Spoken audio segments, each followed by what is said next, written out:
Chapter 152, An Oddball. Virtual Universe, Great Alliance City, Auction Plain.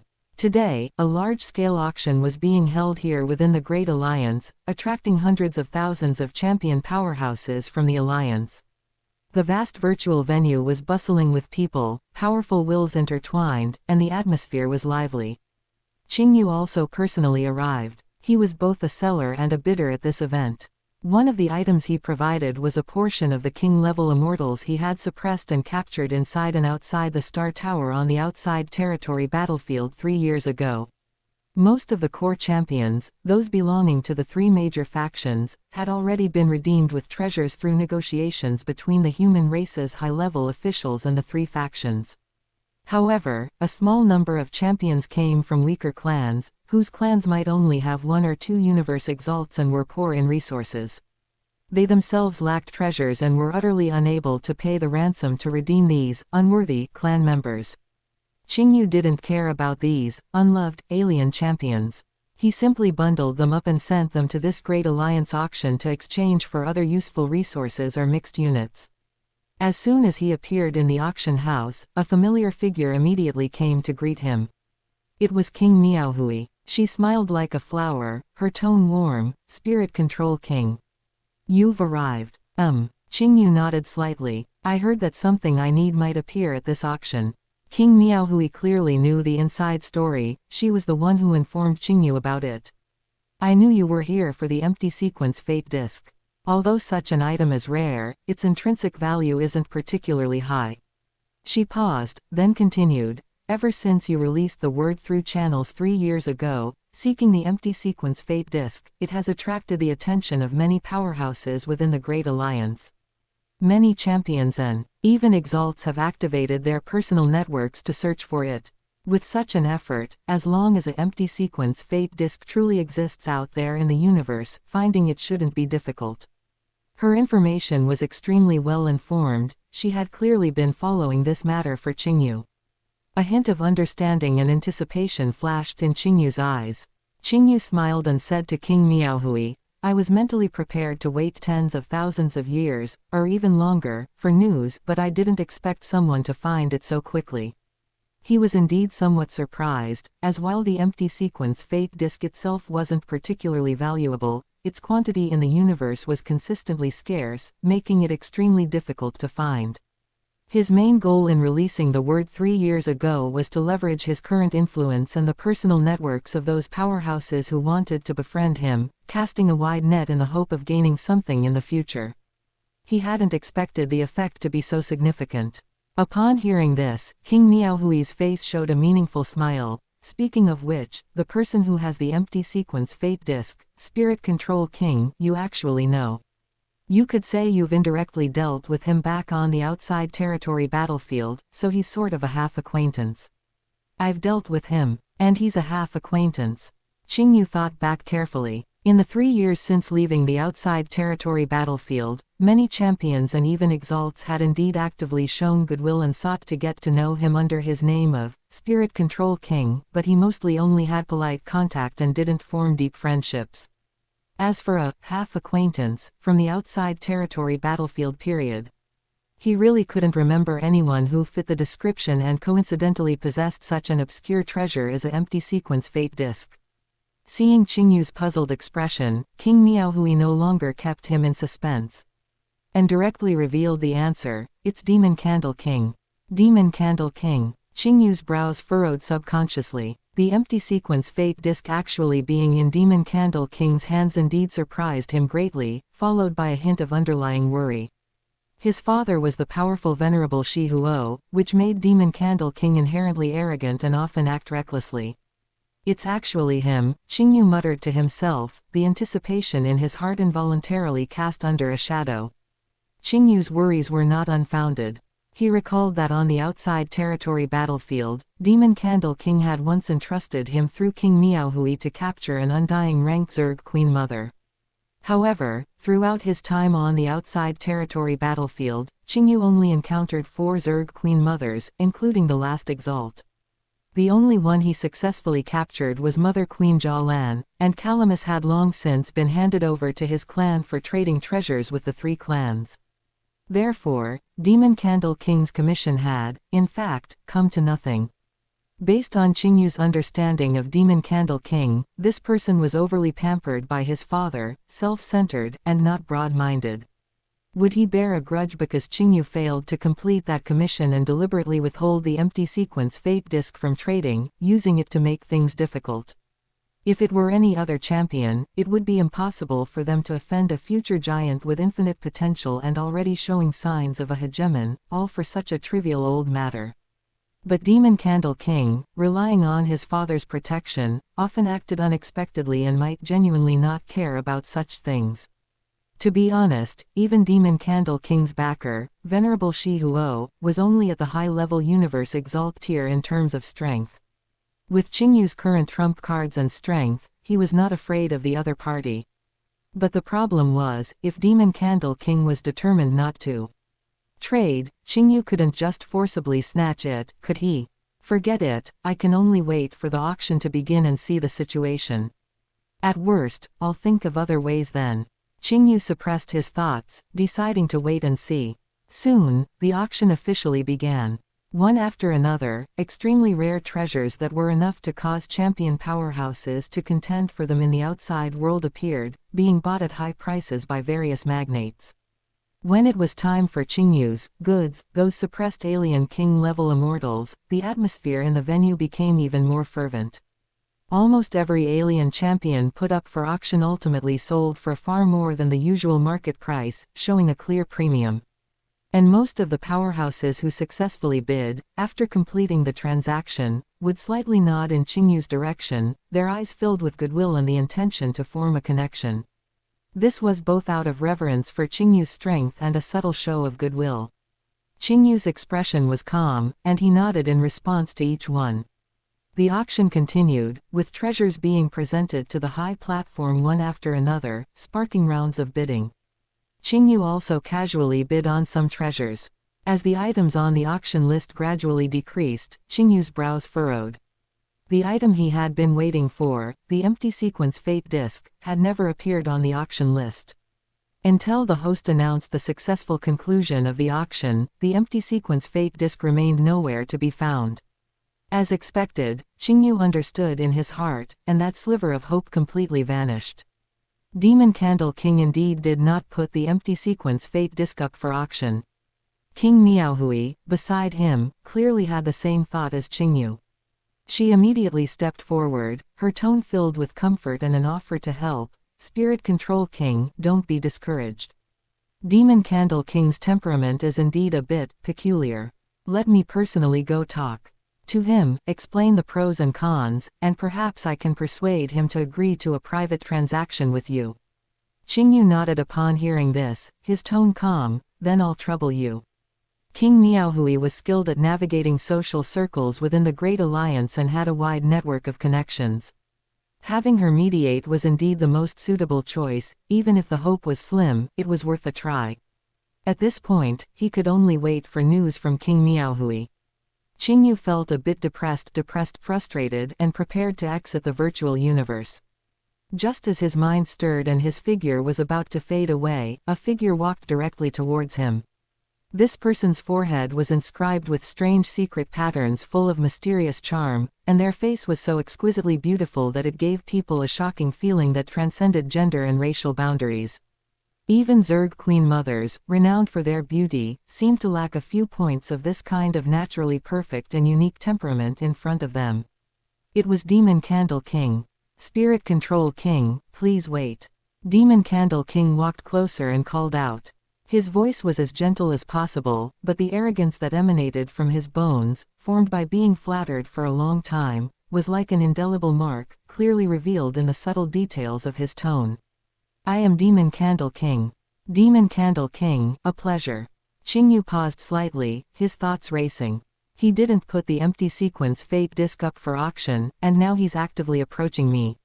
What for? Does he still want to trouble me because of that unfulfilled commission? Qingyu's face remained impassive, merely looking at the other party calmly. Demon Candle King was also observing Qingyu, but his own calculations were different. Father values this Spirit Control King too much. He's just a world lord, even if he's exceptionally talented, whether he can grow in the future is still uncertain. Yet he wants me to personally befriend him. Demon Candle King remembered that Qingyu had clearly captured Mother Queen Jialan but didn't trade her with him, instead handing her over to the clan. A nameless fire rose in his heart, feeling that Qingyu didn't put him in his eyes. So what if he's a genius? My father is Venerable Shi Huo. His father, Venerable Shi Huo, had suddenly summoned him not long ago, solemnly handed him the empty sequence fate disc, and strictly ordered him to use this item to forge a good relationship with Spirit Control King, Qingyu. Venerable Shi Huo saw much further than his son. He knew that with the potential and strength Qingyu had displayed, he was very likely to become another pillar of the human race in the future. Offering help now, when he needed it, was far more valuable than adding icing to the cake later. This was an important connection he was laying down for his pampered son. However, Demon Candle King had always been surrounded by sycophants, and even many champion powerhouses treated him with deference because of his father. He had long been accustomed to others' flattery, but now he had to ingratiate himself with a world lord, which made him feel utterly uncomfortable, even more so than breaking through the exalt bottleneck. He wasn't unaware of the long-term benefits of befriending Qingyu, but that ingrained arrogance prevented him from ever lowering himself. Thus, the scene became somewhat strange. Demon Candle King tried hard to force a friendly smile, but the curve of his lips appeared somewhat stiff. He cleared his throat, attempting to speak in an approachable tone, but when the words came out, they still carried an undeniable hint of condescension. Spirit Control King, I heard you're looking for this empty sequence fate disc. He flipped his palm, and the ancient, simple compass, emitting faint spatial fluctuations, appeared in his hand. Although this item is rare, it's of no great use to me. Since we've met today, it's fate, so I shall give it to you. As he spoke of gifting, his eyes unconsciously revealed a hint of, look how generous I am, superiority, as if what he was giving was some extraordinary favor, awaiting the other party's profuse gratitude. King Miaohui, standing nearby, felt like sighing and rubbing her forehead. How intelligent she was, she immediately guessed that this must be Venerable Shi Huo's arrangement, wanting Demon Candle King to befriend Qingyu, a genius with limitless potential. But Demon Candle King's posture, how was this befriending? This was clearly charity. It was a condescending way of reminding the other party that they owed a favor. She sighed inwardly. Venerable Shi Huo's painstaking efforts are probably going to be completely wasted by this foolish son. What kind of person was Qingyu? He instantly saw through Demon Candle King's awkward intentions and the possible instruction from a universe exalt behind him. He only found it somewhat amusing and wasn't angered, but there was no way he would grovel for this treasure. His expression remained calm, even with a hint of faint detachment, and he shook his head slightly, saying, Demon Candle King's kindness, Qingyu appreciates it. However, I cannot accept a reward without merit. Since this empty sequence fate disc was obtained by you, I naturally cannot take it for free. Name your price, whether it's in mixed units or bartering, as long as the price is reasonable, I can accept it. His tone was neither humble nor arrogant, expressing his desire to trade while clearly drawing a line. This was a fair transaction, not a favor. Demon Candle King's brows furrowed unconsciously upon hearing this. He hadn't expected Qingyu to react this way. According to his plan, the other party would either happily accept, owing him a favor, or decline, and then he would insist on giving it, still securing the favor. But this business-like, name your price, it completely disrupted his rhythm, making him feel as if his status as the son of a universe exalt hadn't had the expected effect. A suffocating feeling welled up in his heart. He almost blurted out, do I look like someone who lacks those mixed units? But remembering his father's strict admonition, he swallowed the words back. His face couldn't help but stiffen a few more points. He said no more, directly reaching out and handing the ancient, empty sequence fate disc to Qingyu, his movement carrying an undeniable implication, as if this wasn't a gift but an order. Qingyu's face instantly darkened as he looked at the fate disc handed to him. How could he not understand that this was a favor forcibly pushed upon him by Venerable Shi Huo through his son? If the empty sequence fate disk wasn't truly important to him, with his personality, he really couldn't stand Demon Candle King's behavior. Suppressing his displeasure, he asked in a deep voice, "Demon Candle King, what is your virtual universe account number? I don't want to take your item for free, I'll trade at market price." He truly didn't want to owe this favor from Demon Candle King. Unexpectedly, upon hearing this, Demon Candle King reacted as if his tail had been stepped on. The forced kindness completely broke, and his arrogant nature was exposed. He lifted his chin slightly and said in a tone mixed with impatience and condescension, "HMPH. How can something Demon Candle King gives away be taken back? I said it's for you, so it's for you. Do I lack your measly mixed units? Just take it, and stop nagging." He spoke these words quickly and impulsively, without thinking, just for his own momentary satisfaction. After speaking, as if he had completed some troublesome task, he didn't give Qingyu another chance to refuse. His figure flickered, and he disappeared directly into the virtual universe, making a quick getaway. Only Qingyu remained standing in place, his face so dark it almost dripped water.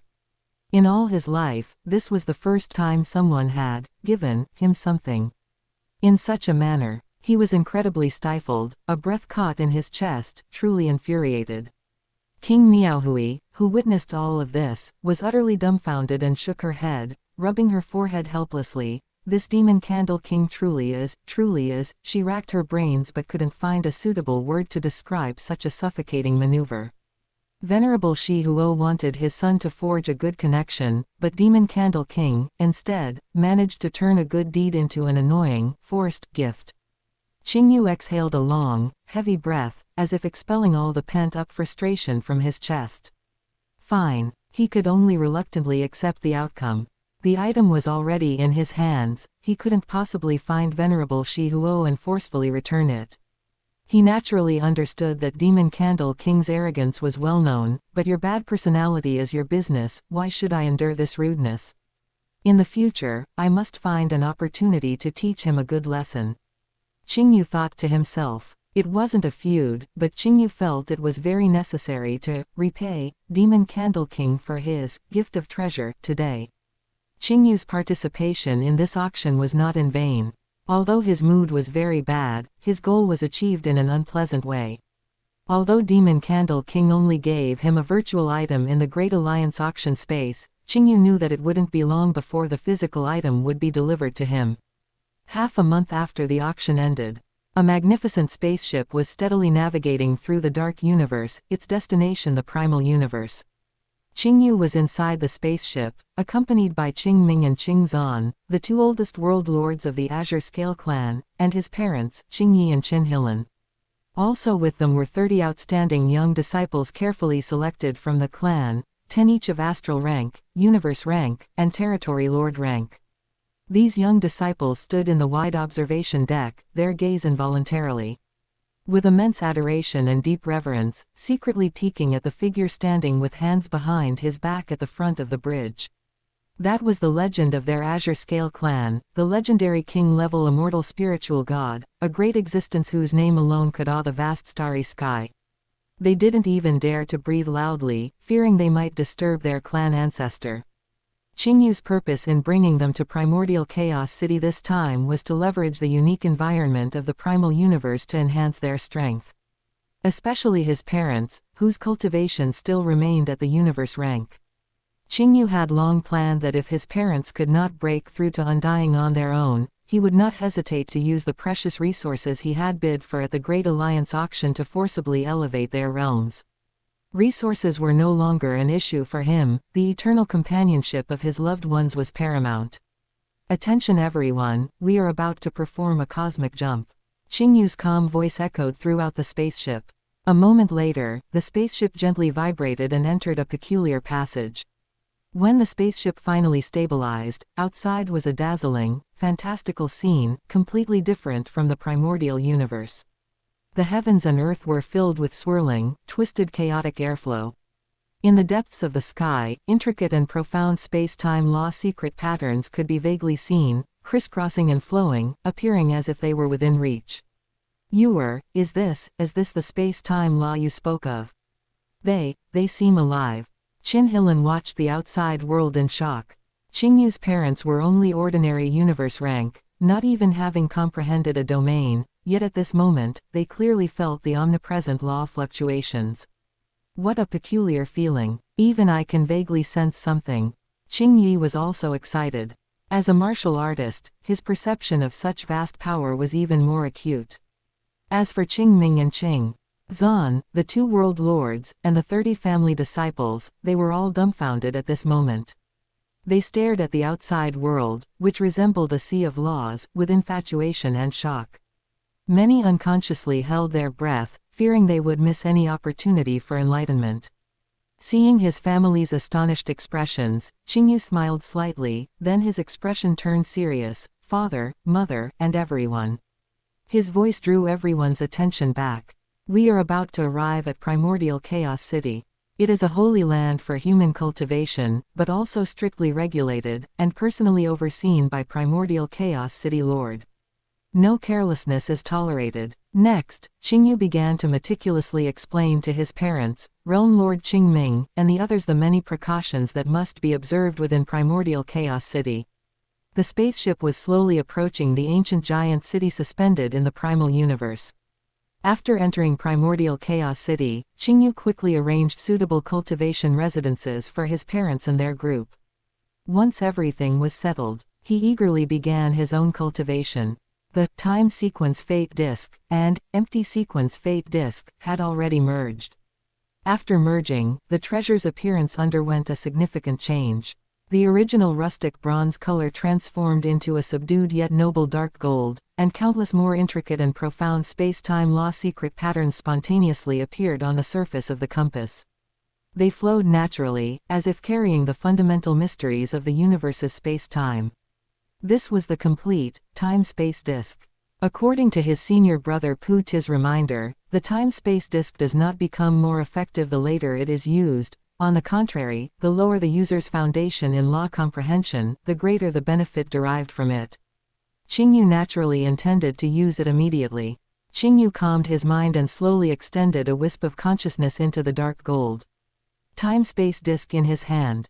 Buzz. The moment his consciousness touched the disk, the entire disk seemed to be instantly activated.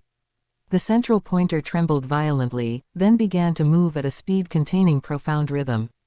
Boom. Qingyu felt as if his consciousness had been plunged into an ocean composed of pure space-time law. The 3 profound mysteries of time law, acceleration, stasis, and reversal. The 3 profound mysteries of space law, confinement, strangulation, and teleportation, were no longer ethereal, elusive fluctuations. Instead, they transformed into incredibly clear, intuitive streams of law, which, as the pointer rotated, unfolded, analyzed, and demonstrated one by one before his eyes, like a scroll. Not only the intricacies of individual laws, but also the deeper connections where space and time intertwined and influenced each other, those most primitive laws that he previously had to spend a great deal of time deducing, or even found difficult to grasp. At this moment, they were also like layers of mist being peeled away, revealing their core veins. Chapter 153, Offspring. This speed of comprehension was more than 100 times faster than his usual cultivation, relying on his own aptitude and the environment of Primordial Chaos City. It was as if a super expert, proficient in the Tao of space-time, had broken down and pulverized his life's insights, pouring them directly into his soul. He was completely immersed in this unprecedented and wonderful comprehension, forgetting the passage of time. Each of the 10,081 markings on the edge of the time-space disk corresponded to 1 year, and 1 full cycle was exactly 1 era. Qingyu's consciousness merged into the disk, and countless rays of light, like the most patient mentor, actively and clearly demonstrated and analyzed the most fundamental core laws of the many changes in the laws of time and space within his consciousness. This was completely different from comprehending in the cosmic origin land. In the origin land, one was merely closer to the source of the law, and comprehension still required one's own active capture and understanding. It also had a fundamental difference from observing the Chaos Tablet. The Chaos Tablet was where a senior mighty figure depicted his own comprehension of the law with his unique style and perspective, and the learner was essentially following a fixed path opened by a predecessor. The time-space disk, however, was more like an all-purpose key that could open the door to the essence of the law. It did not provide any fixed path or style, but rather directly brought the learner to the threshold of law truth and opened the door for him. Regardless of the learner's own characteristics or initial direction of understanding, he could, through this key, directly glimpse the most core and essential mysteries of the law behind the door, avoiding all detours and pointing directly to the origin. Time flew by rapidly in deep comprehension. 100 years later in primordial Chaos City, Qingyu voluntarily paused his use of the time-space disk. The 100 years of comprehension for his parents and realm lord Qingming and others had expired, and he needed to personally send them out of the primal universe. These 100 years might be short for an undying, but for Qingyu's family and these elite members of the clan, it was a heaven-defying opportunity. The effect was significant. His father, Qingyi, and mother, Qinglin, both achieved crucial breakthroughs by leveraging the environment of the primal universe and the auxiliary treasures Qingyu had prepared. His father successfully comprehended the domain of metal, and his mother comprehended the domain of wood. This laid a solid foundation for them to step into the threshold of law in the future. After returning to the primordial universe, as long as they persevered, coupled with Qingyu's continuous resource support, stepping into the threshold of law was only a matter of time. Qingyu had also planned that after they settled down for a period, he would continue to purchase comprehension slots for them in the future. The biggest beneficiaries of this 100-year journey to the primal universe were actually Realm Lord Qingming and Qingzan, these two veteran world lords. Both of them were world lords who had gained the acknowledgement of the origin law, and their strength was among the best in the world lord group. It was precisely because of this that the Azure Scale clan was able to accumulate wealth and assets far exceeding ordinary world lord families even before Qingyu's rise. This 100-year cultivation in the primal universe allowed each of them to make significant progress on their respective law paths. Many long-standing confusions were cleared, and their law comprehension became deeper and more refined. Although they only had a few 100,000 years of lifespan left. But with this opportunity, they finally genuinely saw the hope of breaking through to undying. Combined with the rare treasures Qingyu prepared for them, which could improve law affinity, they had a high probability of successfully passing that hurdle and joining the ranks of undying spiritual gods before their lifespan limit arrived. The 30 family disciples also benefited greatly. Many made significant progress on their respective cultivation paths, their horizons broadened, and their future potential was significantly elevated. Not long after safely sending his relatives and clansmen back, another good news arrived. Regarding the large number of Peak King and High-Level King undying he had suppressed earlier, the lengthy negotiations and games between the human race high levels, the three major factions, and their affiliated forces finally yielded results. The final trade condition agreed upon was that all suppressed alien undying would be bundled and valued at 1,000 treasure points. This figure, if one only considered the wealth and treasures these alien undying themselves possessed, was naturally far from worth it. But if one shifted perspective and considered the endless resources and time required to cultivate a peak king or high-level king, and then considered the immense value they might create for their race in the future, then redeeming this core force for 1,000 treasure points was not only not a loss for the three major factions but could even be said to be very cost-effective. Qingyu didn't know if they themselves thought so. The final settlement method of the three races was to pay a large number of ordinary grade treasures. These treasures generally had a single value of no more than 10 treasure points, and their number reached several hundred. The Virtual Universe Corporation offered Qingyu two choices. Firstly, directly receive these hundreds of ordinary treasures and handle them himself. Secondly, have the corporation uniformly collect these treasures into the racial treasure trove, and then allocate the corresponding 1,000 treasure points to Qingyu's name, allowing him to freely exchange for needed treasures in the treasure trove. Qingyu unhesitatingly chose the second method. Treasures value quality over quantity. The Purple Cloud Pearl, Dark Tower, Bright Light Armor, and Star Map he already possessed, each far surpassed these ordinary goods. Accumulating a large number of unused ordinary treasures would instead be a burden. Moreover, this seemingly enormous 1,000 treasure points was actually somewhat awkward for his current needs. He currently did not lack specific types of treasures, but if he wanted to exchange for truly top-tier treasures that could qualitatively change his strength again, these 1,000 treasure points were far from enough. For example, his purple cloud pearl, as a top-tier domain-type treasure, its estimated value in the racial treasure trove would require at least 2 treasure points, and 1 treasure point was equivalent to 3,000 to 4,000 treasure points, so these 1,000 treasure points were really not much. As for the thousands of Qinglin stars from the star tower in his hand, if all were converted into treasure points, their total value would undoubtedly be an astronomical figure. However, Senior Zuo Shank had long warned him not to reveal their master-disciple relationship to outsiders. Therefore, Qingyu could not explain the legitimate source of these Qinglin stars at all, and naturally could not exchange them for treasure points or ultimate treasure points through official channels, so he could only keep them for his own use. Qingyu refocused his mind and returned to his cultivation residence in Primordial Chaos City, once again immersing his consciousness into the dark gold time-space disk. Under the heaven-defying effects of the time-space disk, the already extraordinary law affinity of the Qingyu clone and amethyst cloud wings was brought to its fullest potential.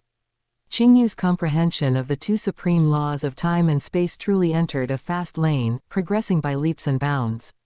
His human race clone, however, did not participate in law comprehension, but instead spent more time accompanying Yumeng. Now, Yumeng had also broken through to Territory Lord rank and was in the stage of being sent out for training by the Virtual Universe Corporation.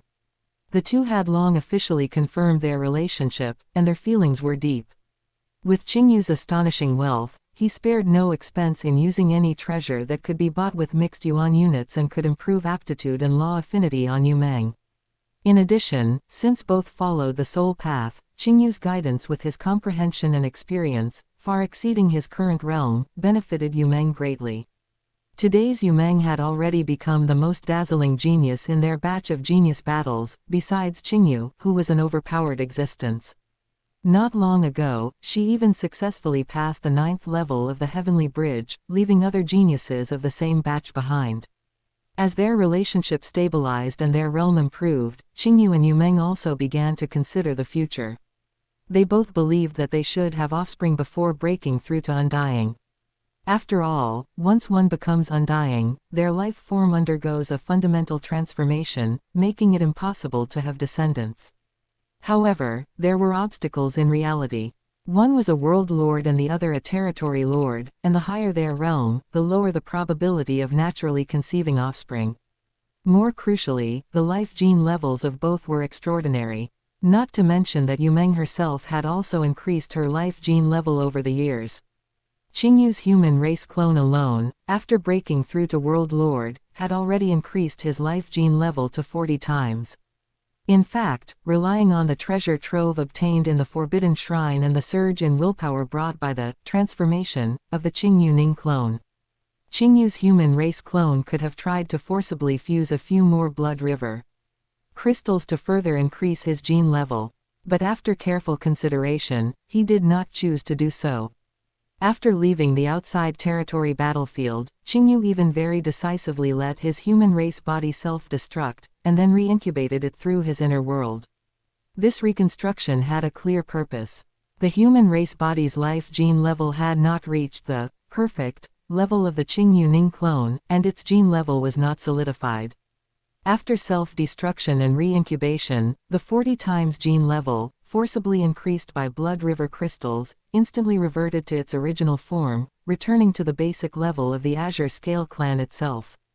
Immediately after, Qingyu began a new round of blood river crystal fusion. This kind of starting over from scratch was meaningless for ordinary strong individuals, but Qingyu was completely different. The key was that he was now a world lord. At the World Lord stage, the talent amplification brought by Qingyu's golden finger had reached 32 times. When fusing blood river crystals, the effect of increasing the life gene level was 32 times the basic effect. Now, every time he successfully fused a blood river crystal, the life gene level increased by 8 times. It was just that Qingyu's will, having undergone transformation, was already strong enough to withstand deeper evil qi erosion and pain, but his human race body itself held him back. When fusing the 12th blood river crystal, he clearly felt that his life gene level seemed to have touched some kind of limit. Qingyu knew what was going on and stopped fusing blood river crystals. Ultimately, his human race body's life gene level stabilized at 98 times. If he fused one more, his human race body's genes could likely stabilize at 100 times. The reason it wasn't 104 times is that ordinary life has a limit. This is a restriction of the primordial universe's laws. Just as body amplitude and soul amplitude are at most 100 times, this is a universe's restriction. Ordinary life can only break through the shackles of its life gene level after breaking through to Universe Lord, continuing to improve beyond the 100-fold basis. Feeling the surging power within him, Qingyu was delighted but also felt a hint of regret. If only I could also cultivate the 9 Tribulations secret code. He shook his head slightly.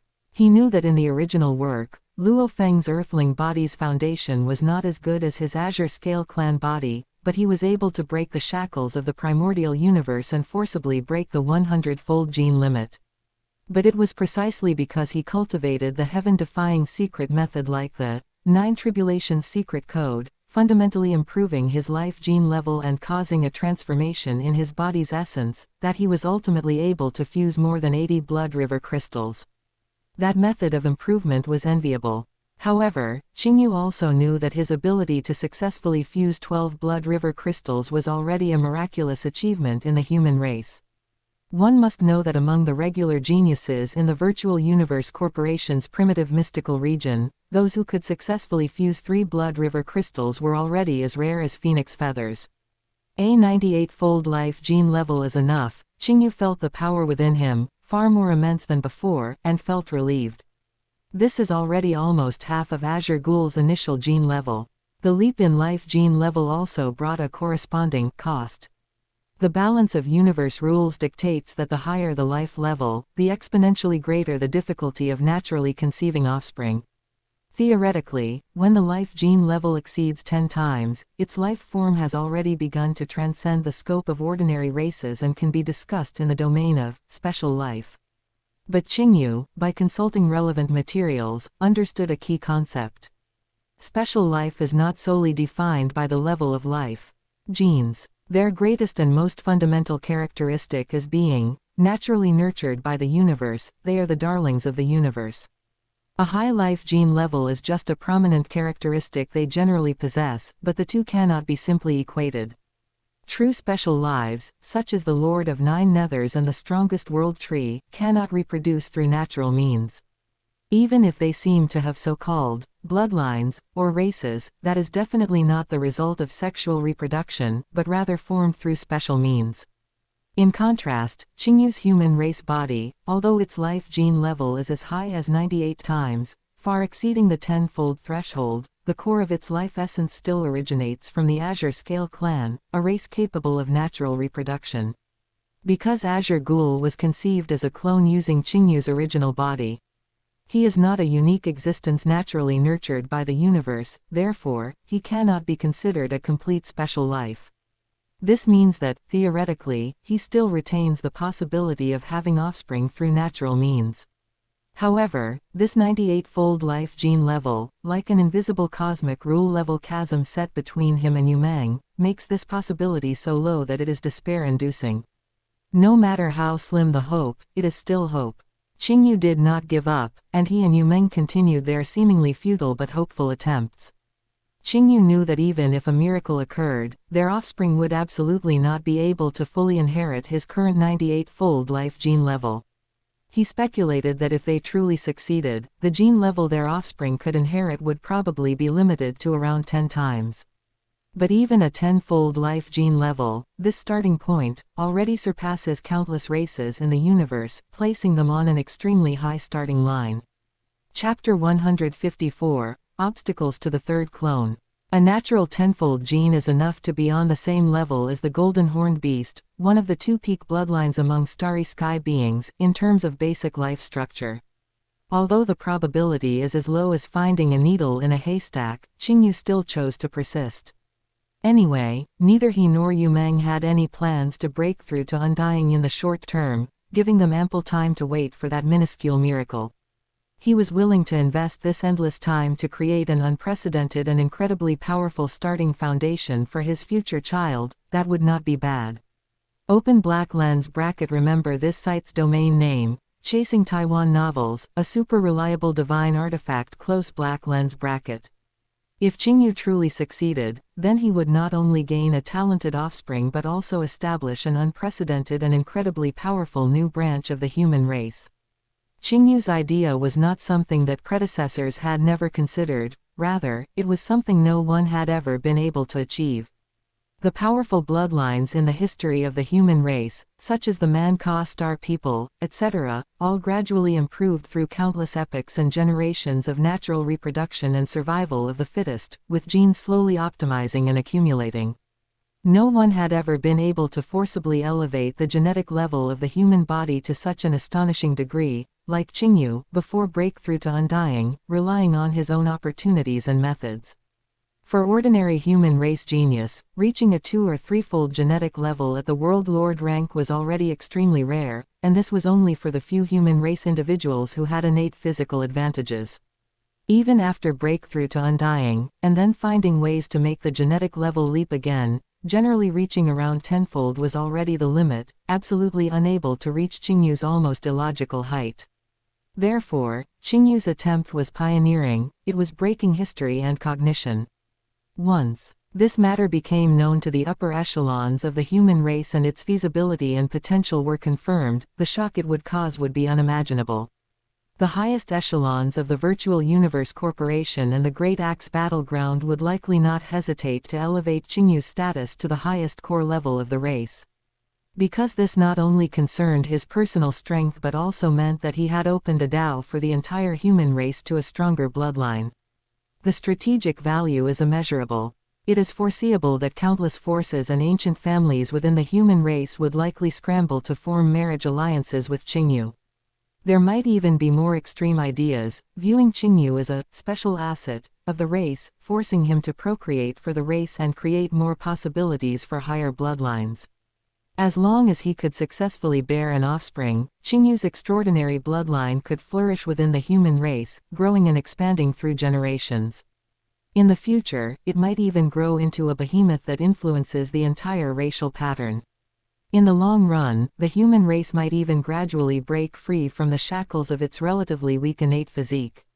Of course, considering that Qingyu himself is a rare super genius, and his future achievement as a universe lord is almost a certainty, the highest echelons of the race would most likely not adopt such short-sighted and extreme measures.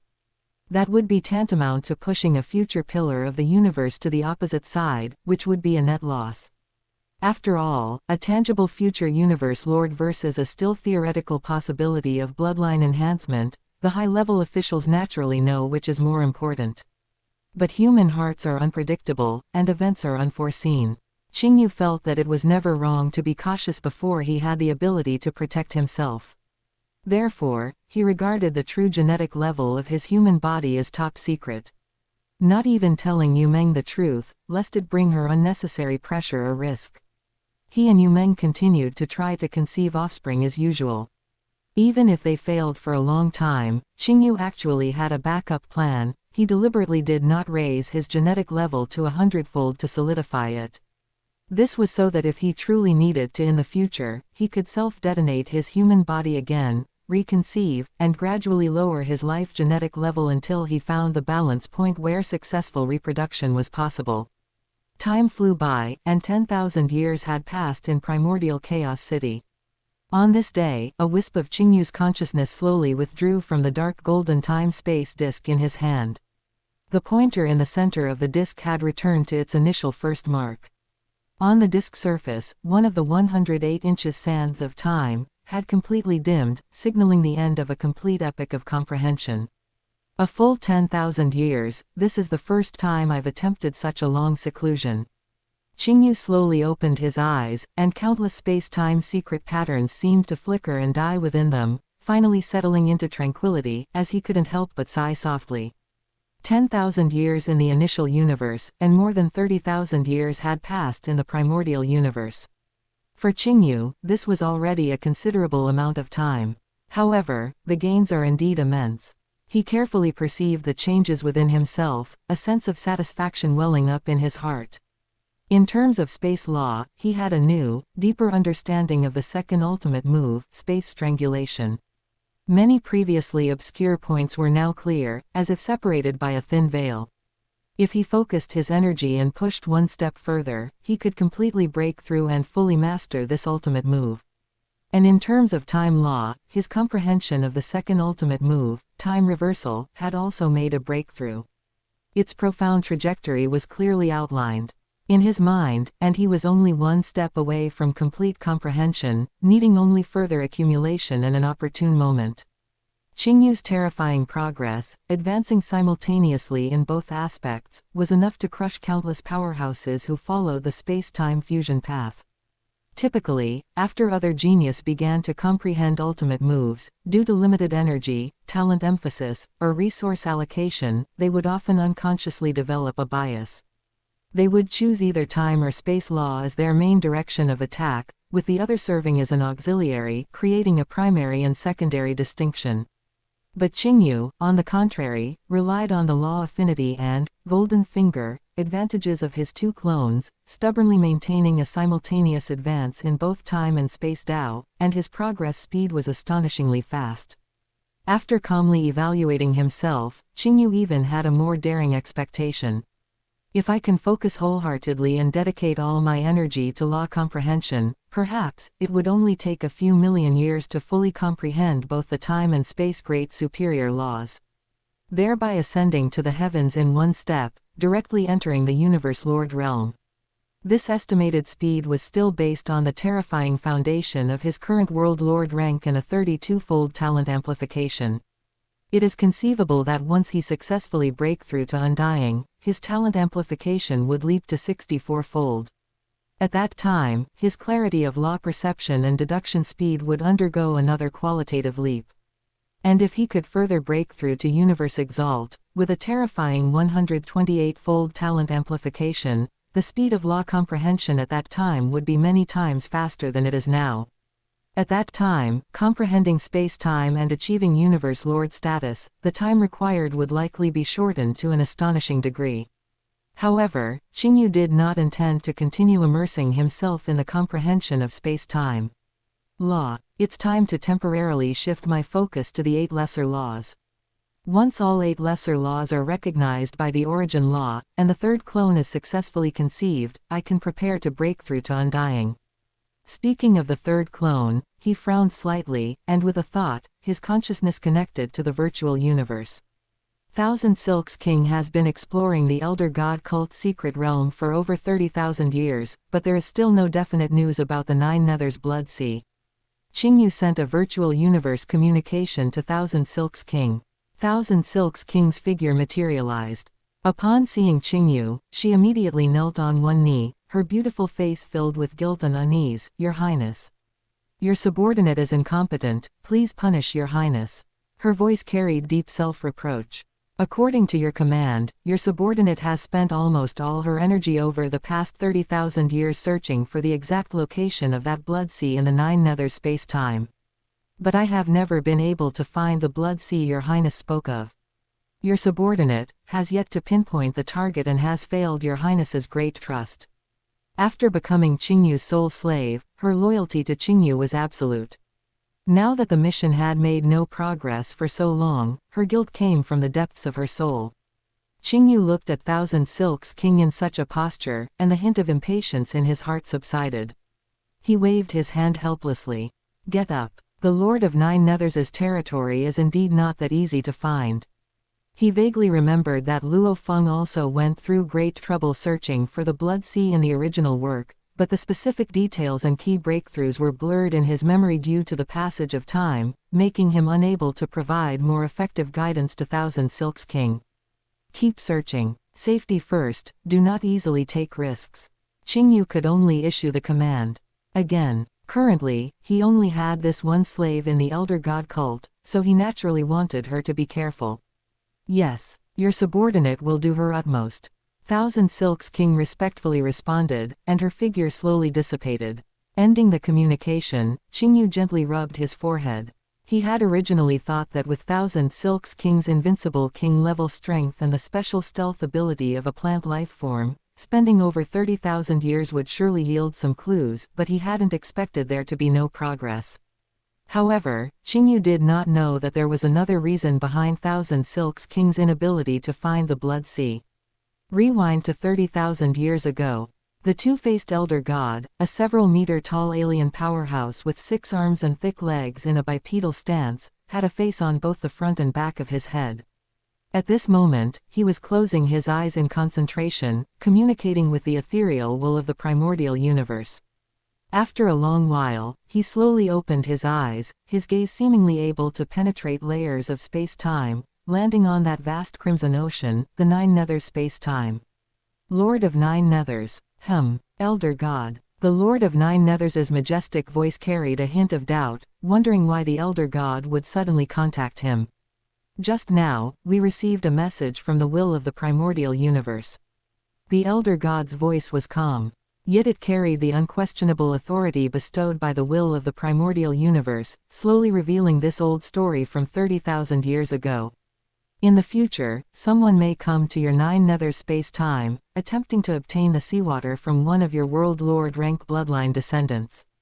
The will of the primordial universe decrees that as long as the visitor does not harm the foundation of your bloodline, then, allow them to leave, without obstruction. After the message was delivered, the Lord of Nine Nethers fell into a brief silence. As a universe lord who had ascended from a special life form, how proud was his character? How could his territory and his bloodline descendants be coveted by others? But as a guardian Elder God of the Elder God cult, he knew even more deeply the majesty and unpredictability of the will of the primordial universe, and he would never dare to openly defy it. This command, originating from the origin of the primordial universe, he had to obey. I understand. The Lord of Nine Nethers responded in a deep voice at the time, accepting this decree. However, understanding was one thing, and execution was another. A strong curiosity surged within the Lord of Nine Nethers. Who was he? He was a special life form, unique in the universe, a hegemon who presided over the Nine Nethers space-time. Now, someone could make the lofty Elder God specifically transmit a decree from the will of the primordial universe for him, just to let him smoothly take a bit of blood sea water. This kind of thing was unprecedented since he became a guardian Elder God. Who exactly was this certain person, behind the scenes, who commanded such great face? Once this curiosity arose, it was hard to suppress. Therefore, ever since receiving the message from the 3 great Elder Gods, the Lord of Nine Nethers had split off a wisp of his will, constantly monitoring the movements throughout the Nine Nethers space-time. He wanted to see with his own eyes who possessed such capability. Thus, Thousand Silks King, this invincible king-level soul slave, despite acting cautiously enough under Qingyu's command and possessing top-notch stealth methods. Her movements were still as obvious as a bright lamp in the dark night to a universe lord who had ultimate control over his territory and was paying full attention. The Lord of Nine Nethers had noticed this undying spiritual god cautiously exploring the Nine Nethers space-time very early on. But he acutely perceived that Thousand Silks King's mode of action was more like an executor than a decision-maker. He judged that this fellow was definitely not the main character, but merely a pawn sent to scout ahead. The person behind the scenes remained hidden in the mist. The Lord of Nine Nethers' curiosity was completely piqued, and he thought to himself. The will of the primordial universe only said not to obstruct, but it didn't say I had to make it convenient or actively deliver the blood sea to the other party's hands. A slightly playful thought formed in his mind. He decided to secretly exert influence, confusing Thousand Silks King's perception, making Thousand Silks King always miss the location of the blood sea at critical moments. He wanted to see if the fellow hidden behind the scenes would lose his patience and personally appear after failing to get results for so long.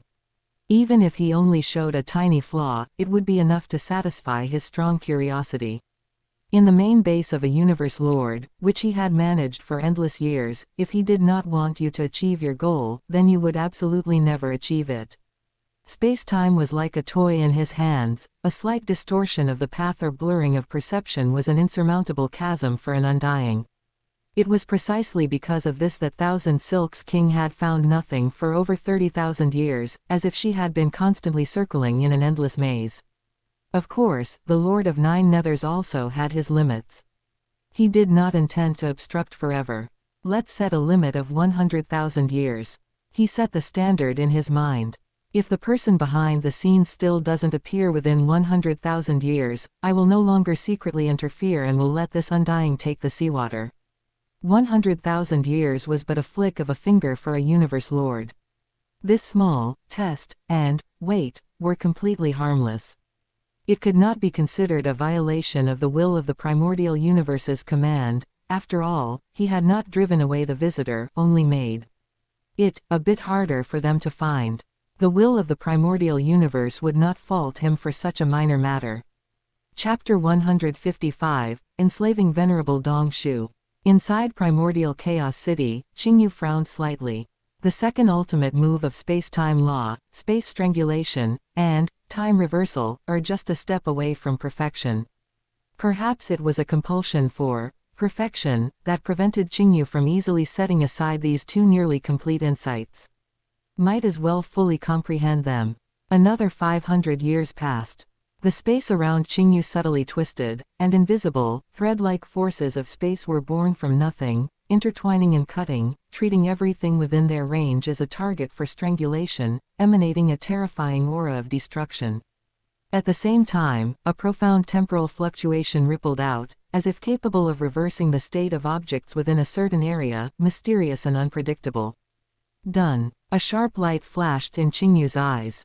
The profound truths of space strangulation and time reversal were finally fully mastered by him. This time, he had no more reservations and completely shifted his main focus away from space-time law. According to the predetermined plan, the purple crystal cloud wing clone began to fully comprehend the 8 lower laws: metal, wood, water, fire, earth, wind, lightning, and light. For Qingyu, who had already traveled a great distance on the path of higher laws, turning back to comprehend lower laws was like a university student studying elementary school mathematics. Although there were details to familiarize himself with, the overall framework and dimension of understanding were completely different, and the progress could be described as rapid. At the same time, the Azure Ghoul main body began to refine his self-created soul secret method, Void Lotus Flower. Previously, limited by the depth of his law comprehension, Void Lotus Flower still lacked in power. Now, with the complete understanding of the second ultimate move of space-time law, his comprehension of the essence of law was deeper. Using this as a foundation to reorganize the secret method structure, he suddenly felt a sense of clarity and enlightenment. After just 100 years, Void Lotus Flower had been elevated to a whole new level. When the secret method was cast, the illusory pale snow lotus became even more solid. The power of soul erosion and illusionary entrapment contained within its blooming and wilting surged, even taking on a hint of the characteristic of freezing space and time, making its power incomparable to before. With the current power of Void Lotus Flower, perhaps I can try to enslave Venerable Dong Shu. Feeling the qualitative leap in the secret method, an uncontrollable excitement surged in Qingyu's heart. A high-level universe venerable level soul servant, its value far exceeded 1,000 invincible king levels. Being a man of action, he immediately began preparations. Qingyu unhesitatingly chose to perform the enslavement rite in Primordial Chaos City. Qingyu also knew that in Primordial Chaos City, using soul enslavement on a universe exalt would absolutely not escape the notice of the Supreme Existence who controlled the primal universe, Primordial Chaos City Lord. This was also Qingyu's deliberate intention. Appropriately displaying my strength and potential, and increasing my standing in the Primordial Chaos City Lord's heart, can only be beneficial. Qingyu's gaze was profound.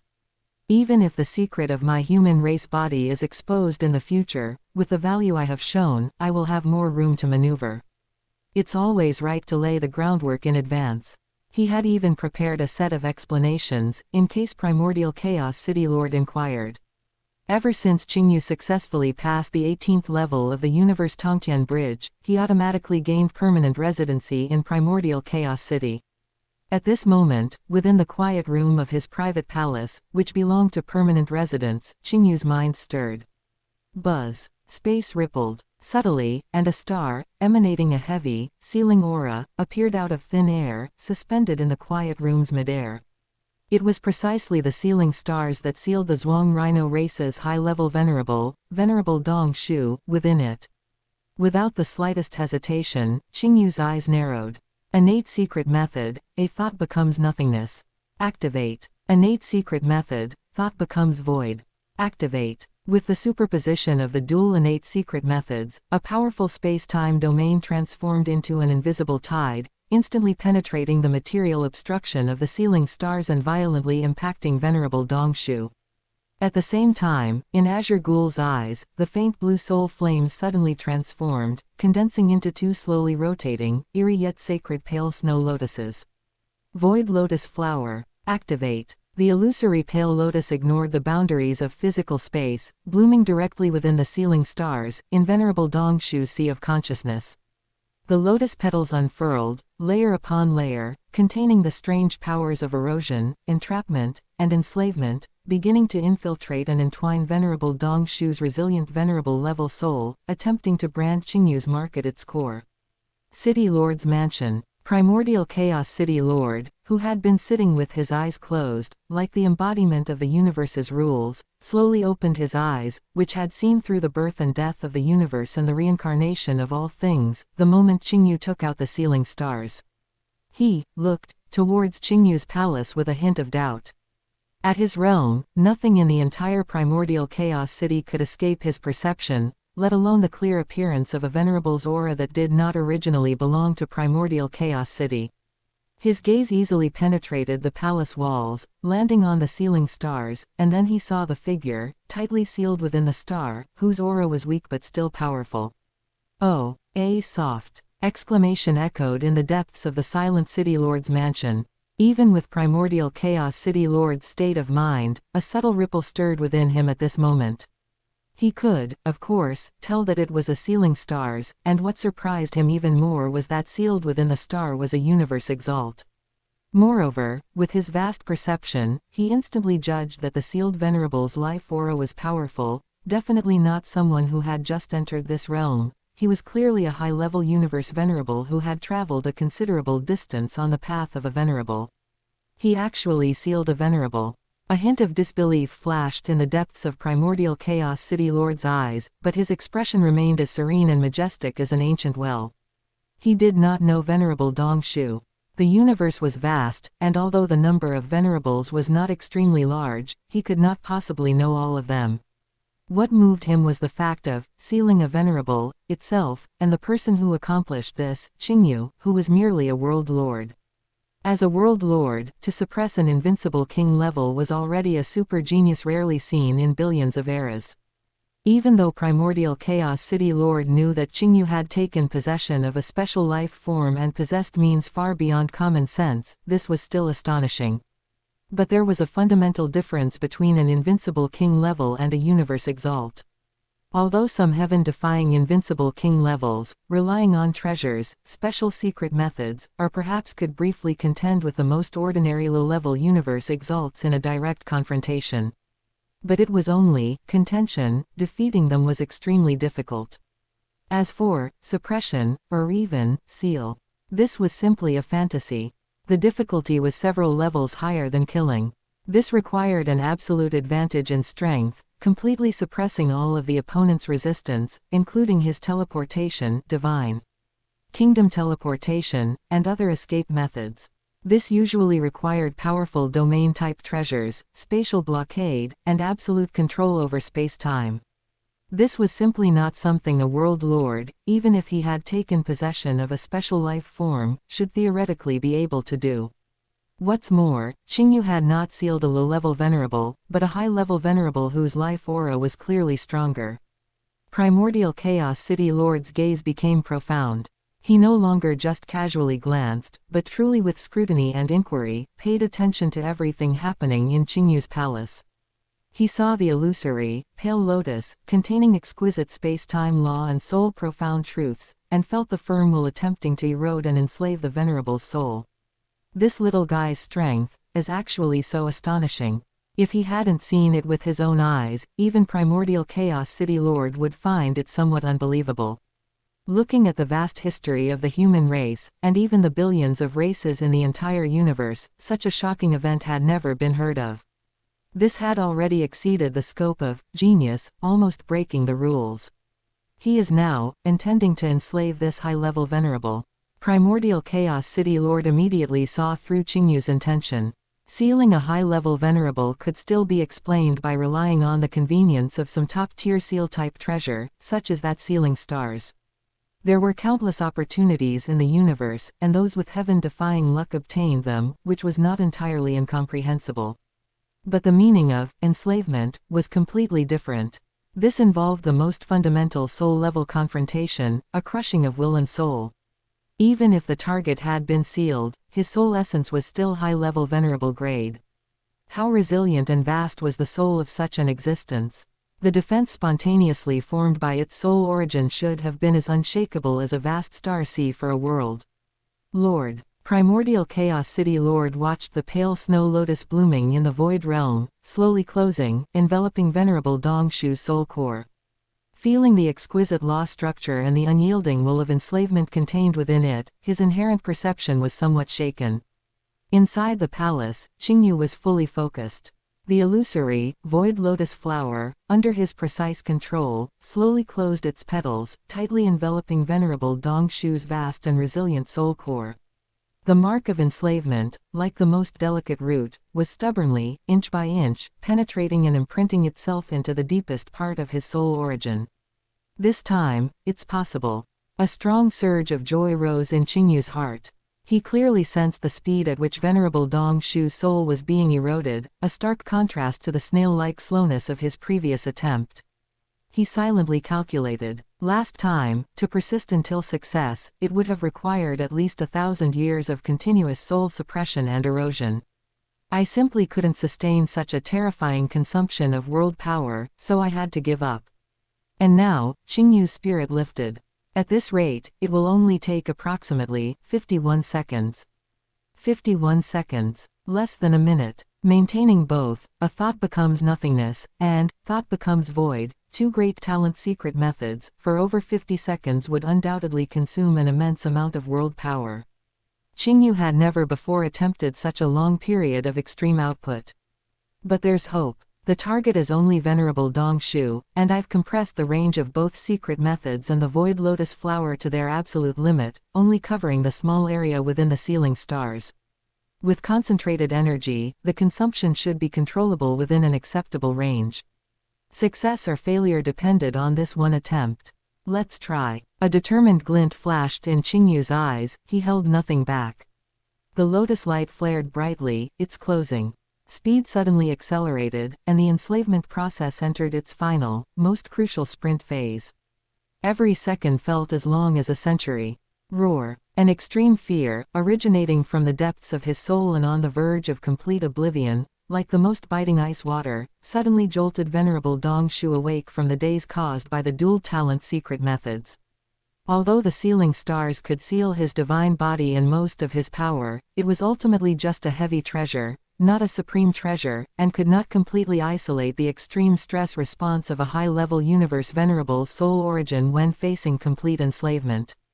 His consciousness awoke. No, don't even think about enslaving me. Venerable Dongshu's consciousness roared silently in the depths of his soul.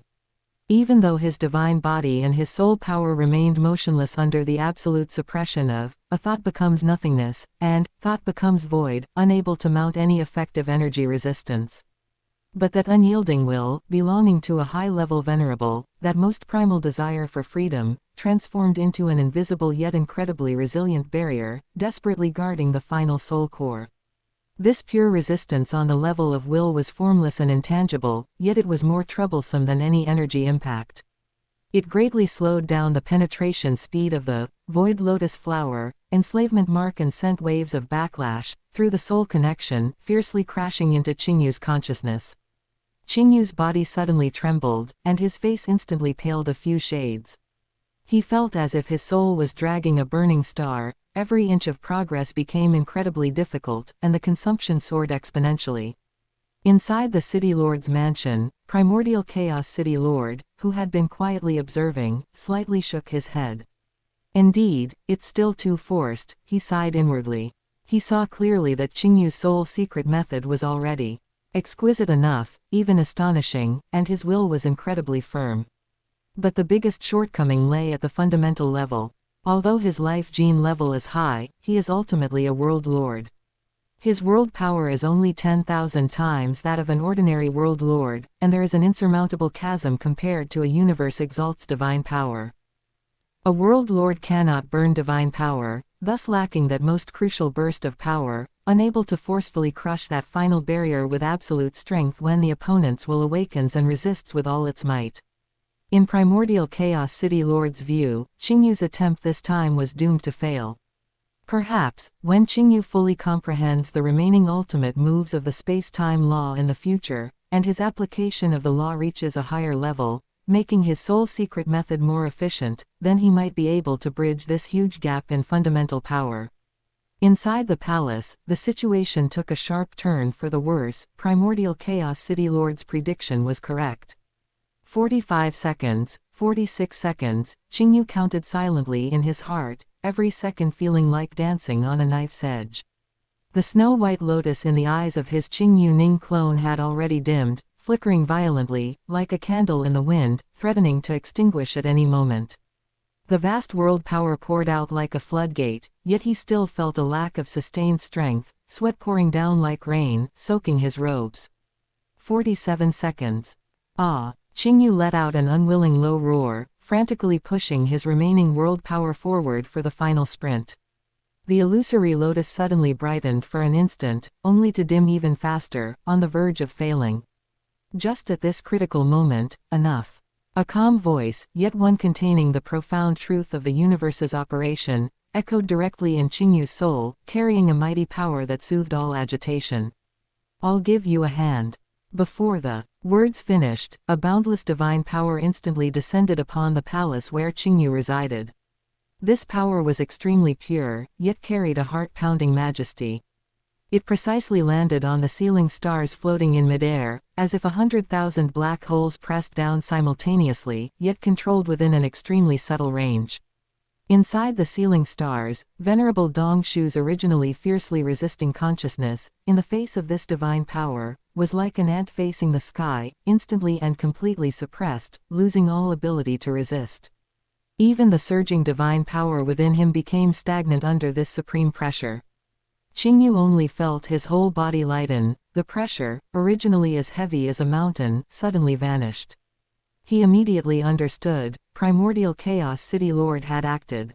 At the same time, all cultivators within the entire Primordial Chaos City, no matter where they were or what they were doing, felt a soul-shaking pressure descend from the sky at that instant.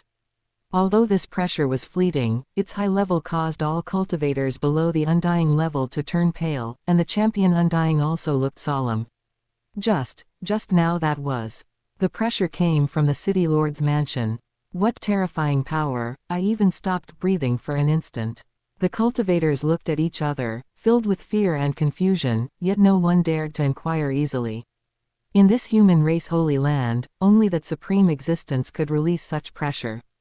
Inside the palace, Qingyu reacted extremely quickly. With this terrifying divine power suppressing him, he no longer needed to maintain the highly consuming, thought becomes void, to suppress Venerable Dong Shu. He immediately stopped the execution of this talent secret method. With the consumption of thought becomes void removed, Qingyu's pressure was immediately halved. The originally dimmed snow-white lotus stabilized again, although its light was not as brilliant as at first. It was firm enough to continue the final enslavement process. 48 seconds, 49 seconds. The complete enslavement of Venerable Dong Shu was now a certainty.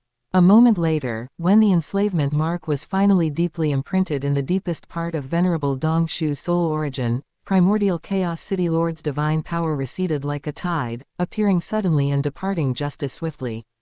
Qingyu let out a long breath, and with a thought, he issued an instruction through the soul connection to Dreamweaver King in his internal world: release the seal.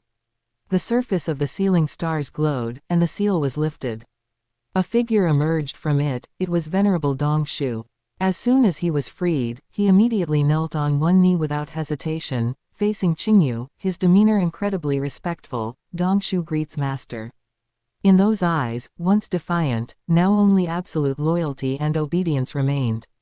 Qingyu looked with satisfaction at Venerable Dongshu kneeling respectfully before him, a sense of indescribable accomplishment welling up in his heart.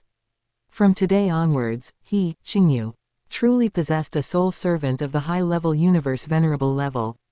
Qingyu's gaze quickly fell upon Venerable Dongshu's somewhat withered divine body. At this moment, Venerable Dongshu's divine body was greatly depleted, and his strength was probably less than 1/10 of what it once was. Qingyu decided to immediately restore Venerable Dongshu's divine body. Chapter 156, Success. Qingyu split a wisp of his consciousness to connect to the virtual universe, entering the treasure vaults area specifically for divine body recovery resources. Without the slightest hesitation, Qingyu quickly selected a batch of precious treasures most suitable for the Zhuang Rhino race's life characteristics, and with the most significant and direct effects. The total value exceeded 30 trillion mixed elements. This was an astronomical figure even for a champion immortal, but for Qingyu, who was now wealthy, it was entirely worth it to quickly restore the combat power of this high-level venerable servant. Confirm, pay. The Virtual Universe Corporation's efficiency was extremely high, after Qingyu completed the payment. On the third day, someone delivered all the treasures to Primordial Chaos City. With a wave of Qingyu's hand, these priceless treasures flew before Venerable Dongshu. Use them quickly to recover your strength, Qingyu said calmly. Venerable Dongshu looked at the treasures floating before him, emitting alluring energy fluctuations, especially sensing a few rare resources among them that had a special effect on his Zhuang Rhino race divine body. An indescribable warmth and absolute gratitude surged from the depths of his soul. His hands trembled slightly as he took the treasures, then he looked up at Qingyu, his eyes, which had been somewhat dimmed due to his weak divine body, now filled with reverence and fanaticism from his soul. Thank you, Master, for your grace. Venerable Dongshu's voice was hoarse with excitement. I, Dongshu, a dignified high-level soul venerable, who roamed the universe for countless eras, would ultimately be enslaved by a world lord. This thought flashed through Venerable Dongshu's mind.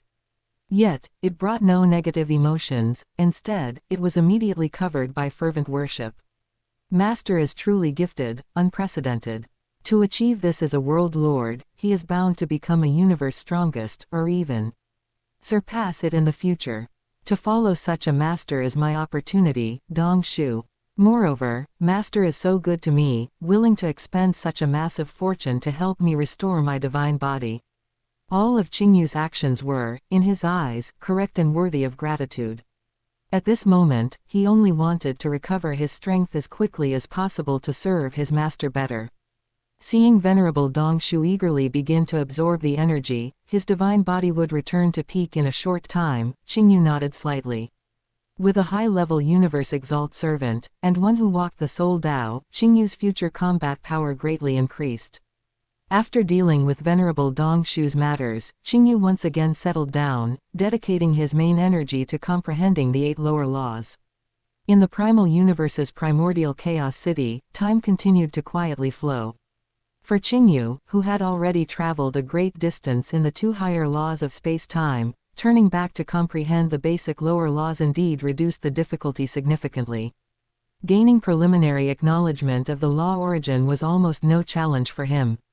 The first law he chose to comprehend was the law of wind. Just 200 years later, invisible currents of qi naturally swirled around Qingyu, who was meditating. He had successfully gained the acknowledgement of the law of wind origin.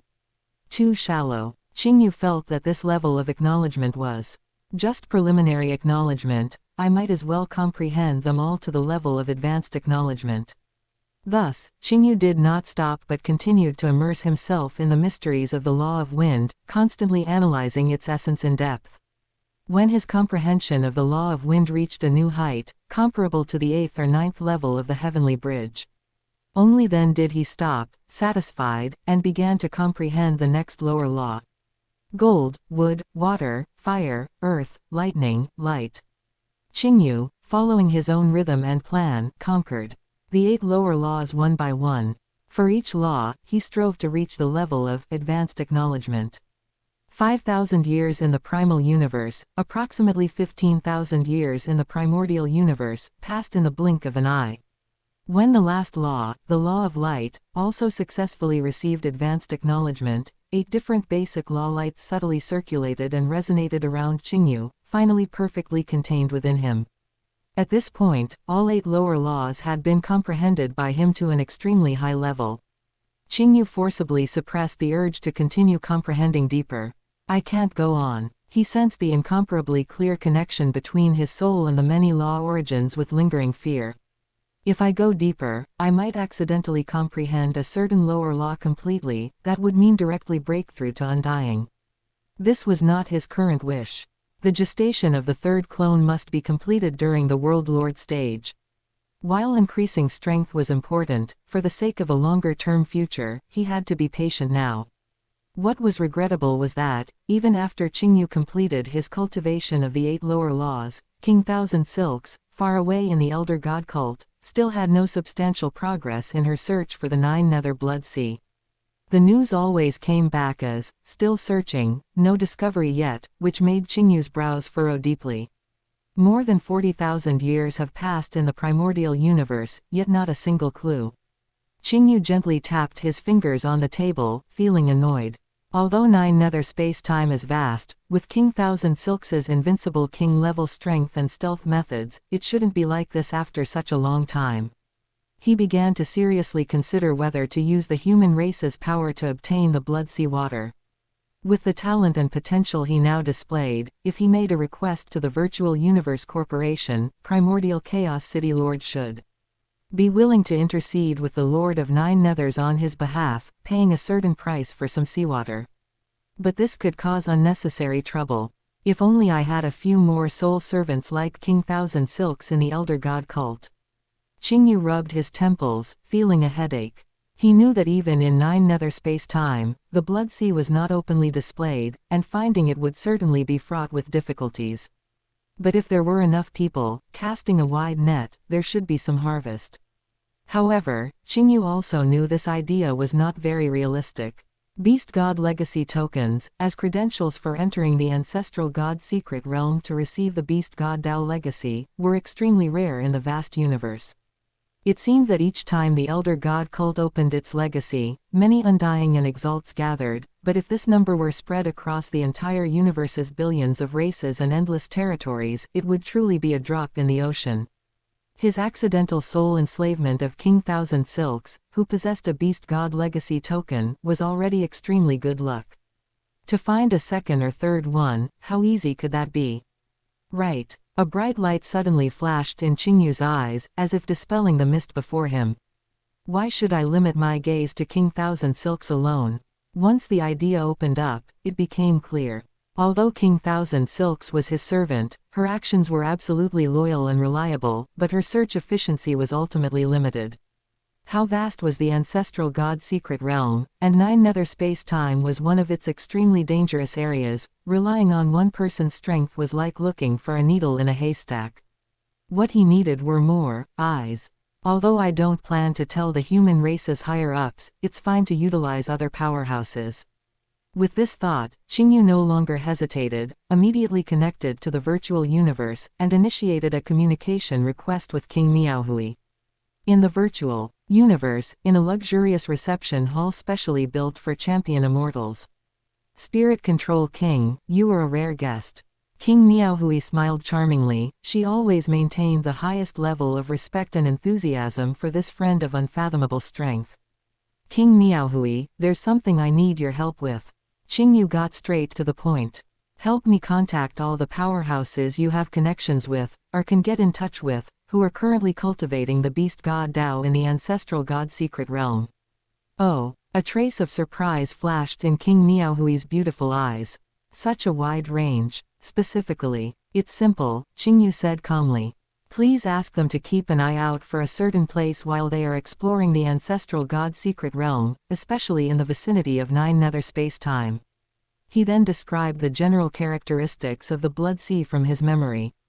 As for why he, Spirit Control King, who neither cultivated the beast god Dao nor had any ties to the elder god cult, would expend effort to find this place, Qingyu didn't even bother to meticulously concoct a plausible excuse. It's for King Thousand Silks, one of my subordinates. Qingyu's tone was calm, as if speaking of a trivial matter. She has been stuck at the invincible king-level bottleneck for a long time, this Blood Sea might help her break through. The value of an invincible king-level servant who cultivated the beast god Dao would be taken seriously by any force. If one could help her break through to become a universe exalt, that would be 100-fold, 1,000-fold return for her master. It was not unheard of in the universe for a master to diligently seek opportunity for a potentially valuable servant. However, someone like Spirit Control King, willing to use his personal network to arrange such a search, truly demonstrated the importance he placed on his subordinates.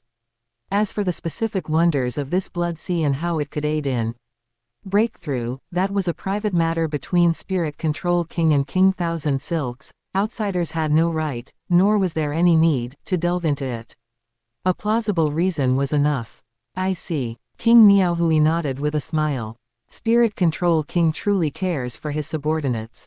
This matter is not difficult. I will disseminate your request and the description of the Blood Sea through my channels. However, she paused. You also know that those fellows are all arrogant, a mere verbal request might not. Naturally, I won't let them work for nothing, Qingyu interjected.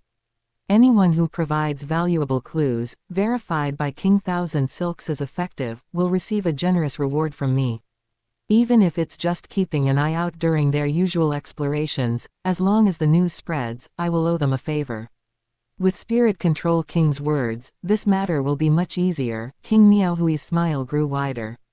A favor and generous reward from an existence capable of suppressing an invincible king level were enough to tempt many champion peak, invincible king level, and even some universe exalts who were exploring the ancestral god secret realm.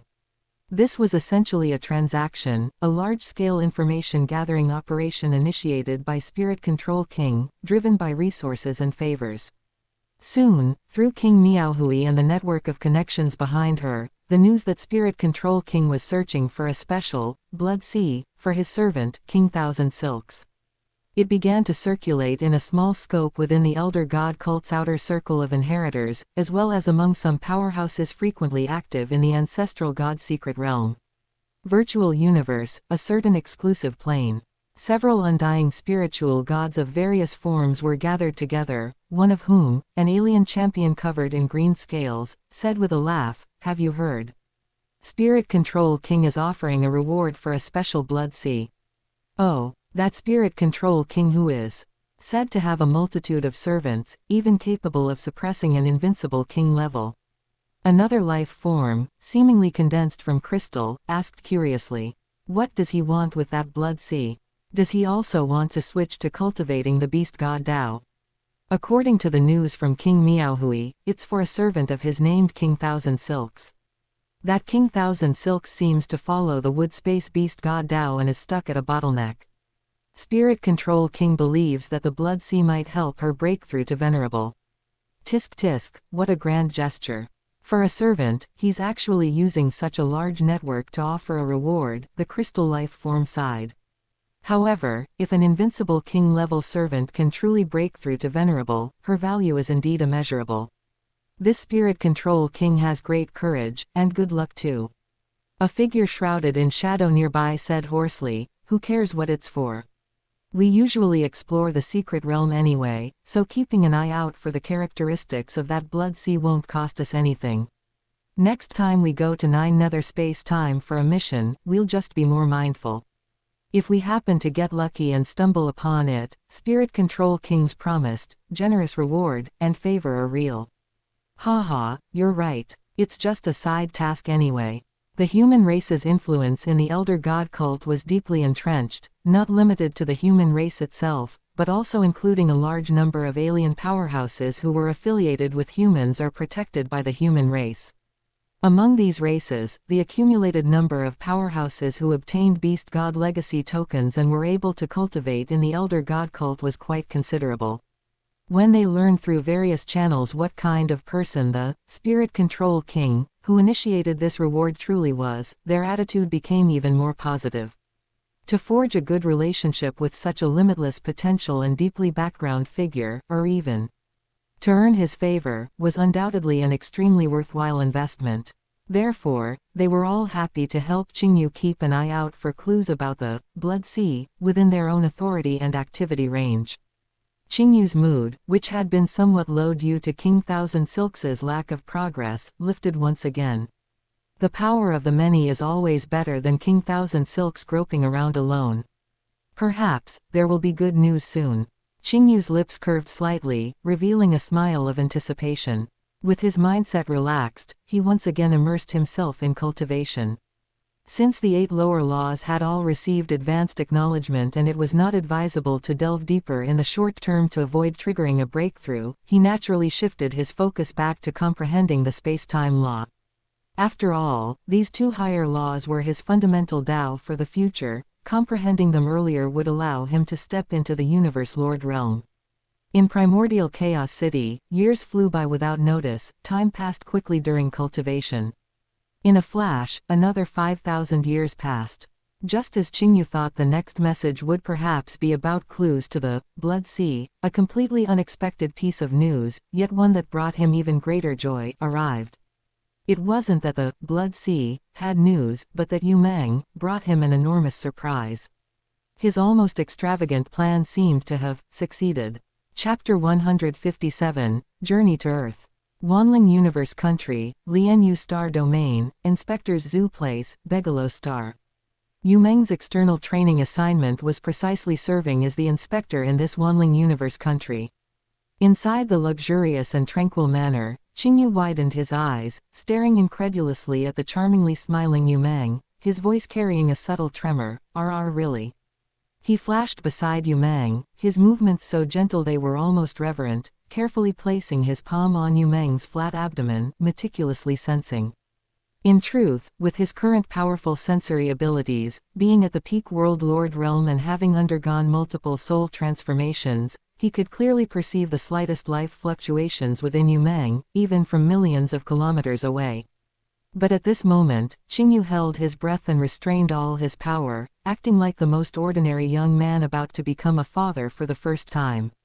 He was terrified that his perception might make the slightest mistake, disturbing the small, potential miracle. However, the result of that sensing was so clear and certain. A life aura, extremely faint yet undeniably real, containing vigorous vitality and unique soul fluctuations, was emanating from Yu Meng's belly. No, not 1, but 2. They were like 2 newly ignited sparks, nestled closely together, radiating warm and dazzling light. Life aura. It really is a life aura. Qingyu suddenly looked up, his eyes bursting with unspeakable ecstasy. He pulled Yu Meng tightly into his embrace, excitedly kissing her forehead and hair. And there are 2. It's twins. Yu Meng, it's twins. 60,000 years. 60,000 years of waiting and trying. Feeling those 2 faint yet incredibly tenacious life auras, Qingyu's heart pounded violently. A wave of immense happiness and unspeakable excitement instantly overwhelmed him. He couldn't be blamed for such a loss of composure. In his previous life, he had been confined to a sickbed, spending a brief life amidst the cold scent of instruments and disinfectant. Love and offspring were unattainable luxuries for him. In this life, he traversed the universe and possessed limitless potential, but deep down, he always harbored a profound desire and obsession for having descendants of his own bloodline. This was his first time, across both his past and present lives, truly feeling that his own next generation, connected by bloodline, was being conceived and born. Qingyu gently held Yu Meng, feeling those 2 faint yet precious life auras, his thoughts already flying toward the distant future. The 2 life auras in Yu Meng's belly had just sprouted. There was still an extremely long time before they would truly form and be born. A thought irresistibly surfaced: Earth. The Earth, personally modified by teacher Zuo Shank, grants life born upon it an innate, unparalleled advantage in terms of soul will. This was an informational advantage Qingyu possessed due to his foresight. He naturally longed to create the most comprehensive and perfect innate conditions possible for his descendants at the very beginning of their lives. The strength of the soul will is the foundation of all foundations for any powerful being. Its importance is arguably no less than the level of life genes. However, the secret of Earth was currently known only to teacher Zuo Shank and senior brother Pu Ti. They had not actively informed Qingyu. Zuo Shank accepted him as a disciple because he valued his potential, not his connection to Earth. If he were to go now using the excuse that Yu Meng is pregnant, and he brought her to Earth coincidentally while seeking relaxation, this coincidence would seem too deliberate and far-fetched. This is difficult. Qingyu frowned slightly, a hint of frustration mixing with his joy.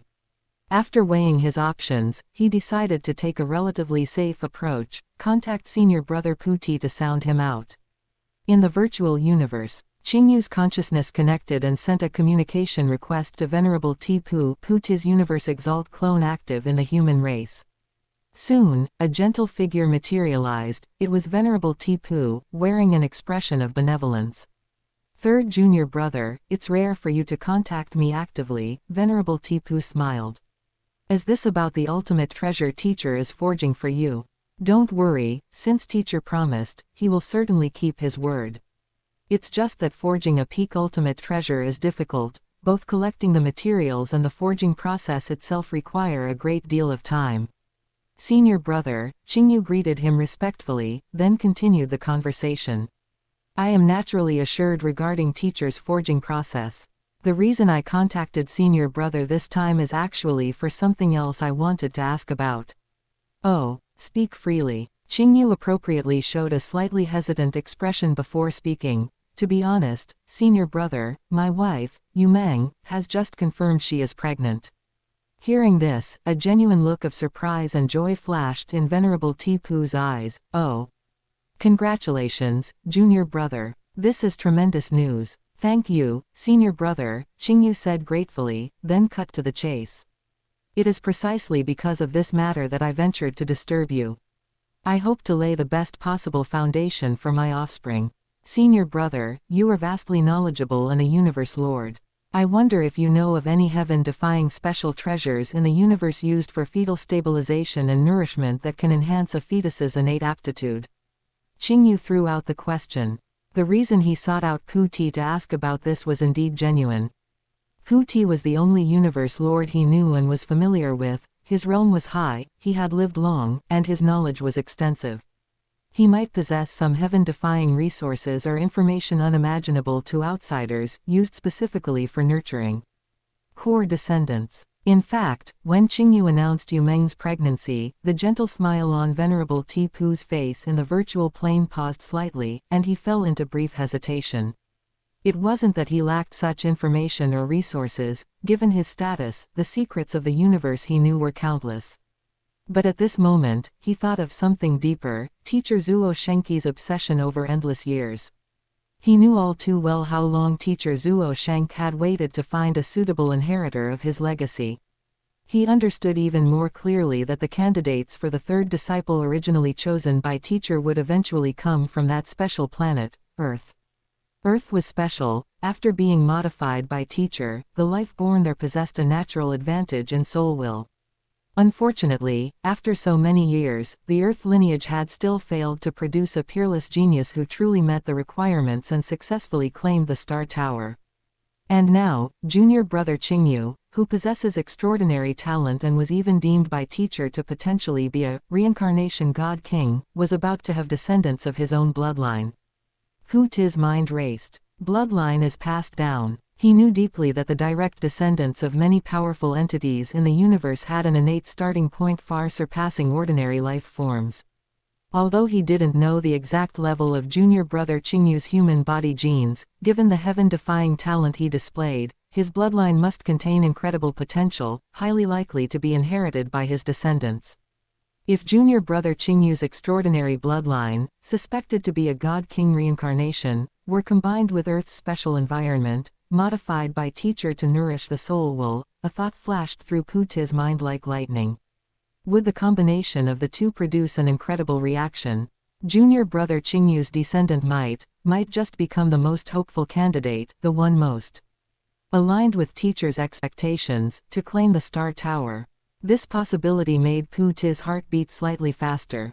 He yearned to share teacher's burden and find the true inheritor of this legacy. If his hypothesis came true, it would undoubtedly be a huge favor to teacher. The hesitation lasted only a moment before a look of resolve flashed in Puti's eyes.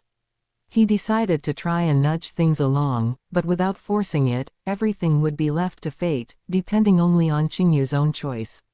Having made up his mind, a gentle smile reappeared on Venerable Tipu's face. He looked at the expectant Qingyu and slowly spoke, "Junior brother, congratulations on becoming a father soon. Regarding heaven-defying treasures for stabilizing and nourishing the fetus, senior brother does possess a few types, and I will arrange for someone to deliver them to you later." He paused slightly, mentioning as if casually, "However, I do know of a very good life planet.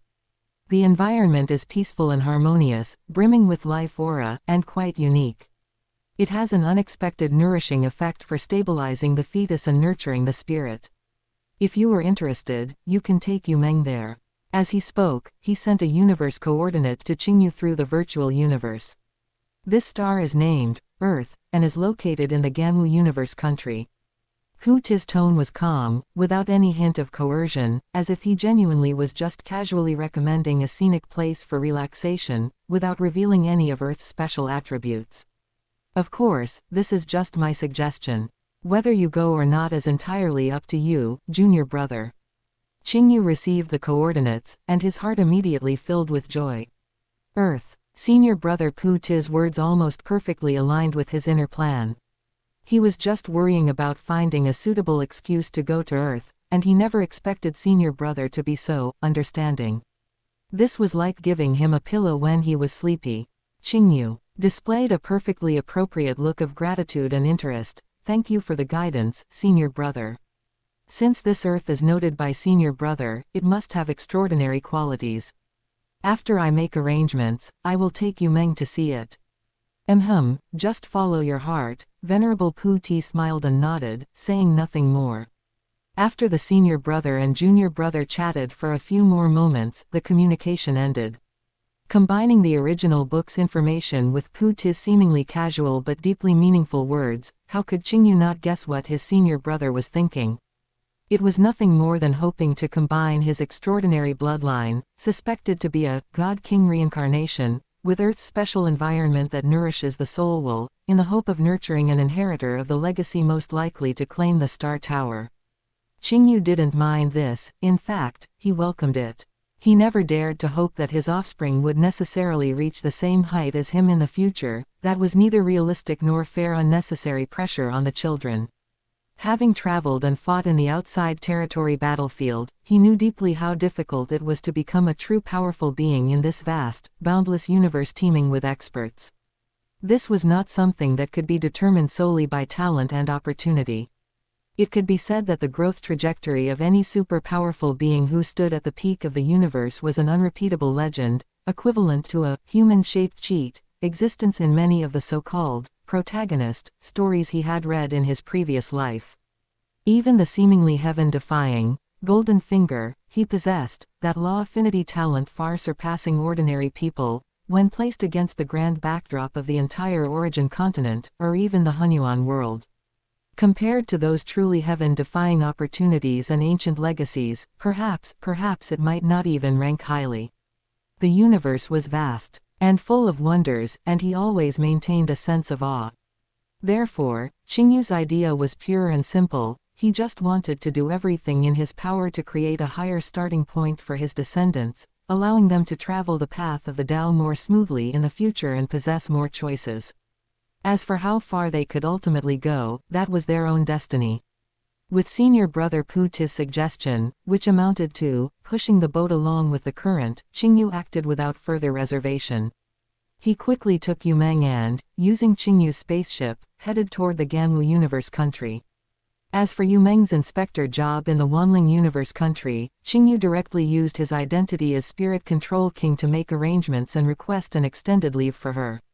In fact, the Virtual Universe Corporation's management of external training assignments for Territory Lord rank geniuses was quite relaxed. For ordinary geniuses, most of the time was spent allowing the genius to cultivate and grow independently. They only needed to complete a few tasks occasionally, and even if they were completely left alone, as long as they didn't cause major trouble, there usually wouldn't be any severe punishment. The name, Spirit Control King, was already renowned among the high-level figures of the human race territory. The magnates of the Wanling Universe country were extremely sensible, all expressing that they would handle everything. Ensuring the stable operation of Inspector Yu Meng's jurisdiction, let alone a few thousand years of leave, even a 10,000-year-long vacation was absolutely fine. They asked Spirit Control King and his wife to rest assured and recuperate. The higher-ups of the Virtual Universe Corporation simply turned a blind eye to the matter. For them, hosting the peak genius battle was already like panning for gold in the ocean. Producing one genius of the caliber of Bolin every few thousand or 10,000 sessions was already worth it. Now that a super genius like Qingyu, rarely seen in billions of eras, had emerged, his importance far exceeded the sum total of all other geniuses. Naturally, his wife Yu Meng would be treated preferentially, and they would absolutely not strictly restrict her with ordinary regulations. After some time, a sleek spaceship, emanating subtle but powerful fluctuations, quietly entered the territory of the Silverblue Empire, which was subordinate to the Ganwu Universe country, and finally hovered in an unfamiliar star domain.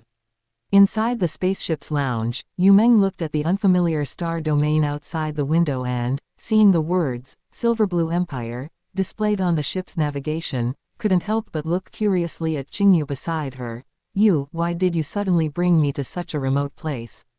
Qingyu held her hand, feeling the two faint life auras within her that were connected to his bloodline, and smiled gently. "We've been cultivating for a long time, it's time to come out and relax. The environment here is nice and quiet. Let's just treat this as a chance to unwind, it will be good for you too." He didn't explain further, and Yu Meng obediently didn't press the matter. She understood her husband, knowing that his abilities were heaven-defying and that he had access to many levels and secrets she couldn't imagine. Chapter 158, Birth. Yu Meng knew that since Qingyu brought her here, he must have a profound intention, and it was definitely for her and the child's good. She never pressed Qingyu for answers about things he did not wish to elaborate on. This trust and understanding had long merged into their souls. The spaceship sailed smoothly at sub-light speed through the boundless starry sky, without entering the dark universe. Yu Meng quickly noticed the abnormality of this star domain and whispered, "This area seems to be a void region." Qingyu nodded slightly and explained, "That is correct. The dark universe coordinates of this star domain were artificially concealed. A long time ago, this was the territory of a marquee-level undying." His tone was calm, as if speaking of a trivial matter. Whether it was directly teleporting Yu Meng there or violently erasing the layer of concealment, neither was difficult for him. But he did not choose to do so. "We are not in a hurry, flying slowly is fine." Qingyu held Yu Meng's hand, his gaze gently falling on her lower abdomen. "Let us treat this trip as a rare vacation." He was indeed not in a hurry. Perhaps because both his and Yu Meng's life gene levels exceeded those of ordinary humans, the gestation process of their offspring was also extraordinarily slow and prolonged. Even now, although the life aura in her belly was stable, it was still just two vague, unformed spiritual lights, with an immensely long time remaining before they could be born. He had plenty of time to make calm arrangements. Hearing this, Yu Meng smiled sweetly and leaned her head gently on Qingyu's shoulder, enjoying this rare, tranquil journey. For her, where they went was not important, who was beside her was paramount.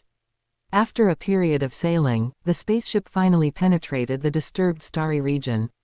A beautiful azure planet, like a magnificent gem set on black velvet, slowly appeared in their view. "Wow!" Yu Meng looked at the increasingly close planet in the external simulation, a trace of awe flashing in her beautiful eyes. "This planet, it is truly beautiful.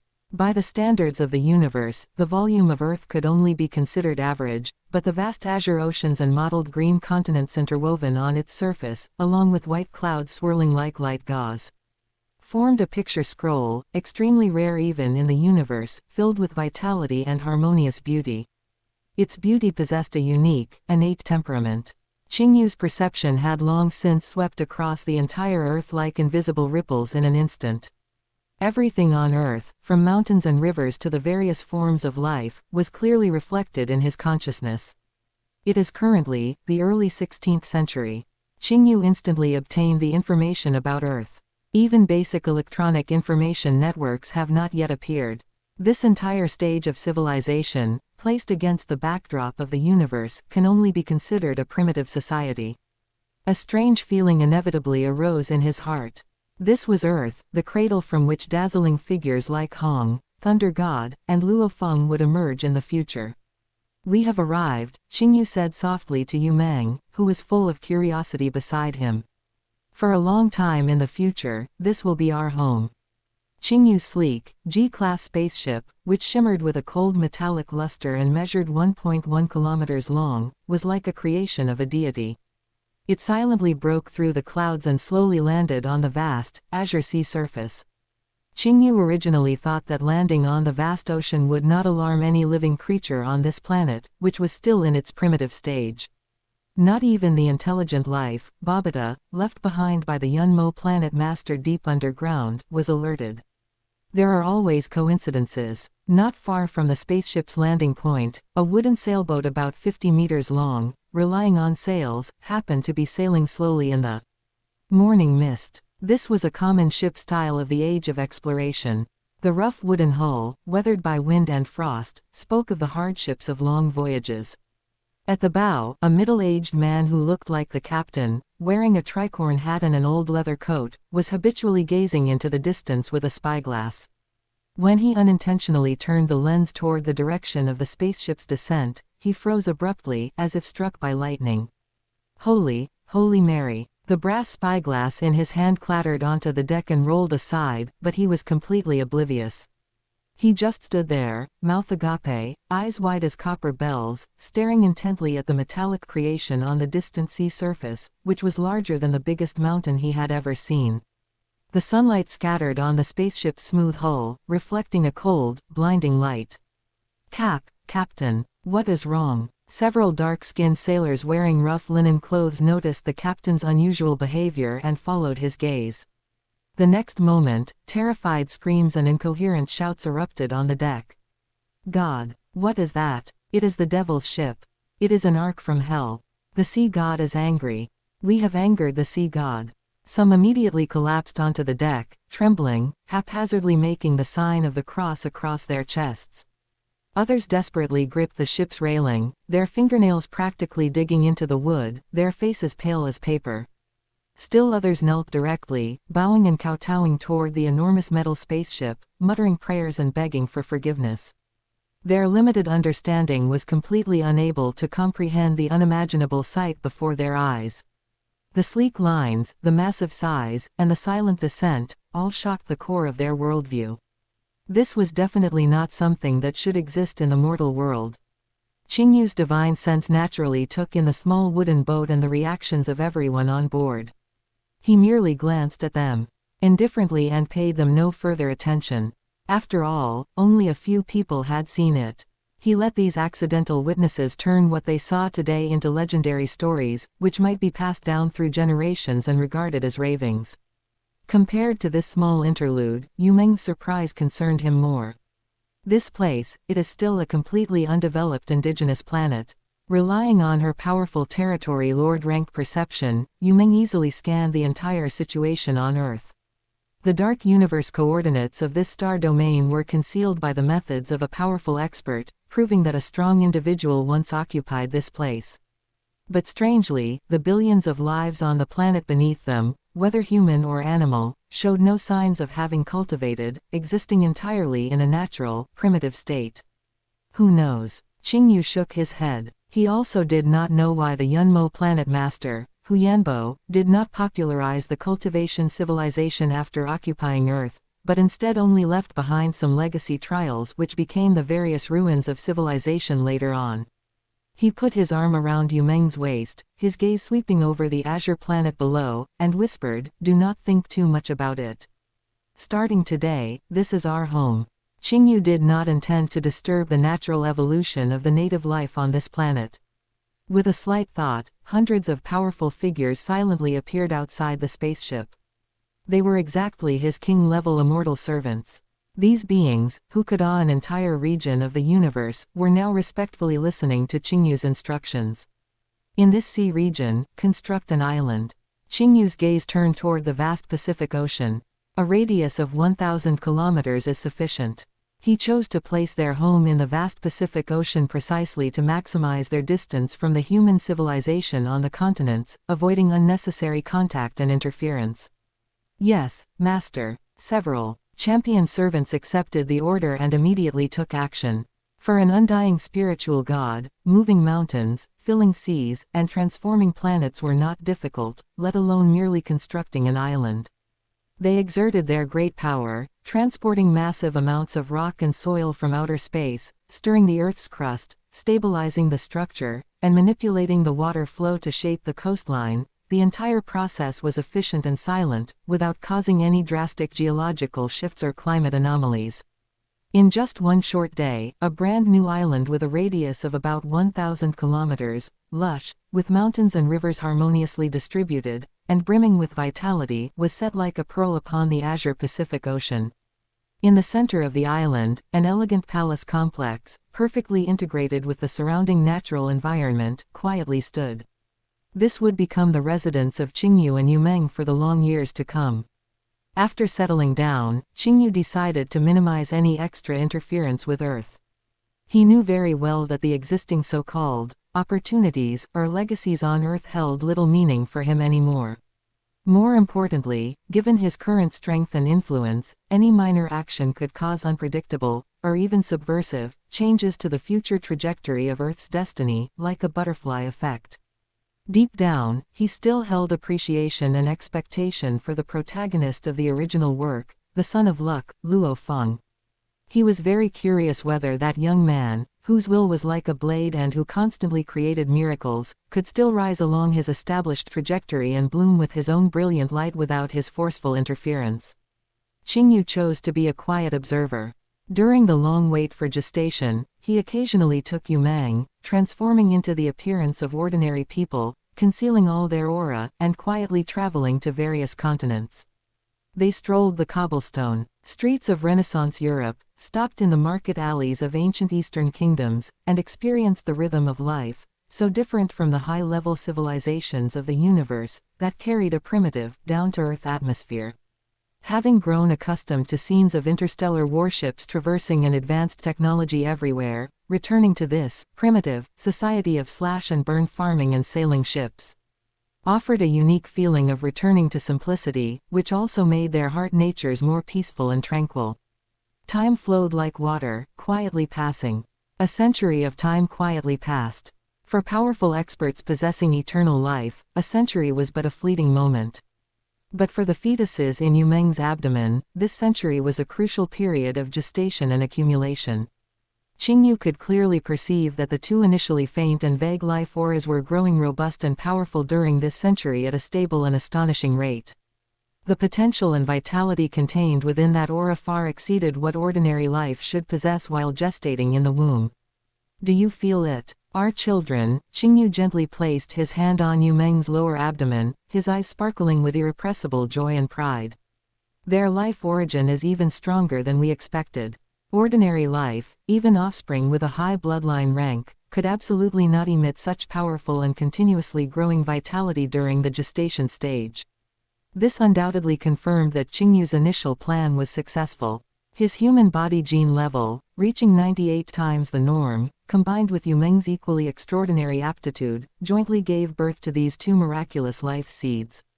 Although the signs of successful gestation were increasingly apparent, those two powerful life auras remained securely within Yu Meng's womb, showing no signs of imminent arrival. Qingyu was not anxious about this, instead, he grew more expectant. If they required such a long time to Accumulate foundation. What kind of miracle would these two little ones bring once they were born? Time flew by, the stars rotated, and Earth's calendar quietly turned the page, entering the 21st century. Qingyu's attention was drawn to a major event that was about to unfold on Earth. He knew that the virus storm, which would sweep the globe and fundamentally alter human destiny and Earth's ecology, was about to begin.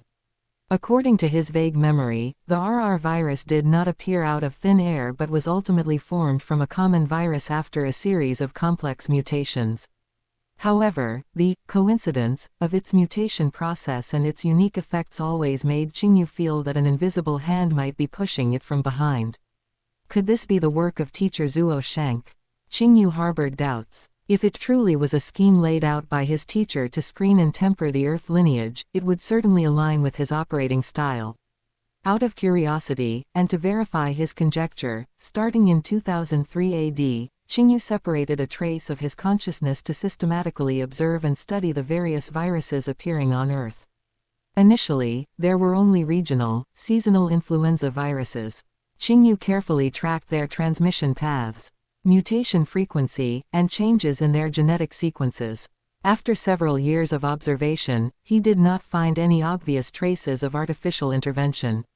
Under his powerful perception and deduction, the evolution of the virus appeared to be the result of natural selection, random mutation and survival of the fittest in the natural world, with no signs of any power beyond the ordinary intervening.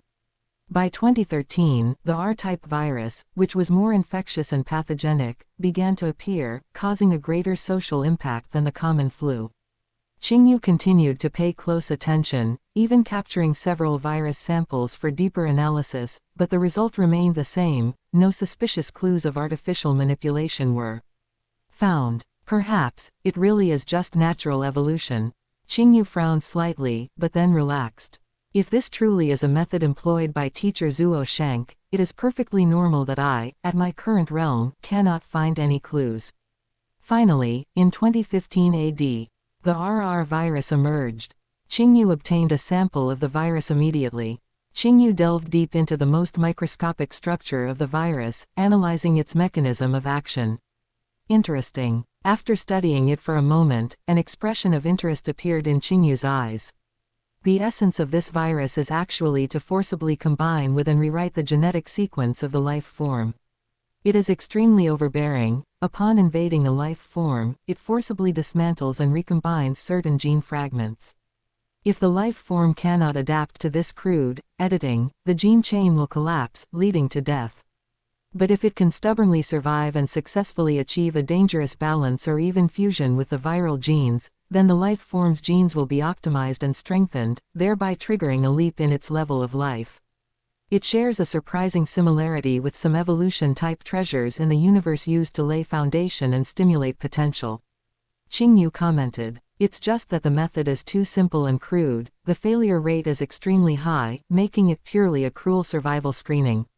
He was not specialized in the field of pharmaceutics. Otherwise, based on the characteristics of this virus, he might have been able to develop a milder, safer, and mass-producible basic evolution potion. For ordinary life races who are innate weak and lack resources, this would undoubtedly be a good choice, as it could significantly raise the overall starting point of their race's life level. However, Qingyu only contemplated it. He had no intention of interfering with or changing Earth's trajectory. Although Qingyu did not intend to directly interfere with Earth's natural progression, this did not prevent him from developing a strong research interest in the virus itself. He carefully collected several virus samples, attempting to promote the virus's further mutation in a controlled environment, observing whether it could evolve into strains with stronger effects or more peculiar characteristics. Concurrently, he separated a portion of the virus samples and introduced them into his inner world. Qingyu's inner world was no longer the empty expanse it had been. Since his breakthrough to World Lord and the stable expansion of his inner world, he had consciously begun managing this territory that belonged solely to him. When traveling the universe, if he encountered life races with decent potential or unique characteristics, he would relocate a portion of them into his inner world, allowing them to multiply and thrive there. Now, in his vast and boundless inner world, countless life races of various forms already lived on 5 massive continents, each with a diameter exceeding 10 billion kilometers. They constituted a vast and complex ecosystem. Qingyu would occasionally descend in the guise of the Lord of the World, manifesting in certain areas of these continents, lecturing on basic cultivation methods or law insights, guiding these lives to evolve and develop in different directions. He did this both to enrich the biodiversity of his inner world and to accumulate material and foundation for the gene path he would pursue in the future. He looked forward to these lives, evolving in a relatively closed environment, bringing him some unexpected surprises. During these difficult years, known as the Great Nirvana, in Earth's human history, Qingyu still maintained the habit of occasionally traveling across the continents. Earth during this period was undoubtedly a cruel trial and baptism for human civilization. City ruins, rampant monsters, and crumbling order meant countless people were displaced and struggling to survive. Qingyu traveled through this desolate land, calmly watching everything from the perspective of an observer. However, even as an observer, he was not entirely indifferent. Occasionally, when he saw lives that possessed good talent and tenacious heart nature about to perish under the claws of monsters, either due to insufficient strength or unexpected accidents, he would casually act and save them. But he would not change their predestined trajectory on Earth, such interference would be too great. He merely sent these rescued individuals directly into his inner world, allowing them to start life anew in that vaster and relatively safer expanse.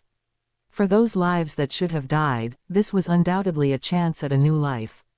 Similarly, the monsters in the ocean, which had rapidly evolved due to the RR virus and become enormous and ferocious, also attempted to attack the artificial island Qingyu had established in the Pacific Ocean. Their attempts were destined to be futile. Around Qingyu's island, countless exquisite law secret patterns had long been inscribed. These secret patterns not only formed a powerful defensive array but also possessed the effects of concealment and counterattack. In the eyes of ordinary life and even the monsters on Earth, this sea area appeared empty, making it impossible to discover the island's existence. Even if extremely lucky individuals accidentally trespassed into the range affected by the secret patterns, they would be instantly and mercilessly obliterated by invisible law power. Time flew by, and Earth's calendar turned to 2038. That year, Qingyu specifically split off his consciousness to observe a certain residential building on Earth. When June arrived, Luo Feng was born as scheduled. It seems the butterfly effect I created did not influence the protagonist of this world. In the very year Luo Feng was born on Earth, the 2 life auras that had been gestating for a long time within Yu Meng's womb suddenly became extraordinarily active, emitting a strong, vibrant throb of impending birth. Are they coming? Qingyu instantly focused most of his attention on Yu Meng, his heart filled with anticipation. He had originally thought that his children would descend upon the world in the same year as Luo Feng. However, that strong premonition of birth continued to fluctuate but did not immediately materialize. The 2 little ones seemed to be undergoing final accumulation and adjustment within the mother's body, reluctant to truly show themselves. This wait lasted for 10 years. In the year 2048 of Earth's calendar, the life auras within Yu Meng's womb finally reached a boiling peak. There were no earth-shattering phenomena, only the purest throb and brilliance of life being born. Amidst a soft yet magnificent energy fluctuation, 2 new lives descended upon the world one after another. They were a pair of twins. They had Qingyu's signature azure scales on their brows. The moment they left the mother's body, they displayed extraordinary qualities far surpassing ordinary infants. Without any guidance, the 2 little ones instinctively began frantically devouring the surrounding universe energy. Boom tilde tilde tilde. As if forming 2 miniature energy vortices, the incomparably rich universe primal energy in the palace surged toward them like a tide. Qingyu was prepared. With a thought, the universe crystals piled up nearby like small mountains were instantly activated. The extremely pure universe energy transformed into visible light bands, continuously pouring into the 2 infants' bodies. Their bodies seemed like bottomless pits, greedily absorbing this massive energy. Cells cheered, genes leapt, and their life level made a leap at a terrifying speed. It was almost a natural progression, with no bottleneck whatsoever. In the brief moments after descending upon the world, the two little ones' bodies trembled slightly, their surrounding aura suddenly soared, directly crossing the threshold of the apprentice rank and steadily stepping into planetary level. They did not cry loudly like ordinary babies after being born. After initially completing their energy absorption and stabilizing their planetary level realm, they opened their eyes, which were clear as crystal yet carried a trace of innate spiritual wisdom. Two pairs of dark, round eyes rotated curiously, looking at the unfamiliar surroundings, before finally settling simultaneously on the faces of Qingyu and Yumeng, who were closest to them. Chapter 159 Golden Horned Beast. Their eyes held the purity of newborn life, along with a calmness and curiosity far surpassing that of infants their age. They were quiet and obedient, charming enough to melt one's heart. Qingyu stepped forward, carefully taking one little one in each arm, holding the two infants, who radiated warmth and rich life energy, as gently as if they were the world's greatest treasures. He walked to Yumeng's bedside. Her face looked slightly tired but was overflowing with happiness and maternal radiance. He leaned down and placed a soft kiss on her forehead. "Yumeng, thank you for your hard work." His voice carried an indescribable tenderness and gratitude. Yumeng shook her head slightly, a satisfied and brilliant smile blooming on her rosy face. She reached out, her fingertips gently touching the children's tender cheeks, feeling the stirring of their shared bloodline. Everything was worth it for them. She looked up at Qingyu and softly asked, "What should we name our children?" Qingyu lowered his head, gazing at the two children in his arms, who were like finely carved jade and possessed lively eyes. The elder brother, born first, had sharp and clear eyes, faintly displaying an unstoppable edge. The younger brother's gaze was calm and resilient, carrying an unyielding determination. He smiled slightly, having already made his decision. The elder brother shall be named Qing Feng Green Edge. May he be like a sharp sword drawn from its sheath in the future, forging ahead with determination, unstoppable, and capable of cutting through every obstacle on his path. The younger brother shall be named Qingyi Green Resolve. May his resolve be firm, untouched by external influences, allowing him to uphold his heart nature and climb the peak with supreme perseverance. Qingyu planned to test the children's foundation. Although they were at the planetary level upon birth, Qingyu still intended to personally examine their life gene level. He gently held the two little ones close.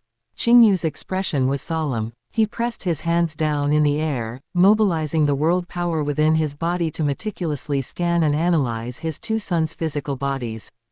Yumeng held her breath, watching nervously.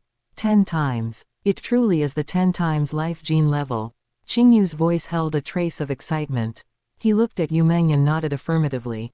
The two little ones, Qingfeng and Qingyi, had both reached the innate life gene level of 10 times. In the true sense of the word, he had single-handedly created a brand new bloodline for the human race, one whose innate starting point was ridiculously high. He could foresee that this branch of his bloodline, once successfully propagated, would definitely become a new and powerful pillar within the human race in the future. Good, good, good, Qingyu exclaimed 3 times, his excitement overwhelming. He carefully held his two sons back in his arms, looked at their lively eyes, and chuckled, "I just wonder how much of my aptitude you two little ones have inherited, besides this life gene level." He gently tapped the children's little noses with his fingertip, "But it doesn't matter. In any case, your starting point is already the highest in the history of the human race. How far you can go in the future depends on your own opportunity."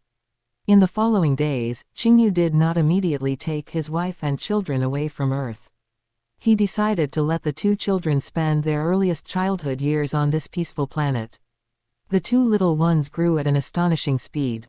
Thanks to their innate 10 times gene level and the various rare treasures Qingyu provided without reservation, which warmed their physical bodies and nourished their souls, their bodies instinctively absorbed massive amounts of energy even without any active cultivation.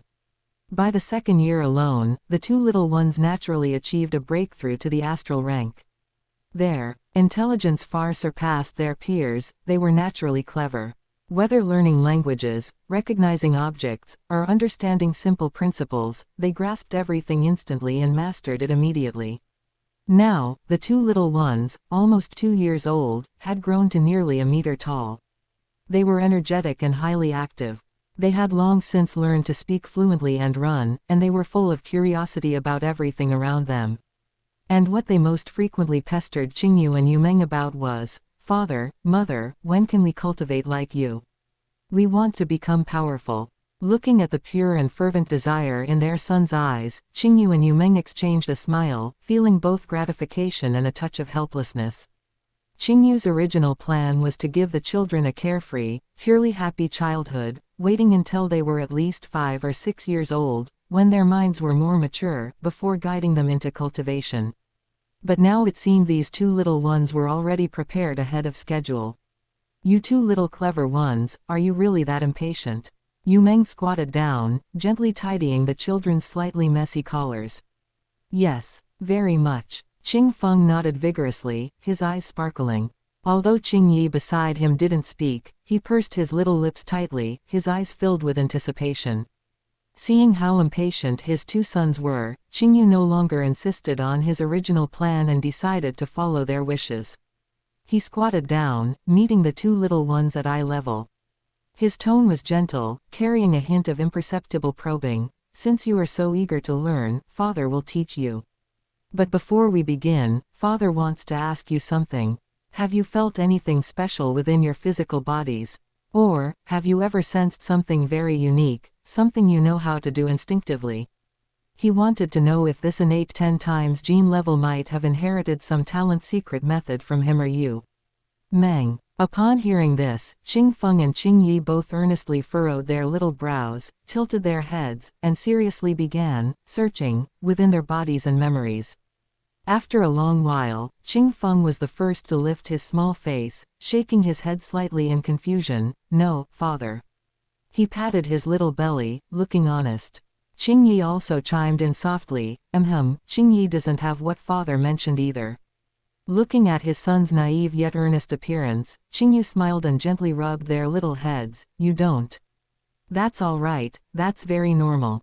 He felt no disappointment. So-called talent secret methods are often developed when a powerful race, through countless years of reproduction, sees generations of strong practitioners continuously use and optimize certain powerful secret methods. The imprint gradually becomes deeply rooted in the genes, finally allowing it to be stably passed down to descendants through the bloodline. This is an extremely long and natural process, requiring the accumulation of time, just like many races in the universe constantly raising their own bloodline rank. Since his children were the first generation, it was actually normal for them not to possess talent secret methods. Qingyu had merely asked out of a hopeful impulse. Collecting his thoughts, Qingyu's expression gradually became serious and stern. His gaze was calm but carried an invisible pressure as he looked at Qingfeng and Qingyi. "Qingfeng, Qingyi, listen carefully." His voice was not loud, but it clearly entered the children's ears, carrying an undeniable weight. The path of cultivation, once started, allows no room for slackness or childish play. Father is now giving you a choice. He pointed to the sunlit, bird-singing, flower-fragrant garden outside the palace. "You can choose to continue playing as before, chasing butterflies, digging in the dirt. Father will absolutely not blame you. A happy childhood is equally precious." He paused, his gaze growing deeper. "But if you choose to step onto the path of cultivation, then from that moment on, Father will hold you to the standards of a practitioner. When cultivating, you must be focused, you must persevere.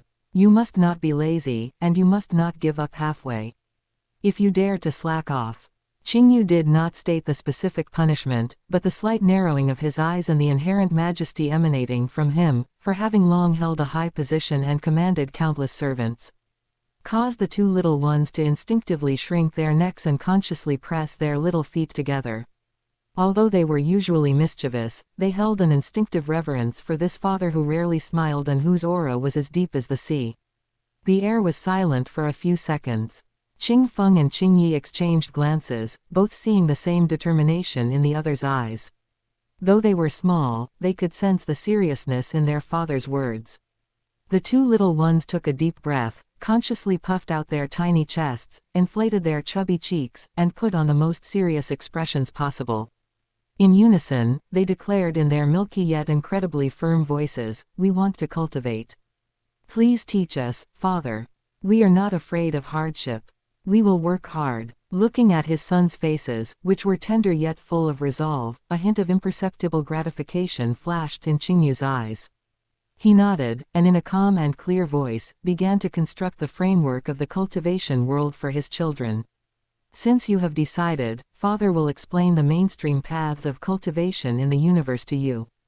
Qingyu sat down cross-legged, motioning for the two little ones to sit in front of him.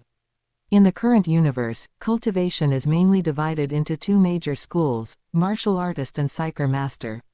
Martial artists primarily temper the physical body and primal energy, focusing on close combat.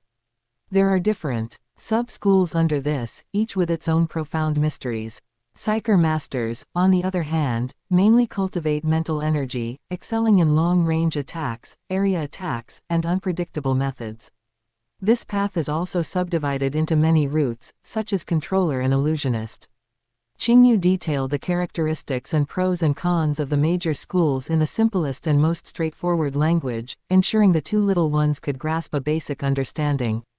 Given the realm of Qingyu and Yumeng, they could naturally perceive that Qingfeng and Qingyi not only possessed astonishing primal energy aptitude, but the mental strength in their seas of consciousness was equally vast, making them bona fide innate psyker masters. Your mother and I mainly cultivate the path of the illusionist among psyker masters. At the same time, I also cultivate the controller path, Qingyu added. Hearing that both their parents were illusionists, the two little ones' eyes immediately shone like stars. Qingfeng instantly waved his small hands. Father. Father, I want to learn illusions. Just like you and Mother. Qingyi also nodded vigorously, his small face filled with longing. Qingyu couldn't help but laugh, shaking his head. While the illusionist path is good, it is not suitable for everyone. It places extremely high demands on the essence of the soul, the strength of will, and one's heart nature. He looked at his two excited sons, his tone gentle but firm. You don't need to rush to decide your future path right now. Next, I will teach you the most fundamental secret methods for the different routes of martial artist and psyker master, allowing you to try and experience each one. At the same time, I will also let you enter the virtual universe to personally experience the differences between various combat styles. What suits oneself is the best. Over the next 10 years, Qingyu did not impart any profound secret methods. He merely patiently taught the two children the most fundamental introductory techniques of various schools. The virtual universe network also became the two children's best proving ground. They simulated battles against various opponents, personally experiencing the passion of clashing blades, the agility of flying psychic weapons, and the strangeness of interwoven illusions. During these 10 years, relying on their extraordinary innate aptitude and the supply of resources, the cultivation of Qingfeng and Qingyi had long reached the limit of the astral rank, and their strength was sufficient to easily achieve a breakthrough to the universe rank. However, Qingyu stopped them. There is no need to rush the breakthrough, Qingyu explained to his two sons, whose eyes were filled with confusion.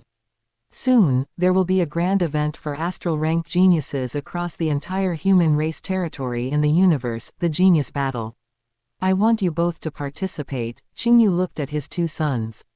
If you can make it into the top 1,000 across the entire universe and earn the qualification to enter the core layer of the Virtual Universe Corporation, that would naturally be the best. Even if you cannot. His tone was calm but carried deep meaning. It will still allow you to witness firsthand how vast the universe is and how numerous the geniuses are. It will let you know that there are always people better than you, and there is always a higher sky. He gently patted the shoulders of the two young ones, lest you become arrogant and conceited just because you started at a high point. The true path of a powerful expert never depends only on the starting point, but rather on perseverance, heart nature, and growth through tempering. Over these 10 years, Qingyu also gained a clearer understanding of his two sons' talents. Their life gene level was indeed 10 times higher, which gave them a physical foundation far surpassing ordinary people. But their affinity for the law was relatively common. Generally speaking, beings with high life gene levels have a closer connection between their soul and the universe origin, and their law affinity is usually not low. Just like the golden horned beast, it is innately highly compatible with the law of metal, comprehending the domain of metal as naturally as eating and drinking. However, Qingfeng and Qingyi did not display this innate advantage in law comprehension.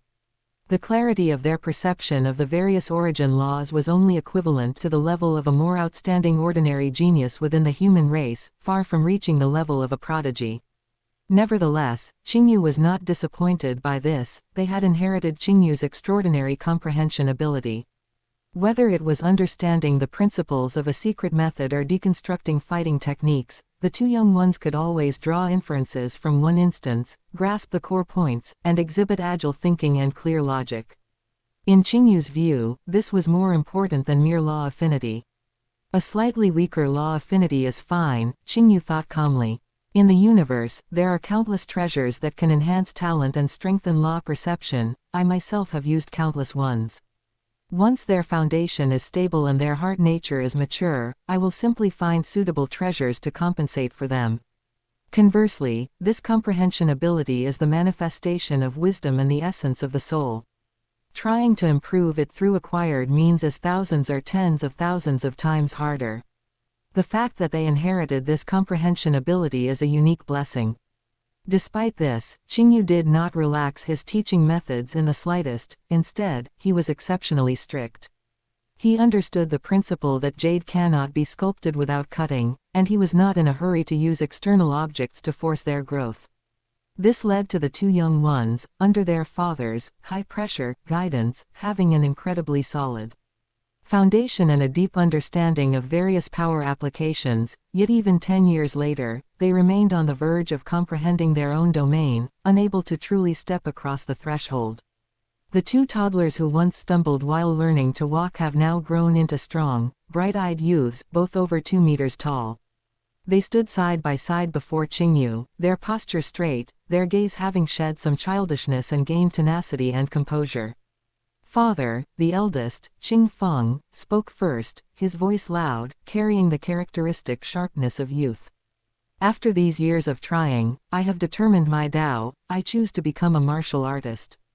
His eyes flashed with a desire for the clash of power.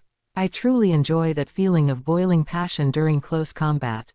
Every exertion of force, every dodge, makes me feel incredibly real and exhilarated. He raised his hand, and a training spear materialized in his grasp. He gripped it tightly, the tip trembling slightly, as if resonating with his heartbeat. I choose the spear as my weapon. I love its decisiveness when thrusting straight, its dominance when sweeping, and the satisfaction of having a spear in hand to break through all obstacles. Next, the second son, Qingyi, stepped forward. His temperament was quieter and more reserved than his brother's. He spoke, "Father, I choose the Psyker Master, the Controller Tao." His gaze was focused and calm. I prefer the feeling of finely manipulating weapons with divine thought and controlling the rhythm of battle. With a thought, several cicada-wing thin flying knives hovered around him, their trajectories agile and precise, like living fish. The feeling of divine thought sweeping over the weapons, directing them as easily as my own limbs, fascinates me. Qingyu looked at his two sons, who had distinctly different temperaments but equally determined eyes, and a gratified smile appeared on his face. He had never intended to forcefully dictate his children's Tao, and seeing them make choices based on their own heart nature and preferences made him genuinely happy. Very good, Qingyu's voice was calm and powerful. Whether martial artist or Psyker Master, both are broad avenues leading to the peak of power. Since you have made your choices, from today onward, Father will officially impart the corresponding core secret methods based on your respective Tao. His gaze swept over Qingfeng and Qingyi, carrying both expectation and a hint of severity. Remember, once you choose a Tao, you must walk it with unwavering determination. The path ahead will not be as easy as before. Although Qingyu did not primarily cultivate the martial artist path, his realm was profound.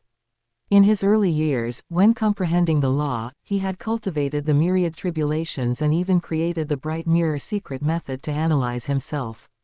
His vision and insight were more than sufficient to instruct an astral rank youngster.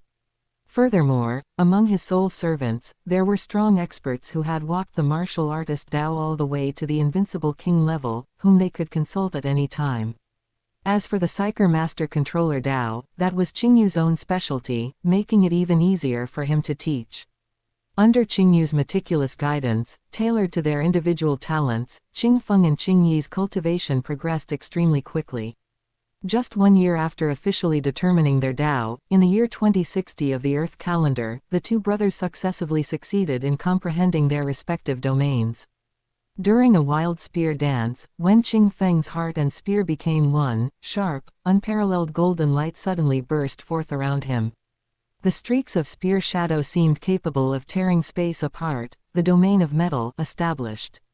As for Qingyi, while meditating and controlling his flying blades, the air currents around him naturally converged, transforming into an invisible yet tangible domain. The speed of the flying blades within it surged, and their trajectories became increasingly elusive, the domain of wind established. Seeing his two children's cultivation gradually getting on track, Qingyu felt relieved and began planning to leave Earth with Yumeng and the children. However, it was exactly in this year that the golden horned beast appeared. This terrifying creature, possessing the peak bloodline of a starry sky behemoth, brought devastating blows to the human inhabitants of Earth the moment it appeared. Cities turned into ruins wherever it passed, and armies were instantly crushed. Given the rank of Earth's civilization at the time, which didn't even have a single astral rank expert, the situation facing the golden horned beast was an absolute, one-sided obliteration. If it were any other ordinary life planet in the universe, it would have probably completely fallen long ago, becoming a snack base for the golden horned beast to devour at will. But the people of Earth displayed astonishing resilience. Led by Luo Feng and others, the surviving global forces were rallied, advancing one after another, building defensive lines with blood and life. Even though hope was slim, they never gave up. Luo Feng displayed his unique charisma and sense of responsibility at this moment. If it were anyone else, possessing a fallback like the Yunmo planet ship, 99% would likely choose to hide inside and save themselves. But he wholeheartedly and resolutely stood up, vowing to share the fate of Earth and resolve this catastrophic disaster. However, this time, perhaps due to the subtle butterfly effect caused by Qingyu's prolonged stay on Earth, the trajectory of history seemed to have deviated slightly. In the original work, facing desperation, it was Hong and Thunder God who resolutely burned their souls, erupting with strength beyond their limits to fight the golden horned beast, thereby securing a crucial moment for Luo Feng. Luo Feng then led several experts to execute a secret method from the Yunmo planet lineage, finally and arduously resolving the golden horned beast, and Luo Feng himself subsequently gained the heaven-defying opportunity of possession of the golden horned beast. But this time, the situation was somewhat different. Babata, do you have any other methods? Hurry up and tell me. Luo Feng anxiously urged the intelligent lifeform Babata. The rampage of the golden horned beast was tearing at his heart. I already told you. Babata's small face was filled with helplessness and irritation. Against an astral rank golden horned beast, all the resistance methods currently available to you Earthlings are useless. I really don't understand the mindset of you Earthlings, insisting on doing something you know is impossible. It's simply, I will not give up on Earth. Luo Feng interrupted him, his eyes firm as iron, though his voice carried a hint of suppressed pain. If Earth is destroyed, and my family and friends are gone, living alone in the universe afterward, that would truly be worse than death. Babata was furious, his virtual body trembling slightly. It took the master so much effort to find a suitable legacy successor like you, so why are you so stubborn? If you truly insist on resisting to the end, Babata, forced into helplessness by Luo Feng's stubbornness, finally gritted his teeth, as if having made a certain decision. There is only one last, desperate measure left. Chapter 160, The Test. What method? Tell me quickly. A glimmer of hope suddenly rose in Luo Feng's heart. Scattered across your Earth are many warship wrecks from universe civilizations. Babata said at a rapid pace. Those wrecks are ancient, and most of their systems have long since failed, but some high-power weapon modules, their core structures, might still be preserved. Although they definitely cannot be used directly after eons of erosion, if I were to intervene and perform emergency modifications and repairs, perhaps I could piece together one or two trump cards that could be used temporarily. Babata's words were like lightning flashing through the darkness, instantly illuminating Luo Feng's mind. Yes. Search for ancient civilization ruins. Utilize the weapons within the ruins. Hope rekindled in Luo Feng's eyes. He immediately took action, going through the dojo of limits channels to find Hong and obtain all known ancient civilization ruin archives on Earth. In the virtual space, Luo Feng quickly browsed the data, but his brows furrowed tighter and tighter. Ruin number 1, Ruin No. 12, Ruin No. 31. As he looked, he communicated with Babata. Babata, you know all about these ruins, right? Which one is most likely to contain a weapon that can deal with the golden horned beast? Babata's virtual image sat with his legs crossed, his tone carrying a hint of disdain. HMPH, most of these so-called forbidden lands are traces left by the boss back in the day. The ones you can go to now won't help you much. Are there ones you can't go to now? Luo Feng's heart sank little by little. His finger unconsciously slid across the light screen. Suddenly, an archive for an area, specially marked with a red border but with extremely brief information, popped up. This is the fourth forbidden land. Luo Feng read out the annotation.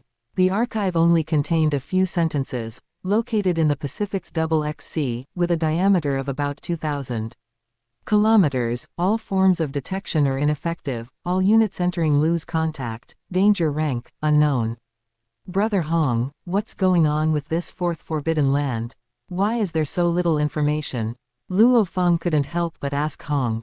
Hong's expression became incredibly solemn. This place is the most mysterious place on Earth.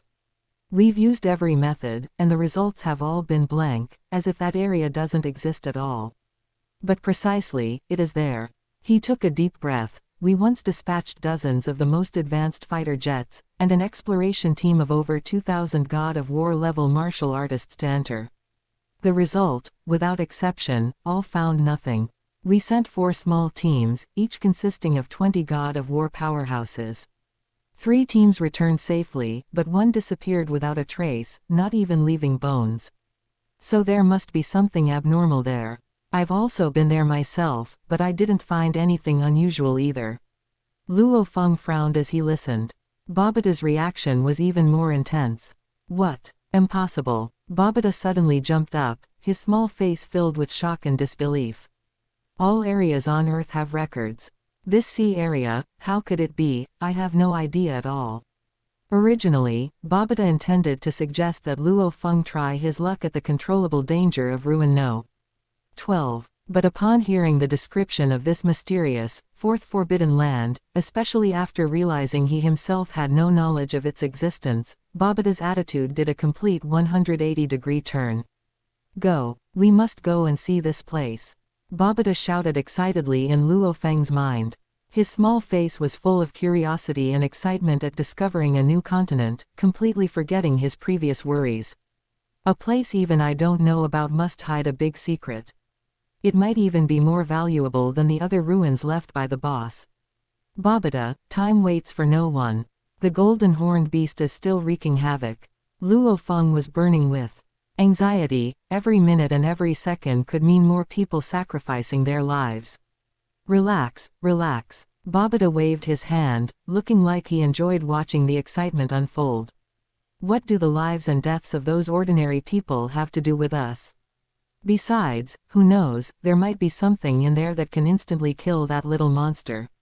As an intelligent life form by nature, and having been sealed within the Yunmo planet ship for countless years, besides Hu Yanbo and now Luo Feng, he indeed lacked empathy for the lives of other Earthlings. Under Luo Feng's insistence and Babata's strangely changed support, the spaceship quietly ascended, flying towards that forbidden sea area in the Pacific. On the spaceship, Luo Feng stared intently at the external monitoring screen, unable to help but ask again, Babata, regarding this fourth forbidden land, do you really have no clues at all? Even teacher Hu Yanbo never mentioned it. No, absolutely not. Babata said definitively, his virtual image scratching his head, also looking confused. I can be sure that all traces left by the boss on Earth absolutely did not mention this sea area. When the spaceship arrived above the target sea area, from the external monitoring screen, below was only a vast, empty blue ocean, no different from any other sea area. Let alone islands, not even a protruding reef could be seen. There's nothing there. Luo Feng frowned. No, that's wrong. Babata's voice, however, grew serious. Control the spaceship to fly over it. Luo Feng extended his divine thought as instructed, but felt that the area was empty, as if nothing existed. But he trusted Babata, controlling the spaceship to slowly descend, attempting to fly low over this area. But nothing strange happened. Nothing happened. Luo Feng was stunned. Again. Luo Feng, try again. Crash into that position just now. Babata, however, was shouting in his mind, excitedly gesticulating. Although Luo Feng didn't understand why, he still complied. He controlled the spaceship, once again rushing towards that seemingly empty sea area without hesitation. Once, twice, thrice. Each time, the result was exactly the same. The spaceship just flew normally, and Luo Feng's own perception didn't detect any problems.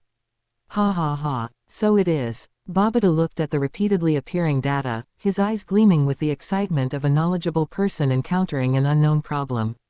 Exquisite, too exquisite, much more brilliant than the boss. He stroked his chin, his virtual face showing an expression of extreme confusion and curiosity. Could it be, the boss forgot to tell me some shocking secret before he died? Impossible. Or, some other extraordinary existence descended upon Earth later. Although Babata couldn't fully comprehend the specific profoundness of the law-secret patterns Qingyu had arranged around the island, he relied on his knowledge gained from following Huyanbo for many years. He had a strong intuition. The thing hidden behind this sea area, its rank and mysteriousness, was absolutely far beyond what Ruin know. Number 12, and number 31, those so-called forbidden lands, he knew inside and out, could compare to. Interesting, too interesting. Babata rubbed his hands and said to Luo Feng. Luo Feng, we might have hit the jackpot. What's hidden here is probably a huge opportunity. Of course, it could also be a huge danger. But no matter what, it's more promising than going to those dilapidated ruins. Luo Feng controlled the spaceship, trying dozens of times back and forth on the periphery of that strange sea area. Each time, the result was without exception. Babata, are we really not wasting time like this? The continuous futile attempts made Luo Feng increasingly anxious. He looked at the still, empty, sea area in the external simulation and couldn't help but say to Babata. I always feel like you're just satisfying your own curiosity. The golden horned beast won't wait for us. Luo Feng, what do you know? Babata retorted excitedly, his virtual image gesticulating wildly. This place absolutely hides the greatest secret of Earth and even this star domain. I guarantee it. The rank of this concealment method is far more exquisite and profound than any arrangement left by the boss. This is also definitely not the boss's style, he can't pull this off. Babata's tone was filled with the excitement and shock of discovering a new continent. Never thought that Earth actually hides such a place. Inside, there's either a huge opportunity, or a terrifying existence that even we can't imagine.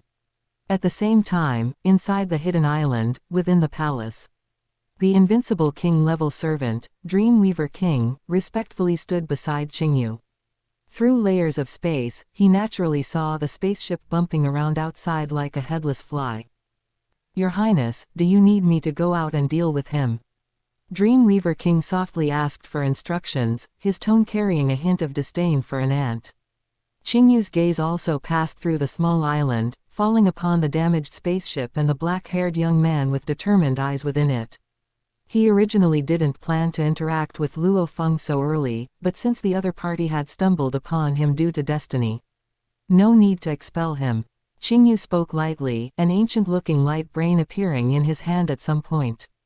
Let him in. You set up an illusion test for him, the intensity, set it at the universe rank 1 level. If he can pass, give him this. He handed the basic light brain to Dreamweaver King. Oh, right. Qingyu added, even if he can't pass, just let him leave, no need to harm his life. He had to make sure to instruct clearly, lest Dreamweaver King act without proper measure and directly eliminate the future Primal Chaos Lord. Yes, your highness. Dreamweaver King bowed in assent, his figure slowly merging into the void realm, beginning to set up. Outside the island, inside the spaceship. Luo Feng, you decide. Babata's voice carried an unprecedented seriousness and a hint of imperceptible excitement. Forcibly breaking in here, the risk is unknown. There might be immense danger inside. If you're not careful, your little life will truly be lost here.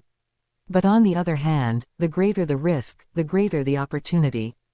If there truly exists the ruins of a high-level civilization or the legacy of a powerhouse here, then the possibility of us finding a way to deal with the golden horned beast will far exceed any other place.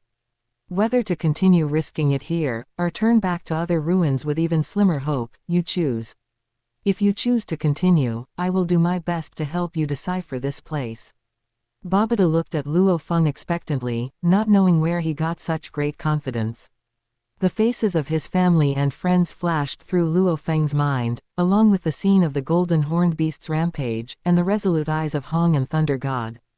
His gaze instantly became incomparably firm, without even half a second of hesitation. Charge. Before the words finished, he controlled the spacecraft again, charging resolutely towards that invisible barrier. He had thought this time would still be the same as before, where he would inexplicably pass straight through. Unexpectedly, the spacecraft seemed to pierce through an extremely viscous yet incredibly fragile membrane. Accompanied by a slight feeling of spatial distortion, the scene before his eyes suddenly changed drastically. It was no longer the vast, azure ocean. Instead, it was a magnificent world difficult to describe in words. The sky was not the usual azure blue of Earth, but displayed a soft, strange celestial curtain that seemed to flow with colorful aurorae. Visible law secret markings slowly moved, came into being, and perished across the sky like living things.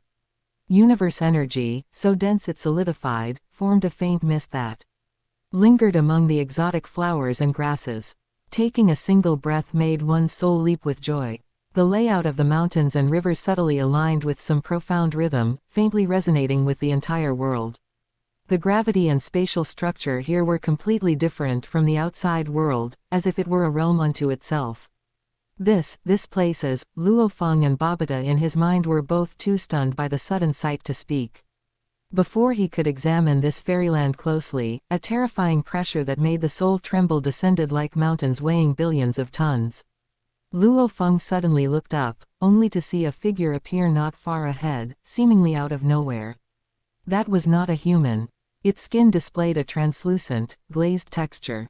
Faintly visible inside were countless tiny, eerie green filaments, like nerve pathways, slowly flowing, emitting strange and powerful life fluctuations.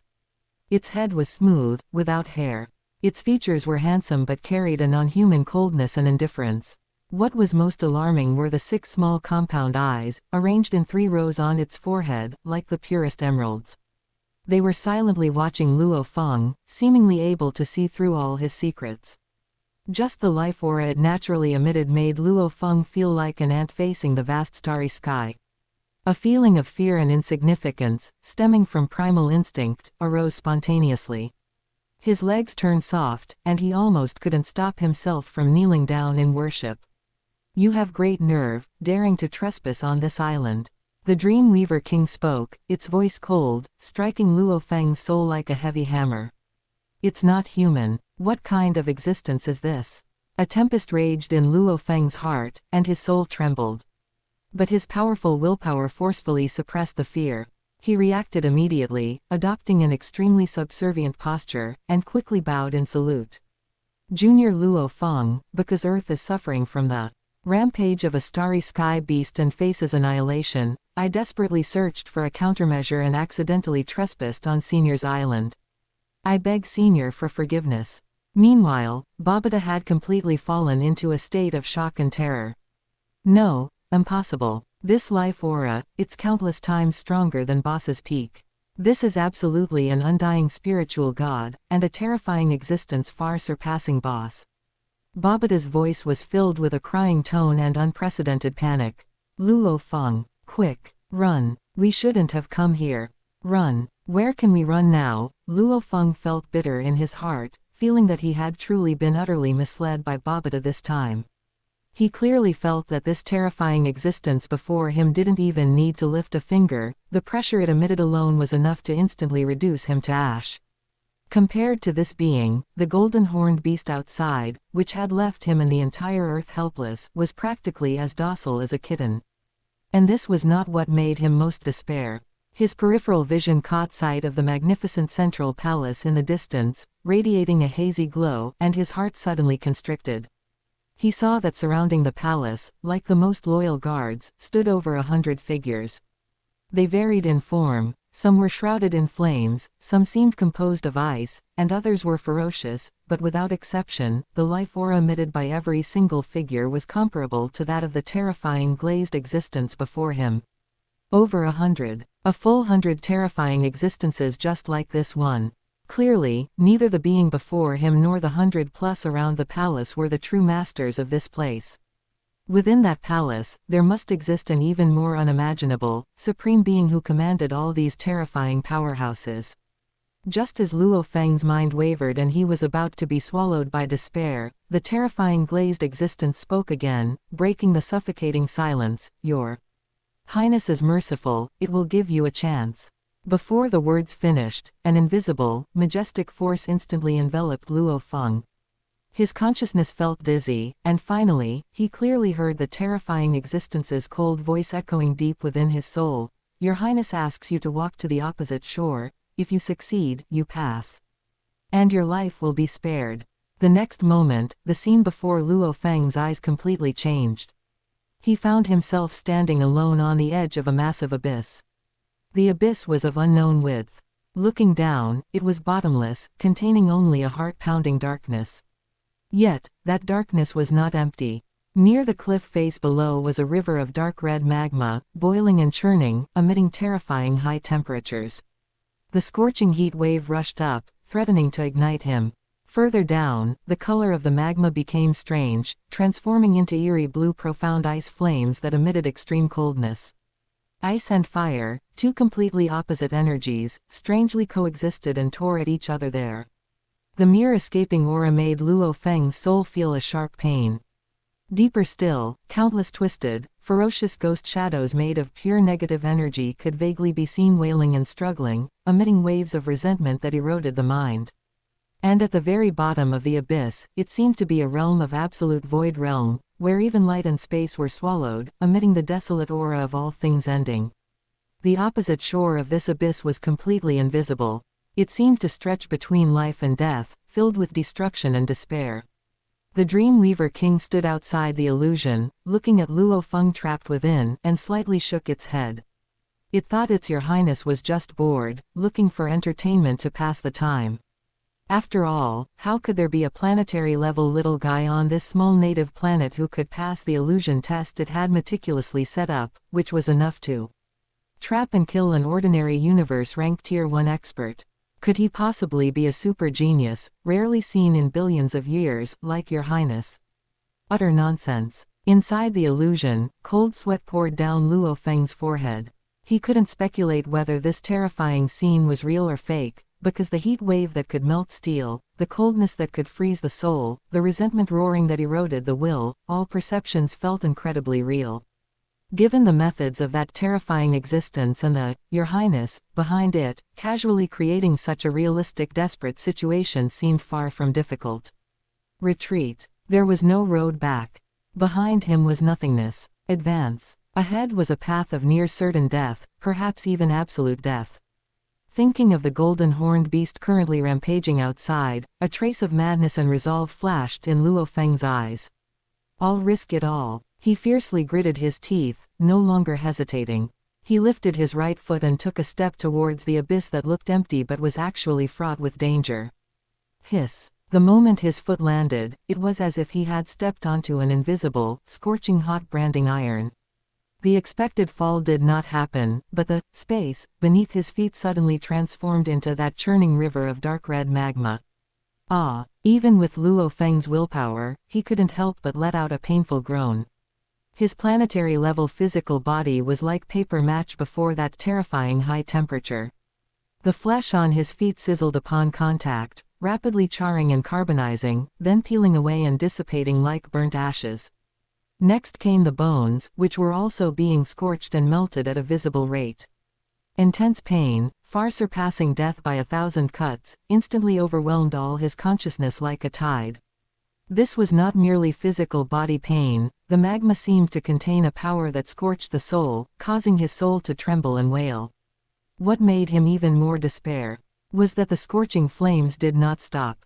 Instead, they spread rapidly upward along his legs, like gangrene attached to the bone. Calves, knees, everything they passed turned into charcoal. And ahead, that terrifying abyss still stretched endlessly out of sight. He had only just taken the first step. The destructive, scorching flames had already burned up to Luo Feng's chest. The intense pain made his consciousness nearly blur, and his eyes instantly went blind from the impact of the high-temperature heat wave, plunging him into darkness. He felt like a candle thrown into a furnace, rapidly melting and disintegrating. Am I going to die? Boundless despair, like the cold water of the abyss, accompanied the intense pain of his physical body, almost completely swallowing his will. He slumped forward weakly, seemingly about to be completely buried in this endless sea of magma and fire. Just as his consciousness was about to sink, his hands, which were lunging forward, suddenly touched an object that was distinctly cold and hard, completely different from the surrounding heat. It was a stone platform, only about a foot square, protruding from the surface of the magma. A strong desire to survive, stemming from primal instinct, suddenly ignited in his nearly extinguished consciousness like the last spark of a star. He used all his remaining strength, relying on the cold sensation transmitted through his arms, frantically climbing upward and pressing his entire upper body tightly onto the cold stone platform. The moment his body completely left the magma below, buzz. It was as if time and space had reversed, all the pain receded like a tide. The despairing dark sea of fire before his eyes vanished, and the intense pain that scorched his soul disappeared into thin air. Chapter 161, Reward. Luo Feng was astonished to find himself still standing perfectly intact in the same spot, his feet firmly planted on the solid ground.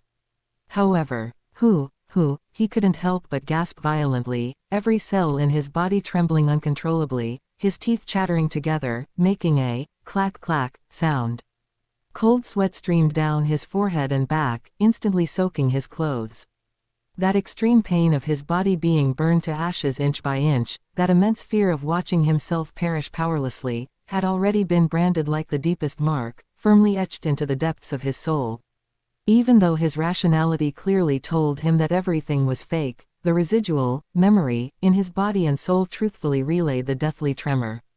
He raised his head, looking toward the abyss before him, still endless and radiating various terrifying auras, his eyes filled with unspeakable horror. This was the most terrifying aspect of this illusion.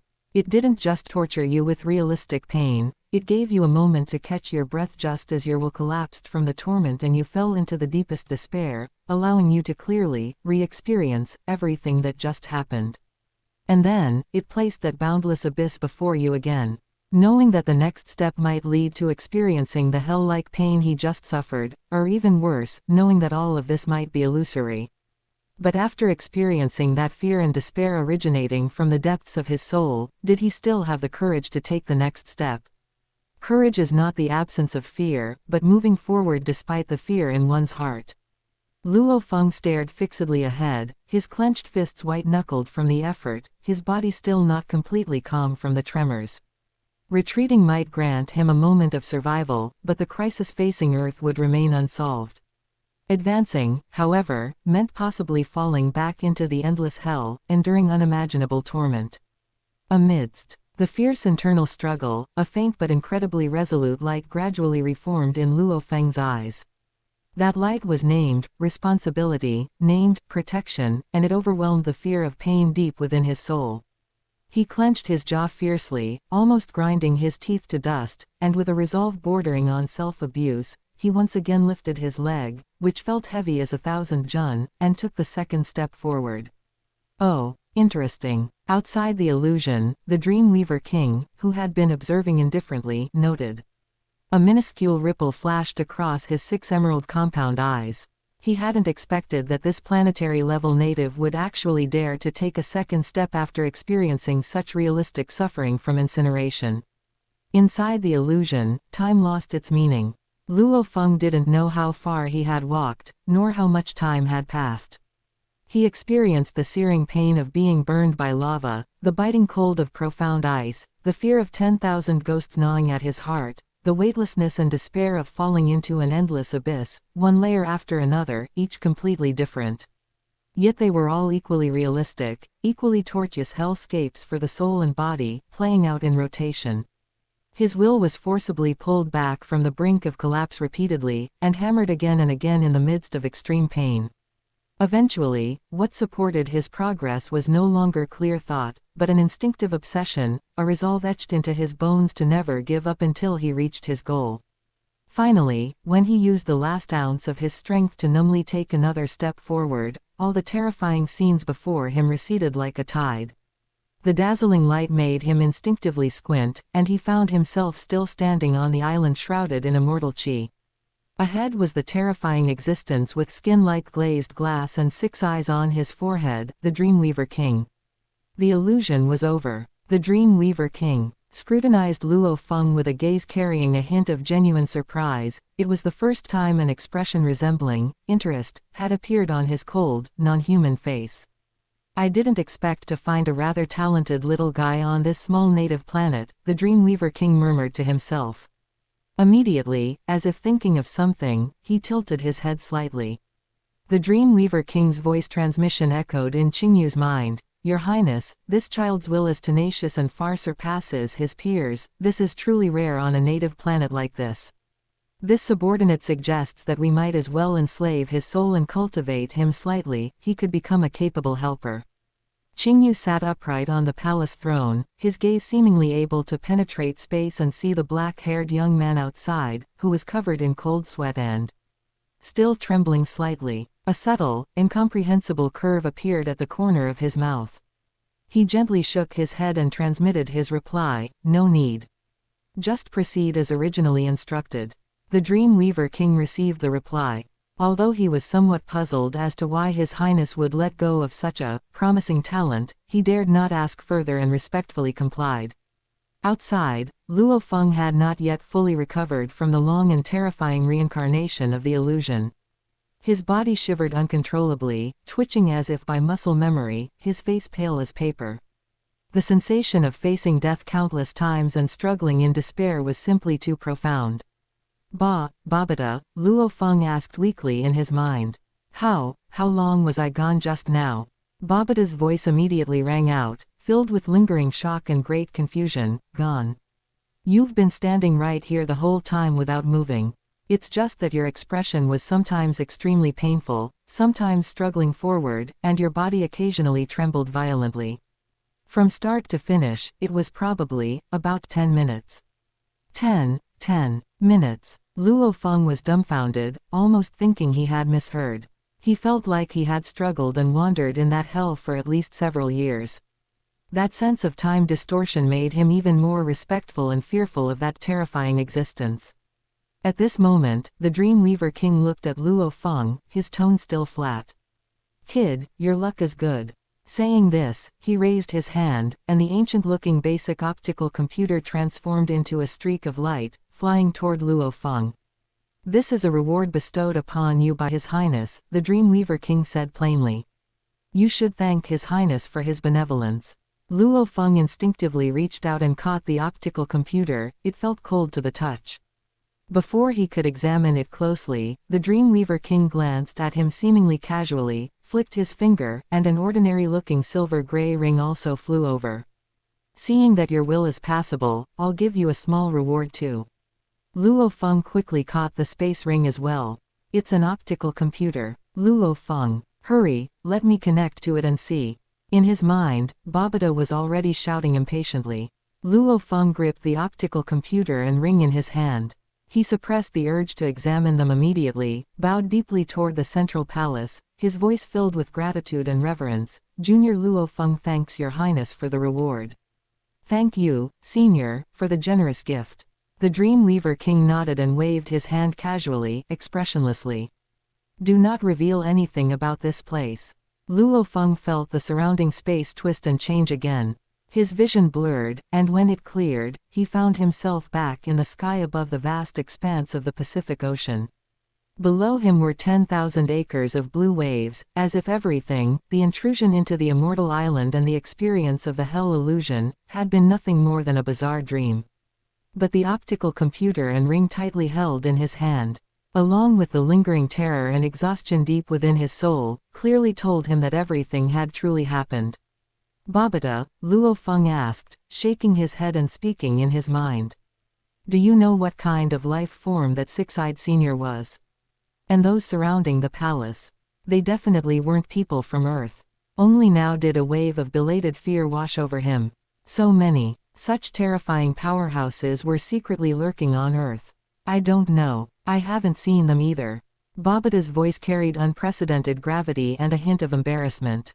Although my boss was undying, he was only barely a marquis, not counting as a top-tier powerhouse in the vast universe. My knowledge is also very limited. He paused, his tone becoming more startled and suspicious. However, the life forms of a few of those figures guarding the palace in the distance strongly resemble the legendary monster race. Monster race. Luo Feng's heart tightened, that term instinctively made him uneasy. That's right. The human race is one of the 6 great peak races of the universe. The monster race is also one, and they are a powerful race that has fought the human race for endless years. Babata explained. Then they are, lurking on Earth. Luo Feng broke out in a cold sweat. The thought of so many alien powerhouses, especially those from a peak race hostile to the human race, hiding on Earth, sent a chill down his spine. Idiot. Seeing his appearance, Babata's virtual image was so angry it stomped its foot, looking utterly disappointed. Use your brain. They are clearly the soul slaves of His Highness, inside the palace. Do you understand soul slaves? They are beings of absolute loyalty, whose very self-will is controlled by their master. What race they belong to is irrelevant, what matters is that they only obey His Highness. Babata's tone carried a mocking sarcasm that saw through the essence of the matter. Besides, you're worried they might harm Earth. That's completely groundless worry, pointless. Given the methods His Highness possesses to enslave so many terrifying existences, if he truly harbored ill will toward Earth, moving a finger, no, requiring only a single thought, would be enough to instantly annihilate the entire planet. It wouldn't even be difficult to destroy the entire solar system. You would vanish completely from the universe before you could even form a thought of resistance. Do you think he'd let you stand here worrying needlessly? Hearing this, Luo Feng paused, then shook his head with a wry smile. You're right, I was thinking incorrectly. Thinking carefully, it was indeed true. In the eyes of such an existence, Earth was probably as insignificant as dust, and the living beings upon it even more negligible. If there were true malice, the present moment would not exist. Having grasped this point, his tightly furrowed brow slowly relaxed. But at the same time, an unprecedented sense of urgency and a desire to grow stronger burned fiercely in his heart like a wildfire. First, the golden horned beast left him and the entire Earth civilization helpless. Now, this mysterious island showed him the true vastness of the universe and the terror of its powerhouses. This feeling of powerlessness, where life and death were not his to control, and fate hinged on the whim of others, was like a poisonous thorn deeply embedded in his heart, making him extremely uncomfortable. Power, I need stronger power.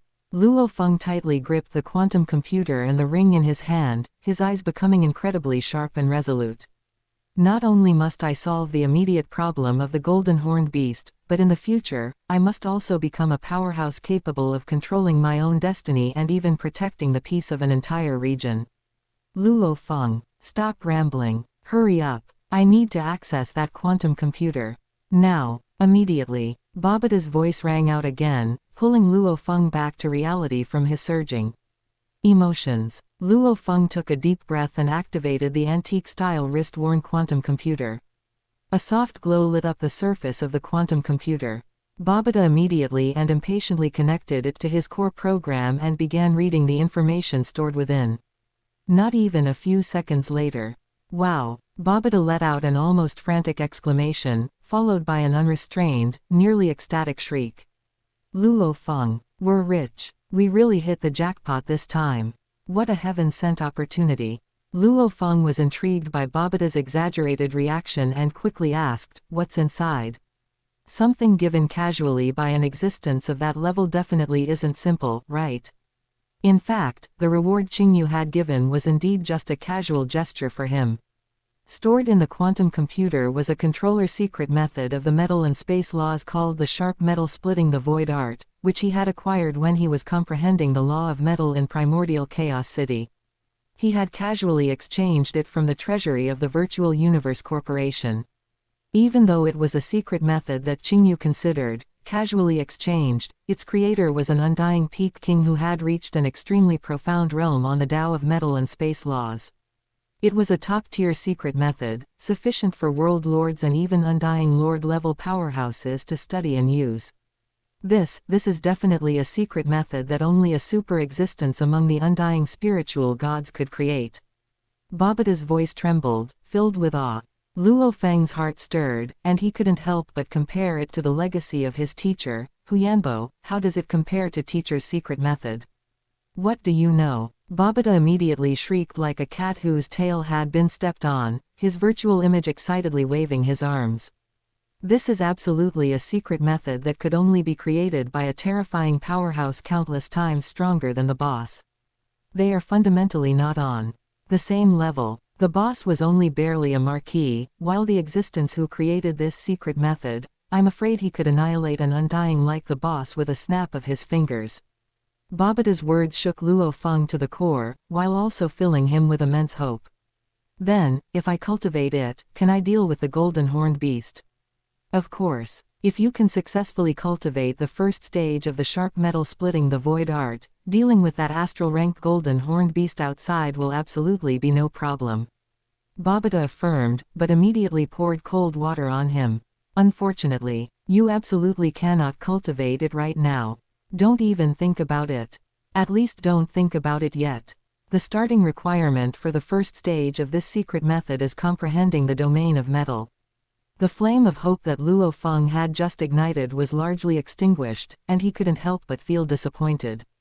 Don't lose heart. Quickly look at that space ring. What's inside? Babata urged again, turning his attention to the silver-gray ring. Luo Feng picked up the space ring and probed it with his divine sense.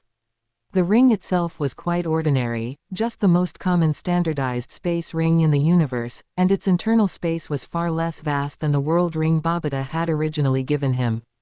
However, when his gaze fell upon the emerald green liquid filling the ring's interior, which emitted a rich, fresh aura of life. Before he could even ask, Babata, in his sea of consciousness, had already let out another ear-splitting shriek. This is. Babata's voice was filled with extreme shock and ecstasy. What is this? Luo Feng looked at the viscous liquid, which was crystal clear like jade and nearly filled the ring's space. He could feel the majestic vitality contained within it, but he couldn't identify exactly what it was. If I'm not mistaken, Babata's voice was stammering from excitement. This should all be the water from the pool of life. And it's the extremely high-quality kind. Pool of life. Luo Feng was unfamiliar with the name, but just by hearing it, he knew it was definitely not ordinary. Yes, the pool of life. Babata took a deep breath. For you right now, this is the most direct and useful thing. Babata excitedly continued to explain. This high-quality pool of life water contains pure life energy that can be directly absorbed by the body without any side effects. They can easily pile your cultivation realm all the way up to planetary level stage 9 peak. This skips the long and tedious process of energy accumulation for you.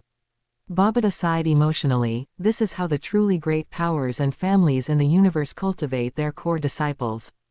They use massive resources, skipping the unnecessary energy accumulation phase so that the disciples can focus all their energy on law comprehension, secret method cultivation, and the leap in life level.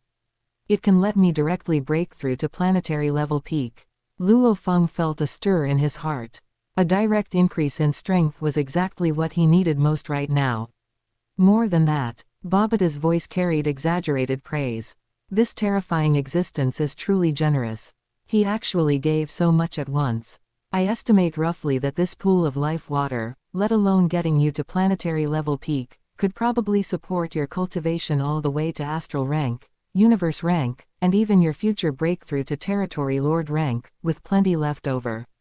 Babata compared the resources, his tone complex. When the boss was cultivating the core geniuses of the Yunmo planet lineage back then, only a handful of the most valued individuals had the chance to enjoy this kind of resource allocation. Luo Feng, you really hit the jackpot this time. However, Luo Feng's next words instantly made Babata explode with fury. I'm going to share some with Hong and Thunder God. Luo Feng barely hesitated, immediately controlling the spaceship to turn around and accelerate back toward the direction of Hongning Base City. In his view, increasing the overall high-end battle strength of Earth to jointly face the crisis was a matter of course. Are you crazy, Luo Feng? Babata's shriek nearly pierced Luo Feng's sea of consciousness. With this pool of life water, you could completely hide in a safe place. You would only need to focus on the life leap, and you could break through all the way to territory lord rank without any bottleneck. You actually plan to go back and face that terrifying golden horned beast. And you're giving away precious resources to others. Do you know how wasteful that is? Babata, shut up. Luo Feng's voice suddenly became cold and serious. You will never understand. Some things are more important than personal safety. That was the responsibility of guarding his homeland, something Babata, as an intelligent life form, found difficult to comprehend.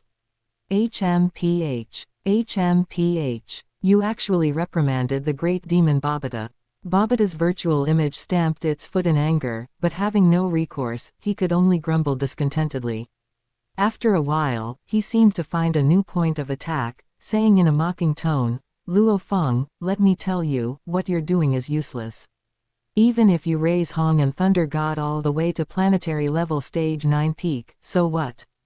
To an astral rank golden horned beast, whether you are planetary level stage 7 or planetary level stage 9 peak, it's essentially meaningless. At most, it changes from being instantly killed to struggling for a few more seconds. It won't change the outcome. Inside the spaceship, Luo Feng's expression was exceptionally calm. His gaze passed through the viewport, looking toward the distant sea area that had once made him feel immense fear and mystery. I know it's useless, he replied calmly, without the slightest hint of panic in his voice. In fact, ever since he emerged from that mysterious island, a daring idea had gradually become clear in his mind. The simplest method was to lure that arrogant golden horned beast to the mysterious small island. No matter how strong the golden horned beast was, it was only an astral rank juvenile. And the existence on that island was a supreme powerhouse capable of casually bestowing secret methods and massive amounts of pool of life water that were even more advanced than teacher Hu Yanbo's legacy. If the golden horned beast foolishly attacked or trespassed into that sea area, Luo Feng truly did this. As soon as he returned to Hongning Base City, he immediately found Hong and Thunder God, without revealing the mysterious island. He only said that he had found precious resources that could rapidly increase their strength and an adventurous plan that might solve the golden horned beast problem. The three reached a consensus. Other planetary-level martial artists would delay and harass the golden horned beast globally as much as possible to buy them time.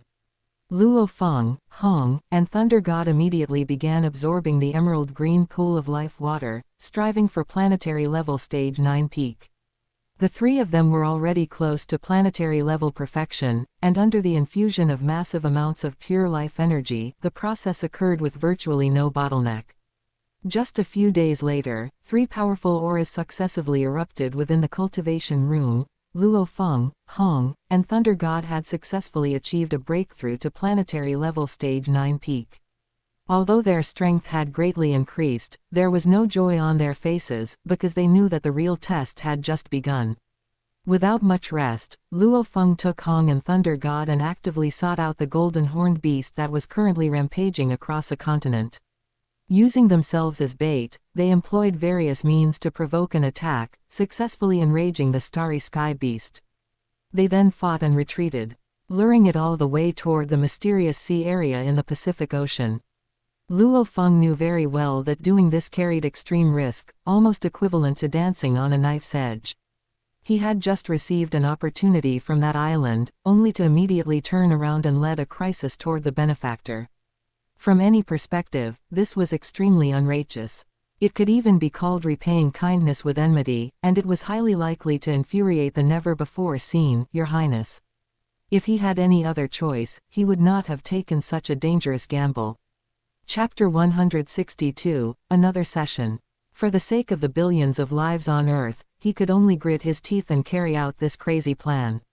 When the nothingness of the Forbidden Sea region in the distance came into view, Luo Feng abruptly stopped and said to Hong and Thunder God beside him, "Hong, Thunder God. This is far enough. You must go back immediately." Luo Feng, I don't know what your specific plan is, but I, Hong, have never had the habit of abandoning my teammates to escape alone. Hong's gaze was firm, and the light domain surrounding him subtly fluctuated. Me too. Thunder God wiped away the blood from the corner of his mouth that had been shaken out during the previous fight, grinned, and his eyes held the same determination. Trust me. Luo Feng looked at Hong and Thunder God, feeling moved, yet his resolve became even stronger. The next steps, leave them to me alone. If you stay here, you will only distract me. Hurry and go. His tone was beyond question. The reason he insisted on facing this alone was precisely because he knew this action might anger the beings on the island. He only wanted to bear this risk himself and did not want to involve Hong and Thunder God. Hong and Thunder God exchanged glances, both seeing worry and confusion in the other's eyes. But they also understood that the miraculous energy liquid Luo Feng had produced over the past few days made them believe Luo Feng had his own secrets that he was not comfortable sharing with them. Out of trust in Luo Feng, they finally nodded heavily. Take care. You must come back alive. Watching the two leave, Luo Feng took a deep breath, turned to face the mountainous golden horned beast roaring in pursuit, and his gaze became incomparably sharp. Inside the island, within the palace, the Dreamweaver King observed everything happening outside through space. When he saw that Luo Feng had actually lured that troublesome star beast near the island, and even intentionally tried to spread the flames of war over to them, a cold killing intent flashed instantly in his 6 emerald compound eyes. Your Highness. The Dreamweaver King bowed, his voice tinged with anger. This ignorant native, having just received a reward, immediately dares to bring disaster to your Highness's place of cultivation. His intentions are punishable. Please allow your subordinate to go out and deal with him and that star beast together. Qingyu, sitting upon the throne, looked calmly at the golden horned beast and the black-haired youth outside, and the corner of his mouth moved slightly. This butterfly effect really is quite interesting.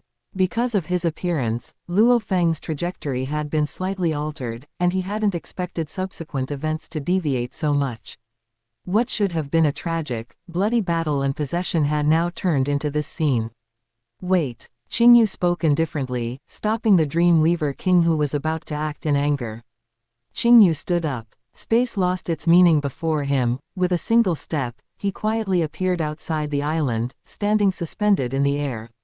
The Dreamweaver King and 3 other servants, whose auras were equally vast and majestic, immediately appeared silently behind him. At the same time, the situation outside was at a critical juncture. Luo Feng was desperately racing forward, stepping on his psychic weapon, while behind him, the golden horned beast roared, shaking the heavens and exuding a destructive aura. Its sharp claws had nearly torn him to shreds several times. Just as Luo Feng narrowly avoided the golden horned beast's pounce once more and his gaze swept over the previously empty sea region ahead, his pupils suddenly contracted. He saw that 5 figures had silently appeared above the previously empty sea region at some unknown point. The leader was a youth about 4 meters tall, wearing a simple cyan battle robe. His features were handsome and rugged. A delicate cyan scale on his brow added a sense of mystery and majesty, and his pair of emerald green eyes were as deep as the starry sky, calmly observing everything before him. He naturally exuded an imposing demeanor, as if he controlled all things, without needing to show anger. And behind him, 4 powerful individuals of various forms stood, each possessing an aura that made Luo Feng's soul tremble. They stood respectfully, like stars surrounding the moon. Among them was the Dreamweaver King, whom he had just met, with his glazed skin texture. The moment these 5 beings appeared, the center of the entire world seemed to shift onto them. And the golden horned beast, which had been fiercely pursuing him, suddenly froze its massive body the instant these 5 people appeared, like a cat whose tail had been stepped on. Extreme fear appeared for the first time in its dark golden eyes. It seemed to have seen some utterly terrifying entity that was incomprehensible and irresistible, letting out a roar filled with panic. It actually abandoned its pursuit of Luo Feng without hesitation, wildly twisting its massive body, turning around, and desperately trying to flee in the opposite direction. However, Qingyu merely glanced at it indifferently. Just that plain, unremarkable glance. The next moment, the golden horned beast's massive body was suddenly suspended in midair, as if it had been tightly grasped by an invisible giant hand, or trapped within solidified amber. Only its whimpering cries, full of terror and despair, echoed between heaven and earth. A single gaze immobilized a star beast. Quote exclamation mark exclamation mark exclamation mark quote. Luo Feng gasped, his hair standing on end, his heart nearly leaping out of his chest. He felt that he was even smaller than an ant before this cyan-robed youth. Is this Your Highness, in the palace on the island? So terrifying. Luo Feng felt his soul trembling slightly under the gaze of those emerald green eyes. The other party had clearly seen through his little scheme long ago and was even waiting here. In advance. The immense pressure nearly suffocated him. He opened his mouth, wanting to explain, wanting to plead, even though he knew the hope was slim.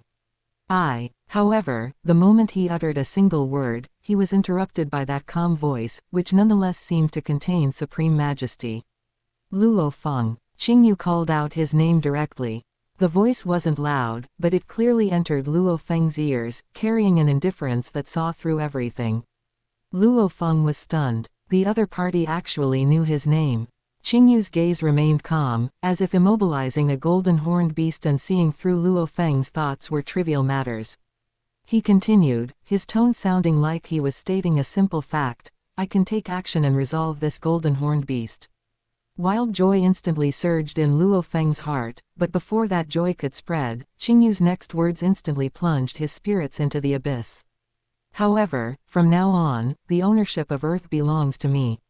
How about that? In truth, Qingyu wasn't particularly concerned about Earth itself.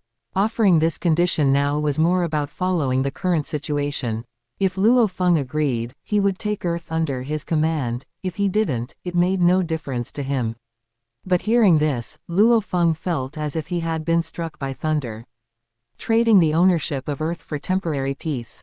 This required no thought at all. No, Luo Feng blurted out almost without thinking.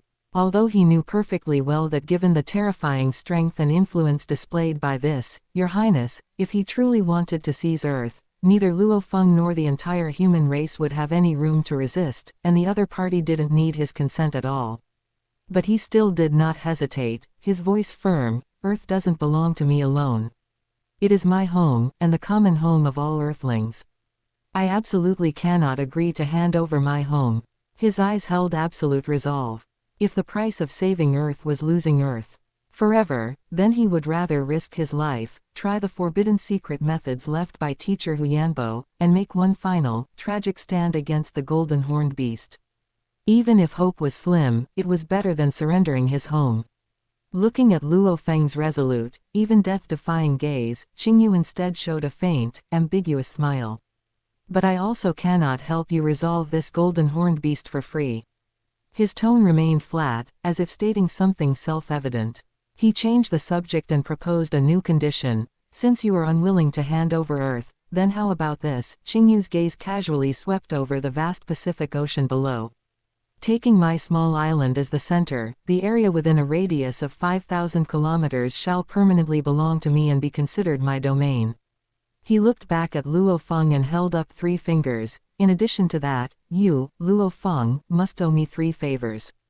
If I have need of you someday, you must, provided it does not violate your own bottom line or principles, do 3 things for me to the best of your ability. In exchange, I will take action and resolve this golden horned beast. How about it? As soon as this condition was presented, Luo Feng's tightly strung nerves immediately relaxed. Compared to the previous, completely unacceptable condition, this new proposal was undoubtedly much better. Although an area of 5,000 kilometers in radius was immense, compared to the entirety of Earth, and especially compared to the potential annihilation of human civilization, sacrificing this piece of land was entirely acceptable. Furthermore, this area was already a sea region, rarely visited by people. As for the three favors, Luo Feng even felt that the condition offered by this Your Highness was too low. The other party was such a powerful existence, whose servants were terrifyingly strong. Would a mere planetary level like himself, with his favors, even count for anything in the eyes of this Your Highness? He didn't know how many years of cultivation it would take before he could grow to a level where the other party might need to use a favor. Have you considered it? Seeing Luo Feng remain silent, Qingyu spoke again. His voice showed no urgency but carried invisible pressure.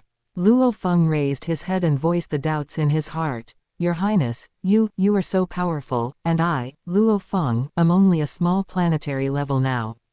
Are my favors, are they truly meaningful to you? Hearing this, Qingyu merely smiled slightly, a mysterious smile that seemed to see through endless time and space.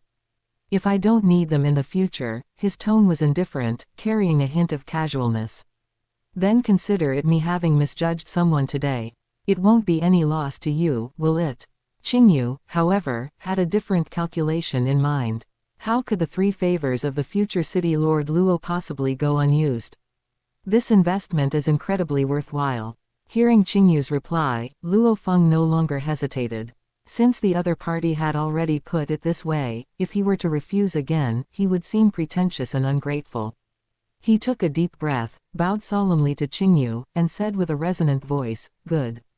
Your Highness, I, Luo Feng, accept your terms. With this island as the center, the sea area within a 5,000-kilometer radius will permanently belong to Your Highness. Furthermore, I, Luo Feng, owe Your Highness three favors.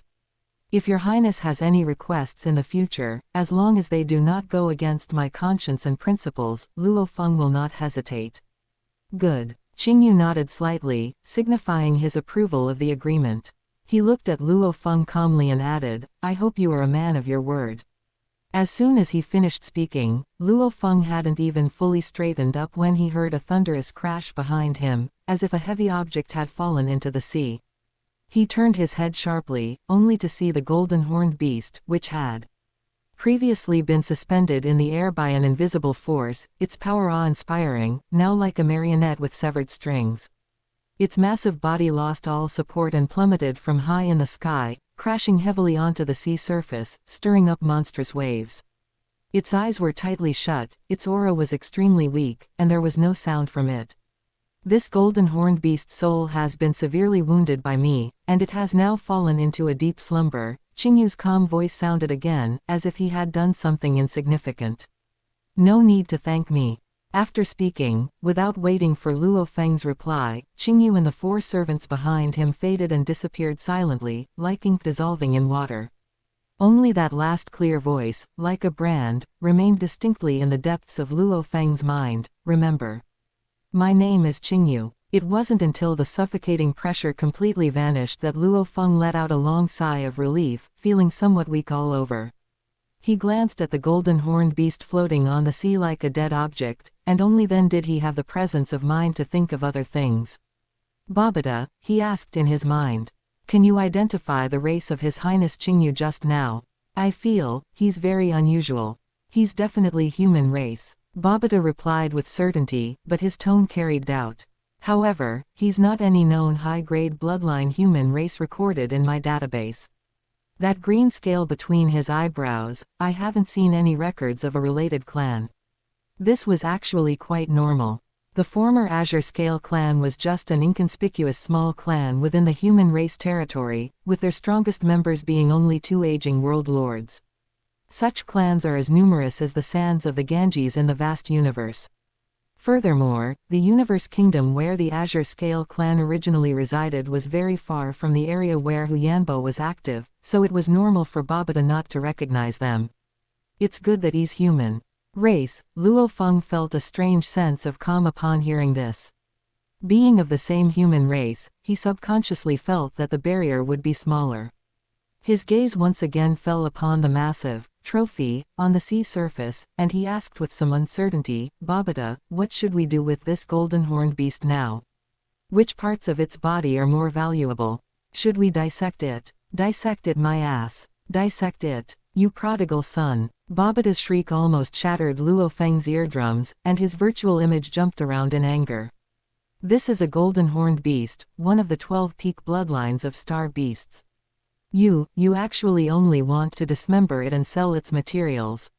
You're practically begging with a golden bowl, a super idiot who buys the casket and returns the pearls. Luo Feng was a bit stunned by the scolding, and he rubbed the back of his head. Then what should I do? We can't just leave it here, can we? Put it away. Quickly use your spatial ring to put it away. Babata immediately urged anxiously, as if afraid that the pie that had fallen from the sky would be snatched away the next second. This is an unprecedented great opportunity for you. Wait until you break through to astral rank to talk about it. Hurry, don't dawdle. A great opportunity? Luo Feng asked doubtfully while trying to put the massive golden horned beast's body into his spatial ring as instructed. No wonder His Highness Qingyu said, "No need to thank him, just now." Could it be that this golden horned beast itself is the opportunity he's giving me? Nonsense. Babata watched Luo Feng successfully put away the massive golden body, then breathed a sigh of relief, his tone still excited. The greatest value of a golden horned beast is not its body materials at all. It's its legacy memory. And its body, which can be called perfect. He took a deep breath and said in the most solemn tone possible, "Luo Feng, listen carefully. I'm going to tell you a secret method known only to top powerhouses in the universe, possession. Possession." Back in the island palace, Qingyu's lips curved into an almost imperceptible arc, and he mused inwardly.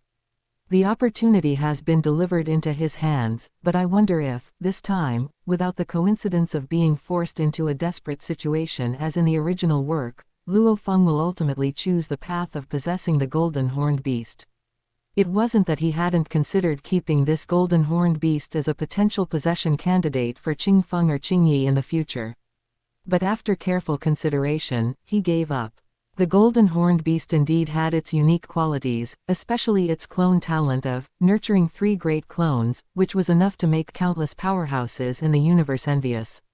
However, for Qingyu, whose vision had long surpassed that of ordinary universe exalts and who himself had possessed a special life form, the golden horned beast's bloodline was not enough to make his heart stir. If Qingfeng and Qingyi truly needed to take the path of possession in the future to compensate for certain shortcomings or pursue specific abilities, with Qingyu's means and strength at that time, he would be fully capable of finding them possession targets even rarer, stronger, and with more astonishing potential than the golden horned beast. Time flew by, and 1 Earth year passed. A year later, in the island's cultivation ground, Qingyu was patiently guiding Qingfeng and Qingyi in cultivating their respective secret methods. Qingfeng held a dark long spear, practicing his spear techniques repeatedly. The spear tip cut through the air, activating the domain of metal, carrying an unparalleled sharp aura. Qingyi, on the other hand, sat cross-legged with his eyes closed, 12 thin, cicada wing-like flying blades suspended around him. His divine thought was like invisible threads, precisely controlling them to practice a certain combined attack formation, while the domain of wind endowed them with extreme speed and elusive changes in direction. Just then, Qingyu's teaching movements paused slightly, as if he had sensed something. His gaze seemed to penetrate layers of space, looking towards a distant direction. Immediately, a knowing smile appeared on his face. Sure enough, he still chose this path. Luo Feng ultimately possessed the golden horned beast. Qingyu was somewhat curious how Babata had convinced Luo Feng, who was initially 1,000 times unwilling to give up his human race body. After all, before the possession, Babata himself didn't know that the golden horned beast had clone talent. In any case, the trajectory of events, after a small twist, seemed to slowly converge back towards its original direction. Qingyu smiled slightly and no longer paid too much attention. He withdrew his gaze and refocused his attention on his 2 sons in front of him. However, looking at Qingfeng and Qingyi's cultivation results over the past year, the sense of ease in Qingyu's heart, due to Luo Feng acting, according to the script, was soon replaced by a faint helplessness. These two lads' talent was truly, somewhat mediocre, not matching their origins.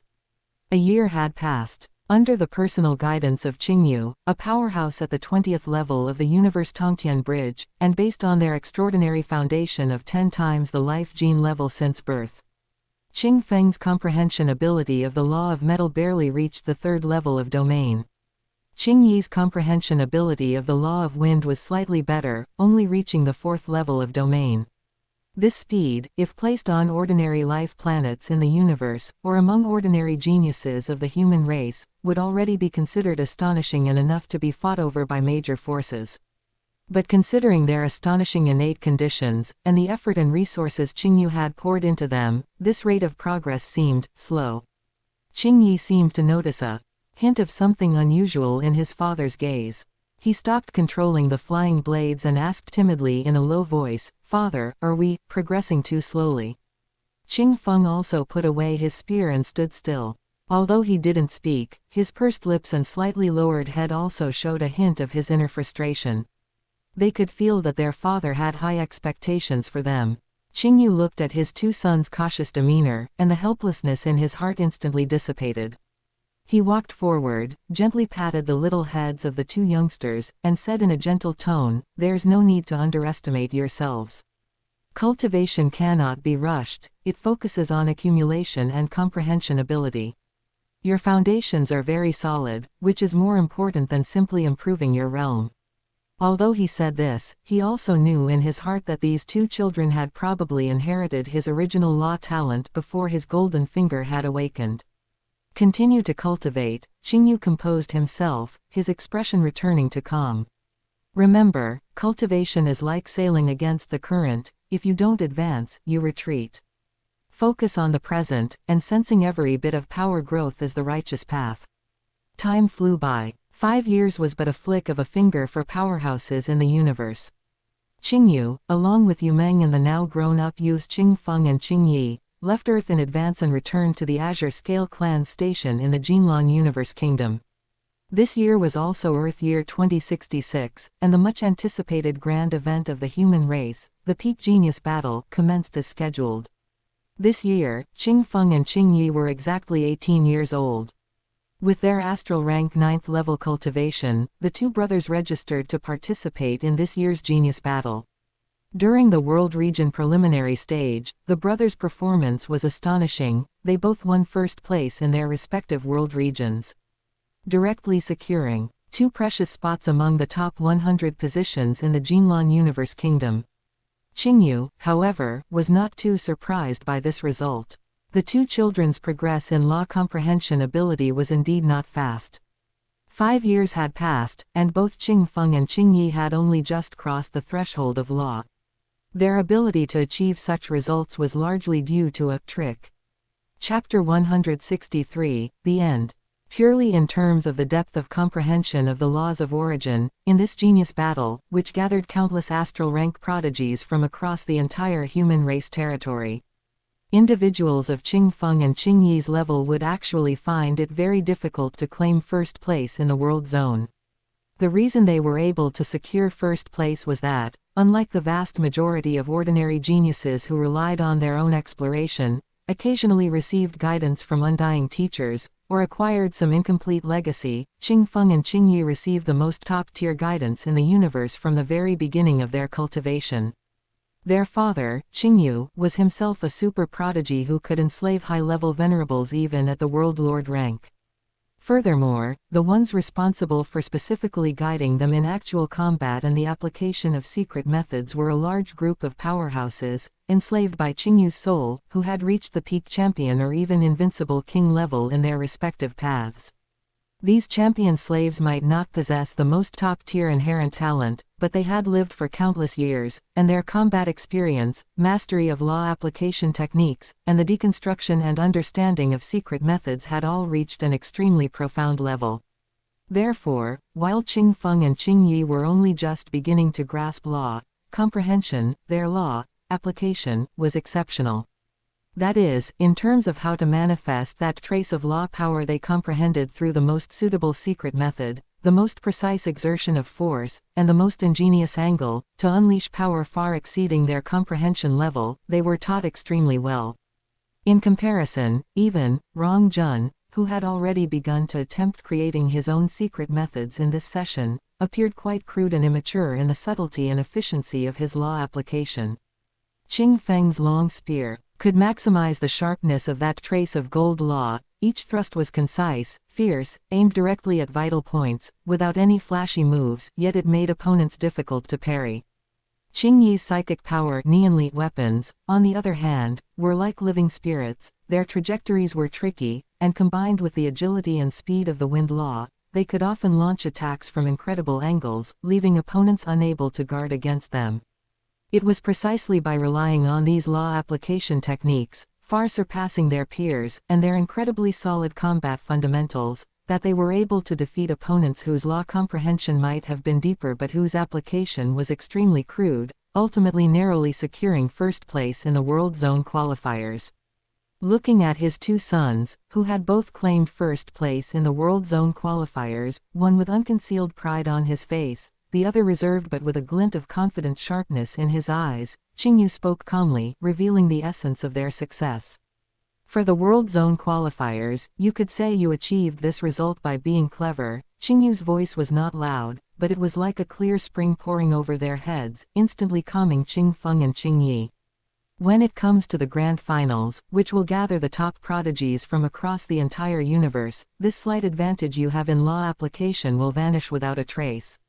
His gaze swept over his two sons, carrying a hint of warning. No matter how exquisite the secret method application or how superb the technique, in the face of absolute power and a disparity in law levels, it is like a paper wall. You will be facing true geniuses who have already touched the threshold of higher laws like space and time. Upon hearing this, a flicker of defiance and a strong yearning flashed in Qing Feng's eyes. He puffed out his chest and said, "Father, then we must also comprehend higher laws." Although Qingyi did not speak, his clenched fists and resolute gaze expressed the same determination. Qingyu did not scold them for their overambitiousness. The path of cultivation is inherently a struggle against heaven and against oneself. Knowing one's shortcomings and desiring to remedy them is a good thing. A faint smile appeared on his face as he looked at his two combative sons and said, "The arena battle phase will last for 2 to 3 years. During this time, I will begin to teach you to attempt to comprehend higher laws. Qing Feng, you will attempt to comprehend the space law. Qingyi, you will attempt to comprehend the time law." He paused, his tone calm but profound. "As for whether you can truly cross the threshold within these 2 or 3 years, that will depend on your own comprehension ability and opportunity." "Yes, Father, we will definitely work hard." Qing Feng and Qingyi responded in unison, their eyes clear and firm, filled with anticipation for the unknown challenge. Qingyu actually knew very well in his heart nature that with the law affinity these two boys currently displayed, it would be as difficult as ascending to heaven to cross the threshold of higher laws in a mere 2 to 3 years. His action was more to let them personally experience the gap with true prodigies, suffer some setbacks, temper their heart nature, and understand how they should truly walk their future path. 3 years flew by quickly amidst intense cultivation and occasional attention to the arena battles. The arena battle phases of all universe kingdoms across the entire universe concluded one after another, and the 1,000 geniuses who would ultimately represent each universe kingdom in the peak grand finals were all determined. Virtual Universe, Qinglin Universe Kingdom's exclusive plane. A figure quickly condensed. It was Qingyu, clad in a green battle robe, his aura as deep and profound as the sea. Qingyu had come to see the Lord of Qinglin Kingdom this time. Intending to serve as the leader for the Qinglin Universe Kingdom in this genius battle, just to spend more time with his two children. As soon as he appeared, a streak of light rapidly flew towards him, transforming into an undying spiritual god wearing the official standard battle armor of the Qinglin Universe Kingdom, with a scholarly yet majestic countenance. It was none other than Ares, the undying who had been responsible for receiving and guiding them when Qingyu participated in the genius battle back then. The moment Ares saw Qingyu, his figure noticeably paused slightly, and a flicker of extremely complex emotions passed through his eyes, which had witnessed countless years. Within those emotions, there was shock, trance, disbelief, and ultimately, they all transformed into a kind of respect and humility when facing an existence far superior to himself.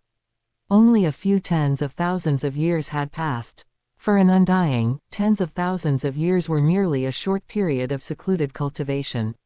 Yet, in these few tens of thousands of years, the little fellow who once needed his guidance, though exceptionally talented, was ultimately just an astral rank. Now, he had already become Spirit Control King, renowned on the outside territory battlefield, striking fear into countless alien champions. This transformation of identity and the chasm in strength left Ares with a myriad of emotions, a mixture of feelings. He dared not show the slightest neglect, immediately stepped forward, and respectfully bowed to Qingyu in the Void Realm, his posture extremely low. Ares greets Spirit Control King. His voice carried genuine reverence from the bottom of his heart nature. Qingyu looked at this old acquaintance, his expression calm, merely nodding slightly in response. His current status and strength no longer required him to care about such formalities, but Ares's reverence also made him feel a subtle sense of the passage of time. Spirit Control King, please follow me. Ares turned sideways to lead the way, his tone still respectful. The Lord of Qinglin Kingdom already knows of your arrival and is waiting in the Divine Hall. Qingyu responded faintly and stepped forward. He said no more, nor did he need to. The inherent majesty emanating from him, refined through countless slaughters and peak duels, coupled with his fearsome reputation that had already spread among the high-level human race, was the best language.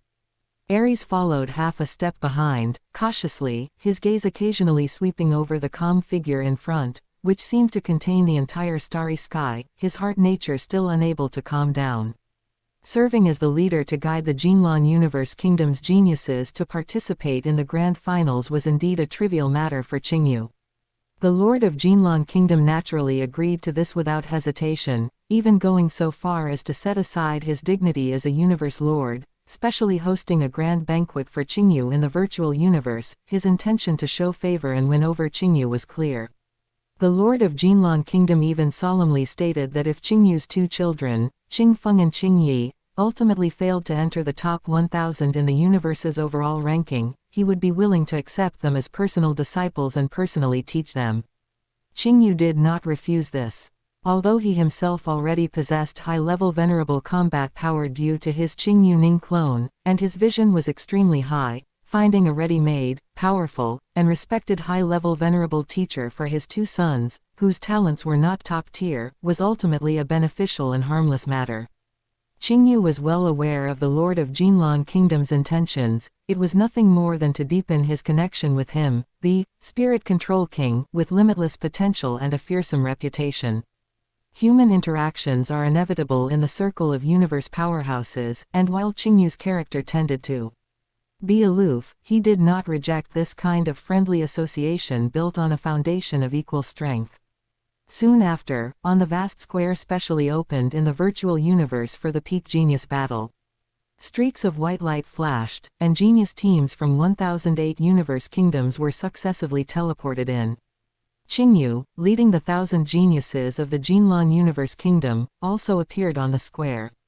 His gaze calmly swept over the young faces below, showing excitement, curiosity, or nervousness. His voice clearly reached everyone's ears. Free movement. You will be notified separately when the grand finals begin. As soon as his voice fell, before the geniuses could even react, a dozen or so undying spiritual gods from different universe kingdoms immediately flew over from various parts of the square, all respectfully bowing to Qingyu in unison, their voices carrying clear reverence. Greetings, Spirit Control King. These undying had clearly been prepared, just waiting for Qingyu to appear. Qingyu's gaze calmly swept over them, nodding slightly in response. He understood their intentions, they simply wanted to make themselves known to him. Don't mind me, you may proceed as you wish, he said in a flat tone, then did not linger. His figure flashed, and he had already entered the building assigned to the Qinglin Universe Kingdom alone. The moment Qingyu left, the atmosphere on the square instantly became subtle. Those other undying spiritual gods from different universe kingdoms who either didn't know Qingyu or hadn't approached him immediately surrounded the dozen or so undying who had just bowed, questioning them excitedly. Ba Yu, who was that just now? Why were you all so respectful? Quick, tell us, which champion has arrived? How come I've never seen him before? Looking at your expressions, this lord must be of no small origin. The undying named Ba Yu, seeing the curious and eager gazes of his peers around him, couldn't help but show a hint of proud satisfaction. You actually don't know. This is a legend of our human race, His Highness Qingyu, Spirit Control King, who achieved champion status tens of thousands of years ago. Spirit Control King. Achieved champion level in tens of thousands of years. Bayu, stop being so secretive, what exactly happened? Tell us in detail. The surrounding undying grew even more anxious. Surrounded by everyone, the dozen or so undying who knew of Qingyu's deeds had no choice but to lower their voices and, with a hint of excitement, slowly recount the information they knew. From Qingyu's World Lord rank era, when he dominated the outside territory battlefield and suppressed invincible king level, to his terrifying soul slave army. One by one, the tales left the previously uninformed undying spiritual god in awe, gasping in surprise. A world lord enslaving an invincible king level. This is impossible. He has an army of champion-level slaves. My heavens. As they learned more, those undying who hadn't had the chance earlier, or had hesitated to step forward and greet him, now showed expressions of extreme regret. Bayu. You guys, this time the Qinglin Universe Kingdom is personally led by Spirit Control King. Such important news, and you didn't tell us in advance. That's right. If we had known earlier, we would have gone up to get acquainted no matter what. That's a super existence who can casually enslave invincible king level. How many opportunities do ordinary undying like us get in a lifetime to meet such a figure? Seeing everyone's profound regret, Bayu and the other informed individuals exchanged a smile, with a hint of mischief. Haha, whose fault is that? The news was there, you just don't usually pay attention to the outside territory battlefield and the movements of the human race's high-level officials. Alas, a chorus of sighs rose from the crowd. Just as Qingyu was giving Qing Feng and Qing Yi their final sprint guidance before the grand finals. In his exclusive cultivation field in the virtual universe, an unexpected but reasonable visitor arrived uninvited. The space rippled slightly, and a figure exuding sharp sword intent yet possessing a peaceful aura condensed. It was Ninesword Exalt. Ninesword Exalt had evidently already learned the news of Qingyu participating in this year's Genius Battle as the leading undying of the Qinglin Universe Kingdom. This unusual situation, given his status, made it easy for him to inquire and learn the reason. This notoriously fierce, Spirit Control King had come for his two sons.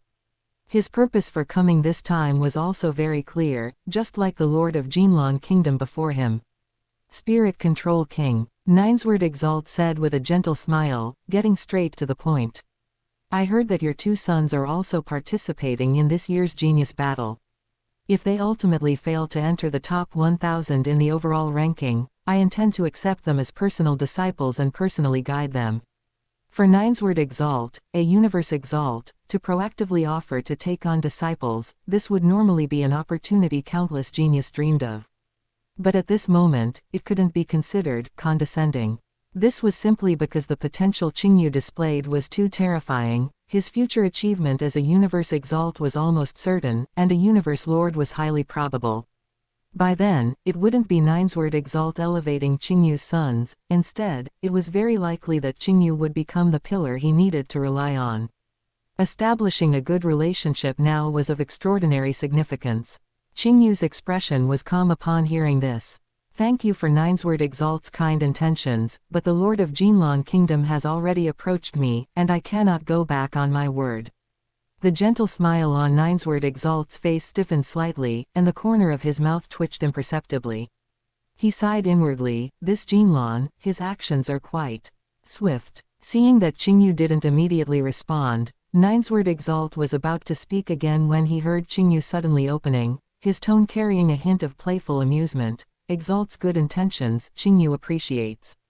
Setting aside my two unaccomplished boys, from my observation, there is indeed another very promising young talent in this genius battle. His heart, nature, will, and potential are all top-notch. Qingyu stopped there, not specifying who it was, but simply gave Ninesword Exalt a meaningful look. This was purely out of mischief, wanting to see if the Exalt could discover Luo Feng, this uncut gem, on his own. Ninesword Exalt was slightly taken aback when he heard this, then a glint of light flashed in his eyes. He immediately recalled how he had misjudged once when Qingyu participated in the genius battle back then. Now that Qingyu had personally pointed it out, how could he still underestimate it? Oh, is that so? Ninesword Exalt's expression became a bit more serious. Thank you, Spirit Control King, for informing me. I will definitely observe this year's grand finals carefully. He had already made up his mind to pay close attention to all the genius of this generation, and never miss any potential hidden treasures again. The highly anticipated Peak Genius Battle Grand Finals fiercely commenced as scheduled. Everything unfolded as Qingyu had predicted. In the Trial Tower elimination stage, Qingfeng and Qingyi, relying on the exquisite secret method application and solid combat training honed by countless peak champion, indeed held a significant advantage. Their points ranking once surged into the top 7,300, demonstrating extraordinary combat power.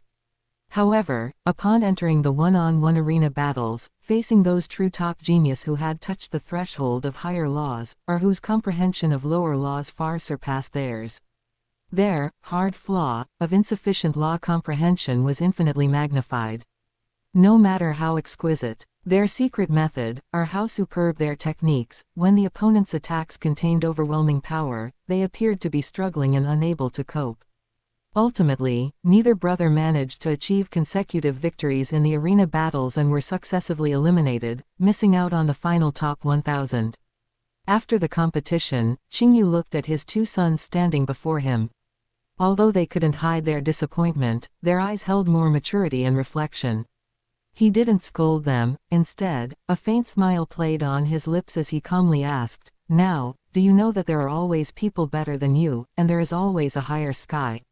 Qingfeng pressed his lips together, nodding vigorously. "Father, we understand." Qingfeng looked up, his gaze burning. "We will work even harder."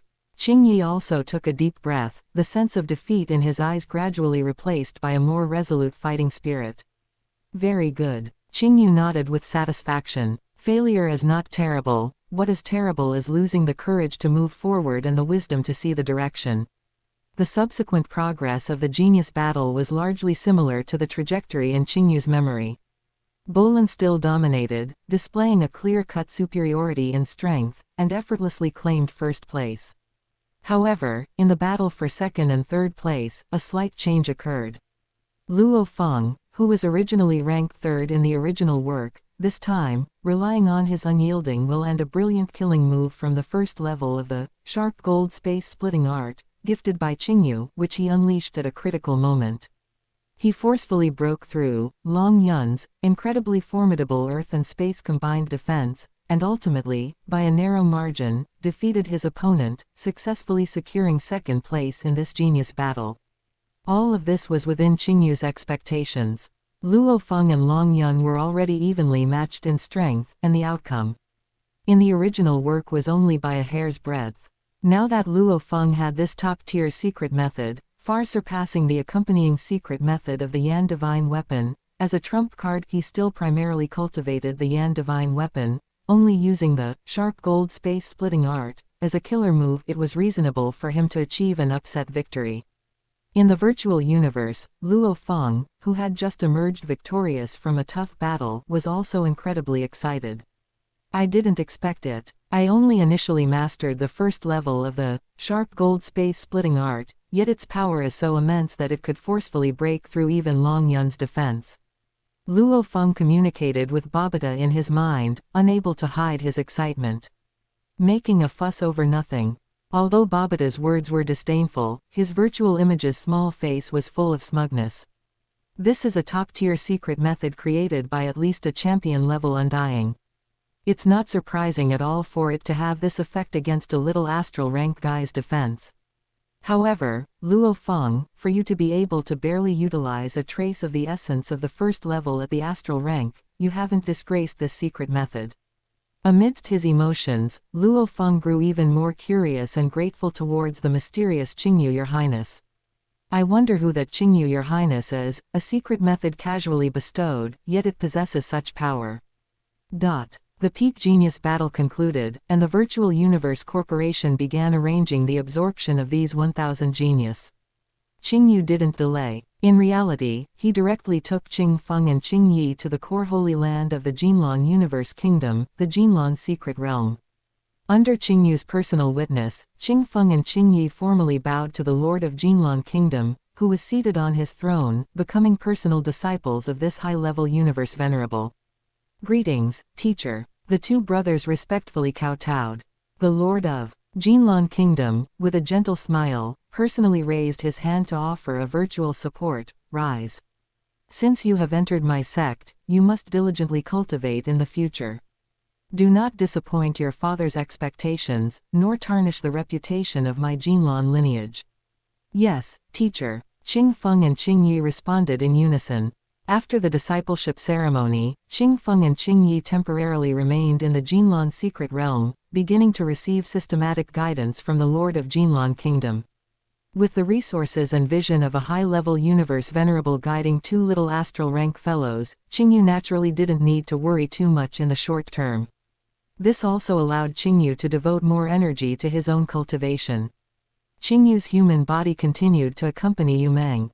The experience of successfully conceiving offspring for the first time showed him the possibility of establishing his own bloodline group. Since it succeeded once, it proves that this path is feasible. Qingyu pondered. Then, there is still a chance. Anyway, as far as offspring are concerned, the more the merrier. He decided to continue attempting to conceive more descendants with Yumeng before he break through to undying spiritual God. If he could give birth to a few more offspring with a tenfold life gene level, it would have immeasurable significance, both for him personally and for the entire human race. Chapter 164, Lengguan Secret Realm. The current Peak Genius battle had concluded in perfection.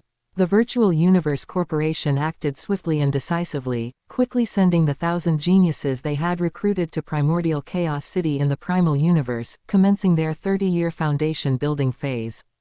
Luo Feng will also truly begin to show his edge there, stepping onto the fast track to becoming a powerful existence. Qingyu divided his attention to monitor the internal movements of the Virtual Universe Corporation, especially news concerning Ninesword Exalt. Within this monitoring, there was inevitably a touch of malicious amusement he couldn't quite explain, wanting to see what kind of chain reaction his casual reminder would cause. Facts proved that Ninesword Exalt truly listened to the advice this time. Perhaps the lesson of missing an opportunity with a prodigy like Qingyu last time was too profound, so he invested an extraordinary amount of attention in the top 10 geniuses of this session. After all, according to the custom of the Virtual Universe Corporation, the geniuses he personally guided and received would be considered his subordinate forces for a long time. Missing Qingyu had left him sighing in regret for a long time. This time, armed with Qingyu's personal reminder, he practically widened his eyes, afraid of missing any other piece of unpolished jade. Initially, Ninesword Exalt's gaze lingered and struggled between the two most dazzling candidates in the top ranks. Bolin, his space law aptitude is extremely high. He dares to attempt simultaneous cultivation of time and space while only at the astral rank. Though the path is difficult, his sharp edge and potential are undeniable. Who would have dared to imagine Qingyu growing into his current self tens of thousands of years ago? He cannot be underestimated. Luo Feng, his foundation in cultivating the Yan divine weapon is solid. His will is extraordinarily tenacious, and his heart nature is steady. In previous sessions, someone who combined this level of heart nature, will, and law application would have a great chance of winning the championship. Could the person Qingyu pointed out be this Luo Feng? Both geniuses had their merits, making it difficult for Ninesword Exalt to decide for a time. He felt like anyone he looked at resembled the good prospect mentioned by Qingyu. However, when he reviewed the detailed background information of the wild and fierce genius among the top 10, Rong Jun, his eyes suddenly lit up. The bloodline of the great axe founder. Ninesward Exalt's heart shook, and immediately, a sense of, so that's it, enlightenment flooded his mind. He leaned back abruptly on his throne, a smile mixed with surprise and relief appearing on his face as he muttered to himself, that's right. It must be so. That boy Qingyu must have learned the secret of Rong Jun carrying the great axe founder's bloodline from Sky Eclipse Palace Master. The good prospect he mentioned refers to Rong Jun. The more he thought about it, the more reasonable it seemed. Although Bolin and Luo Feng have some aptitude, how can they compare to Rong Jun? The great axe founder is the human race's only universe strongest. Even if the bloodline is very thin, his latent aptitude and luck are absolutely incomparable to ordinary geniuses. This is definitely a top-tier piece of unpolished jade worth cultivating with all resources. Ha, this time I truly struck it rich. Ninesward Exalt's smile grew wider, carrying the smugness of having found a treasure. If not for Qingyu's reminder, I might have paid attention to Rong Jun, but I definitely wouldn't have made up my mind this early. I owe him this favor. Thus, not long after the cultivation in Primordial Chaos City officially began, a piece of news spread within the small circle of the Undying Hierarchy. Rong Jun, one of the top 10 in this session's Genius Battle, was personally accepted as a disciple by Ninesward Exalt. Upon hearing this news, Qingyu's expression immediately became rather strange. He stroked his chin, a hint of wry amusement showing in his eyes. Ninesward Exalt, he stumbled into a small benefit, Qingyu mused inwardly. Although he couldn't recall Rong Jun's final achievements in the original work, the fact that he possessed the great axe founder's bloodline guaranteed his extraordinary potential. Coupled with the fierce temperament and solid aptitude Rong Jun himself displayed, as long as Ninesward Exalt cultivated him diligently, the probability of him achieving the rank of Universe Exalt in the future was extremely high. To accept a disciple whose floor was at least Universe Exalt, this deal was absolutely guaranteed profit for Ninesward Exalt. Oh well, although it wasn't my original intention, the result isn't bad. Qingyu quickly put this small interlude out of his mind. Because the major event closely related to himself had already seen new developments.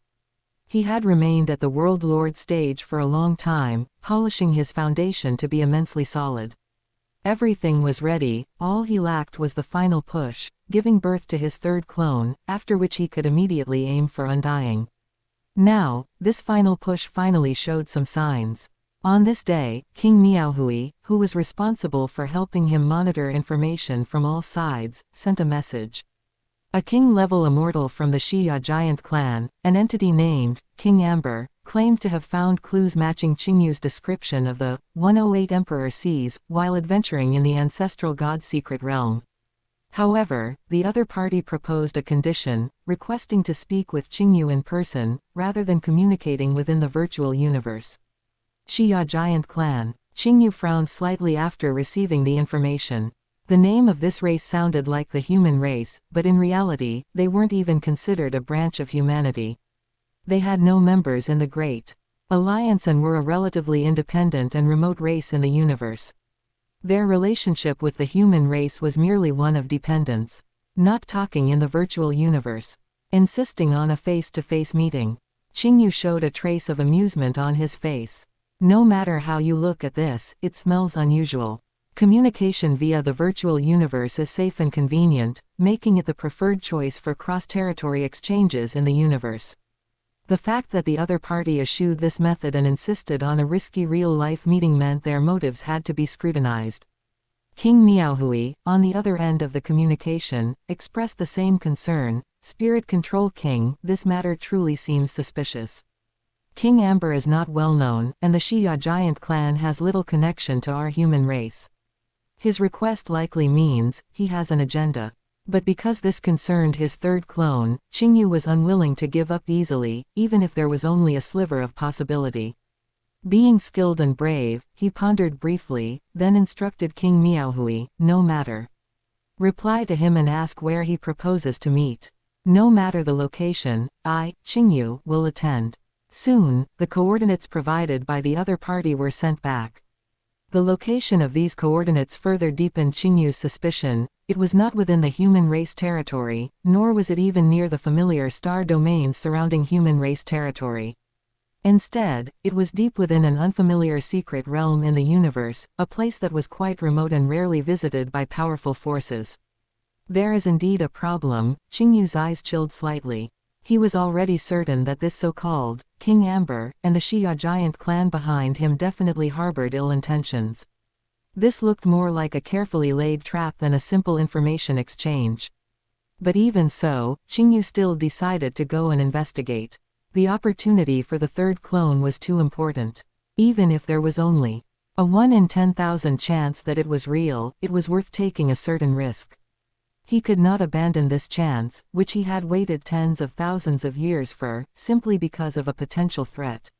Naturally, he would not act rashly. Since that is the case, Qingyu's mind stirred, and he had already made his decision. In any case, I have the purple crystal cloud wing clone to scout the way. What do I have to fear?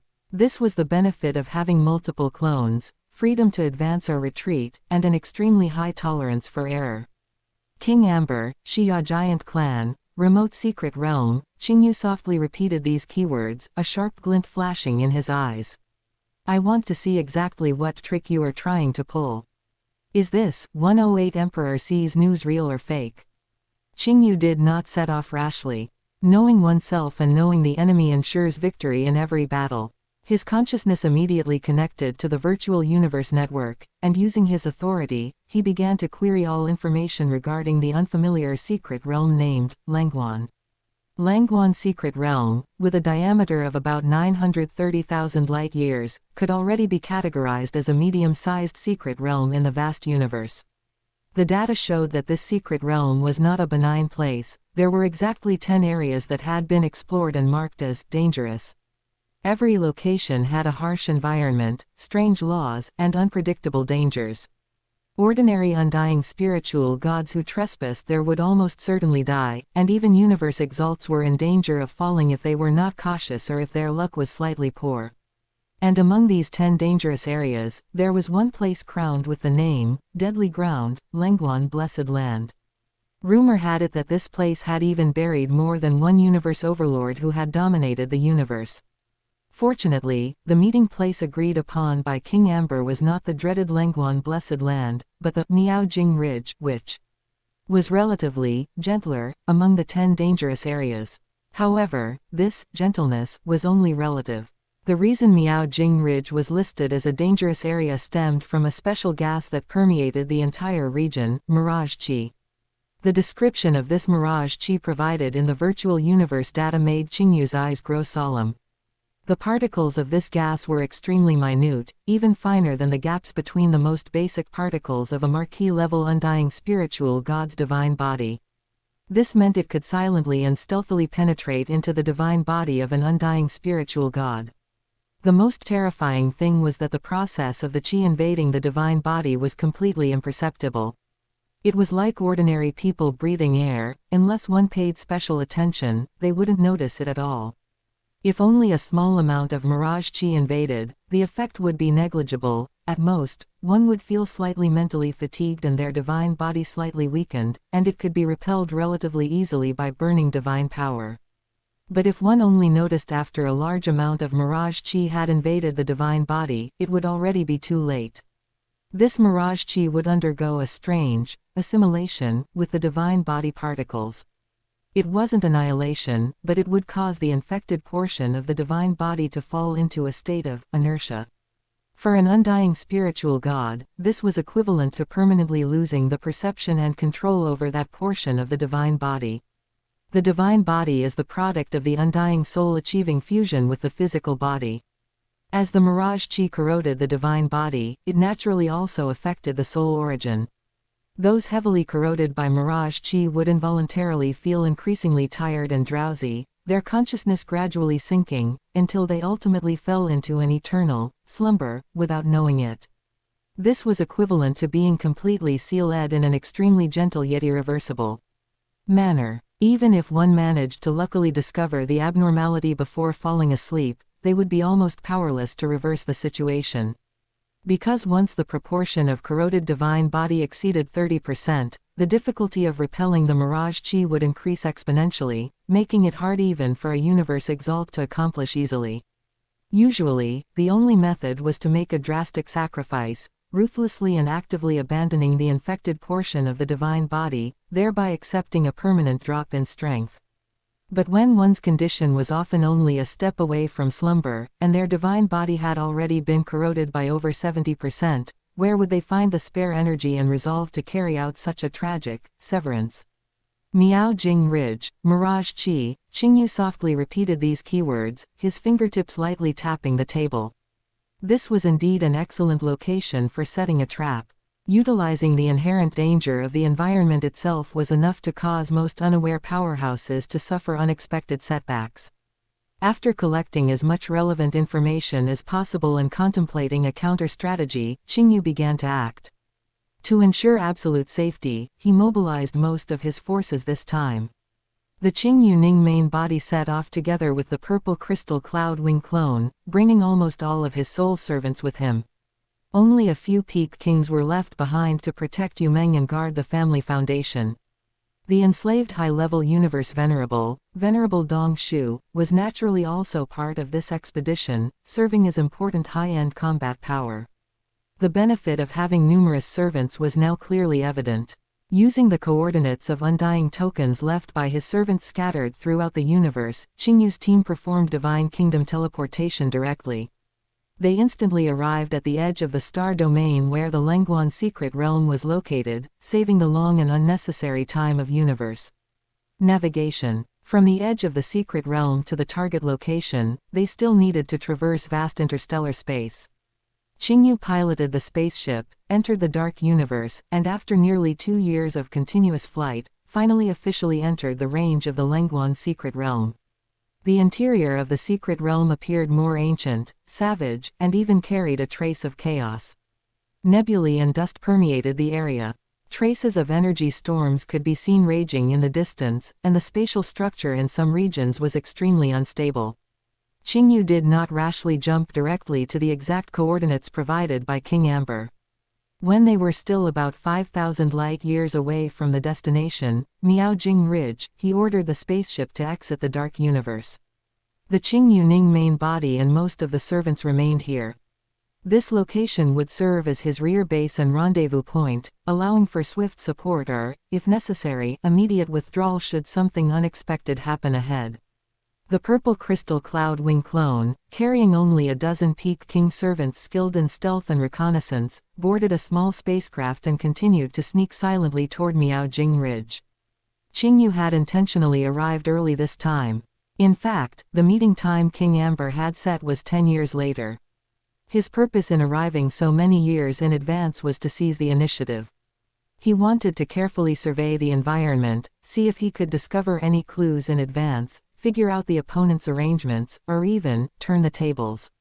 The spacecraft piloted by the purple crystal cloud wing clone possessed excellent performance and extremely strong stealth capabilities, traversing the void realm like a ghost. After a period of time, a magnificent yet eerie star domain appeared in their view, Miao Jing Ridge. Although named Ridge, it was not a single mountain range, but a massive galaxy composed of hundreds of stars. The distribution of these stars was not chaotic. They were arranged in a strange, continuous, undulating formation. From a distance, the overall outline truly resembled an incredibly magnificent and majestic mountain ridge spanning across the universe. At the very center of the galaxy was a supergiant star emitting a hazy purple glow, serving as the heart of this mountain ridge. Chapter 165, Another Assassination. Qingyu did not rashly land his spaceship on any planet within Miao Jing Ridge. Doing so would create too much commotion, making it extremely easy to alert any indigenous life that might exist within Miao Jing Ridge. He should not even easily use teleportation. Miao Jing Ridge was listed as a dangerous area not just because of the mirage chi. The spatial structure here was complex, potentially harboring natural spatial traps, distorted spacetime rifts, and even unknown death zones capable of instantly annihilating undying divine power bodies. No one could guarantee that the landing spot of a single teleportation wouldn't happen to be in the middle of a fatal peril. Before officially stepping into the range of the Miaojing Ridge star domain, Qingyu used his soul connection to issue a solemn warning to all accompanying servants. Remember, after entering Miaojing Ridge, you must constantly circulate your divine power to cleanse your bodies, immediately forcing out any mirage qi that invades you. You must not slack off in the slightest. Yes, Your Highness. King Mingji and the other servants responded solemnly. Regarding mirage qi, there was a record in the virtual universe's database stating that it was an extremely special natural wonder, seemingly existing in a symbiotic relationship with the Miaojing Ridge star domain. Powerful beings once tried to collect the mirage qi, intending to study its characteristics or use it for artifact refining, but they quickly discovered that once the mirage qi was taken out of Miaojing Ridge, it would rapidly dissipate. This made utilizing the mirage qi virtually impossible. When Qingyu and his group truly entered its internal space, an invisible pressure immediately enveloped them. Looking around, the starscape and planetary surfaces visible to the eye were permeated by a pale purple gas that was neither exactly mist nor light. It was the dreaded mirage qi. Like eternal clouds, they shrouded every inch of space in this star domain, causing distant stars to appear hazy and distorted, adding a sense of eeriness and unreality. What was more troublesome was that high-precision detectors suffered extreme interference here. The signals returned were chaotic, and the effective detection range was compressed to an extremely short distance, rendering them nearly useless. Qingyu raised his vigilance to the maximum. Besides the ubiquitous mirage qi, a unique life form called Mirage Demon also inhabited Miaojing Ridge. This life form had no fixed shape and loved to transform into the appearance of acquaintances stored in the invader's memory, using psychological weaknesses to approach and then launch a sudden, fatal attack. They were not afraid of soul attacks. Physical attacks below the Undying rank could still effectively destroy them, but mirage demons that are above the Undying rank were extremely difficult to deal with. They were 100 times more troublesome than the Undying body of an ordinary Marquis Undying. When attacked, they could instantly transform into a mass of highly concentrated mirage qi, significantly weakening the effect of physical attacks. Even if they were dispersed, they would only scatter into ordinary mirage qi, and then quickly absorb mirage qi from the surrounding environment to reform and recover. In this mirage qi-filled Miaojing Ridge, they were practically immortal existences. Unless one could use absolute power to instantly and completely annihilate their core, giving them no chance to absorb mirage qi and recover. Slowly moving through the pale purple mirage qi clouds, everyone held their breath and focused, wary of mirage demons that might appear from any direction. Time passed minute by minute. Your Highness. Among the soul servants, a peak champion named King Mingji, who specialized in energy sensing and tracking, suddenly transmitted a message via soul communication, his tone carrying a hint of excitement at having found something unusual. I have made a discovery on my side. As he spoke, King Mingji's figure flickered in and out of the mirage qi, rapidly and cautiously approaching Qingyu's location, seemingly wanting to report the detailed situation in person. The eyes of Qingyu's purple crystal cloud wing clone suddenly turned cold. Without the slightest hesitation, he directly used his soul connection to issue a kill order to the 3 other servants standing ready beside him. Kill him. Use physical attacks. As soon as the command was given, 3 terrifying, ready-to-launch attacks instantly erupted. Although Qingyu's peak champion servants followed the Soul Dao, they were not completely inept when it came to physical attacks. The 3 peak champion servants launched condensed law pillars of light and space-tearing sharp claws, which struck the nearby King Mingji like thunder. The excited expression on the face of that King Mingji hadn't even had time to change to confusion before his entire body exploded under the impact of the violent energy. The exploded King Mingji did not turn into countless particles attempting to reorganize. Instead, like a popped bubble, he instantly scattered into a large mass of dense, churning pale purple mirage qi, which quickly merged into the surrounding environment, leaving no trace of life. HMPH, it truly was a mirage demon transformation. Qingyu's eyes were cold. The mirage demon's illusion ability was indeed astonishing, capable of perfectly simulating even life aura and energy fluctuations. Unfortunately, it made a fatal mistake. It did not know that the true King Mingji was Qingyu's sole servant, and an undeniable, direct, and clear soul connection existed between them. In Qingyu's perception, the soul connection of the Qingming before him was completely non-existent. This thing is troublesome indeed. Qingyu felt a chill in his heart and became even more vigilant. He immediately used the soul connection to sense the true Qingming's location and found that he was not far away, seemingly trapped by something as well. Inside Miaojing Ridge, the dense mirage qi was like an eternal fog, not only severely interfering with sight and detection but also constantly flowing and transforming. The terrain, seen by the eye, constantly changed as the mirage qi drifted. Mountains might turn into deep valleys the next second, and plains could instantly become rifts. A sense of direction was meaningless here, making it extremely easy to get lost. Qingyu immediately took the 3 servants next to him and, following the soul sensation, cautiously searched in the general direction of Qingming, attempting to rendezvous. However, before they could find the separated Qingming, a sudden change occurred. Qingyu, who was flying slowly, suddenly stiffened. He was horrified to discover that the pair of amethyst cloud wings on his back had lost sensation. It was as if they had vanished from his body. How could this be? Qingyu's heart violently shook, and a terrifying thought instantly flashed through his mind. Is this the symptom of mirage qi corrosion? But how was this possible? Since entering Miaojing Ridge, he had clearly been continuously circulating the energy within his body, forming an endless energy flow to cleanse every inch of his body, believing he had timely forced the invading qi out. Reality was cruel. In just a few short seconds, that feeling of losing sensation and control spread rapidly from his wings to his entire body, like a spreading plague. Arms, torso, legs, he felt as though most areas of his body did not exist, having completely lost connection with his brain, rendering him immobile. Only now did Qingyu suddenly realize the true meaning of the phrase in the virtual universe data: the process of mirage qi entering the body carries no sensation itself.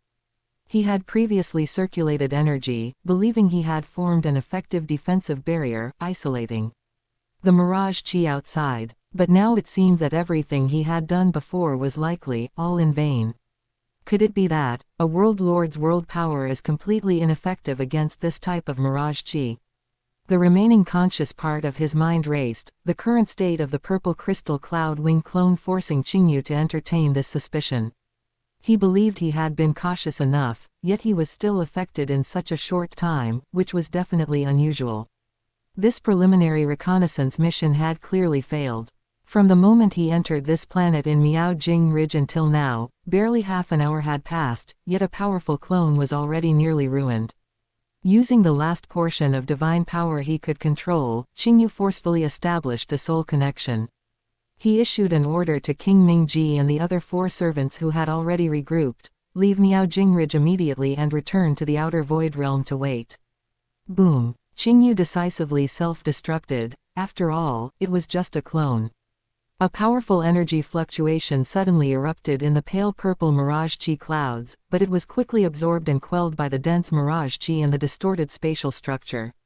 5,000 light-years away from Miaojing Ridge, the Qingyu main body slowly opened his eyes, his gaze carrying a hint of solemnity and coldness.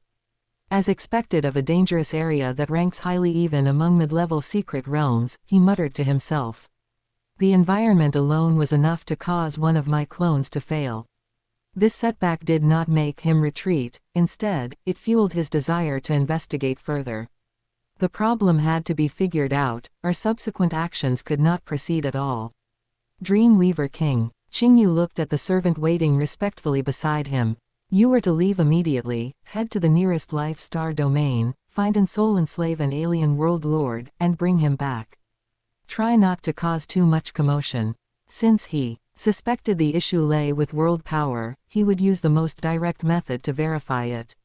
Since this was not human race territory anyway, Qingyu had no psychological burden about kidnapping an alien world lord for an experiment. Dreamweaver King accepted the order, his figure instantly merging into space and vanishing. With his invincible king-level strength, enslaving a world lord in a remote star domain without attracting the attention of a universe exalt was as easy as turning his hand over. Before long, Dreamweaver King returned, accompanied by an alien world lord whose eyes were respectful and whose body was covered in green algae. By this time, Qingyu had successfully reformed his purple crystal cloud wing clone. Without much rest, Qingyu's purple crystal cloud wing clone set off again toward Miaojing Ridge, taking the enslaved world lord with him. They once again landed on a planet on the outskirts of Miaojing Ridge. Time passed minute by minute. 1 hour passed, and the green algae world lord showed no unusual symptoms. 2 hours, still lively and energetic.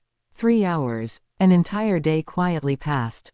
Aside from being slightly fatigued from constantly circulating his world power, the rock world lord showed no signs of sensory loss or divine power body sluggishness. It's not the world power's fault. The purple crystal cloud wing clone hovered nearby, carefully observing the entire process, and had already reached a conclusion. World Lord rank world power was not ineffective. With this possibility ruled out, the answer was almost obvious. A look of realization mixed with a helpless smile slowly appeared on the face of Qingyu's purple crystal cloud wing clone. It seems, the problem lies with the life form itself.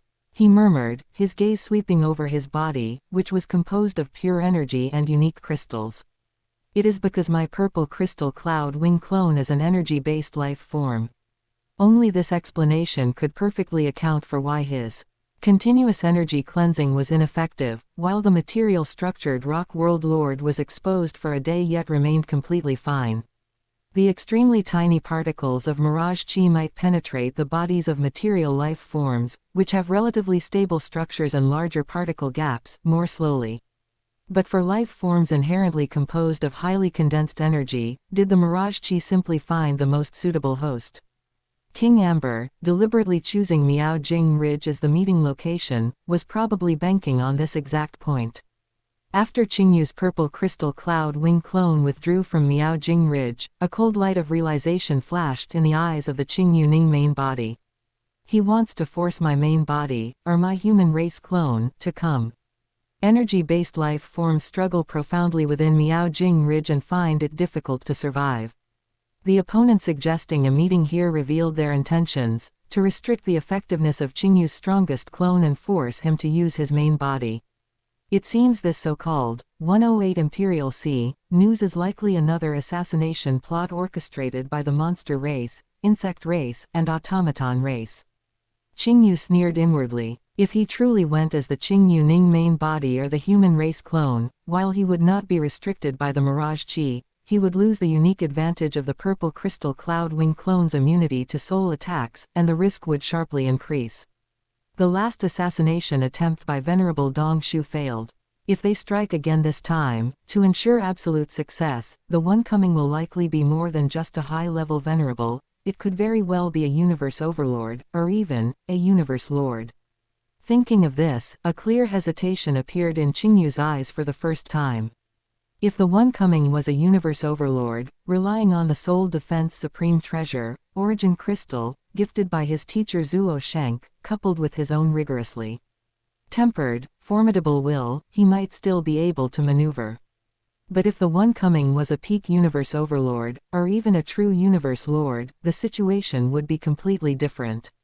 At that level, the origin crystal would not be able to protect his soul for long. At most, it could buy him a split second of reaction time. At that point, his only choice would be to seize that fleeting opportunity and self-destruct his clone or main body without hesitation, otherwise, he would likely be enslaved, falling into myriad tribulations. Moreover, even if the self-destruction succeeded, a precious soul defense supreme treasure would be lost along with it. Although his teacher Zuo Shank had promised to refine a peak supreme treasure for him, the loss of the origin crystal would still sting Qingyu. Given the failure of the previous 2 assassinations, the 3 races must view me as a major threat. If this is truly their plot, it will certainly be executed with overwhelming force, aiming for a single, fatal blow. Qingyu analyzed calmly. After long deliberation and weighing the pros and cons, Qingyu slowly shook his head. Forget it. He made his decision. If this truly is an assassination trap by the 3 races, then King Amber most likely doesn't have any concrete information about the 9 Nether Blood Sea at all. Everything is merely bait to lure me in. There is no need to take such a massive risk. Of course, Qingyu did not want to dismiss all possibilities outright. Chapter 166, A Real Surprise. After all, the Three Races assassination was currently still just a guess by Qingyu. What if that King Amber had an eccentric personality and preferred meeting in dangerous locations to show sincerity, or perhaps he truly held some exclusive information? Therefore, he did not immediately give up on this meeting. I'll wait here for 10 years. Qingyu's gaze fell upon the pale purple star domain deep within the distant starry sky. I will respond to all changes with constancy. When the time comes, I will see if that King Amber appears, and then decide the next course of action based on the situation. He made up his mind to use this location, 5,000 light-years away from Miaojing Ridge, as his base and patiently await the agreed-upon 10-year deadline. When the time came, if King Amber arrived as scheduled and behaved normally, he might consider attempting contact. Caution was forever the first law of survival in universe adventures. In fact, the speculation Qingyu had made based on the clues was completely correct. King Amber knew that the so-called 108 Emperor sees news was, from beginning to end, a killing trap meticulously planned by the insect race, the monster race, and the automaton race, targeting him. Deep within a divine palace in the insect race territory, constructed from countless gems and flowing with magnificent energy light. Seated upon the massive divine throne was a Zerg Queen Mother with a vast aura, stunning beauty, and endless majesty. Faint red mist swirled around her, seemingly containing the laws of destruction and rebirth. She was a powerful universe lord within the insect race, the Lord of Red Mist. Her voice, enchanting yet cold and ruthless, echoed through the divine palace. King Amber, if you can successfully lure that human Qingyu into a death trap and execute him this time, you and your entire Xia giant race may migrate to my insect race territory and receive our protection. Her voice carried absolute, unquestionable authority. My insect race will guarantee that your race will never be troubled by subsequent retaliation from the human race. Below the divine throne, a massive figure knelt respectfully. He was nearly 300 meters tall, his divine body exhibiting a translucent, amber texture, with slowly flowing energy pathways faintly visible inside. Most peculiar was his massive head, which had 4 eyes glowing with yellow light growing on the front, back, left, and right, seemingly capable of observing everything around him. And the beard on his chin was not hair, but rather gray-brown rock pillars hanging down like stalactites, exuding a heavy earth chi. This was the king-level immortal of the Xia giant race, King Amber. Hearing the promise of the Lord of Red Mist, excitement and determination flashed simultaneously in King Amber's 4 eyes, and he bowed his massive head even lower. His voice rumbled like crashing mountains yet carried humility. Thank you for the Queen Mother's grace. Amber will spare no effort to assist the Queen Mother and vow to annihilate that human Qingyu in the Lengguan secret realm. The Lord of Red Mist nodded slightly. Go and prepare diligently. Follow all my instructions exactly, there must be no mistakes. Yes. King Amber saluted respectfully again. Then, his massive body slowly stood up and, with heavy steps, retreated from the awe-inspiring divine palace. After King Amber left, another Zerg Queen Mother, slightly weaker in aura but equally powerful, spoke softly beside the divine throne. Her voice held a trace of doubt and anticipation. Sister, with this layout, that human Qingyu should be unable to escape this calamity, right? The Lord of Red Mist curled her lips into a cold arc, confidence radiating from her. The mirage chi of Miaojing Ridge specifically counters energy-based life forms. The purple crystal cloud wing clone, upon which Qingyu relies to run rampant, cannot stay there for long, and its combat power will be less than 1/10 of its peak. At that time, King Amber will maneuver first to delay. Once we confirm that his purple crystal cloud wing clone is restricted or retreats, forcing him to use his true body to come, that will be his death date. Absolute confidence flashed in her eyes. This time, I will personally make a move. The Lord of Red Mist's voice carried absolute majesty and an unquestionable killing intent. That human Qingyu will certainly come and never return. She paused slightly, her tone revealing the confidence of one who controls everything. Furthermore, this operation has one universe overlord each dispatched by the monster race and the automaton race to assist from the side. Coupled with me personally overseeing the situation, in the restricted environment of Miaojing Ridge, even if human Qingyu possesses heaven-reaching abilities, there is absolutely no possibility of escape. Since the location of this assassination was not a sensitive area like the outside territory battlefield, but the Lengguan secret realm, far from the core human race territory and rife with chaotic laws. The three races acted with fewer reservations, not entrusting the task to other groups, but directly utilizing super powerhouses from within their own ranks, striving for a single, fatal blow to eliminate future trouble forever. The Zerg Queen Mother beside the divine throne showed immediate astonishment on her charming face upon hearing that the Lord of Red Mist intended to act personally. This quickly turned into a flattering smile. For a mere human world lord to merit sister personally making a move, it is truly an honor he cultivated for lifetimes. I congratulate sister in advance. That human's genius is so terrifying. If sister enslaves his soul and cultivates him a little, he will surely become an unparalleled fierce general under sister's command in the future. The Lord of Red Mist showed a satisfied look upon hearing this, speaking with anticipation for the future of her race. The human race is weak, and sooner or later, they will be driven by my great insect race to the desolate corners of the universe. By then, I will naturally find a few human race geniuses for you to serve as your sole slaves and for you to command. Hee, then I thank sister in advance. The Zerg Queen Mother beside her beamed with joy. Meanwhile, in the hidden base 5,000 light years outside the Lengguan secret realm, Qingyu's mind was calm as still water. He divided his attention between comprehending the law and patiently waiting for time to pass. The agreed-upon 10-year deadline arrived in the blink of an eye. The moment the time was up, Qingyu did not delay in the slightest. He immediately dispatched King Mingji, a slave under his command skilled in stealth and detection, to infiltrate Miaojing Ridge again and investigate the specific coordinates originally provided by King Amber. King Mingji accepted the order and departed, carefully traversing the deadly Mirage Qi. After avoiding several waves of Mirage demons, he finally reached the target location. Moments later, King Mingji transmitted a message via soul connection. Your Highness, King Amber was not found at the coordinates, but a simple universe common model communicator was placed in a conspicuous spot. Oh, Qingyu's heart stirred. Soon, King Mingji read the text message stored in the communicator and transmitted it back. Your Excellency Spirit Control King, Arshia Giant Race rarely conducts transactions with outside groups. This time concerns vital legacy information for our race, and the meeting location was set at Miaojing Ridge out of extreme caution. We hope Your Excellency understands and does not take offense.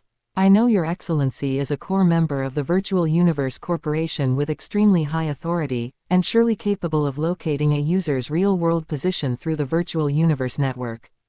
To ensure my own safety, please forgive me, but I will not conduct any direct communication with you within the Virtual Universe. Subsequent communication should be done through this encrypted communicator, King Amber. Looking at this message, which seemed reasonable but was actually laced with caution and vigilance everywhere, Qingyu's lips curved into a meaningful smile. Hey, that sounds quite high-minded.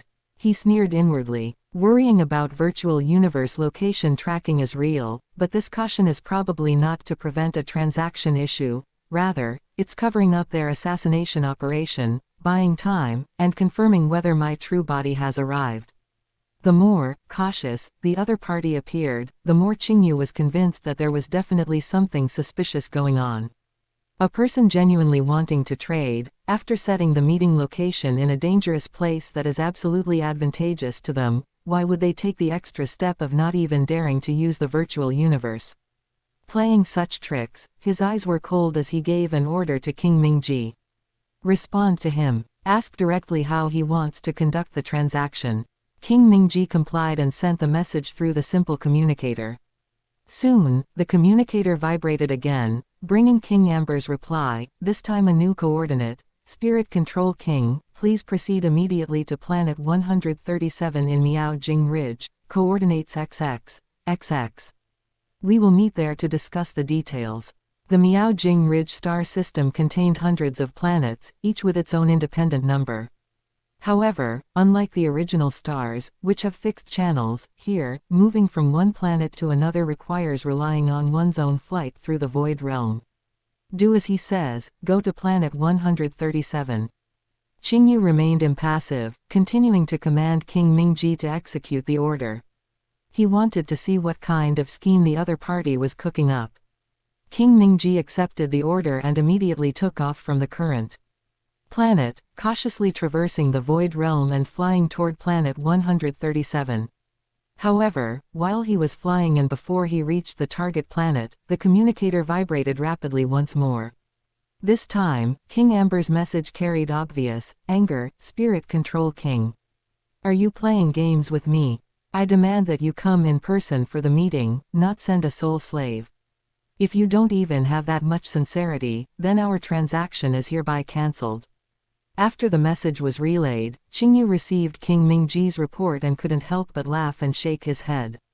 Just as expected, his heart was crystal clear. This King Amber, or rather the three races behind him, truly made thorough preparations. They must have deployed a large number of detection instruments in the key areas of Miaojing Ridge, especially near these designated coordinates. The opponent's goal was very clear, to confirm whether Qingyu's true body or human clone had arrived in person. As soon as they detected that a soul slave had come, they would immediately apply pressure using lack of sincerity as an excuse, forcing his true body to appear.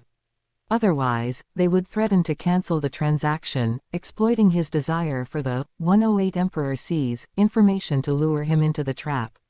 A good scheme, indeed. A cold light flickered in Qingyu's eyes.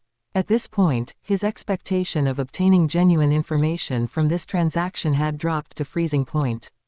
This was entirely a death trap set specifically for him. For him to go in person. Absolutely impossible. Just as Qingyu had made his decision, new information arrived from King Mingji.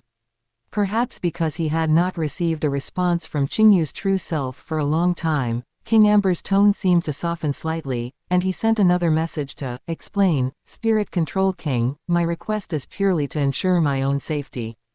After all, your reputation precedes you, and I must take precautions.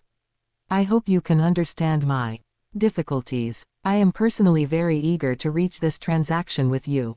This seemingly sincere yet actually hypocritical speech only made Qingyu feel more ridiculous when he heard it. Understand. Of course, I understand. Qingyu whispered toward the void realm, as if speaking to the unseen King Amber. I understand that as a chess piece, you are not in control of yourself, and I understand the blazing murderous intent of the master behind you. However, you want me to step into your trap. Pipe dream. Qingyu no longer hesitated and directly issued the final command to King Mingji, ignore any further information from him and immediately withdraw from Miaojing Ridge. Just as Qingyu completely lost hope in the King Amber line, ordered King Mingji to withdraw from Miaojing Ridge, and prepared to plan his own retreat. Buzz. A communication request from the virtual universe suddenly rang out, originating from King Miaohui. Qingyu's mind stirred, and he connected the communication. King Miaohui's voice, tinged with surprise, immediately came through, Spirit Control King. Good news. On our human race side, King Yu Shao of the Golden Kite race just proactively contacted me, claiming he found the location of the 108 Emperor sees matching your description in the ancestral god secret realm. King Yu Shao. Qingyu's spirit lifted. This was completely different from the previous King Amber. King Yu Shao is a king-level immortal from the Golden Kite race, an important affiliated ethnic group of the human race, and is even an official member of the Great Alliance. His identity, background, and relationship with the human race all determined that his credibility was far superior to that of the King Amber, whose origins were unknown and whose actions were suspicious.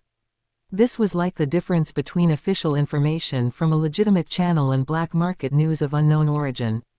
What reassured Qingyu even more was that shortly after King Miaohui finished speaking, a virtual universe call request from King Yu Shao himself was sent directly to Qingyu. Connect. Qingyu did not hesitate. The virtual space condensed, and a man dressed in gorgeous feathered robes, with a handsome face and eyes that were sharp yet held a gentle smile, appeared before Qingyu. It was King Yu Shao. Faint phantom energy wings, retracted, were visible behind him, highlighting his identity as a member of the Golden Kite race. Spirit Control King, I have long admired your great reputation. Qingyu Shao smiled and cupped his hands, his tone warm yet respectful. He clearly held great curiosity and respect for this Spirit Control King, who had established a formidable reputation as a world lord and was hailed as the human race's most dazzling genius. Qingyu Shao, it is a pleasure. Qingyu returned the courtesy. The gloom in his heart caused by King Amber dissipated considerably, and he immediately cut to the chase. I heard King Miaohui say that Qingyu Shao found the 108 Emperor Seas in the ancestral god secret realm. That is correct. Qingyu Shao affirmed with a nod, his expression frank. It is within the 9 nether space-time.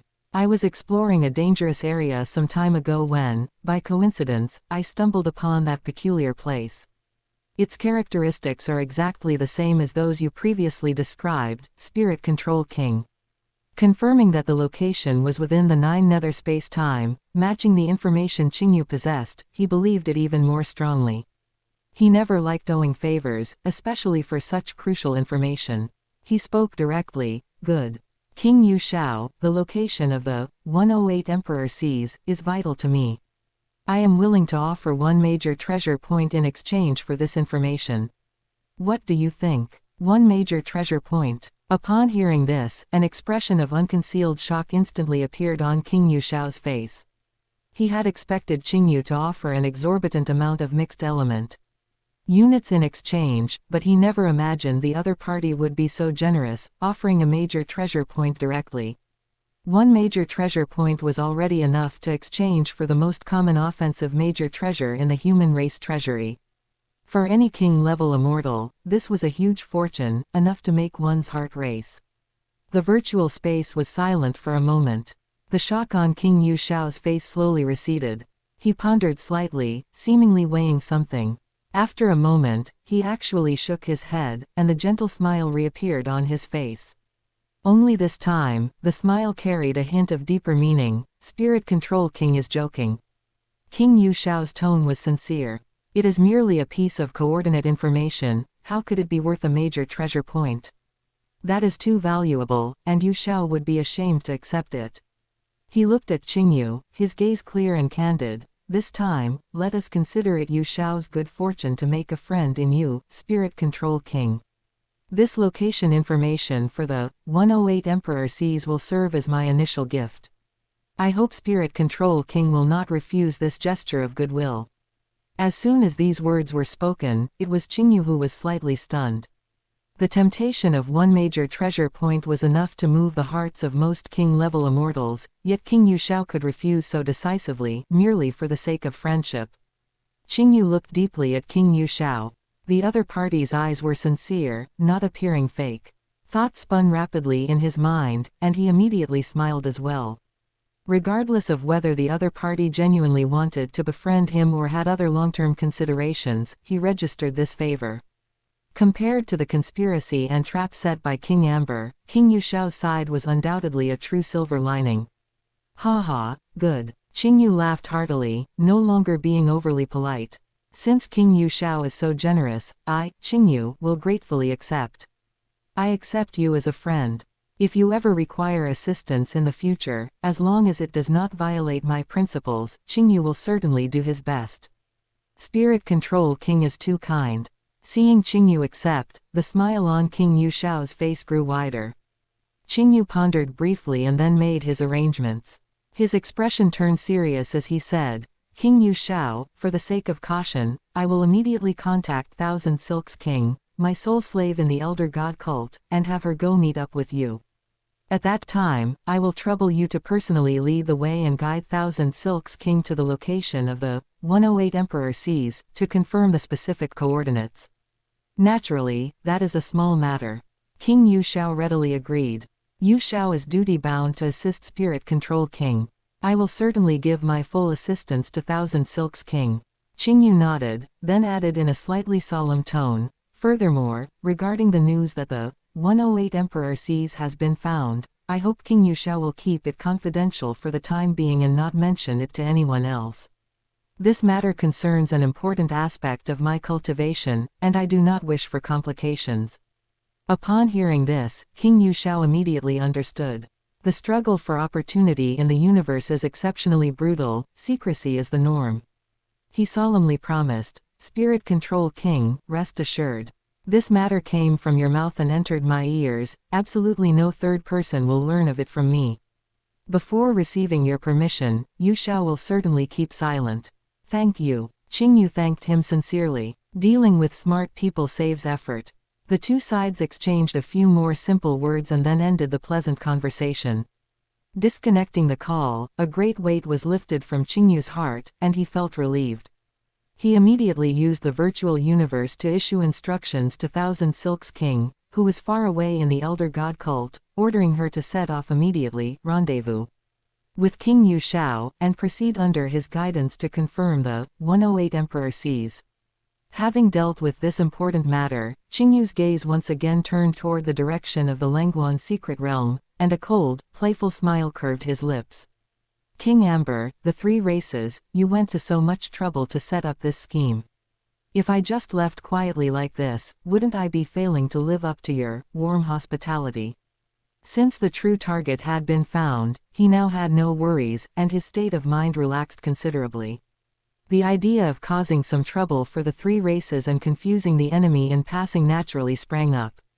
He commanded King Mingji, who had not yet fully withdrawn from Miaojing Ridge, to use the simple communicator again to send a message to King Amber. "King Amber, the transaction will continue, but I have suddenly encountered an urgent matter that requires immediate attention and cannot proceed right away. The transaction time must be postponed until 5 millennia from now. We will contact you then." After the message was sent, Qingyu waited calmly for the other party's reaction. As expected, not long after, the communicator vibrated violently. King Mingji relayed King Amber's exasperated reply, 5 millennia. "Spirit Control King, are you mocking me? Whether this king will still be free in 5 millennia is uncertain. This opportunity for transaction must not be missed. I advise you to come immediately, or else." The words were full of threats and impatience, attempting to force Qingyu to change his mind. However, after his impotent rage, King Amber seemed to have calmed down. He probably realized his reaction was excessive and might arouse suspicion. He immediately reported this situation to the Insect Race High Command. After the Lord of Red Mist received King Amber's report, the red mist surrounding her body couldn't help but churn violently, revealing her inner fury. Trash. He couldn't even lure out a world lord. She cursed King Amber internally for his incompetence. But she also knew that if Qingyu was determined not to come, even with heaven-reaching methods, she could not forcibly seize him across endless time and space. 5 millennia, HMPH, for us, that is merely a short period of quiet cultivation. The Lord of Red Mist calmed down and pondered. Since he is willing to set a specific time, it means he hasn't completely given up. Perhaps he really was held up by something urgent. Waiting is fine, as long as he comes eventually. Thus, under the instruction of the Lord of Red Mist, King Amber quickly sent a new message to King Mingji, his tone much calmer. "Since Spirit Control King truly has an important matter, I will wait for you for 5 millennia. I hope that after 5 millennia, Spirit Control King will keep his promise and come personally to complete the transaction." Looking at the message relayed by King Mingji, Qingyu finally couldn't help but let a pleased curve, the sign of a successful scheme, form on his lips. Although the fish wasn't caught, the bait is still hanging there. Let them wait slowly. Qingyu chuckled to himself. His action was actually a gamble. Gambling that Thousand Silks King could successfully bring back the Emperor Seawater, allowing him to successfully conceive his third clone. Although he knew clearly that Thousand Silks King's chance of success might be very low on the Lord of Nine Nethers territory, as long as there was even a sliver of hope, it was worth planning for and striving for. Once Thousand Silks King succeeded, he could quickly break through to Undying. Given his terrifying comprehension of the law, which had long surpassed the 20th level of the Heavenly Bridge, once he achieved breakthrough, his divine body would immediately leap to 100,000 times the World Lord power of a peak champion. Chapter 167, Success. 10,000 times World Lord rank divine power was merely the foundation. Added to the perfect gene multiplier he had already achieved, the divine power amplification secret method he had successfully cultivated, and his numerous other means, at that time, his base strength alone would be enough to surpass the vast majority of high-level universe venerables. Furthermore, there was still 5,000 years of growth time. With his talent and resources, these 5,000 years would be enough for his strength to undergo another qualitative leap. By then, would he still need to be as wary of a trap in Miaojing Ridge as he was now, to the point where he didn't even dare to let his main body go there easily? When that time comes, if the three races still dare to come for an assassination according to their original plan, a cold glint flashed in Qingyu's eyes. I will turn the tables and see exactly who ends up entrapping whom. It will be the perfect time to settle both old and new scores. Of course, Qingyu had also prepared for the worst. If Thousand Silks King ultimately failed and couldn't bring out the Imperial Sea's water, it would merely be a loss of some time for him. Once the 5,000-year agreement expired, he would simply ignore King Amber, he himself would suffer no substantial loss. In any case, Qingyu would lose nothing. Now, everything hinges on Thousand Silks King. Qingyu's gaze seemed to pierce through endless space-time, landing on the distant ancestral god's secret realm. I hope she can bring me good news this time. Meanwhile, deep within the vast and mysterious Nine Nether space-time, the entity that seemed to be made of an endless blood-colored ocean, the Lord of Nine Nethers, let out a soft sound of surprise. That little bug actually managed to sneak in. In his perception, the undying spiritual god, whom he had previously interfered with and guided using various means, causing her to circle the periphery of Nine Nether space-time and fail to find the core area, had now broken through that invisible barrier, and was moving straight toward the direction of the 108 Imperial Seas, where his blood descendants resided. This made him feel a trace of surprise, and an even greater sense of stifled frustration welled up in his heart.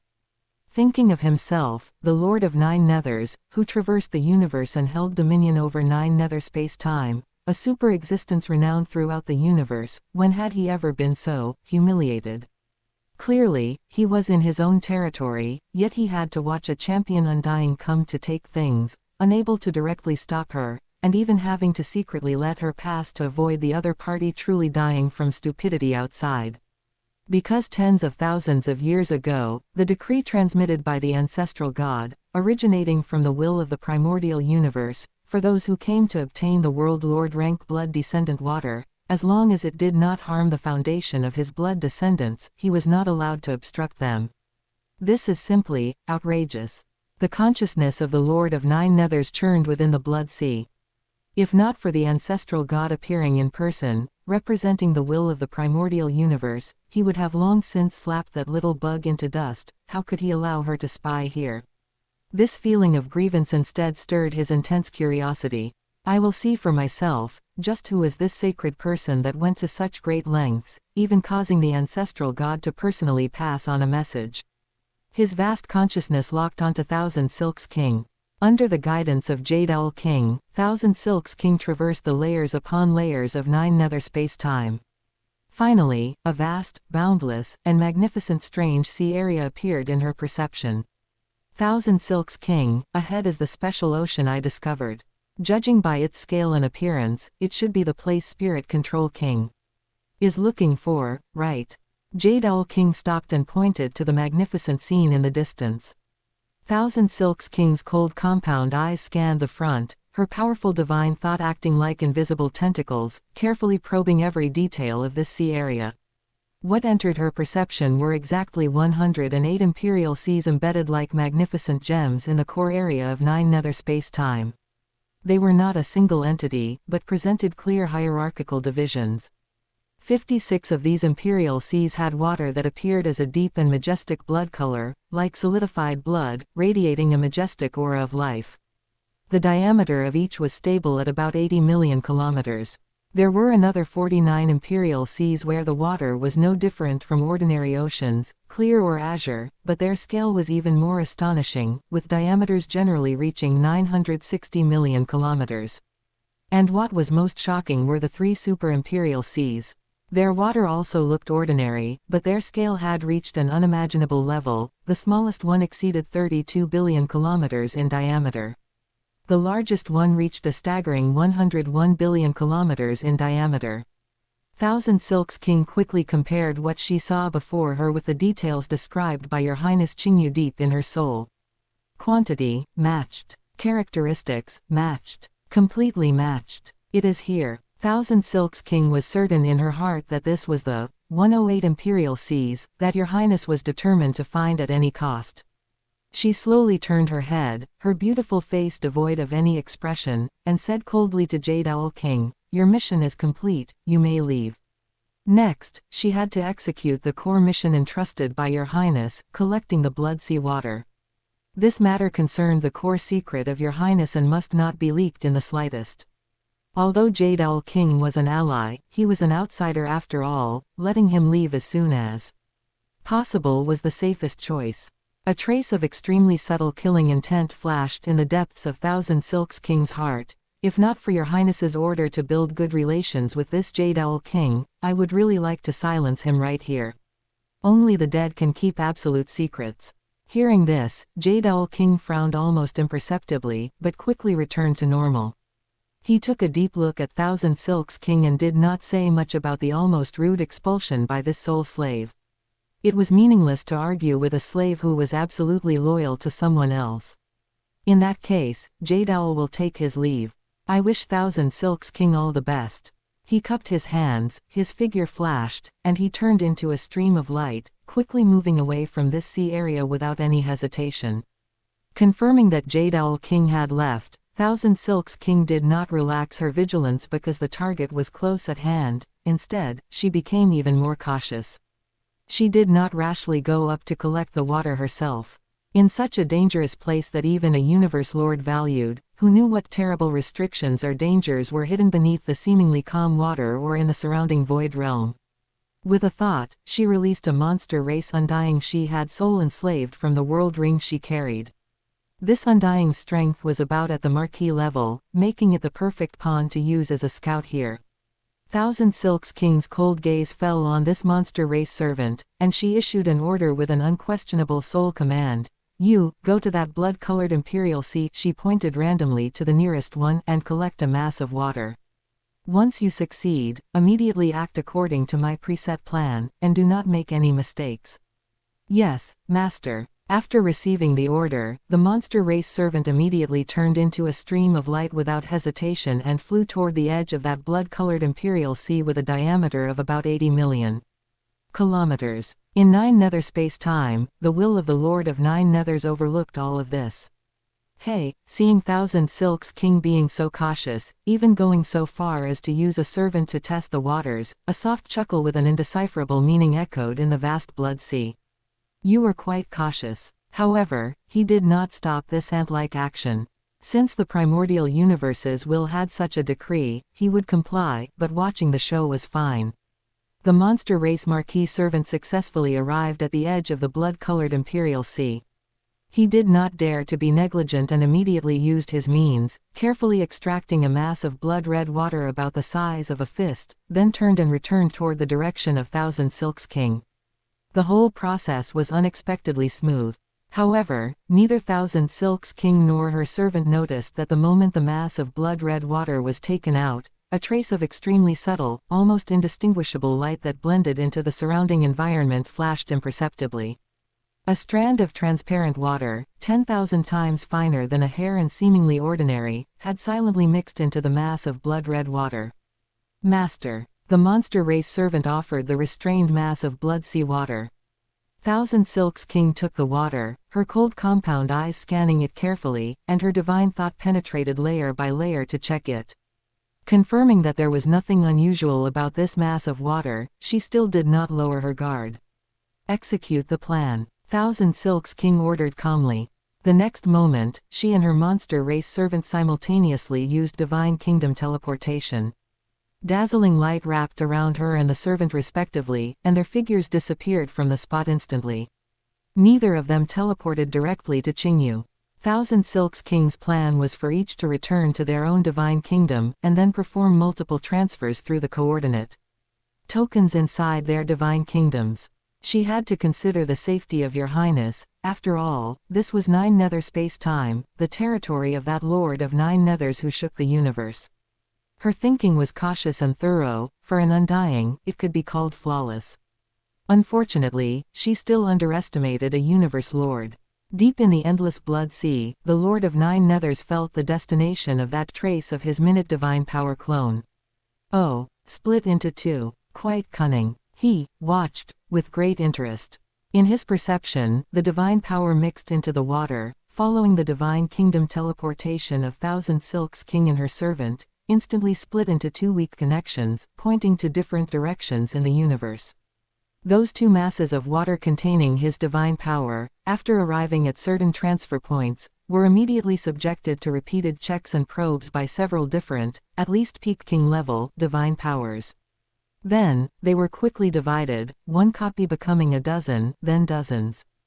These divided tiny water masses were carried by different energy carriers, and through one divine kingdom teleportation after another, they sped toward completely different directions in the universe. Some went to the heart of the human territory, some flew to the edge of the monster race territory, and some even burrowed into certain remote secret realms of the universe. The most outrageous dozen or so, after a month of transformation, finally stopped at the desolate, space-time chaotic border areas of the universe. Small tricks. A ripple appeared in the vast consciousness of the Lord of Nine Nethers, with a touch of indifference as if overlooking ants. Although that trace of divine power mixed in the Imperial Sea's water, after multiple divisions, each part had become so weak that it was almost impossible to perceive. But that was the divine power of a universe lord, even if divided into thousands, as long as it was not annihilated by a higher level force, its most fundamental connection would not be severed. The dozens of portions of seawater scattered across the universe were each equivalent to an extremely weak divine power incarnation of the Lord of Nine Nethers, though each was incredibly fragile. Through this, testing the waters, observation, the Lord of Nine Nethers had already concluded that whoever truly wanted his descendants' seawater must be a little guy. If it were some old guy of the same level, wanting to study the Nine Nether blood sea to uncover his weaknesses or secrets, there would be no need to go to such great lengths or take such a roundabout way. Only a little guy with insufficient strength would be so cautious, perhaps even excessively cautious. Those dozens of portions of seawater, once they arrived at their preset, safe points, were like stones sinking to the bottom of the sea. They fell silent and did not move an inch further. 1 year later, the will of the Lord of Nine Nethers stirred slightly. He perceived that among those dozens of silent coordinates, one had begun to change. It was being moved again, advancing steadily in a clear direction. A streamlined spaceship was sailing quietly through the dark universe, speeding toward the heart of the human territory. Inside the spaceship's lounge, Qingyu sat cross-legged with his eyes closed, faint threads of law flowing around his body. He had long since received the news that Thousand Silks King had succeeded. To be honest, when he first heard the news, an indescribable surprise surged in his heart. It actually, really succeeded. Qingyu opened his eyes, a trace of disbelief flashing across them. Perhaps the Lord of Nine Nethers happened to be in seclusion at the time. To him, a mere globule of World Lord rank descendants' seawater is completely insignificant, so he couldn't be bothered to care. He secretly speculated about various possibilities. Qingyu did not comment on the series of complex operations Thousand Silks King had performed for the sake of safety. Being a little cautious could never be a bad thing, even if it seemed a bit tedious. However, deep down, Qingyu knew better than anyone. If a universe lord were truly determined to investigate, the dispersion, transit, and concealment methods Thousand Silks King had used would, in the face of an absolute gap in strength, likely be like trying to cover one's ears while stealing a bell. He could only hope now that the Lord of Nine Nethers really didn't care about this trifle. These thoughts flashed through his mind, only to be replaced by a stronger sense of anticipation. Regardless, the seawater is finally in hand. Qingyu took a deep breath, suppressing the excitement in his heart. My third clone can finally begin to gestate. A few days later, Thousand Silks King successfully rendezvoused with Qingyu. Your Highness, this subordinate has not failed the mission. Thousand Silks King's figure appeared in the spaceship's lounge. She respectfully opened her palm, where a drop of blood-red seawater, as crimson as a gemstone and seemingly containing flowing life essence within, floated quietly above her palm, emitting a vast and unique aura of life. Good. Ha ha ha. Qingyu's eyes erupted with unprecedented brilliance. Looking at this crucial medium for his dream third clone, even with his mental state, he couldn't help but laugh out loud, releasing the long-accumulated anticipation and joy at this moment. This laughter was hearty and unrestrained, filled with the satisfaction of being about to achieve his wish. Ha, ha, ha. However, Qingyu's laughter was abruptly cut short, as if his throat had been seized by an invisible giant hand. Because, just as his laughter was at its heartiest, another completely different laugh abruptly cut in. This laughter did not ring out from his ears, but vibrated directly in the depths of his soul, carrying an ancient and indifferent quality that seemed to originate from the primordial universe, and even more, contained a playful, condescending tone, as if looking down upon ants. It was not loud, yet it instantly drowned out all other sounds in the world, causing Qingyu's heart to skip a beat. Immediately after, Qingyu's pupils constricted. In front of him, that drop of blood-red seawater presented by Thousand Silks King had vanished. At the same time, the spaceship was forcibly pulled out of the dark universe and returned to the primordial universe. The previously stable scene of the dark universe outside the ship suddenly twisted and shattered. Replacing it, a boundless, dark cloud, that seemed capable of swallowing all light surged into existence, instantly shrouding the void within 1,000,000 kilometers. The next moment, the sky-filling dark cloud suddenly collapsed and condensed inward, and in the blink of an eye, it transformed into a gigantic head of unimaginable size. This head had a blurred face, with only a pair of giant eyes like blood-colored stars, carrying a cold and ruthless light, staring fixedly at Qingyu. A fear originating from the very foundation of the life level instantly seized the souls of all living beings inside the spaceship. It seems it is you. Like billions of thunderclaps exploding in the depths of the soul, the giant head spoke, its voice low and majestic, every syllable causing the surrounding space-time to tremble. To actually send a servant to steal my descendant's seawater. You are courting death. Your Highness. Run, I will hold him off. Protect your Highness. Venerable Dong Shu, Thousand Silks King, and the other servants present, although their souls were trembling under this pressure, their instinct for loyalty caused them to instantly erupt with their strongest auras, roaring as they tried to block in front of Qingyu, even knowing it was like a mantis trying to stop a chariot. Silence! Qingyu shouted sharply, his voice containing his powerful will, forcibly suppressing the restless energy and shouts of his servants. His expression was grave to the extreme, but his eyes did not hold the despair and panic that an ordinary undying should have when facing a universe lord. He certainly knew who was before him. How could obtaining such a heaven-defying opportunity as the 9 nether blood seawater truly be without any ripples? The variable he had been vaguely worried about deep down had finally appeared. Taking a deep breath, Qingyu suppressed his churning qi and blood and straightened his robes. Facing the giant head in the void that seemed to occupy the entire universe, he bowed respectfully, his voice clear and steady. Junior Qingyu greets Senior Lord of 9 Nethers. Junior was forced to resort to this desperate measure. Qingyu maintained his bowing posture, his voice neither servile nor overbearing as he spoke the words he had long prepared. It is because I need to borrow the seawater of Senior's descendant to gestate a clone. Junior knows this act is offensive and is in the wrong. I am willing to return the seawater immediately and accept Senior's punishment. He lowered his posture to the extreme, his words earnest, frankly stating his true purpose of gestating a clone, while actively admitting his fault and indicating his willingness to bear the consequences. However, beneath Qingyu's respectful exterior, his mind was tightened to the limit. He was currently manifesting his Qingyu Ning main body, but deep within his soul core, the soul-type true treasure, origin crystal, obtained from his teacher Zuo Shenk was faintly glowing. It was ready at any moment to detonate all his divine power upon sensing a fatal soul attack or an attempt at enslavement. Facing a universe lord, his greatest confidence was not resistance, but the ability to self-detonate. At the same time, Qingyu's gaze swept rapidly over the giant head condensed from endless dark energy, and he analyzed quickly in his heart, this does not look like the true body of a universe lord, it should be an energy incarnation. Although the pressure is as vast as an abyss, it seems, not as utterly despair-inducing as the arrival of a universe lord's true body would be. Thinking is one thing, but Qingyu would never gamble his life on whether this guess was correct.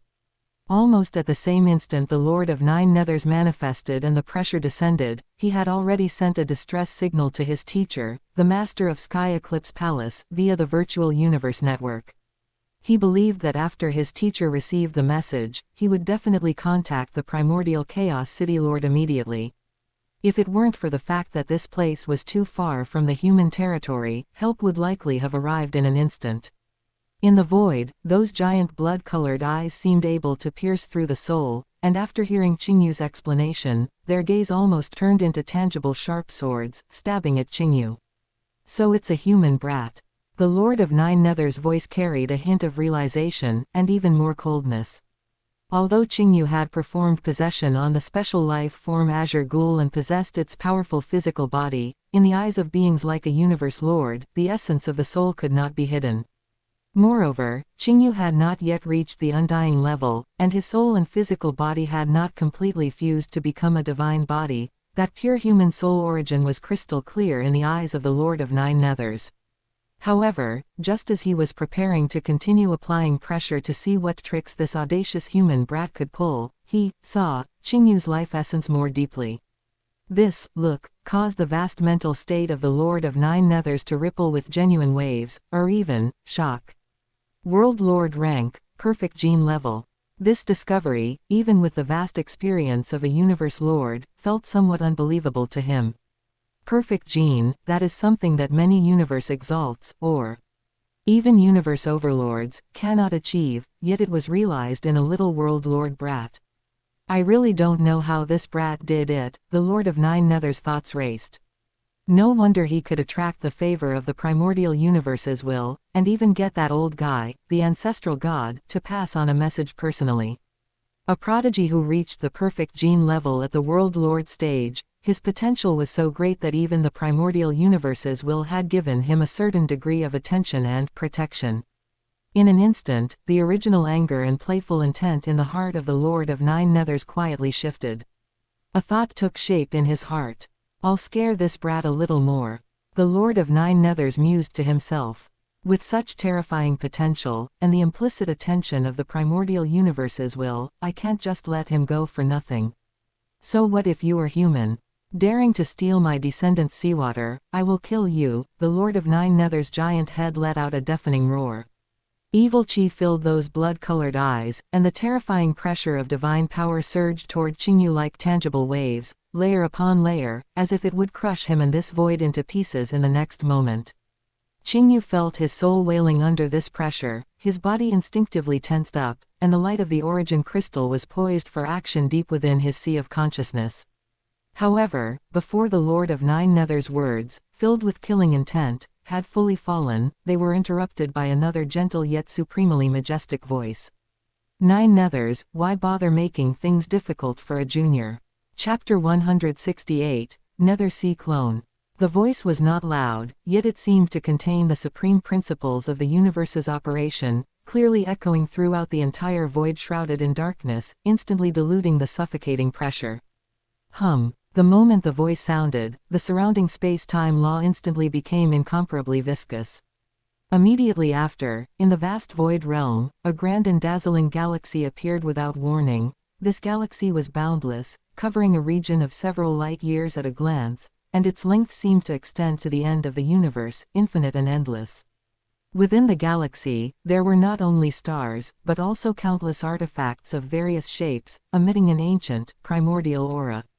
There were simple battle spears, broken giant cauldrons, rotating treasure wheels, and vibrating divine bells. Every artifact flowed with terrifying pressure that made one's heart tremble.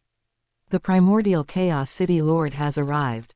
The string that had been taut in Qingyu's heart suddenly loosened, and a tremendous sense of security surged into his heart. He recognized this supreme treasure famous throughout the universe, the Thousand Treasure River. Thousand Treasure River. The gaze of the Lord of Nine Nethers, from the giant head in the void, also shifted away from Qingyu and looked toward the suddenly appearing vast galaxy, his voice carrying a hint of undefinable meaning. Primordial Chaos City Lord, to think you would personally make a trip for this kid. The next moment, a towering figure over 10,000 kilometers tall, stepping on the waves of the galaxy and holding a huge stone rod that looked simple yet seemed capable of suppressing space-time, appeared above the galaxy. His face was blurred, and his body was permeated with an aura that made all doubt submit. He was one of the pillars of the human race, the Primordial Chaos City Lord. Qingyu was very perceptive. Almost the moment the Primordial Chaos City Lord appeared, he immediately teleported and appeared silently behind the Primordial Chaos City Lord's massive figure. You, a dignified Universe Lord, are you not also using a divine power incarnation here to scare a junior? The Primordial Chaos City Lord's gaze swept over the giant head made of dark energy, his tone flat, yet he exposed the mystery in a single word. With his realm, he could naturally see through it at a glance. This seemingly terrifying head was nothing more than a divine power incarnation projected remotely by the Lord of Nine Nethers, mostly bluffing, with limited real power, which could be broken with a single strike. HMPH. The Lord of Nine Nethers, having been exposed, let out a dissatisfied cold snort, but the anger on that giant head seemed to subside slightly. This kid sent a servant to steal seawater from my offspring, can I not demand an explanation? The dialogue between the two beings at the Universe Lord level did not have the tension one might imagine. Instead, it carried a subtle atmosphere like old friends catching up. At their level, unless it involved fundamental interests or the survival of their race, they rarely truly tore off their masks over some small matters. Even if the Great Axe founder came, I would still be in the right. The Lord of Nine Nethers added, his tone firm. The Primordial Chaos City Lord sighed slightly, feeling helpless. He and the Lord of Nine Nethers were old acquaintances with some friendship, though not deep. He had come this time mainly to protect Qingyu, the future hope of the human race, and did not want to cause complications. Nine Nethers. The Primordial Chaos City Lord spoke, his voice steady. What kind of explanation do you want? As long as it is not excessive, I will make the decision to agree to it. The Primordial Chaos City Lord chose to resolve the matter peacefully. Although the one before him was only a weak divine power incarnation of the Lord of Nine Nethers, which could be destroyed with a flick of a finger, the true body of the Lord of Nine Nethers was a powerhouse of the same level as him, and behind him stood the powerful Elder God cult. Becoming enemies with the Lord of Nine Nethers and creating such a great enemy for the human race was definitely not a wise move. As long as the price was within an acceptable range, the Primordial Chaos City Lord was willing to pay for Qingyu to resolve this matter. Ha ha. The giant head of the Lord of Nine Nethers let out a burst of laughter, the sound shaking the void. I do not want an explanation from you, let that kid come out and speak. With the Primordial Chaos City Lord, a pillar of support, by his side, and having confirmed that the Lord of Nine Nethers before him was merely a divine power incarnation, Qingyu no longer felt any fear. He took a deep breath, stepped out from behind the Primordial Chaos City Lord, and faced the giant head that seemed capable of swallowing the starry sky again. His posture remained respectful, but his eyes had returned to their usual calmness.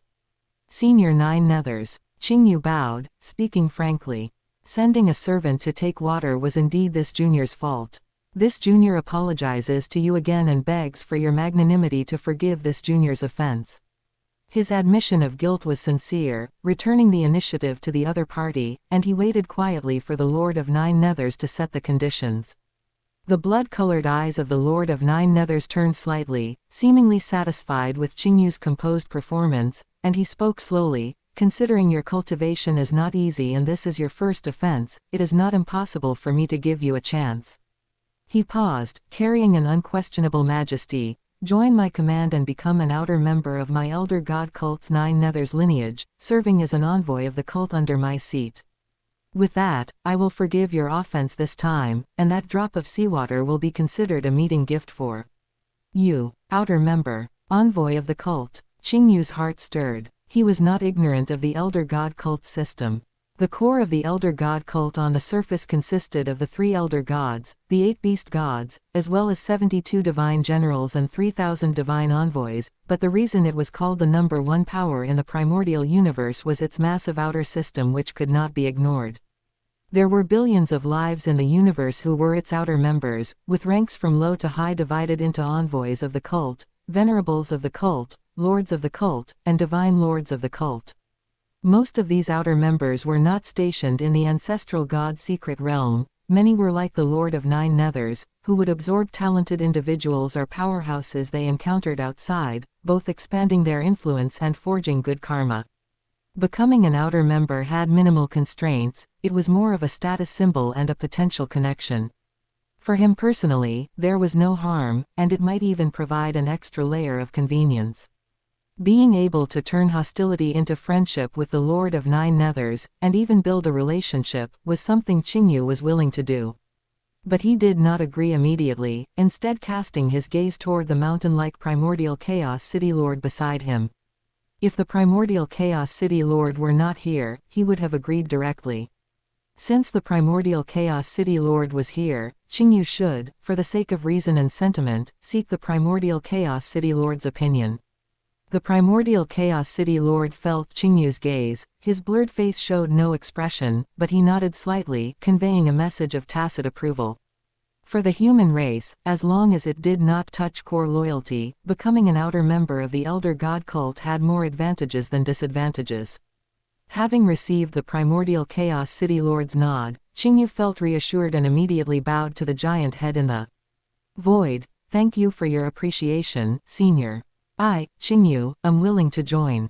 "Good." The Lord of Nine Nethers seemed to be in a good mood, and the giant head nodded. "Since that is the case, the previous unhappiness is wiped clean. You can send that servant of yours to the Nine Nether space-time again to receive your Elder God token." After speaking, he turned to look at the primordial Chaos City Lord, laughing with a hint of teasing. "Primordial Chaos City Lord, you saw it, I did not force him, he was willing himself. The matter is settled, I am leaving. Kid, take care of yourself." As the words fell, the giant head of dark energy shrank violently, instantly turning into a tiny point of light, shooting toward Qingyu like a meteor. Qingyu reached out to catch it, the light dissipated, and it was indeed the drop of blood seawater that contained surging life aura. And the massive will and darkness of the Lord of Nine Nethers that shrouded the void also dissipated without a trace, leaving only the magnificent Thousand Treasure River flowing quietly, and the primordial Chaos City Lord standing on it, along with a relieved Qingyu. Watching the direction where the Lord of Nine Nethers completely disappeared, Qingyu's tense spirit finally relaxed completely. He turned around, facing the mountain-like primordial Chaos City Lord, and bowed deeply. Qingyu thanks the primordial Chaos City Lord for the timely rescue. This time it was the disciples' rash actions that almost caused a disaster, and it was troublesome for the City Lord to come personally. The disciple is truly ashamed. The primordial Chaos City Lord's blurred face showed no joy or anger, only those eyes that seemed to contain endless space-time fell on Qingyu, and his voice was calm but carried a power that reached the heart. "It is fine. Since you are a core member of my Virtual Universe Corporation, and even a disciple of Sky Eclipse, one of the future pillars of my human race, protecting you is only right. However, Qingyu," his tone became slightly more serious, "the universe is vast, mysterious, and unfathomable, with powerhouses like a forest. Even I have a sense of awe for this starry sky. You have outstanding talent and extraordinary opportunities, and you must remember the word caution. There are some existences, some regions, that are not things you can easily touch at your current level. In the future, think 3 times before acting." "Yes." Qingyu will remember the City Lord's teachings. Qingyu humbly accepted the instruction, his heart solemn. He knew that the primordial Chaos City Lord's words were golden advice and genuine care for him. The primordial Chaos City Lord nodded slightly, seemingly quite satisfied with Qingyu's attitude, and then asked with a hint of curiosity, "However, you went to great lengths, even risking offending the Lord of Nine Nethers, to obtain that drop of his blood lineage seawater. What is it for?" Seeing the primordial Chaos City Lord ask, Qingyu naturally dared not hide it, and there was nothing to hide anyway.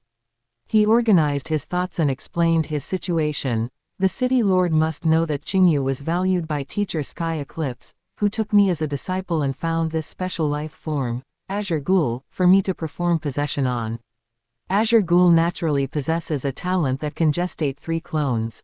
Now, only this last clone slot is missing. Sending a servant to steal the Blood Sea seawater was precisely because I valued that boundless divine power potential that can be called endless. Hearing that Qingyu's goal was actually to gestate the Nine Nether Blood Sea as a clone, even with the primordial Chaos City Lord's extensive experience, his blurred face seemed to fluctuate, and then he let out a heartfelt exclamation. The Lord of Nine Nether's Blood Sea clone is indeed incomparably huge, a wonder of the universe. You have the courage to choose it as your third clone. Your vision is not bad. There was a hint of undisguised anticipation in the primordial Chaos City Lord's voice. In the entire peak circle of the universe, who did not know why the Lord of Nine Nethers, who guarded the Nine Nether space-time, was nearly invincible? It was precisely by relying on his vast blood sea with a diameter of 2 light years. That massive divine power, which was almost equivalent to being undying and indestructible, was a nightmare for any opponent. If the human race could also give birth to a powerhouse with similar potential in the future, it would be enough to raise the overall strength and deterrent power of the human race to a new, massive level. Cultivate well. Primordial Chaos City Lord looked at Qingyu and encouraged him. In the future, if you have any needs, do not be so impulsive. You can come to Primordial Chaos City to find me, or inform your teacher, Sky Eclipse. Yes, thank you, City Lord. Qingyu bowed respectfully again. Traveling with Primordial Chaos City Lord, Qingyu naturally caught a ride on the most top-tier, free ride, in the universe. Qingyu's emotions gradually calmed down. Recalling the scene where Lord of Nine Nether suddenly arrived, although it was a close call, it still made a layer of cold sweat break out on his back. This time I was indeed careless, and my actions were not thorough enough. Qingyu reflected in his heart. If not for my luck being decent, plus Primordial Chaos City Lord arriving in time, the consequences would have been unimaginable. The dangers of the universe far exceed my previous estimates. I must be more cautious in the future. At the same time, he also thought of the transaction he had agreed upon with King Amber of the Xia giant clan 5,000 years later. That was likely a kill trap carefully set by the 3 races targeting him. Although he was confident in counter-killing based on his strength, it would naturally be better to be prepared. Taking the opportunity of traveling with Primordial Chaos City Lord, Qingyu felt it was necessary to report this matter.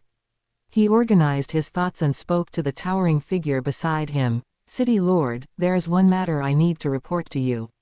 Speak. Primordial Chaos City Lord's gaze was calm. Disciple previously, due to searching for clues about Nine Nether Blood Sea, had contact with King Amber of the Xia giant clan, and agreed to conduct a transaction 5,000 years later at Miaojing Ridge in Lengguan's secret realm. Qingyu selectively revealed the information. However, according to my subsequent investigation and analysis, this transaction is very likely a trap. The insect race, monster race, and automaton race might take this opportunity to send powerhouses to assassinate me. He did not mention the core secret of how he learned that Lord of Nine Nethers had a World Lord rank offspring, nor did he reveal more detailed information about the 108 Imperial Seas. He only stated the 2 matters of the agreed transaction and the possible assassination. Primordial Chaos City Lord listened quietly, and no significant emotional fluctuations could be seen on his blurred face. Primordial Chaos City Lord nodded slightly, his voice steady. It is very good that you could perceive this in advance. 5,000 years later, if you decide to go, I will naturally go with you. His tone carried a sense of absolute confidence and indifference. If the 3 races truly disregard their reputation and send a Universe Lord combat power to intervene, then let them take a tumble. A seemingly casual remark, yet it contained the supreme dominance and protectiveness of a peak leader of the human race. With these words from him, Qingyu felt greatly reassured, and the last trace of his worries vanished into thin air. Qingyu followed this incarnation of Primordial Chaos City Lord directly back to the primitive mystical region at the core of the human territory, returning to his long missed manor No. 114. The manor remained the same, only the years had passed silently. It has been many years since I last returned.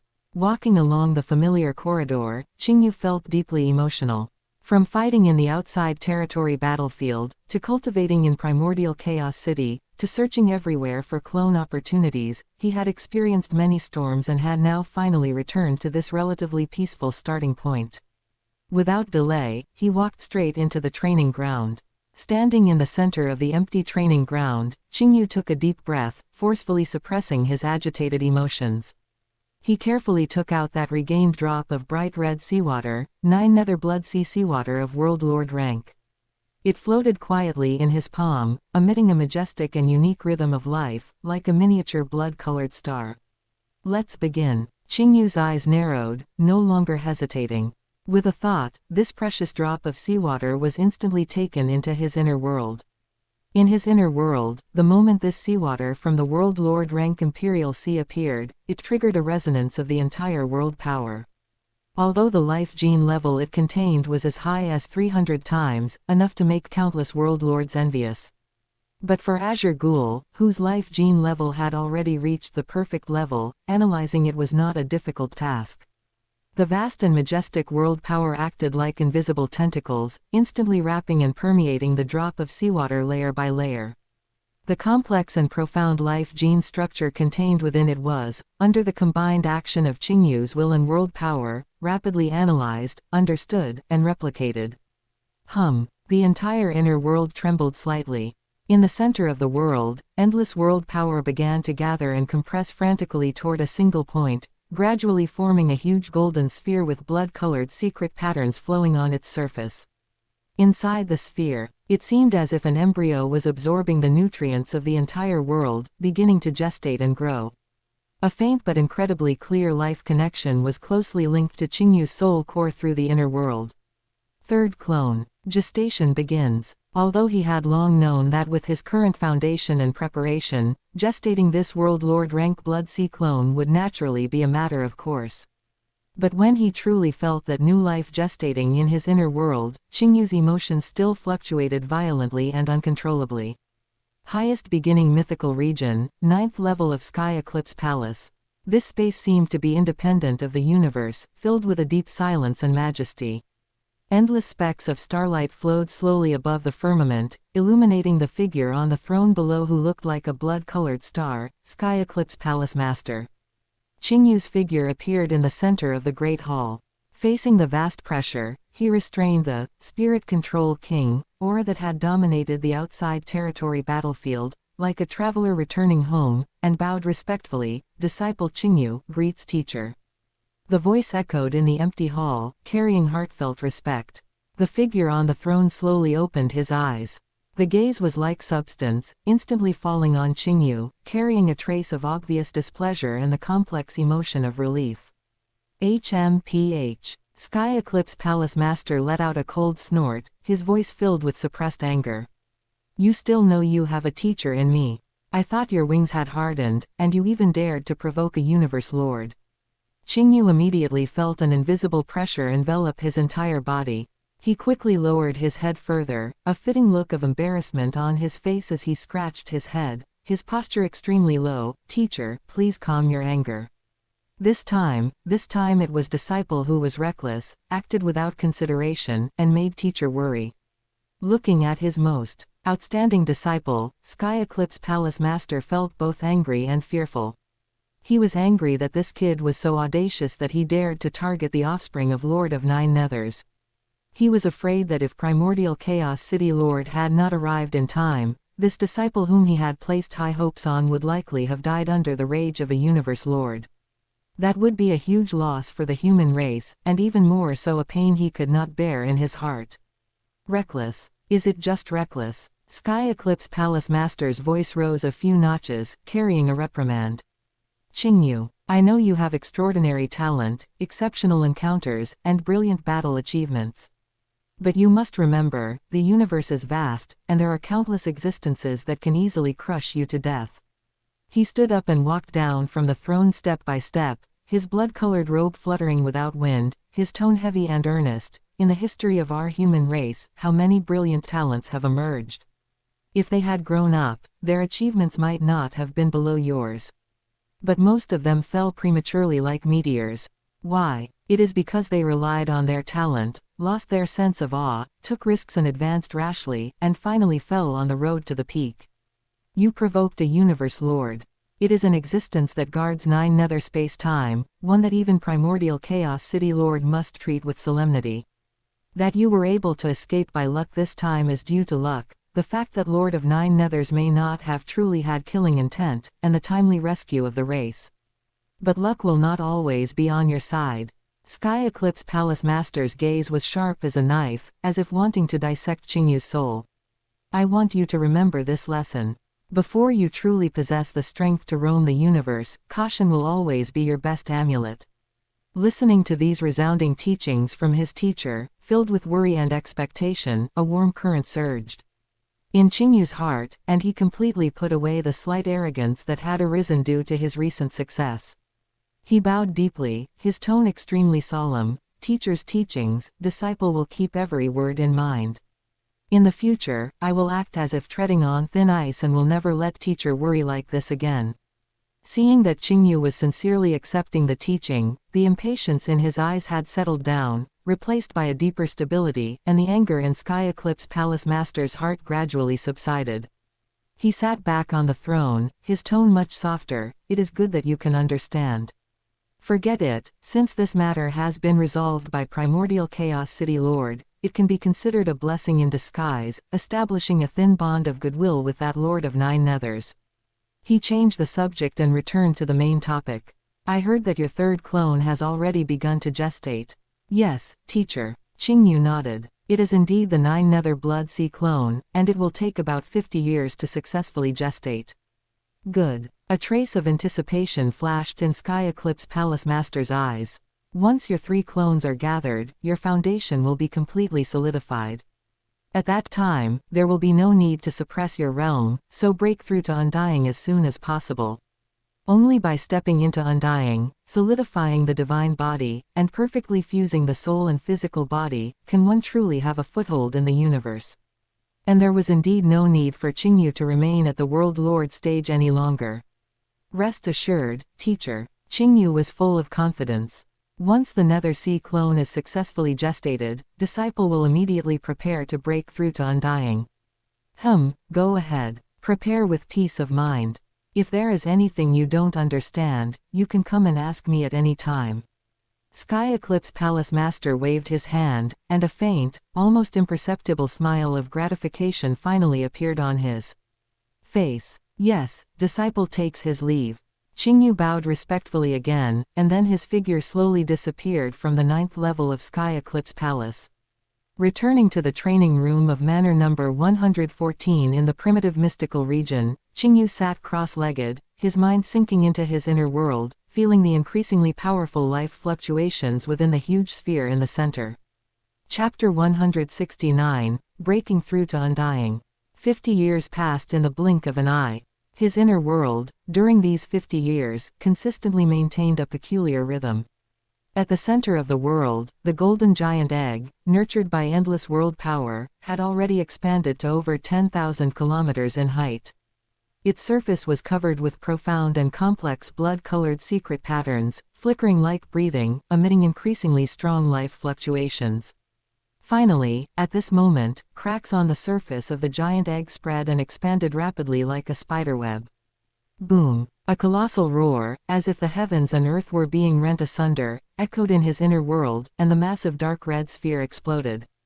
A majestic wave of energy swept in all directions, but it was firmly bound within the world by Qingyu's will. At the center of the energy storm, a towering figure slowly straightened its body. He was nearly 10,000 kilometers tall, with fair and crystal clear skin, as if carved from the finest jade, exuding a warm luster. His physique was perfectly proportioned, with muscle lines containing explosive power, yet also possessing a harmonious and natural aesthetic. His brows were filled with vastness and profundity, and his blood-red long hair moved without wind, like a flowing blood-colored waterfall. It was precisely Qingyu's third clone, the Nether Sea clone. As expected of a clone originating from the 9 Nether Blood Sea. Qingyu's consciousness immersed itself in this newborn body, feeling its immense power and vast divine body, and couldn't help but exclaim in admiration. With merely a 300-fold life gene level, the initial divine body height can reach nearly 10,000 kilometers. In contrast, although my Qingyu Ning main body possesses a perfect gene, its initial height was only 90,000 kilometers. This Nether-Sea clone, in terms of the quantity of its divine body, indeed has a unique talent. At the same time, information about the innate secret method talent of this clone also appeared clearly in Qingyu's consciousness, like an instinct. The first innate secret method, transform into sea.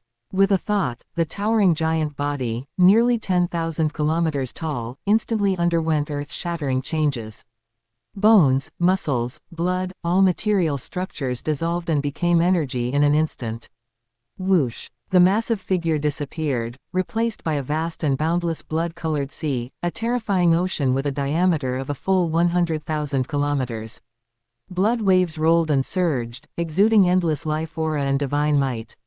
Even more alarming was that within this 100,000-kilometer diameter blood sea, space-time seemed to form its own entity, controlled by the blood sea's main body.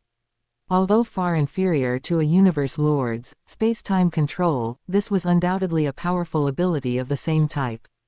A weakened version of space-time control, this is also why the Lord of Nine Nethers is almost invincible in Nine Nether space-time. Qingyu felt this sensation, as if he had become a domain dominator. With this talent, the Nether-Sea clone will undoubtedly achieve twice the results with half the effort in comprehending space-time law. The second innate secret method, creation. This was Qingyu's ultimate goal in taking the risk to nurture the Nether-Sea clone. This secret method must be performed in the transform into sea state. It can consume the blood sea's energy to analyze, imitate, and even combine different life gene structures, thereby creating life. The life created will naturally maintain absolute loyalty to its creator. Analyzing life genes, creating life, Qingyu's consciousness surged within the vast blood sea, filled with excitement and anticipation. The moment he activated the creation, innate secret method, Qingyu's consciousness seemed to be drawn from reality. He instantly immersed himself in an incredibly wondrous, special state that pointed directly to the origin of life. In this state, everything around him seemed to transform into the most basic life codes. He could see the life gene structure that made up a blade of grass, its simple and orderly arrangement. He could see the dormant mineral particles inside a rock, their stable and solid combination. The essence of life, like an unfurled scroll, presented its most basic constituent units and combination rules before his eyes. Of course, this seeing through was not omnipotent. The more complex the structure and the higher the gene level of a life form, the more intricate and profound its life map would be, like a vast star chart. The difficulty of fully analyzing it increased exponentially. Analyze, reorganize. That's the key. Qingyu understood in his heart. He tried a simple experiment. With a thought, at the edge of the blood sea, delicate flowers and towering trees grew out of thin air, full of vitality. These plants had simple structures, and creating them required almost no effort. He then tried creating some ordinary birds and fish, which was equally effortless. These life forms were lifelike, flying and swimming around the vast blood sea, but they were essentially the most ordinary life forms, with weak souls and low strength. At this stage, it's almost impossible to create life with powerful combat capabilities or special talents. Qingyu was very clear. It seems that this creation secret method is somewhat useless at present. However, this seemingly useless ability actually contained infinite possibilities for reaching the peak. This was not just about creating subordinates, but also a supreme method for deeply researching life gene structures, a supreme divine skill for embarking on the divine power path, and breaking through to the true God realm in the future. Of course, that was a very distant matter. For now, I won't consider these profound applications. The most urgent task is to expand the Nether-Sea clone to its current limit. Qingyu's consciousness focused again, activating the creation secret method. But this time, his target for creation was not flowers, grass, insects, or fish, but himself. A brand new body, a body entirely composed of Yuhai energy. For the Nether-Sea clone, which could perceive the essence of its own life, this was as simple as breathing. Buzz. Above the blood sea, endless blood-colored energy rapidly converged and condensed. In the blink of an eye, a majestic giant, 1,000 kilometers tall, appeared out of thin air. Its appearance was identical to the human form of the Nether Sea clone, and its entire body was composed of pure Yuhai energy. Creating this energy giant was not without cost. The moment the giant formed, the vast blood sea below visibly shrank by a circle, and its overall energy decreased by about 1/10. He didn't hesitate and immediately took out mountains of universe crystals from his world ring. These crystals, containing pure universal origin energy, were quickly swallowed and absorbed by the blood sea as soon as they appeared. Soon, the consumed energy was replenished, and the blood sea returned to its original state. Then, Qingyu's thought moved again. The 1,000-kilometer giant suspended above the blood sea instantly disintegrated, transforming back into the purest Yuhai energy, flowing into the blood sea below like 100 rivers returning to the ocean. Rumble. The moment the two merged, the entire blood sea seemed to be injected with new vitality, emitting a low roar. The volume of the blood sea expanded outwards by a discernible amount. Consume energy to create a clone of the same origin, then dissolve the clone to nourish the main body. Utilize this process of consumption, replenishment, fusion, to make Yuhai absorb more energy, thereby achieving expansion. This was precisely the secret to expanding the Nether Sea clone that Luo Feng later discovered in the original work. Qingyu repeated this process over and over again, creating an energy clone, replenishing consumption, dissolving the clone, and Yuhai expanding. The vast blood sea, under his unremitting efforts, began to swell and expand at an astonishing speed. 110,000 kilometers, 100,000 kilometers, 3 million kilometers, 5 million kilometers. When the entire Yuhai, from its initial diameter of 100,000 kilometers, surged all the way to a full 80 million kilometers in diameter. No matter how Qingyu tried, the blood sea could no longer absorb a single extra trace of energy, and the expansion completely stopped. It has reached the limit under the current life gene level. Qingyu felt the blood sea, 80 million kilometers in diameter, as vast and boundless as a small galaxy. Unfortunately, I don't have a heaven-defying secret method like the 9 Tribulations Secret Manual that can increase the life gene level. The Nether Sea clone's life gene level can currently only remain at 300 times, and its maximum diameter is only 80 million kilometers. 80 million kilometers, for an undying, was already a divine body so vast it was despair-inducing. But compared to the Lord of Nine Nether's blood sea, which was 12 light-years in diameter, it was still the difference between a firefly and a bright moon. However, this was just the beginning. The clone is formed, it's time. Qingyu murmured in his heart. Next, I can prepare to break through to undying. For other races, especially the geniuses of the human race, breaking through to undying was a huge hurdle, requiring them to break the solid, core, shackles before their souls could transform and step into undying. But Qingyu was different. The special life form, Azure Ghoul, that he possessed was a darling of the primordial universe. The breakthrough of special life forms was completely different from conventional races. They did not have the solid core bottleneck that humans did. As long as they met the most basic condition, comprehending any one lower law, they could naturally draw upon the universal origin law ocean, receive divine power and fusion, and smoothly step into undying. The so-called bottleneck was almost non-existent for special life forms.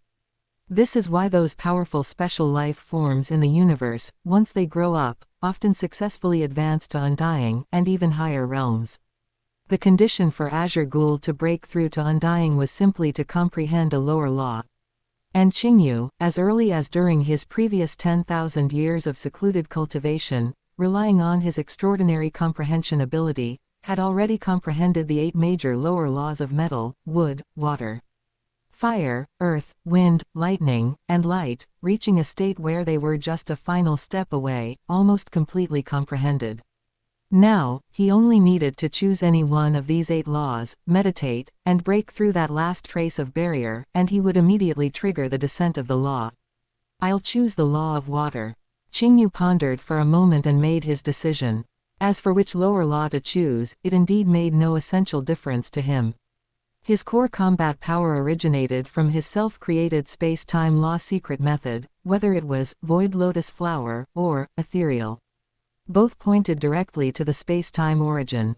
He had already planned that once he broke through to Undying, he would immediately devote all his energy to comprehending space law, striving to become a space exalt as quickly as possible. For lower laws, he didn't need to spend too much time pursuing them, they merely served as a foundation. Having set his direction, Qingyu completely settled down in the cultivation room of Manor number 114 in the primitive mystical region. 9 Tribulations Secret Tome. He emptied his mind, his consciousness faintly connecting with the ocean of water law within the cosmic origin land, comprehending the vast, inclusive, extremely soft yet extremely rigid mysteries of the water origin. Time flowed quietly. For a world lord with a long lifespan, 100 years was merely a brief moment of closing their eyes while comprehending the law. 100 years later, inside the cultivation room, Qingyu, sitting cross-legged, shuddered slightly. An unprecedented feeling of perfection, like a warm tide, instantly filled his entire consciousness. Countless past insights, doubts, and fragmented knowledge regarding the water law were connected by an invisible flash of inspiration at this moment, forming a flawless, endlessly cycling whole. The water law was fully comprehended. Water. The instant Qingyu completely comprehended the water law, a cool, vast concept originating from the universe origin naturally swept over his body. In the air, countless light blue water vapors condensed out of thin air, turning into spheres of agile water that slowly revolved around him, as if celebrating the birth of a water king. At the same time, an invisible, incomparably solid bridge was instantly erected, completely connecting Qingyu's soul core with the unreachable ocean of water law, existing in the cosmic origin land. Boom! A boundless and extremely pure aura of water law, crossing endless space-time barriers, surged through the bridge and directly acted upon the core nucleus that held his life origin. Inside the core nucleus, the origin pearl, which had been quietly suspended, containing Qingyu's soul imprint and life essence, upon contact with this pure aura from the ocean of law, suddenly underwent earth-shattering changes. It burst into bright light. The shape of the origin pearl rapidly twisted, stretched, and solidified. In the blink of an eye, it transformed directly into a miniature, lifelike azure ghoul form. Next was the crucial step of shattering the core nucleus and completely stepping into the undying realm. For the human race, and even many flesh and blood life forms, this step was incredibly difficult, requiring a long time, using powerful will and law comprehension to impact and wear down the solid inner wall of the core nucleus. But for Qingyu, for the special life form, Azure Ghoul, Qingyu's consciousness calmly looked at the barrier that was impregnable to others, and casually pointed a finger at the inner wall of the core nucleus. Shish! A sharp sword chi, condensed to the extreme and containing the true meaning of space-time, generated out of thin air, carrying the concept of tearing everything apart, and shot rapidly towards the inner wall of the core nucleus. However, the sword chi didn't even need to truly touch it. The moment the fierce will contained within the sword chi approached, the inner wall of the core nucleus cracked with crisp sounds, kacha-kacha, like ice struck by a huge rock. It was instantly covered in dense, crisscrossing, massive cracks. Fragile, unable to withstand a single blow. This was the terrifying privilege of special life forms as the darlings of the primordial universe. Shattering the core nucleus was as natural as breathing for them, as simple as eating and drinking. There was simply no such thing as a bottleneck. Break. Qingyu's consciousness moved, issuing the final command. Quote exclamation mark exclamation mark exclamation mark quote. The inner wall of the core nucleus shattered in response, turning into countless specks of light and completely dissipating into the inner world. The obstruction was completely gone.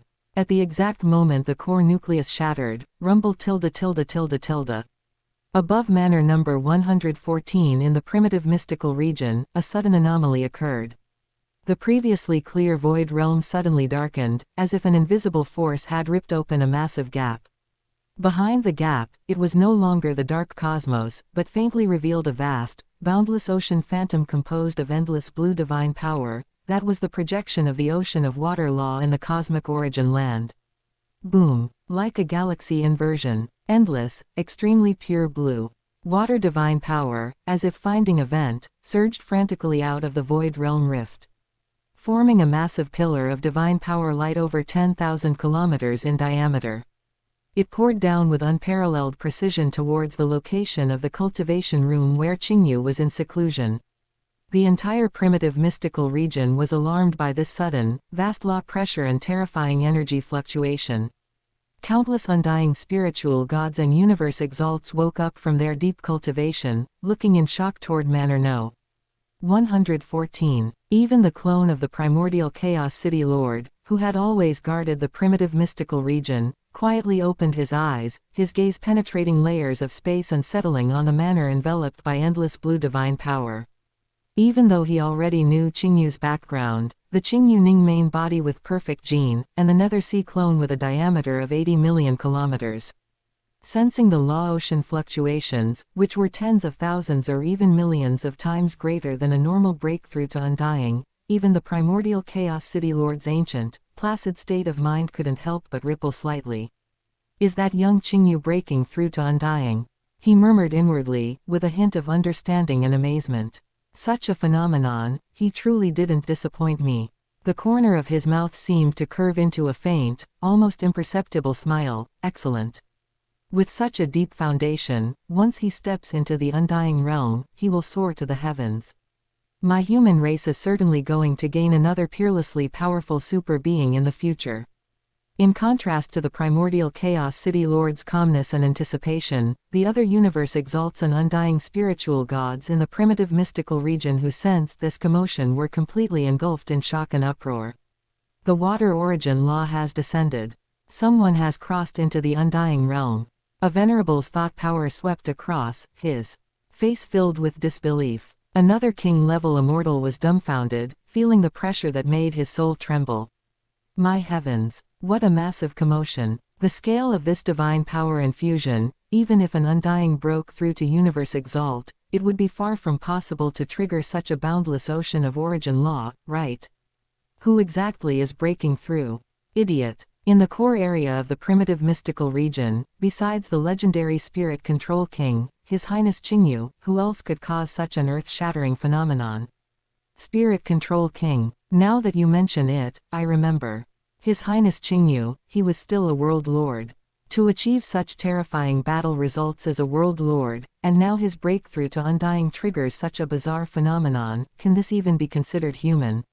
Many undying felt their understanding was being overturned. The gap between a world lord and an undying was like a chasm, yet this highness seemed to exist specifically to defy conventional logic. They did not know what kind of insane, whale-swallowing, spectacle Qingyu's major clones were currently performing inside Manor No. 114. Qingyu's divine body foundation was simply too immense. First was the most basic Qinglin Clan clone, whose life gene level had been raised 100-fold by Qingyu before the breakthrough. Coupled with his law comprehension, which far surpassed the king limit, upon breakthrough, he naturally attained the divine body of a peak king, with a basic divine body strength directly reaching 10 million times world lord power. Next was the purple crystal cloud wing clone, an energy-based special life form, whose life gene level was 108 times, making its basic divine body strength 10.8 million times world lord power after breakthrough. However, the divine power absorbed by these two clones could only be considered an appetizer compared to the next two. The Nether Sea clone, with a life gene level of 300 times, boasted a unit divine body strength of 30 million times world lord power, seemingly only twice as strong as the Qinglin Clan clone. But the key lay in its volume. The vast ocean, 80 million kilometers in diameter, seemed to transform into the most gluttonous maw in the universe, frantically and endlessly sucking divine power from the ocean of origin law. The reason the commotion was so terrifying was primarily due to the despairingly massive volume requirement of this clone. And yet, this was still not all. The true, major divine power consumer, was Qingyu's main body, the Azure Ghoul. The perfect gene level. Once he broke through, the basic divine body strength would immediately leap to the shocking and unprecedented realm of over 1 billion times world lord power. Furthermore, his main body was over 90,000 kilometers tall, although its volume was far less than the Yuhai, The combination of unit divine body strength and total volume meant that the speed and total amount of divine power absorbed also reached an unbelievable level. Just considering basic divine body strength, Qingyu, who had just stepped into the undying realm, had his core Qingyu Ning main body already surpass the vast majority of universe overlords. After all, ordinary universe overlords usually only raised their life gene level to a few dozen times, with their basic divine body strength around several 100 million times world lord power. Yet Qingyu's starting point was beyond 1 billion times world lord power. In the core of manor number 114, inside the cultivation room. The first to complete the divine power transformation was the Qinglin Clan clone. Feeling the majestic power within his body, which was thousands of times greater than before, he gently clenched his fist, and the surrounding space hummed under the unbearable pressure. Congratulations, Your Highness, on stepping into the undying realm and beginning the path of invincibility. Venerable Dong Shu, leading Thousand Silks King and the other undying servants, had been respectfully waiting outside. Sensing Qingyu's successful aura, they excitedly transmitted their congratulations, their voices filled with joy and reverence stemming from the depths of their souls. Venerable Dong Shu was filled with emotion. As a high-level universe venerable, he could most clearly sense Qingyu's major clones. Especially the terrifying life-level pressure emanating from Qingyu's main body, which made even him, an exalt, feel a sense of dread. He praised him sincerely, his tone even carrying a hint of fanaticism, Your Highness's divine might. Even the most basic Qinglin Clan clone, upon breakthrough, already possesses a divine body foundation comparable to that of an ordinary universe exalt. How could those fools from the insect race, monster race, and automaton race possibly restrain an existence like Your Highness? They will eventually be completely trampled underfoot by Your Highness and ground into dust. Speaking of this, his face showed no trace of the humiliation of being enslaved. Instead, a sense of near-pious gratitude and pride appeared. Your subordinate now realizes what a tremendous blessing and honor it is to be chosen by Your Highness, to be able to follow by Your Highness's side, witnessing and participating in this path of invincibility. Those lost souls who failed to receive Your Highness's guidance are the truly pitiful ones. Chapter 170, Divine Kingdom. Deep within Venerable Dong Shu's soul, his completely enslaved will had long since revered Qingyu's will as the supreme principle. To be taken in by an existence destined to stand at the pinnacle of the universe, in his view, was not a disgrace, but rather a great opportunity bestowed by the universe, an elevation from a lower life form. Soon, Qingyu Ning main body and Nether Sea clone also successively completed their final divine power transformation. Boom. The moment the two strongest clones completely stabilized, an indescribable, vast aura of life and a terrifying pressure of surging divine power fluctuations. Like a supernova explosion, it violently spread out with Qingyu at its center. Visible, tangible ripples of space-time law, like waves, rapidly spread outwards. The first to bear the brunt were the multitude of servants. Except for Venerable Dong Shu, Thousand Silks King, and a few other invincible king-level servants who could barely maintain their footing, merely resisting with solemn expressions and circulating their divine power. The remaining peak champion servants, as if struck by an invisible giant wave, all grunted, and were involuntarily sent flying backward by the terrifying space-time law surge, looking disheveled. The core area of the entire Manor No. 114, space was distorted, laws were chaotic, as if it had just undergone a baptism by a cosmic storm. It wasn't until several breaths later that Qingyu, with a thought, completely controlled and quelled this natural divine might that had not been fully contained due to his sudden surge in strength. As space-time law returned to calm, the servants who had been thrown back barely managed to stand steady, still shaken, their gazes towards the cultivation room filled with unparalleled fanaticism and awe. As sole servants, they were naturally absolutely loyal to their master. But at this moment, this loyalty was further enhanced with endless pride and self-respect. The master's strength was the highest meaning and glory of their existence. Being able to follow such a master who had already displayed an invincible posture upon just entering Undying, they seemed to have already envisioned the glorious scene of their master reigning over the universe and looking down upon all races in the future. Qingyu felt the surging, terrifying power within his 4 clones, as if it could tear apart star rivers. The divine light in his eyes was restrained, yet it contained a brilliance more dazzling than stars. Cultivating for over 45,000 years. I have finally truly crossed the threshold and achieved undying. He sighed with emotion. In this vast universe that adheres to the naked law of the jungle, only a tangible improvement in one's own strength can bring the most fundamental peace of mind and confidence. Ha ha ha. A surge of heroic spirit welled up in his heart, and Qingyu couldn't help but laugh heartily to himself. And this is only the beginning. I have just broken through to undying, and many secret methods have not yet been fully refined. My strength is far from being fully converted into combat power. Firstly, Qingyu's golden finger, accompanying the leap in his life level, once again welcomed an evolution. Its current enhancement to his talent has reached an astonishing 64 times. This is not a simple power amplification, but an all-round improvement: comprehension ability, soul, law compatibility. Will, all talent-related aspects have once again soared by 64 times on his current solid foundation as an undying spiritual god. This is a terrifying increase that would drive anyone who knew about it mad.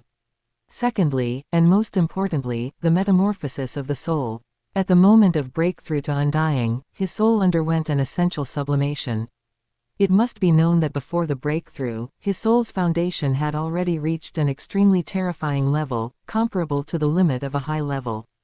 Universe venerable. And this undying level soul metamorphosis further propelled him to a new height that even he himself found difficult to accurately measure.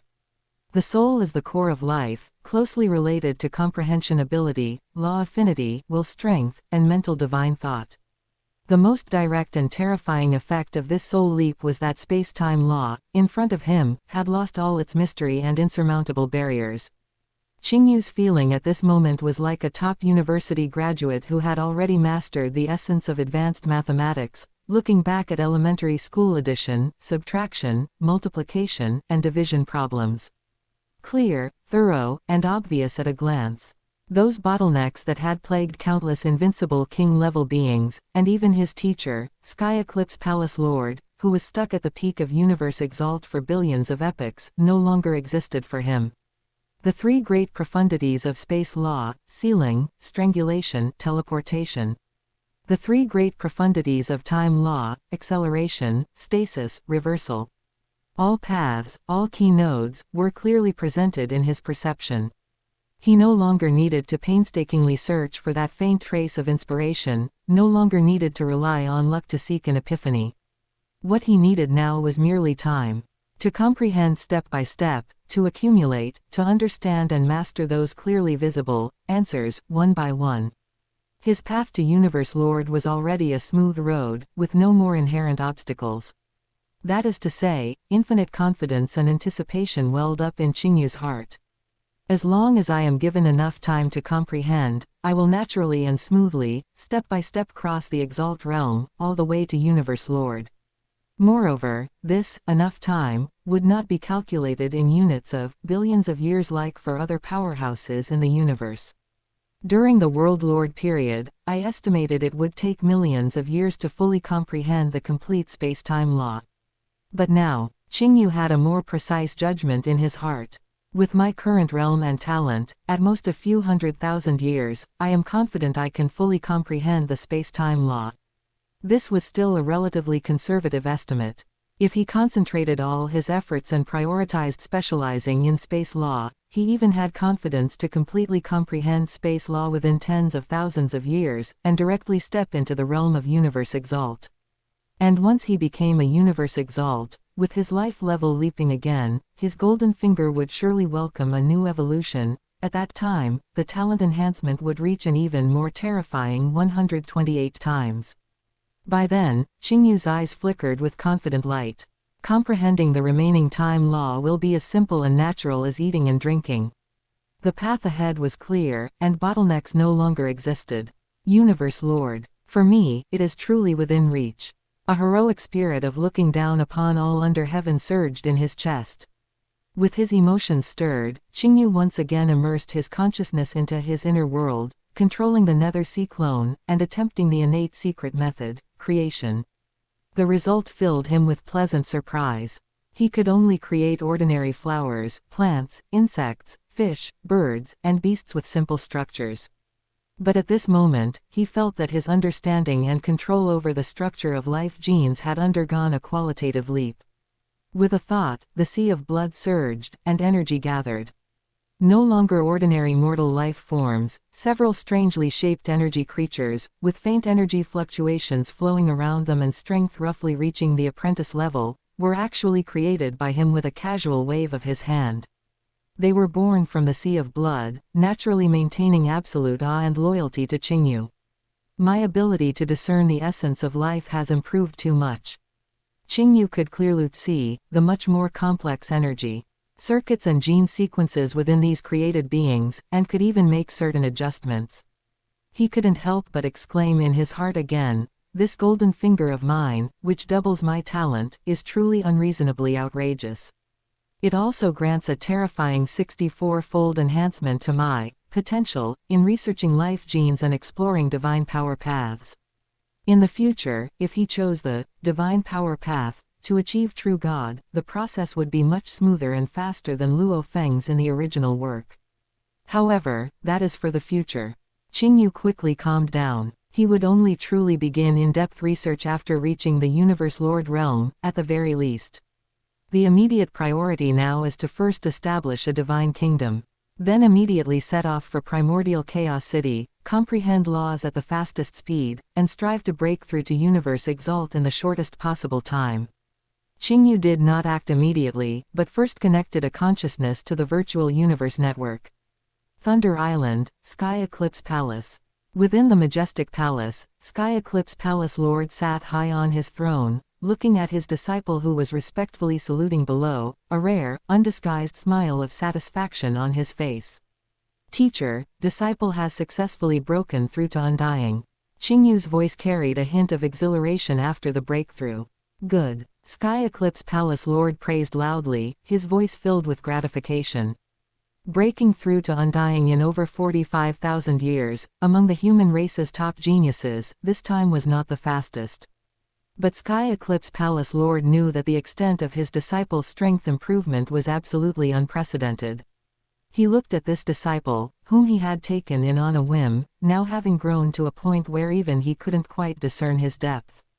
A strange feeling arose in his heart, and he said with a mix of emotion and anticipation, "You little rascal, with this momentum, I'm afraid it won't be long before even I, your teacher, will be surpassed by you." Upon hearing this, Qingyu did not feign humility. Instead, he raised his head, his gaze clear and firm, with absolute respect for his elder. No matter what stage disciple reaches in the future, or what position disciple holds, disciple will always be teacher's disciple. This will never change. Ha ha. Sky Eclipse Palace Lord, upon hearing this, not only did not find his disciple arrogant, but instead laughed heartily, the look of gratification in his eyes growing even deeper. "Good. You little rascal, you're really not modest at all. It seems you're truly confident you can surpass your teacher. Good. Very good. Your teacher looks forward to that day." A disciple surpassing their teacher, for a true renowned teacher, is not a regretful matter, but rather the greatest honor. "Then teacher shall wait and see," Qingyu said confidently. "Disciple will certainly not disappoint teacher." "Good. Then your teacher will wait."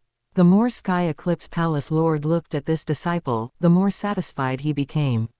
He then changed the subject, returning to the main topic, his tone becoming a bit more serious. "Before your breakthrough, you could easily enslave invincible king-level beings with your soul.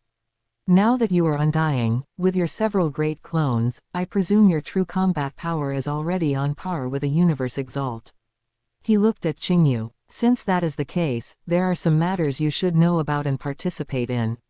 Our human race has a Supreme Council. Oh, only Universe Exalts and super existences above them are qualified to participate. Many major decisions within the race, crucial matters concerning the fate of the human race, are discussed there. I will personally apply for you to become a member of the Supreme Council," Sky Eclipse Palace Lord said. With the strength and heaven-defying potential Qingyu has shown, he is completely qualified to enter this core circle ahead of time. Qingyu's heart stirred. The Supreme Council symbolizes the true core of power and the decision-making body of the human race. Joining it not only means establishing one's status but also being the first to know the race's movements and access top-tier secrets. He was quite confident that he could join. Even if he couldn't join now, he was absolutely certain that within tens of thousands of years, he would occupy a seat there.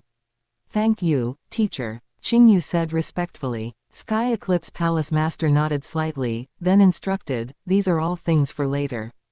Right now, the most important matter for you is to go and establish your divine kingdom. The divine kingdom is the foundation of an undying spiritual god, the place where their future rests, and it is crucial. Your background far surpasses ordinary people, the scale of your divine kingdom will undoubtedly be enormous. Remember, go as deep into the space interlayer as possible to establish it. The space there is more stable and can bear a more powerful divine kingdom." This disciple understands. Qingyu nodded solemnly. "Go." Sky Eclipse Palace Master waved his hand. Just as Qingyu was about to take his leave, Sky Eclipse Palace Master added, "Oh right, since you are now undying, according to the rules, you can build your own palace on Thunder Island, the headquarters of the Virtual Universe Corporation. The location should be halfway up the mountain. Being able to establish a palace halfway up Thunder Island is itself a symbol of strength and status." "Yes, this disciple will handle it shortly." Qingyu bowed again. His consciousness withdrew from the virtual universe, and Qingyu wasted no time, acting immediately. He had an undying slave take him through a long-distance divine kingdom teleportation, arriving within the Qinglin universe kingdom.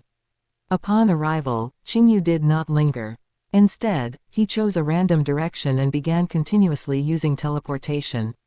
Once, twice, 10 times, after more than a dozen random teleportations, Qingyu's figure stopped in a desolate, silent dark starry sky. Looking around, there was only pitch-black void realm, with no signs of life, and even the universe coordinates seemed unfamiliar. "Even I don't know exactly where I am now. This is best." Qingyu nodded in satisfaction. The more random and secretive the location of the divine kingdom, the safer it will be in the future. He no longer hesitated, and his divine thought stirred slightly. Tear. The stable universe space before him was easily ripped open like cloth, revealing the bizarre, colorful space interlayer behind it, filled with countless space fragments and spatial torrents. Qingyu stepped into it. The moment he entered the space interlayer, Qingyu completely ignored the space fragments on the periphery, which streaked past like meteors but were relatively small in size. He transformed directly into a streak of light and flew toward the deeper regions of the space interlayer at an astonishing speed. Too small, still too small. Qingyu's divine thought swept over the space fragments he encountered along the way, and he continuously shook his head. His inner world has a diameter of trillions of kilometers. The space fragment used to bear the divine kingdom must have a diameter exceeding at least 1 trillion kilometers to stably sustain it. He flew deep for a full 3 or 4 days. This area was already an extremely deep region of the space interlayer, where the energy turbulence was even more violent. Even the divine kingdoms of ordinary universe exalts are mostly established in regions much shallower than this. Here, the floating space fragments generally reach the level of trillions of kilometers in volume, like small continents moving and colliding at terrifying speeds within the chaotic torrents. The kinetic energy and destructive power contained within them were appalling.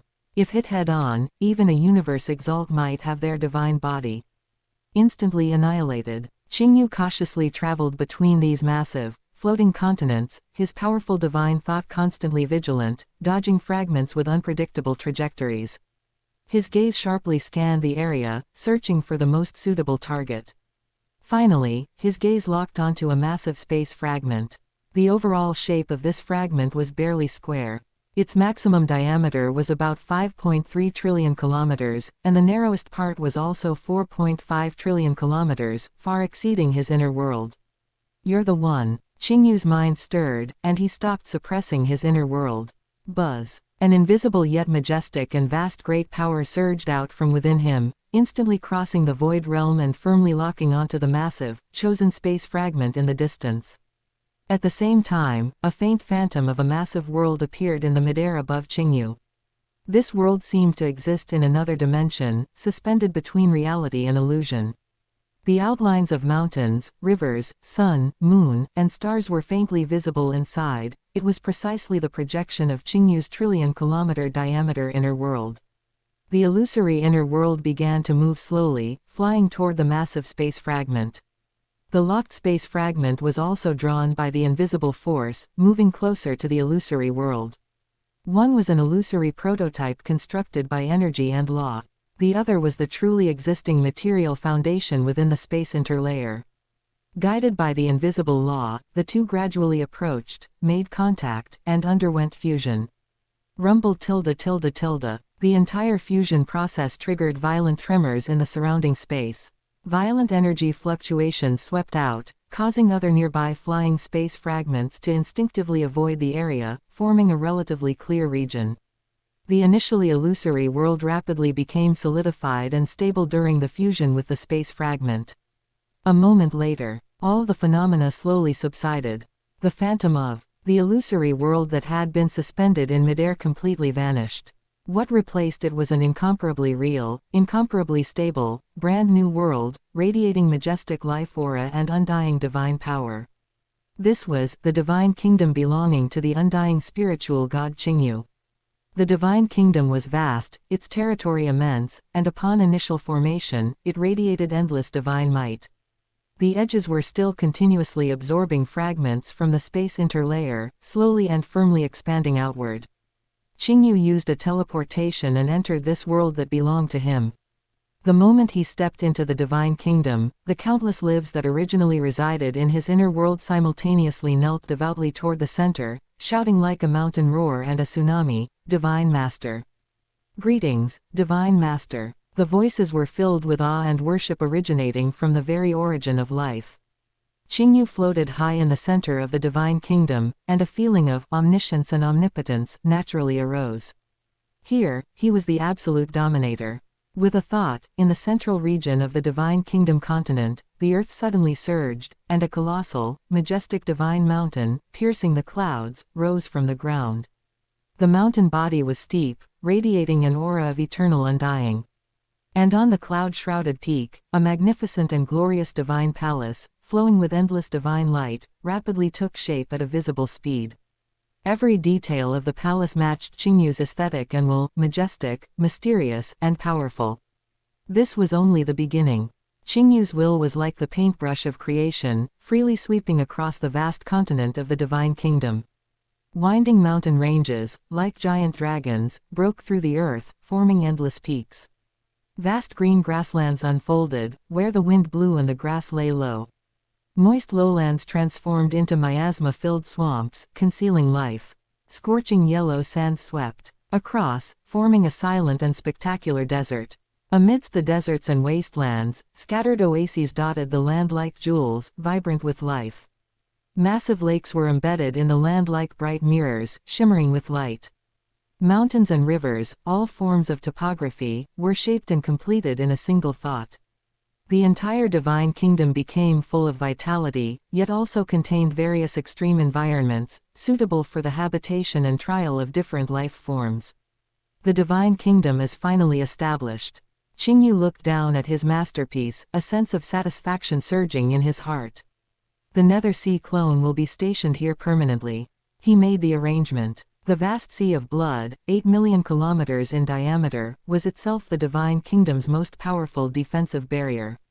As long as a super-existence at the level of universe overlord or higher did not personally descend, any enemy daring to trespass into Qingyu's divine kingdom was essentially seeking death. Within the divine kingdom, the creator himself receives the enhancement of the divine kingdom power, multiplying his strength. Furthermore, the Nether Sea clone also possesses a weakened version of the control space-time ability. With the two stacked, even if a high-level universe venerable intruded, they would absolutely not be a match for the Nether Sea clone within the divine kingdom's boundaries. Moreover, the Qingyu Ning main body, the Qinglin Clan clone, and the Purple Crystal Cloud Wing clone can all instantly return at any time via divine kingdom teleportation. At that time, with the 4 clones gathered in the divine kingdom, plus the divine kingdom's own enhancement, even if a universe overlord level existence attacked, Qingyu had absolute confidence in making them suffer heavy losses, or even perish here. After the arrangements were finalized, Qingyu's Qingyu Ning main body, carrying the Qinglin Clan clone and the purple crystal Cloudwing clone, did not linger and left directly via Divine Kingdom teleportation. As for whether he should have the Nether Sea clone create a small Nether Sea clone to carry with him, like Luo Feng in the original work, in order to replenish divine power at any time, Qingyu considered it and chose to give up the idea. The reason was simple: his situation was completely different from Luo Feng's.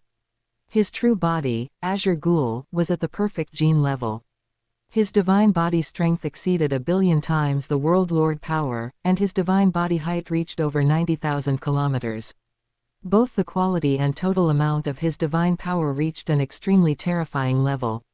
The small Nether Sea clone that the Nether Sea clone could create only had 1/10 of the life gene level of the Nether Sea clone's main body, which is 30 times. Compared to the perfect gene level of the Qingyu Ning main body, the purity of divine power had a world of difference. It was power of a completely different level. Furthermore, the physique of this type of small Nether Sea clone was usually only 30 to 40 kilometers tall. The small amount of total divine power contained within it was not even the tip of a hair on one of 9 cows, compared to the vast divine body of the Qingyu Ning main body. Chapter 171, Miscellaneous Matters. On the way to Primordial Chaos City, Qingyu split off a thread of consciousness to connect to the virtual universe, arriving at the mountainside of the towering central mountain range on Thunder Island. He originally felt it was somewhat unnecessary. After all, according to his own estimation, the process from breakthrough to undying to achieving Universe Lord would not take too long, and he would then have to move from the mountainside to the mountaintop. But upon second thought, since he had already achieved a breakthrough to undying, his residence in the original zone had been reclaimed according to the rules of the Virtual Universe Corporation. It would indeed be inconvenient if he didn't even have a private space for solitude within the virtual universe. Since his current journey was uneventful, it was better to build this palace now while he had the chance. Thunder Island, as the gathering place for core members of the Virtual Universe Corporation, has a boundless central mountain range. The mountainside is the area belonging to the universe exalts. Looking out, magnificent palace complexes of various styles were scattered like stars, each covering an area of hundreds of thousands, or even millions, of kilometers in diameter, resembling independent city-states. These palace complexes are often inhabited by the exalts, servants, personal disciples, named disciples, and others, making them bustling with activity. However, such a large number of massive architectural complexes, situated upon this towering mountain range that seemed to support the entire virtual universe, only served as minor embellishments on the mountainside, demonstrating the vastness of Thunder Island.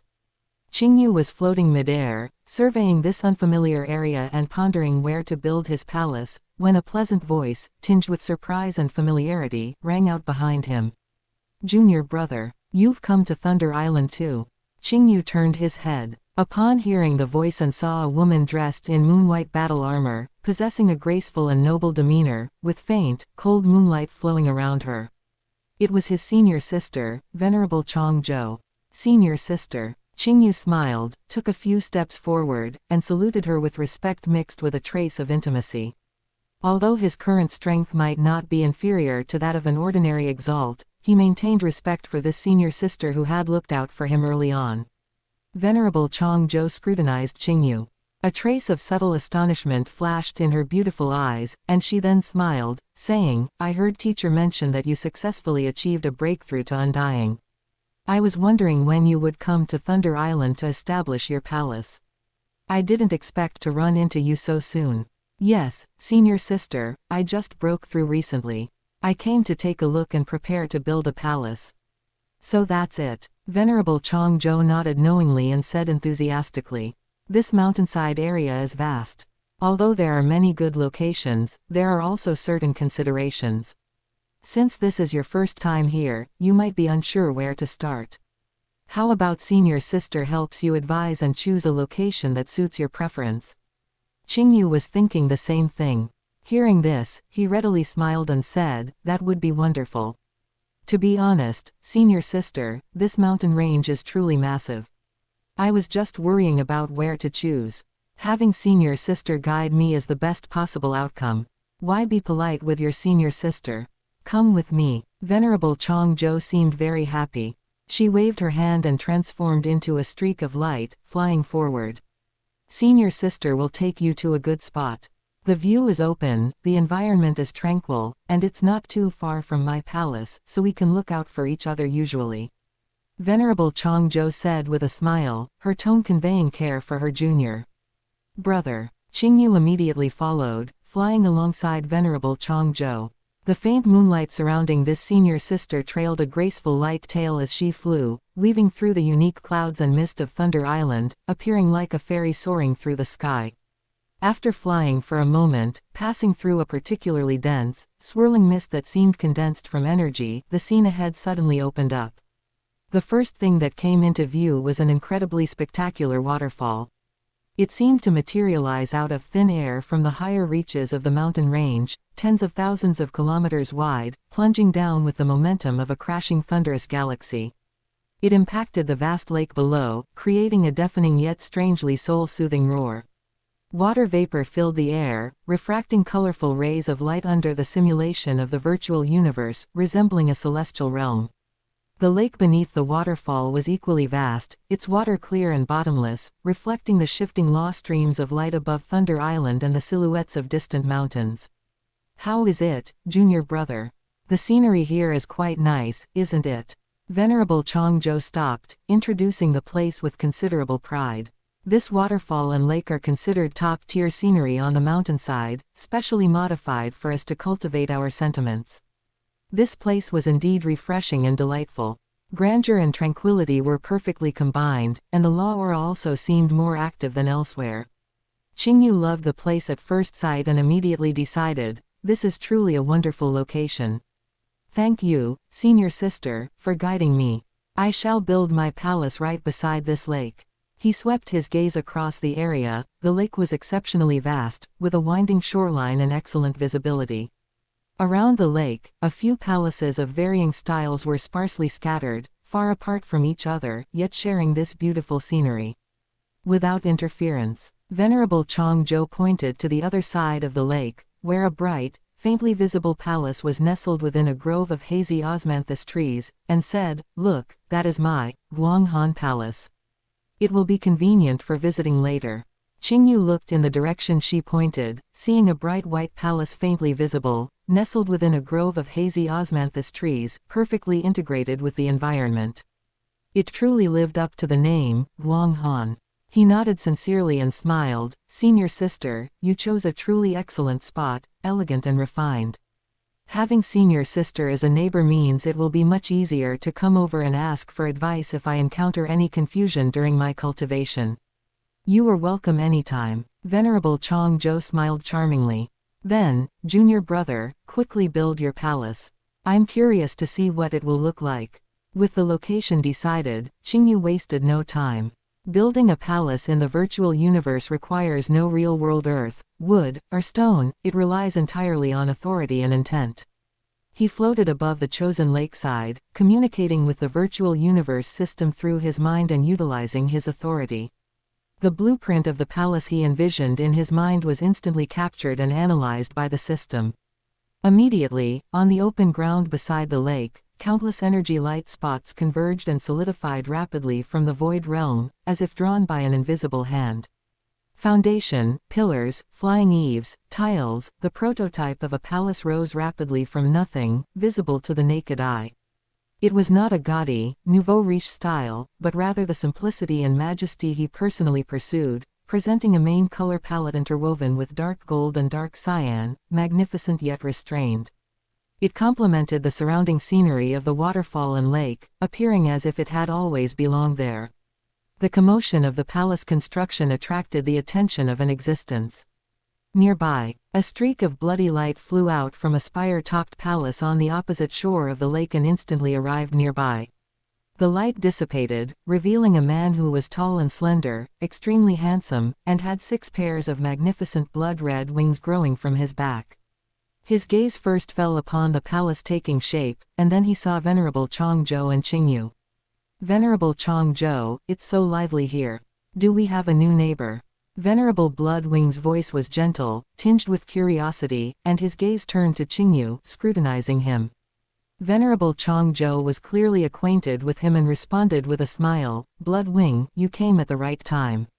Let me introduce you, this is my junior brother, Qingyu, also known outside as Spirit Control King. He just achieved a breakthrough to Undying and came here specifically to build his palace. She then turned to Qingyu and introduced him, Junior brother, this is Venerable Bloodwing. He lives across the lake and is an old resident of our area with extraordinary strength. Venerable Bloodwing. Qingyu looked at the handsome six-winged man, smiled slightly, and greeted him calmly, maintaining a respectful yet self-assured attitude. Qingyu. Spirit Control King. Upon hearing this, a clear trace of surprise flashed in Venerable Bloodwing's blood-red eyes.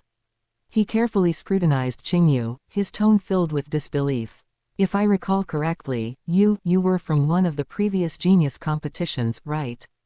How long has it been? How could you already have achieved a breakthrough to Undying? Hearing this, Qingyu showed a perfectly modest smile, waving his hand and saying, Venerable Bloodwing gives me too much credit. If we count carefully, it has already been over 45,000 years. Only managing a breakthrough to Undying after such a long period is truly not fast in front of so many seniors. I hope the Exalt doesn't find it laughable. His words were calm, as if merely stating a fact, but they carried a different meaning when heard by Venerable Bloodwing and Venerable Qingyu. Over 40,000 years to grow from an ordinary life form to a breakthrough to Undying, especially since Qingyu earned the illustrious name of Spirit Control King, while still in the World Lord stage. If this speed is still considered slow, then the vast majority of Undyings in the universe would probably be ashamed enough to crawl into the space interlayer. Venerable Bloodwing looked deeply at Qingyu, then laughed heartily and said, taking the opportunity, Spirit Control King, you are too modest. How can such a grand occasion go without a banquet? Since you are newly arrived on the mountainside and establishing your palace, you should certainly celebrate. It will also give us neighbors, and the many colleagues on Thunder Island, a chance to meet and connect with you, the rising Spirit Control King. Venerable Qingyu, standing nearby, also nodded with a smile and advised, Junior brother, Venerable Bloodwing is right. Your breakthrough to Undying and the establishment of your palace are double blessings. Hosting a banquet in the virtual universe and inviting guests is both customary and a good opportunity for everyone to get to know you. Qingyu pondered briefly. By nature, he disliked overly ostentatious socializing, but considering he was new and needed to establish himself among the upper echelons of the human race, necessary networking was indeed indispensable. Taking this opportunity could also allow him to initially build his social network. Thinking this, he stopped refusing and accepted with a smile, since Senior Sister and Venerable Bloodwing both say so, then Qingyu will gratefully accept. I will have to rely on Senior Sister's help when the time comes. Of course. Venerable Qingyu was also very happy to see Qingyu readily agree. The news quickly spread via the virtual universe network. Spirit Control King Qingyu built a palace on the mountainside of Thunder Island and widely invited a host of universe exalts and king-level immortals to celebrate his breakthrough to the Undying realm. For a time, related discussions echoed within many palaces in the mountainside area of Thunder Island. Inside one palace, which had a rugged style and a primary tone of black metal, several figures radiating powerful auras were sitting on massive stone chairs, conversing. Spirit Control King Qingyu has now broken through to Undying, and he actually built a palace directly on the mountainside of Thunder Island, even inviting us to attend his banquet. What are your thoughts? A low voice rang out. The speaker was covered entirely in dark purple scales, and his eyes were narrow and long. What is there to think? Although he is a genius, his potential is immense, and his future is immeasurable. But the mountainside of Thunder Island has always been the dwelling place of us universe exalts, symbolizing strength and status. Another exalt, dressed in white robes and possessing a gentle face, spoke slowly, his tone carrying a trace of caution. He just broke through to Undying and immediately stands on equal footing with us, building a palace here. I fear that this is, more likely the intention of his teacher, Sky Eclipse Palace Master. HMPH. A muffled cold snort exploded in the hall like a clap of thunder. Seated next to the main seat was a giant man, about 8 meters tall, covered in thick black armor, with extremely thick arms. He slammed his hand onto the monstrous iron hammer beside him, which was even larger than his body, causing ripples in the surrounding space. His voice was like a great bell, carrying clear displeasure, genius. Potential. Those are matters for the future. A rule is a rule. The mountainside belongs to the Exalt realm. For a young fellow who just entered Undying, even if he had some special opportunities and his battle power might be extraordinary, to so easily rank among us and be our equal, this act is somewhat overstepping the bounds. Sky Eclipse Palace Master is simply too fond of this disciple of his. His dissatisfaction was unconcealed. He clearly had reservations about Qingyu's unconventional settlement on the mountainside. No sooner had he finished speaking than Venerable Bloodwing, sitting opposite him with an elegant posture, gently shook the glazed cup in his hand, causing the blood-colored liquid inside to ripple slightly. A faint smile played on his lips as he spoke. Lei Ming, your temper is still so volatile. Venerable Bloodwing's voice was gentle, yet it carried a convincing power. Rules are dead, people are living.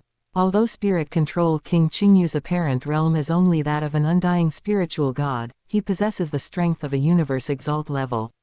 This point has been verified beyond doubt by the lives of countless foreign race champions on the outside territory battlefield.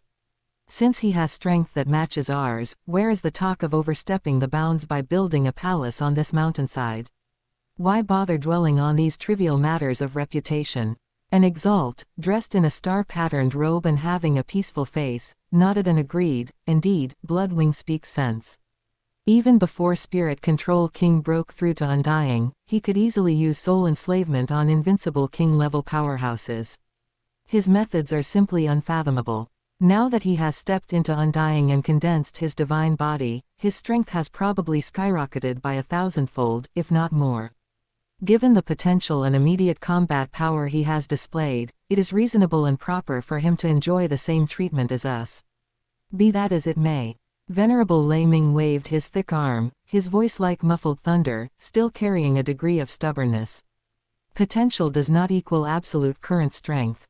Since he broke through to Undying, he hasn't had a proper battle yet, nor has he truly engaged with and been verified by us Exalts. Strength must ultimately be tested through real, hard-fought battles. Relying solely on previous achievements and speculation still lacks some persuasive power. Although his tone was still strong, compared to the pure dissatisfaction he showed earlier, he was now emphasizing the necessity of verification. A female Exalt nearby, whose temperament was cool and seemed composed of cold ice, slightly furrowed her brow. Her clear voice rang out, Lei Ming, curb your stubborn temper. Spirit Control King has boundless prospects, and he is backed by Sky Eclipse Palace Master. For you to arbitrarily criticize him here and needlessly offend a future super powerhouse is truly unwise. The Exalt in the star-patterned robe also laughed. That is the truth. Regardless, Spirit Control King has shown the proper courtesy by hosting this banquet. I plan to attend. Firstly, to give Sky Eclipse Palace Master face, and secondly, to see with my own eyes what kind of demeanor this legendary genius possesses. Since you are going, I shall go join the fun as well. We'll go together, we'll go together.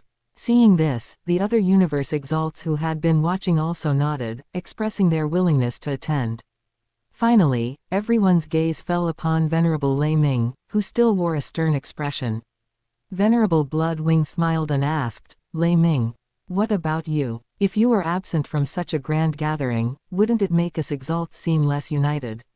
Venerable Lei Ming looked around, seeing that everyone had decided. He grunted gruffly, grabbed the massive hammer beside him, hoisted it onto his shoulder, and spoke in a coarse voice, Go. We'll all go. Since you all give him this face, old Lei is not an insensitive person. I'll go and see if this Spirit Control King, whom Sky Eclipse Palace Master values so highly and whom you all praise, truly has 3 heads and 6 arms. although his words still carried some reluctance. His attitude had clearly softened, and he agreed to go. The atmosphere in the hall subsequently eased, and everyone began to chat about other topics, awaiting the arrival of the banquet.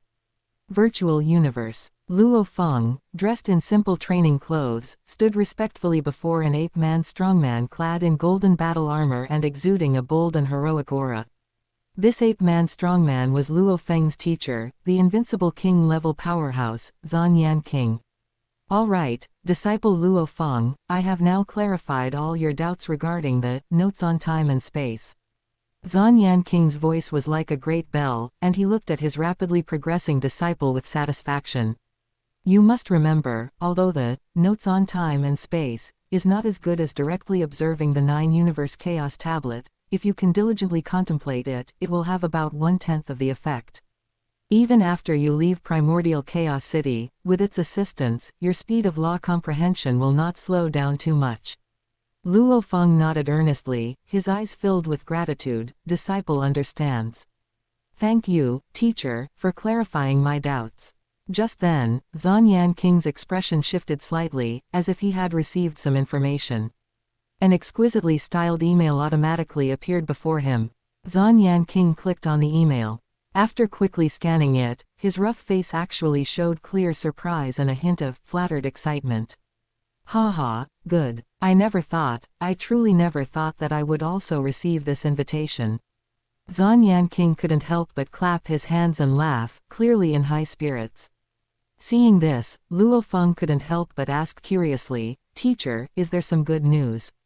Zhan Yan King looked at Luo Feng, his face alight with unconcealed excitement, and said, It is indeed great news. Disciple, do you know of Spirit Control King? Spirit Control King. Luo Feng was stunned for a moment, and then a name flashed through his mind like lightning, causing his pupils to contract abruptly and his voice to carry a slight, undetectable tremor. Teacher, are you referring to Qingyu? That Spirit Control King Qingyu? Exactly, it is him. Zhan Yan King's tone was full of emotion and admiration. Not long ago, Spirit Control King successfully broke through and stepped into the realm of undying spiritual god. Now he has built a palace on the mountainside of Thunder Island in the virtual universe and is widely distributing invitations, hosting a banquet to celebrate his breakthrough. I never expected that I, Zhan Yan, would actually be among the invited. Haha. Qingyu, Spirit Control King, broke through to undying. Luo Feng's mind instantly recalled, Your Highness Qingyu, the mysterious figure who had appeared briefly on Earth back then and resolved the Golden Horned Beast crisis with a wave of his hand. After joining the Virtual Universe Corporation, he had used his internal authority to look up some information about Qingyu, learning that he was a world lord in the primitive mystical region, held a respected position, and possessed unfathomable strength. But that was all. More details were completely inaccessible with his current authority. A banquet hosted by a newly broken through undying existence could actually make his teacher, a powerful invincible king-level powerhouse, feel so honored. Zhan Yan King did not notice the surging emotions within Luo Feng and remained immersed in joy, talking to himself, Spirit Control King, he is a true legend. Even in the World Lord stage, he could traverse the outside territory battlefield, use soul enslavement on invincible king-level individuals, and it is even rumored that, alas, some things are not for you to know yet. You just need to know that although he is new to undying, his status and strength are already enough for him to stand on equal footing with many universe exalts. His invitation to me gives me tremendous faith. He patted Luo Feng's shoulder and spoke earnestly, Disciple, your talent is extremely high, and you might grow to the champion undying level in the future. But you must know, the universe is vast, and geniuses are as numerous as the fish crossing the river. But someone like Spirit Control King can no longer be described as a genius. He is a true monster, a super existence destined to stand at the peak of the universe's billions of races. Listening to his teacher evaluate Qingyu with such high praise, even tinged with awe, Luo Feng felt his mind reel, and his worldview suffered a massive impact. He had always considered himself the strongest genius on Earth, striving and fighting for that title. He had seen Bolin, and he had seen Rongjun and others, and he knew that there were countless geniuses in the universe. However, the existence of Qingyu seemed to tell him that there was an unimaginable chasm between a genius and a monster. Spirit Control King, Your Highness Qingyu, Luo Feng muttered to himself. The slight arrogance that had crept into his heart due to his rapid progress was completely crushed at this moment. For the first time, he clearly recognized the incredible height at which the being who had briefly appeared on Earth truly stood. That was a level that even his highly respected teacher had to look up to.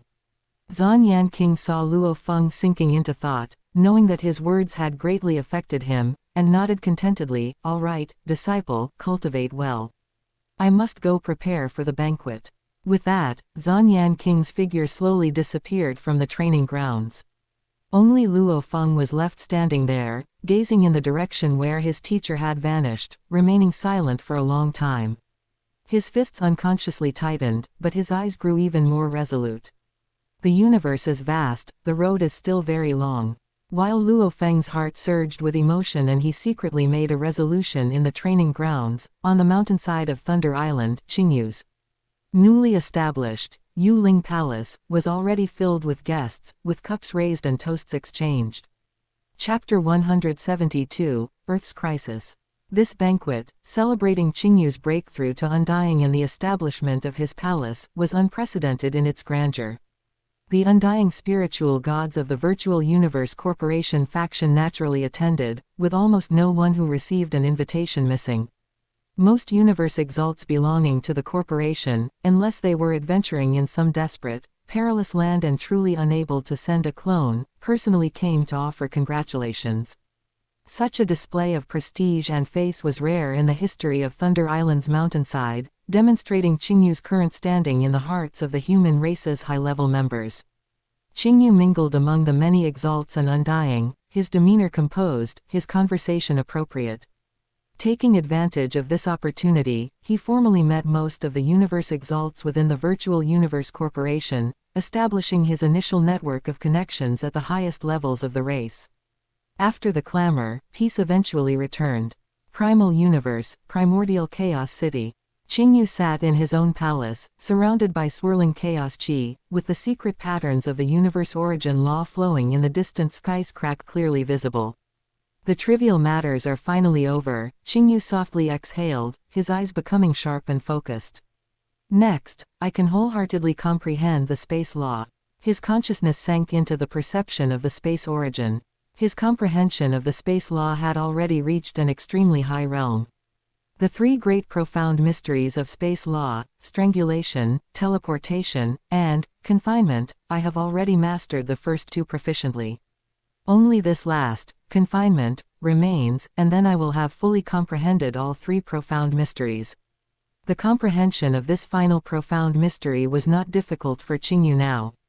It was like solving a complex mathematical problem. The preceding derivation steps were complete, with only the final, obvious conclusion remaining. Ordinary peak champion undying, as long as they were willing to spend a long time slowly refining and accumulating, could normally comprehend the three great profound mysteries one by one, the only difference being the duration of time. The real difficulty lies after mastering all three profound mysteries. Qingyu's gaze was profound. If the complete space law were compared to a majestic divine mountain, then comprehending the three great profound mysteries of confinement, strangulation, and teleportation would be equivalent to finding three independent paths leading to the mountain peak. However, when you stand at the end of each path and look up, you will find that there is still an unfathomable chasm between you and the true mountain peak, the complete mastery of space law. The true qualitative change lies in completely integrating and unifying these three seemingly independent paths. This process is far more difficult than the sum of comprehending the three profound mysteries before. Countless brilliant talents, including existences like Zan Yan King who had long since comprehended the three great profound mysteries to their utmost and remained at the invincible king-level realm for hundreds of millions of years. The fundamental reason they were unable to take that final step and advance to Universe Exalt was that they were stuck at this ultimate threshold. They could see the mountain peak, even feel its aura, but they could never find a way to connect those three paths and build a ladder to the heavens. For me, a faint, almost imperceptible curve appeared at the corner of Qingyu's mouth. This most difficult step is also a smooth road. Chaos chi swirled, and time seemed to lose its meaning. Deep within the Amazon rainforest on Earth, the ancient silence was broken by an invisible force. Buzz tilde tilde tilde. A hazy, somewhat sinister red light emerged out of thin air, spreading rapidly like thick ink dropped into clear water, enveloping an area of several kilometers around it. Under the cover of the light, space subtly twisted, creating visible ripples. The next moment, the red light receded, and more than 10 figures emanating a chilling aura appeared silently, like ghosts. They had varied forms, some wore ornate and complex robes, while others were clad in ferocious battle armor. But without exception, a powerful pressure unique to undying spiritual gods lingered around their bodies. Just the naturally emitted energy field caused the surrounding ancient trees and vines to silently turn to dust, and the ground beneath their feet slightly sank. The leader was a man whose beauty was almost demonic. His skin was so fair it was almost transparent, and his peach blossom eyes, when they moved, held a soul-stirring charm, yet also contained a lingering hint of malice and arrogance. He wore a dark red robe embroidered with eerie dragon patterns, and he was none other than Qingyu's old acquaintance. Demon Candle King of the Great Axe Battleground. Ha ha ha. Demon Candle King let out a triumphant and flamboyant laugh. His gaze swept over the primitive, planetary landscape before him, filled with undisguised disdain and possessiveness. We are indeed the first to arrive. It's a good thing this king had foresight. He extended a slender finger, a wisp of red energy coiling around its tip as if playing with something, his tone full of self-congratulatory showing off. Last time, that brat Luo Feng dared to offend me, so this king secretly ordered someone to leave an undying crystal on this inconspicuous planet. I originally thought that when I had nothing to do in the future, I would slowly torture this planet, to properly repay that brat who didn't know his place, letting him know the consequences of offending this king. A cruel and gleeful smile played on his lips. Who would have thought, that this idle chess piece would be of such great use today? It is only fitting that this king achieves this great merit. Beside him, a marquee-level immortal covered in green scales, shaped like a lizard man, fawningly echoed, Demon Candle King's divine foresight. Who could have imagined that we would seize the initiative first? This group of undying spiritual gods, clustered around Demon Candle King, all wore expressions of ease and joy at the impending great achievement. In their view, the ownership of Earth seemed to already be in their grasp. Demon Candle King basked in the flattery of the crowd, his demonic face filled with smug satisfaction. He seemed to already see himself earning great merit for the Great Axe Battleground and receiving praise from his father. Enough idle talk. Demon Candle King put away his smile, a cold and impatient glint flashing in his eyes. Find Luo Feng's family for me. Drag them out and force Luo Feng to show himself. He casually pointed to one of his marquee-level immortal servants, ordering, "You, immediately investigate the entire Earth and pinpoint the locations of all Luo Feng's relatives." "Yes, master." The undying servant dared not delay and immediately unleashed his vast divine power, instantly covering the entire Earth. A moment later, the servant's face did not show the joy of finding his target, instead, it revealed a hint of surprise and doubt.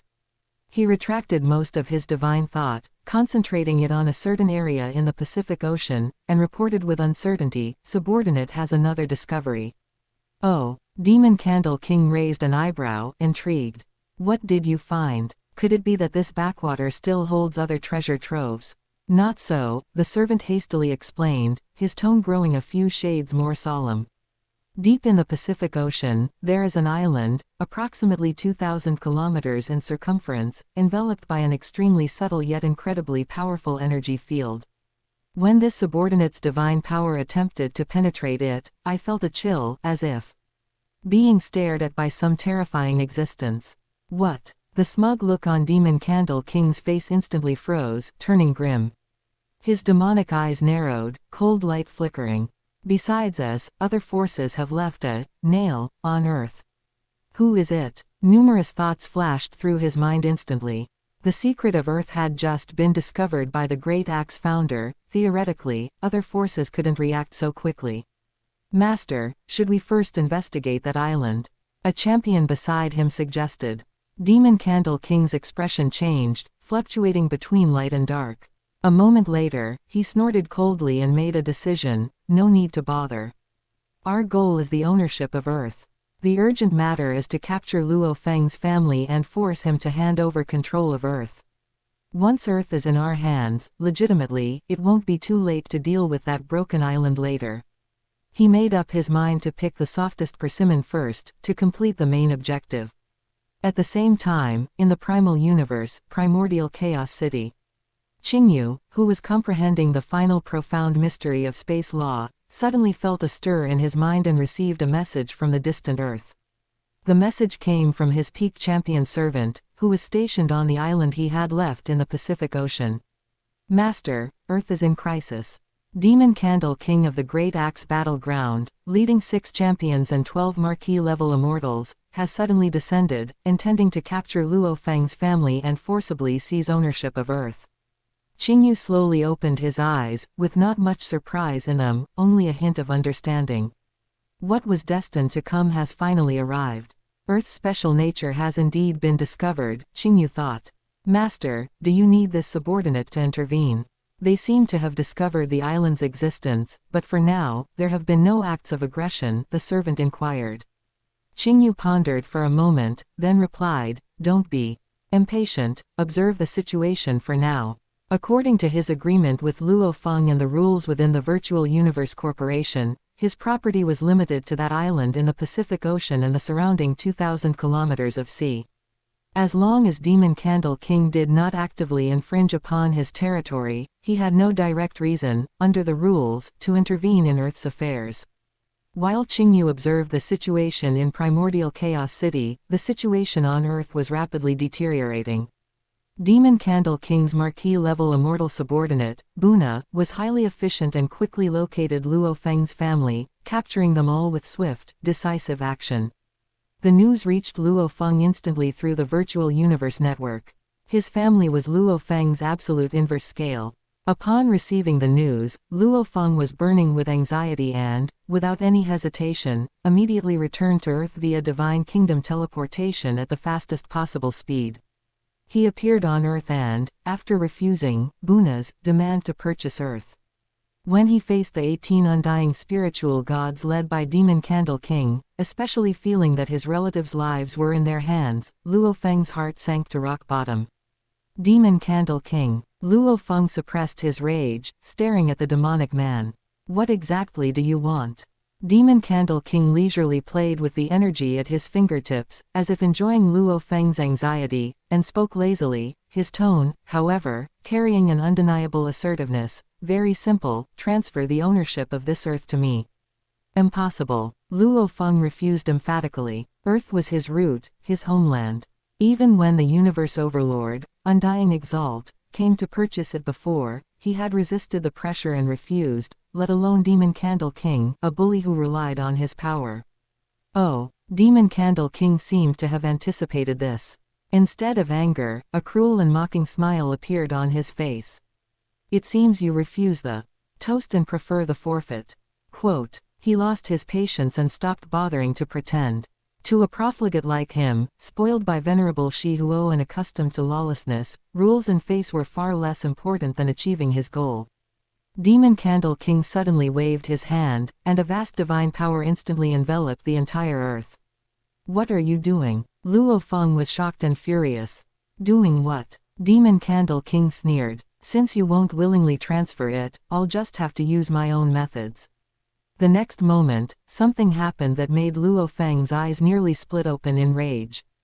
Under the effect of Demon Candle King's immense divine power, billions of humans on Earth, whether they were working, resting, or cultivating, felt their vision blur and the world change color, and were instantly seized by force and stored inside a world ring.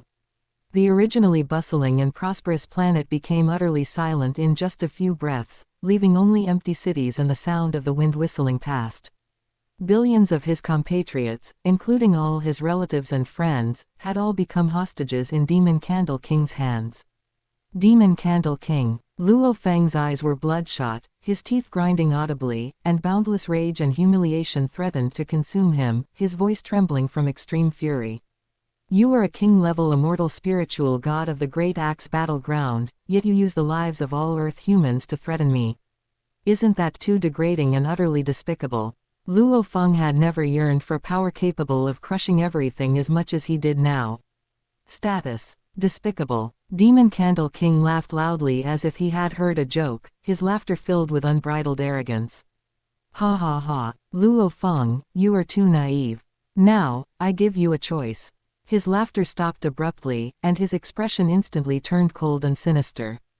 Terrifying pressure, like surging waves, overwhelmingly pressed down on Luo Feng.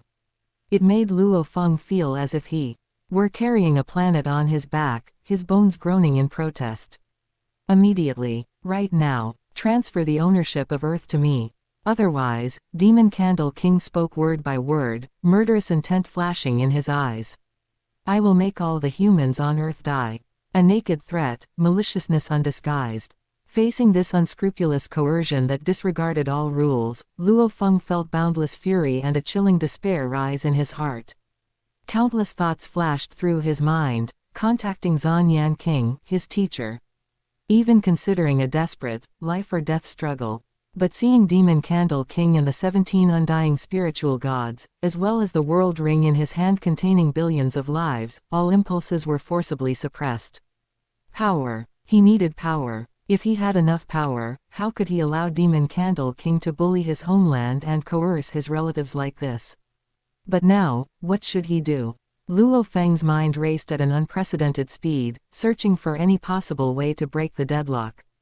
Veins bulged on his forehead, and his fingernails dug deep into his palm, drawing blood. In a flash, he forced himself to calm down, searching for every possible way to resolve the situation. Undying Exalt. That's right, Undying Exalt also wanted Earth before. Although I didn't sell it, I gifted him an island, establishing a connection of goodwill. He is also a super existence in the Great Axe battleground. If I invoke his name, this thought was immediately extinguished by Luo Feng himself. Undying Exalt had a strange personality and they weren't close. More importantly, Demon Candle King's father, Venerable Shi Huo, was also a universe Exalt of the Great Axe battleground, holding an extraordinary status. Borrowing Undying Exalt's name might not scare Demon Candle King, who also had a deep background and acted recklessly, and might even backfire. Just as his thoughts were chaotic and he was on the verge of despair, another figure suddenly appeared in his mind, like a ray of dawn piercing the darkness. Qingyu. Spirit Control King Qingyu. Luo Feng's heart leapt suddenly. That's right. How could he forget this existence? During the Golden Horned Beast crisis, it was this mysterious Your Highness who intervened to resolve it. One of the conditions was that Luo Feng permanently gifted him that small island in the Pacific Ocean and the surrounding 2,000 kilometers of sea area. Legally and by the rules, Earth also contained a piece of Spirit Control King's property. Moreover, Luo Feng clearly remembered the flattered and honored expression of his teacher, Zanyan King, a powerful invincible king-level expert, when he received Qingyu's banquet invitation.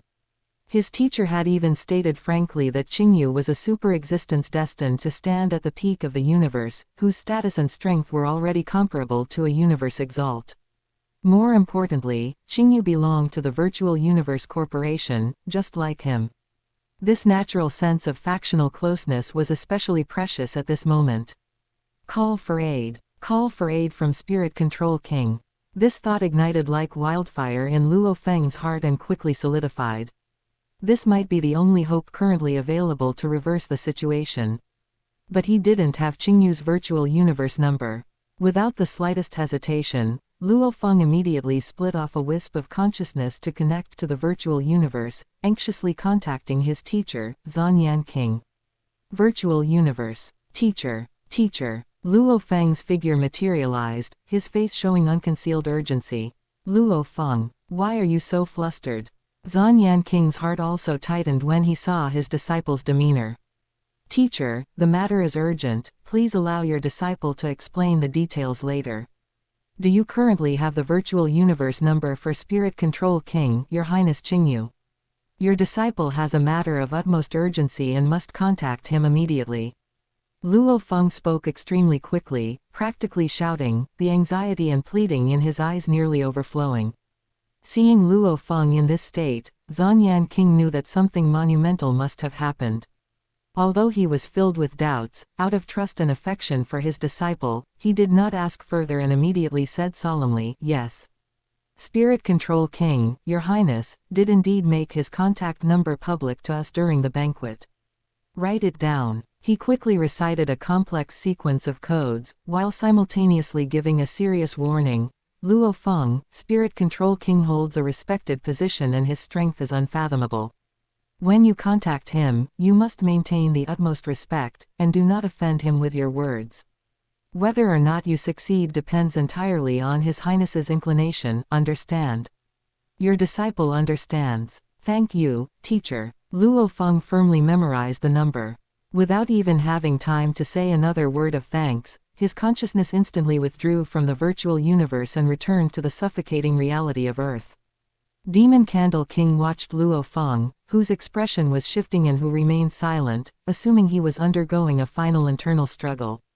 He couldn't help but sneer triumphantly, "What? Haven't made up your mind yet? My patience is limited." Luo Feng ignored his mockery and took a deep breath. After obtaining Qingyu's virtual universe number, Luo Feng's consciousness operated at high speed, and he immediately began drafting an emergency plea email. To Spirit Control King, Your Highness. Your Highness, please permit me to report. Earth has been suddenly invaded by Demon Candle King of the Great Axe Battleground and his followers. He brought 6 King-level immortals and 12 Marquis-level immortals, and used lightning-fast methods to abduct billions of our Earth compatriots, imprisoning them within a world ring, thereby coercing this junior to immediately transfer ownership of Earth. This junior is weak in strength and truly powerless to resist such coercion. The lives of my family and compatriots are all tied to his hand, hanging by a thread. Your Highness possesses property in the Pacific Ocean region, and the crisis facing Earth also concerns Your Highness's interests. Furthermore, Your Highness showed kindness to Earth in the past. This junior takes the liberty, under such helplessness, to earnestly request that Your Highness, remembering our past connection and the friendship based on shared territory, intervene to uphold justice and save the billions of lives on Earth from utter calamity.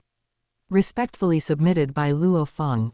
To ensure Qingyu would see it immediately, Luo Feng steeled his heart and continuously sent 9 identical emails to that number. Having completed this step, Luo Feng's mind raced. He recalled that Venerable Wujian was the host of their current heavenly war, and theoretically counted as one of his direct superiors. He dared not pin all his hopes on Qingyu alone, so he immediately modified the email content slightly, emphasizing that as a member of the Virtual Universe Corporation, he was being coerced by a member of the Great Axe Battleground. He similarly sent 9 copies, urgently blind sending them to Venerable Wujian. After sending out all the distress signals, Luo Feng knew he had to buy time for himself and for that slim hope. He raised his head, forcibly suppressing the anger and anxiety in his heart, and looked at the already impatient Demon Candle King. He spoke, his voice carrying a suppressed tone of attempted negotiation. "Demon Candle King, I'll be honest with you." Demon Candle King raised an eyebrow, a mocking look on his strange, alluring face. "Oh. Have you finally come to your senses? It's not a matter of whether I've come to my senses or not." Luo Feng shook his head, striving to make his tone sound calm. "It's that the ownership of Earth is not solely mine, Luo Feng's. Even if I wanted to transfer it to you, I can't make that decision alone. Therefore, using the lives of all Earth humans to force me is completely useless." "Lies. You're still lying to me." The smile instantly vanished from Demon Candle King's face, replaced by savagery, and the immense pressure once again bore down on Luo Feng like a mountain. The registration records show it clearly. The owner of Earth is you, Luo Feng. You dare to trick this king when death is upon you. Do you really want to see all the people of Earth perish? Facing Demon Candle King's fury, Luo Feng resisted the pressure and hastily explained, "I am not lying to you. While the ownership of Earth is registered under my name, I have already gifted certain areas to others. There is an island near the western continent of Earth that I have already gifted to Undying Exalt of your Great Axe Battleground. He deliberately mentioned Undying Exalt's name first, and sure enough, a trace of imperceptible apprehension flashed in Demon Candle King's eyes. Luo Feng struck while the iron was hot. And the vast area of 2,000 kilometers surrounding that mysterious small island in the Pacific Ocean region has long been gifted by me to Spirit Control King, Your Highness Qingyu, of my Virtual Universe Corporation. Chapter 173, Intervention. Luo Feng stared intently at the Nightmare Candle King's eyes and said, word by word, therefore, the complete transfer of ownership of Earth cannot be accomplished by my agreement alone. It must have the nod of the Immortal Venerable and the Spirit Control King. Pressuring me alone is meaningless. These words were half truth, half false, yet entirely reasonable. He brought up the two heavyweights, Immortal Venerable and Spirit Control King, attempting to disrupt the Demon Candle King's plan and buy himself that crucial time to wait for rescue. The Demon Candle King's expression instantly became uncertain, and countless thoughts flashed through his mind. He had naturally heard the illustrious name of the Immortal Venerable, a being more powerful and of higher status than his father, Venerable Shi Huo, and moreover, a personal disciple of the Great Axe founder. If this truly involved that figure, it would be troublesome. HMPH. But upon second thought, the arrogance and opportunism of a spoiled brat immediately gained the upper hand. Who cares? As long as I secure the ownership of Earth first and make it a fait accompli. My father will naturally step in to mediate afterward. That Immortal Venerable has an eccentric personality, and his influence within the Great Axe battleground might not even compare to the power my father has cultivated over the years. Once Earth is in my hands and the situation is finalized, is he really going to completely fall out with my father? As for that Spirit Control King, Qingyu. A look of undisguised contempt and resentment curled the Demon Candle King's lips. The Immortal Venerable still commands 3 parts of my respect, but what is that Spirit Control King? He's nothing. He scoffed internally. He's just a junior who got lucky and just achieved the breakthrough to Undying. Just because he has a bit of talent and is valued by the Sky Eclipse Palace Master, does he really think he can stand as our equal? He recalled the previous incident where his father, Venerable Shi Huo, strictly ordered him to deliver the empty sequence fate disc to Qingyu in an attempt to form a connection, and he felt a burst of annoyance and frustration. What kind of status did Demon Candle King possess? When had he ever needed to actively curry favor with a peer? In his twisted perception, this forced favor instead became a debt owed to him by Qingyu. He accepted the empty sequence fate disc. He hasn't repaid that favor yet. He better be sensible and not interfere in the muddy waters of Earth. A cold light flashed in the Demon Candle King's eyes. If he dares to overestimate himself and insists on sticking up for Luo Feng, HMPH. It'll be a good chance for father to teach him a profound lesson. It would also save me the endless annoyance of father constantly telling me to connect with him. In his view, Qingyu's very existence was an offense to him. A person who should have been beneath him suddenly climbed to a position where he needed to connect with them, which made him extremely unhappy. Luo Feng nervously observed the Demon Candle King's expression. Seeing the flickering gaze, mixed with ruthlessness and hesitation, he couldn't help but slightly relax. It seemed that bringing up the names of these two major figures had indeed achieved a certain deterrent effect, at least preventing the opponent from immediately killing him. However, before he could fully breathe easy, the Demon Candle King had made his decision. That slight apprehension ultimately could not overcome his greed for Earth's secrets and his inherent recklessness. He raised his head, putting on that arrogant, unquestionable expression again, and sneered at Luo Feng. Stop trying to pressure me with the Immortal Venerable and the Spirit Control King. This king doesn't fall for that. He waved his large hand, his tone hard. You, right now, immediately, transfer the ownership of Earth to me. As for those two, once Earth is in my hands, this king will naturally explain it to them. You don't need to worry about it. Luo Feng's expression drastically changed. He hadn't expected the Demon Candle King to be so overbearing that not even the names of the Immortal Venerable and the Spirit Control King could suppress him. He couldn't help but stare fiercely at the Demon Candle King, anger and determination reigniting in his eyes. Kid, The Demon Candle King looked at Luo Feng's stubborn and unyielding gaze, seeing it as the futile struggle of an ant. His tone carried a hint of condescending, pity, and threat. Stop making pointless resistance. Do you believe that even if I kill you right now, I would, at most, only receive some internal punishment from my race? But you, and your billions of clansmen, would truly vanish into thin air. He leaned forward slightly, his voice seductive yet icy. Bow your head and transfer Earth to me. Things will be easier for both of us, won't they? Why sacrifice your life and the lives of all Earthlings for the sake of one planet? This blatant threat showcased power and shamelessness to the extreme. Although he had already sent the distress email, Luo Feng's face was still extremely pale, his heart feeling as if it were being fried in oil. He had to continue stalling to buy more time for the rescue that might or might not arrive. He forced a look of struggle mixed with fear onto his face and said to the Demon Candle King, "Demon Candle King, it's not that I insist on opposing you to the end. It's just, if I trade Earth to you now, I will immediately offend the two great lords, the Immortal Venerable and the Spirit Control King. You have the protection of the Venerable Shi Huo, so naturally, you fear nothing. But what about me? I have no backing. If the fury of the two lords descends upon me, wouldn't I be doomed? What difference is there between handing over Earth and being killed by you now?" These words were half truth and half performance, perfectly displaying the fear and helplessness of a weak person facing coercion from the powerful. Hearing this, the Demon Candle King looked at Luo Feng's panic-stricken appearance, and a hint of smugness surfaced in his heart. He thought contemptuously, why should I care about you incurring their wrath? Ants must have the awareness of ants.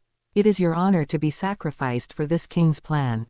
But on the surface, in order to quickly achieve his goal, he pretended to be generous and comforted him. Don't worry. This king keeps his word. Once the transfer of Earth's ownership is complete, if the Immortal Venerable and the Spirit Control King come looking for trouble, this king will naturally take responsibility for you. Besides, you yourself are a core genius of the Virtual Universe Corporation. This identity is a protective umbrella in itself. Do they dare to publicly execute you? Luo Feng sneered internally, believing the Demon Candle King's nonsense would truly be seeking death. He never took any of the Demon Candle King's promises seriously. From beginning to end, he held one firm belief: he absolutely could not hand over Earth. All his rhetoric was for one purpose: to stall. Just as Luo Feng was being evasive with the Demon Candle King, fighting for every second. Qingyu, who was leaving the primal universe, received Luo Feng's 9 consecutive, desperate distress emails at the same time. After reading the email content, the corner of Qingyu's mouth curved slightly into an arc that suggested everything was under control. Finally, it's here, he muttered internally. His previous inaction was not indifference but due to rules and status. He was the majestic Spirit Control King, possessing strength comparable to a universe exalt, with a palace located on the mountainside of Thunder Island in the Virtual Universe Corporation. He couldn't possibly actively rush over to help a junior world lord solve a problem just because he sensed a slight disturbance. That would be too degrading. But now it was different. Luo Feng had actively sought his aid. This provided him with the perfect, legitimate reason to intervene in this matter. Furthermore, opportunities to make the future Luo City Lord owe him a favor, the more, the better. Demon Candle King, the son of the Venerable Shi Huo, he truly is excessively arrogant. A cold light flashed in Qingyu's eyes. He had already disliked the Demon Candle King's arrogant demeanor when he previously forced the empty sequence fate disc upon him, and now the other party had walked right into his trap. Without the slightest hesitation, he immediately used his soul connection to issue an instruction to his Peak King slave, the Taowu King, who was stationed on his Pacific Ocean island on Earth. Taowu, go relieve Luo Feng. Seeing Luo Feng still hesitating, the Demon Candle King's patience ran out. He threatened him sharply again, his murderous aura almost solidifying. Besides, their trouble is for later. If you don't give me Earth now, you and all Earthlings will die immediately. Just at this critical moment. Buzz. A terrifying divine power, immense, ferocious, and carrying an ancient, barbaric aura, unexpectedly swept out like a storm, instantly enveloping the entire Earth. The sheer formidable strength of this divine power far surpassed that of any undying present, including the demon Candle King. The savage will contained within it made all sentient beings who felt it tremble. Who is it? The demon Candle King, the green-haired unicorn old man, the other 4 king-level immortals, and the 12 marquis-level immortals all changed expression simultaneously, looking in horror toward the source of the divine power, the Pacific Ocean. The next moment, in the courtyard where they were, space rippled slightly like water. A towering figure appeared abruptly, without warning, as if he had always been there. Teleportation. Demon Candle King and the other 6 champions were shocked. This seamless teleportation alone allowed them to instantly judge the newcomer's strength, at least peak champion. Among their 6 champions, only the green-haired unicorn old man had barely mastered teleportation. Everyone's gaze focused on this uninvited guest. The newcomer was over 5 meters tall, with a physique as burly as a mountain. A hideous dark golden horn grew on his head, and his eyes were blood red, as if containing endless slaughter and chaos. His mouthparts slightly opened and closed, revealing sharp fangs. His entire body was covered in cold black scales, and he wore an ancient battle armor flowing with silver light. It was none other than Tao King, Qingyu's slave and a peak champion soul great master. He merely stood there, and an invisible, fierce aura spread like a tide, actually steadily overwhelming the combined aura of the 18 undying spiritual gods present. Alien race. How can there be such a powerful alien race undying on Earth? Quick, attack. After a brief moment of astonishment, Demon Candle King was the first to react, his face changing drastically as he gave a sharp command. The undying spiritual gods he brought also instantly snapped out of their shock. Regardless of who the newcomer was, this clear hostility and alien characteristic made them instinctively want to launch an attack. Various divine power lights began to shine, and law fluctuations instantly became violent. Even Luo Feng, who was nearby, watched in astonishment at this suddenly appearing, fiercely imposing undying being. HMPH. Facing the impending encirclement, Tao King let out a disdainful cold snort from his hideous mouthparts. He didn't even change his posture, his blood-red eyes suddenly widening. Boom. An invisible, intangible, yet even more terrifying force erupted with him as the center. This was a dreadful impact directly affecting the soul. Soul suppression. Including Demon Candle King, the 12 marquis-level immortals instantly turned pale, grunted, their consciousness feeling as if struck by a heavy hammer, their divine soul swaying, almost collapsing on the spot. Even the 6 king-level immortals felt as if struck by lightning, sensing a cold, violent will forcefully invading their sea of consciousness, shaking the very foundation of their soul. Their bodies trembled violently, and their divine power even stagnated. Only Demon Candle King and the green-haired unicorn old man managed to barely stabilize themselves, but cold sweat was pouring down their faces, their eyes filled with terror. Soul great master. The green-haired unicorn old man's voice was dry, filled with unconcealed fear as he cried out. One sentence instantly froze the actions of all the undying spiritual gods attempting to attack, and a chill ran down their spines. A peak champion skilled in soul attacks posed a threat far exceeding that of a material attack expert of the same rank. In the opponent's eyes, their group was probably no different from lambs to the slaughter. Tao King's blood-red eyes coldly swept across the entire scene, finally settling on the pale-faced Demon Candle King. His deep, oppressive voice, like metal scraping against stone, echoed in the silent courtyard, "By the command of my master, Spirit Control King. Whatever your intentions, cease immediately. Your Highness will personally descend soon." Hearing that this fierce alien actually claimed to be a slave of Spirit Control King Qingyu, Demon Candle King's heart, which had been in his throat, suddenly dropped back into his chest, even giving rise to a sense of absurdity and subsequent annoyance. He feared unknown, malicious alien powerhouses, but for his own people, especially that nouveau riche, Qingyu whom he inwardly disdained, his fear immediately greatly diminished. Spirit Control King. Hey! Demon Candle King's pale face quickly recovered, even regaining his characteristic smile, a mixture of arrogance and contempt. He took a step forward. Although still wary of Tao King's power, his tone became extremely arrogant. What right does Qingyu have to interfere in this king's affairs?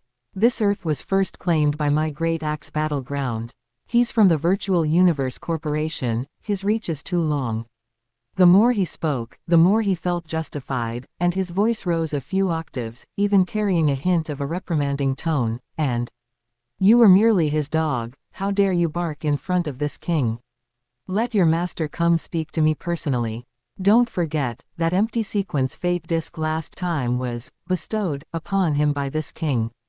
Qingyu still owes this king a great favor. Ungrateful wretch, now he wants to ruin this king's good fortune."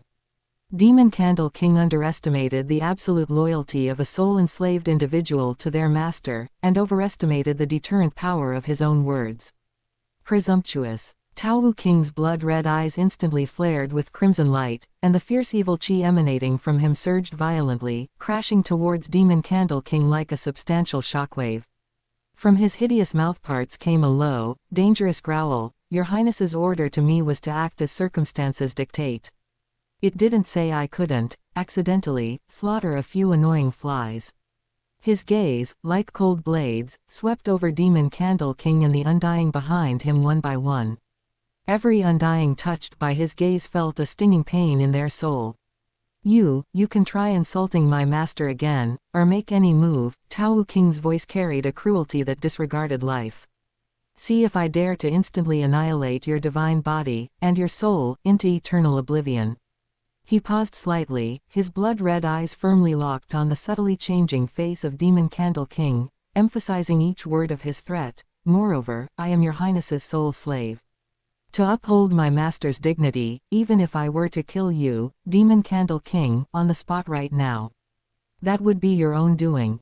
Afterward, no one can blame your Highness. It would merely be this ignorant slave of mine, acting on a momentary impulse." These words, like cold poisonous thorns, instantly pierced the hearts of Demon Candle King and all the undying spiritual gods. A soul slave can disregard everything for their master. He himself doesn't possess much independent will, his actions can be completely reckless. Furthermore, the one before them was an alien peak champion soul great master. If he truly went mad, who among those present could guarantee their survival against such terrifying soul attacks? Who would dare to gamble whether he would truly kill them? You. Demon Candle King was choked into silence, his face alternating between green and pale.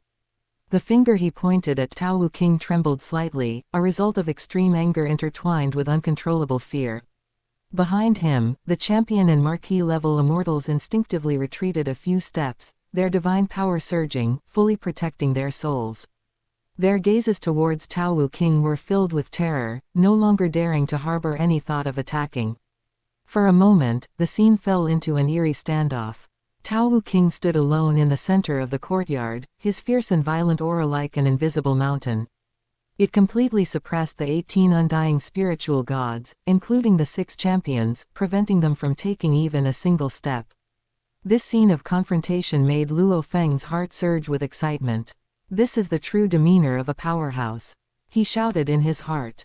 With the might of a single person, he suppresses 18 undying spiritual gods, including 6 champions, making them unable to move. Where his aura reaches, all enemies yield. What shocked and even suffocated him more was that this terrifying being, whose fierce might caused Demon Candle King and others to break out in cold sweat, was merely a soul slave under Spirit Control King. Luo Feng suddenly recalled a scene he had witnessed on the small island. Spirit Control King possessed hundreds of powerful soul slave legions under his command. To what extent could Spirit Control King himself be powerful? Luo Feng couldn't imagine, and at the same time, an extreme yearning for power burned fiercely in his heart. I wonder when I will be able to grow to this level, looking down upon all beings. Just at this moment of tense standoff, when the air seemed to solidify, whoosh. Another powerful aura descended without warning. After the spatial fluctuations subsided, an extremely burly giant, with a tiger's back and a bear's waist, appeared in the courtyard. Chapter 174, Venerable Shihuo. He was about 3 meters tall, with 2 curved, blood-red horns growing from his forehead. His brow and the skin of his bare arms were covered in faint, shimmering silver scales. He wore thick, rugged black and red mixed battle armor, emanating a fierce aura like that of a primordial vicious beast. He was clearly a super powerhouse of the Nakameng race. "Greetings, teacher." Dylan, the undying spiritual god who had been guarding Luo Feng, immediately bowed respectfully upon seeing this person. Bloodthirsty King. Kunjun. Demon Candle King and the other 6 king-level immortals recognized the newcomer, their expressions changing again as they cried out, their voices tinged with obvious fear. The Bloodthirsty King was also a tremendously famous powerhouse within the Virtual Universe Corporation faction. After the Bloodthirsty King arrived, his gaze first swept over the Tao King, who had the strongest aura, with extreme vigilance. Then he turned his attention to Luo Feng and spoke in a deep voice, "Junior brother." He called Luo Feng junior brother because they were both disciples of Zanyan King. Third senior brother. Luo Feng was both surprised and delighted. He hadn't expected that his teacher, Zanyan King, not only provided him with contact information but had also long ago arranged for a fellow senior brother to protect him in secret. And the one who came was the infamous Bloodthirsty King. Luo Feng and Dylan dared not delay. They immediately used telepathy to quickly relay everything that had just happened, including how Demon Candle King had abducted the human race from Earth and forced them to transfer ownership. They clearly informed the Bloodthirsty King of the entire process, including the appearance and intervention of the Spirit Control King's servant, the Tao King. After listening, the Bloodthirsty King's rugged face, covered in silver scales, showed no sign of solemnity. Instead, he revealed a slightly relaxed expression, and his huge blood-red horns seemed to sway slightly in pleasure. He turned his gaze toward the grim-faced Demon Candle King and said in a loud, unconcealed voice, "Your Highness Spirit Control King is coming personally." "Ha, then we can completely rest assured." He didn't use telepathy at all, he said this directly in front of Demon Candle King and all his subordinates. His tone was full of absolute confidence in Qingyu and contempt for Demon Candle King. "With that existence personally arriving, what waves do you, Demon Candle King, think you can stir up with this meager display? Give it up early." Demon Candle King trembled with rage, his demonic face flushed crimson, yet in front of the watchful Tao King and the Bloodthirsty King, whose aura was in no way inferior to the Tao King's, he was afraid to speak his anger. "Bastard!" Demon Candle King roared internally, his expression so gloomy it looked like water might drip from it. If only the Bloodthirsty King were present, though he would be wary, he might still have a chance to fight, relying on the trump card granted by his father. Even if he couldn't kill the Bloodthirsty King, severely injuring him and forcing a retreat would leave Luo Feng as fish on his cutting board, ready to be manipulated. But precisely, there was an extra variable, that alien soul great master, the Tao King. A Peak King Soul Great Master posed a fatal threat, especially at such close range. His strange soul attacks were impossible to guard against, and no one dared guarantee they could remain unharmed under his full power. If it were another human race invincible king level, Demon Candle King might dare to grit his teeth and try, but facing an alien, a lunatic enslaved by soul, who might act completely irrationally and only to protect his master, he dared not gamble. That cold killing intent was definitely not fake. Damn the Spirit Control King. Demon Candle King felt utterly aggrieved internally, transferring all his rage onto Qingyu. He clearly accepted my empty sequence fate disc last time and gained immense benefits, so why is he still coming to oppose me? Contrary to Demon Candle King's anxiety and rage, a great weight had slightly lifted from Luo Feng's heart at this moment. Just now, he received a reply from Ninesword Exalt. The message was concise yet full of power. Understood. Personnel have been dispatched and are heading to the 9th teleportation point to rendezvous with Iron Wall King and others, arriving immediately via Divine Kingdom teleportation.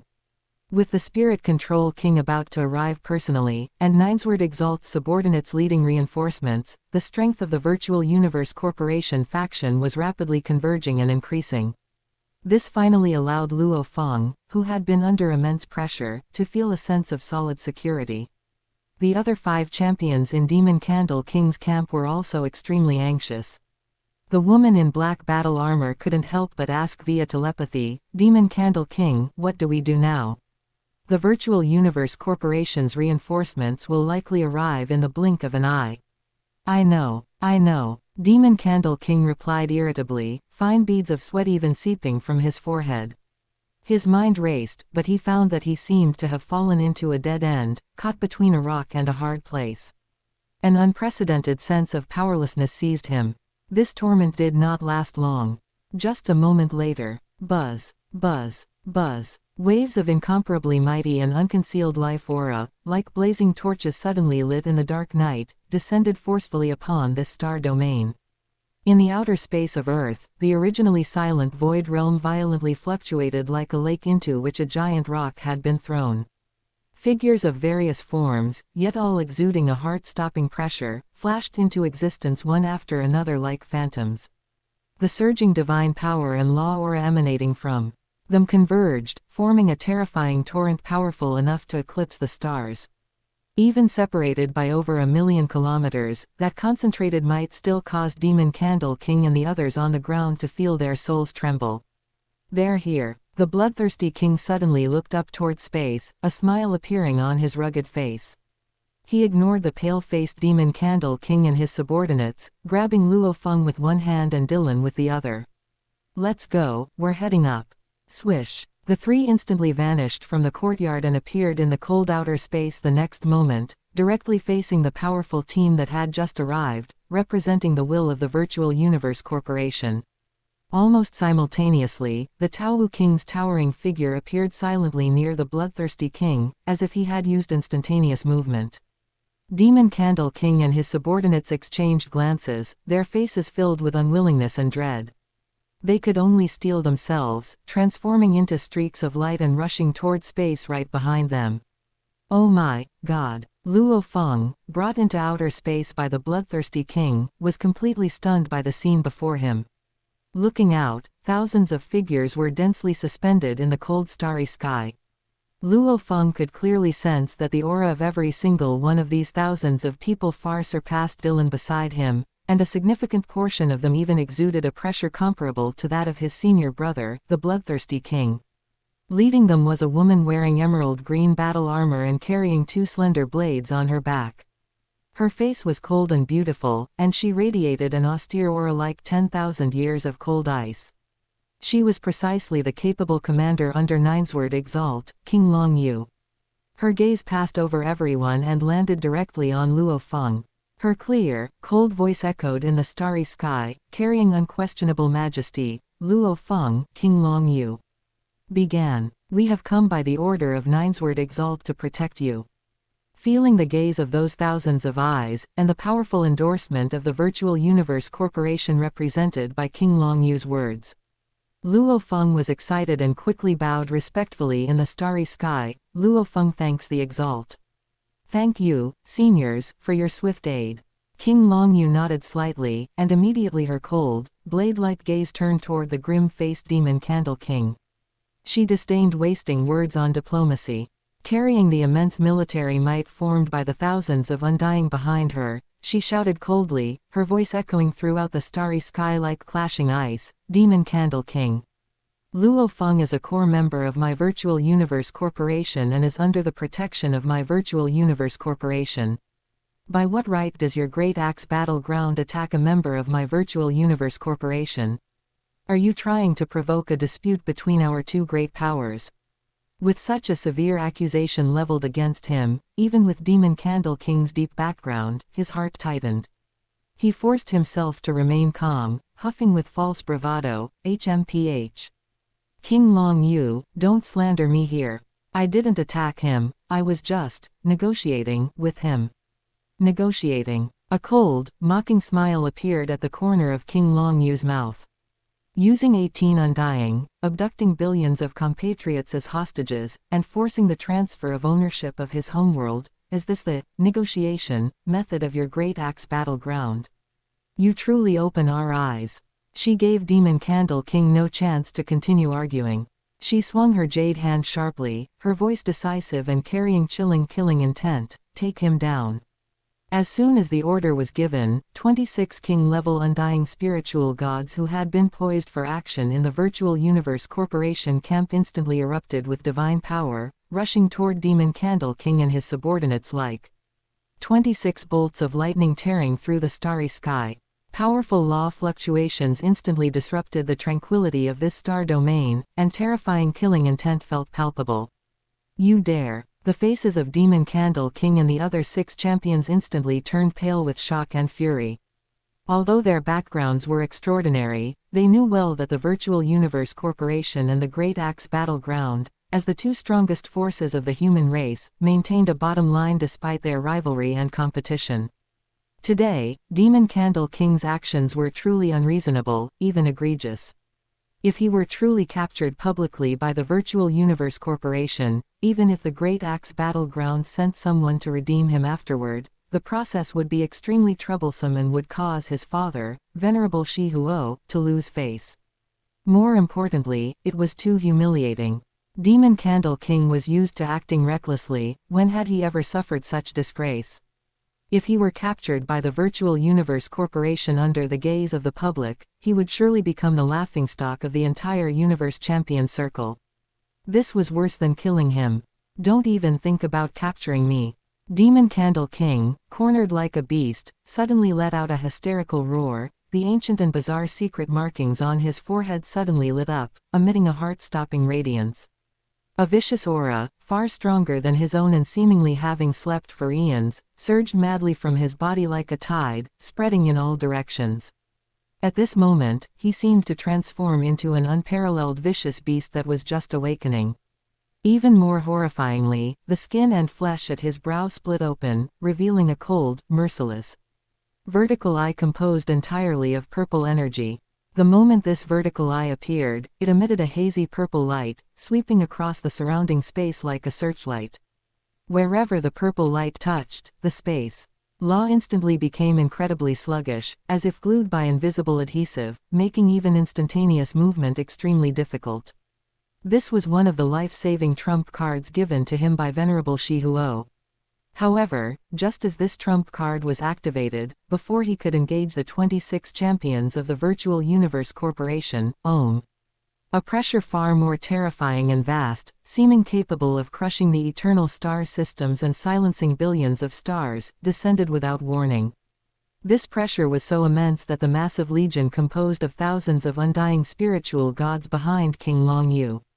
Their combined aura was like a firefly next to the bright moon, instantly and completely suppressed. Many marquee-level immortals even felt their divine body seize up, their soul tremble, and found it incredibly difficult to circulate their divine power.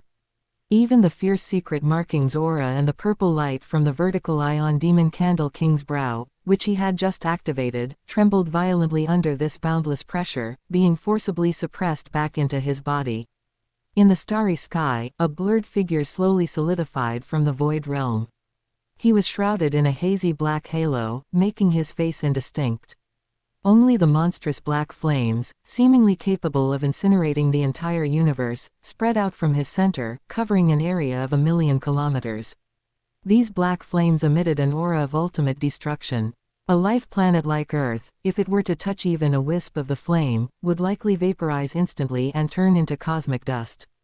Even the stable universe starry sky was easily torn apart like fragile paper under the scorching of these black flames. Space was directly incinerated into the most basic particle flow. Not even the violent spatial fragment turbulence within the space interlayer was spared, they were annihilated along with everything else.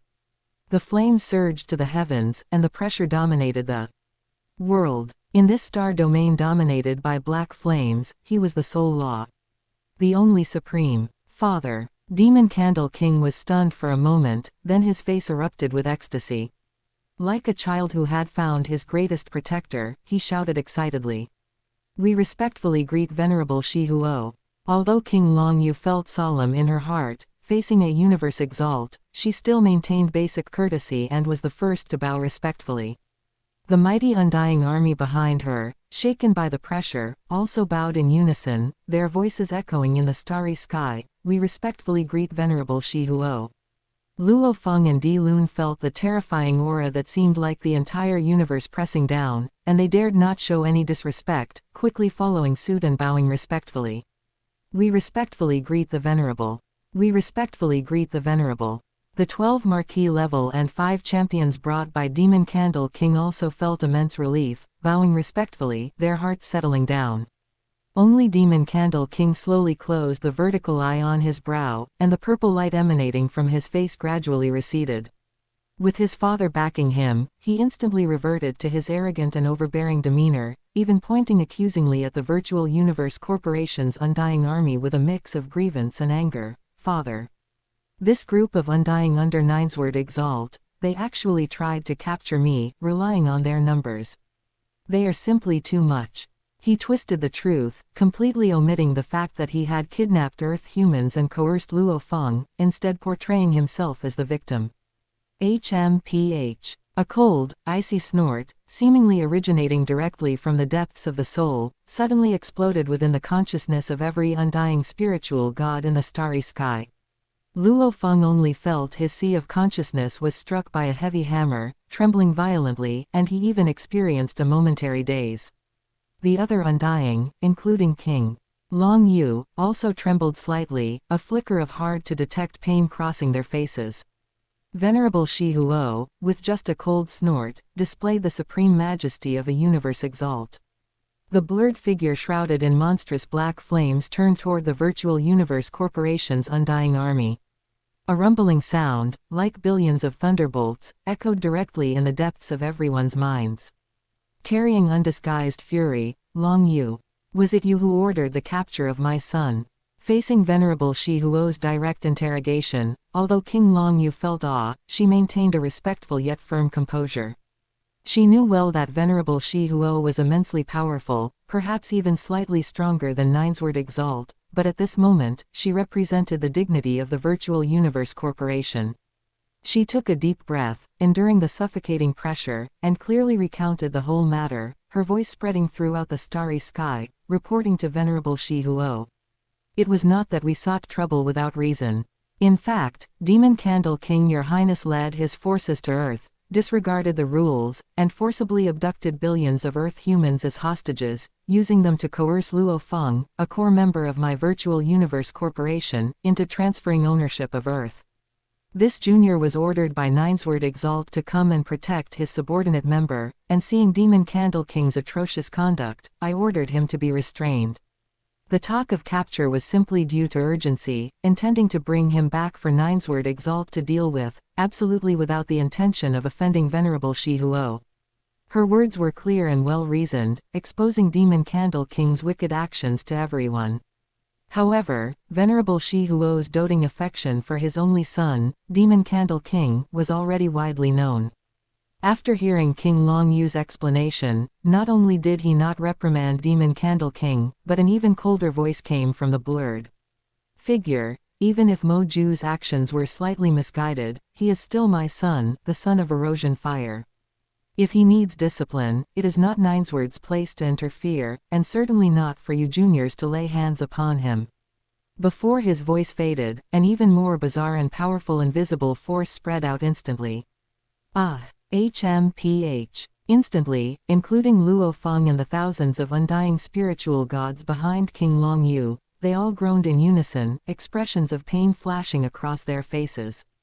Luo Feng only felt as if countless ants instantly burrowed into his soul and divine body, biting madly.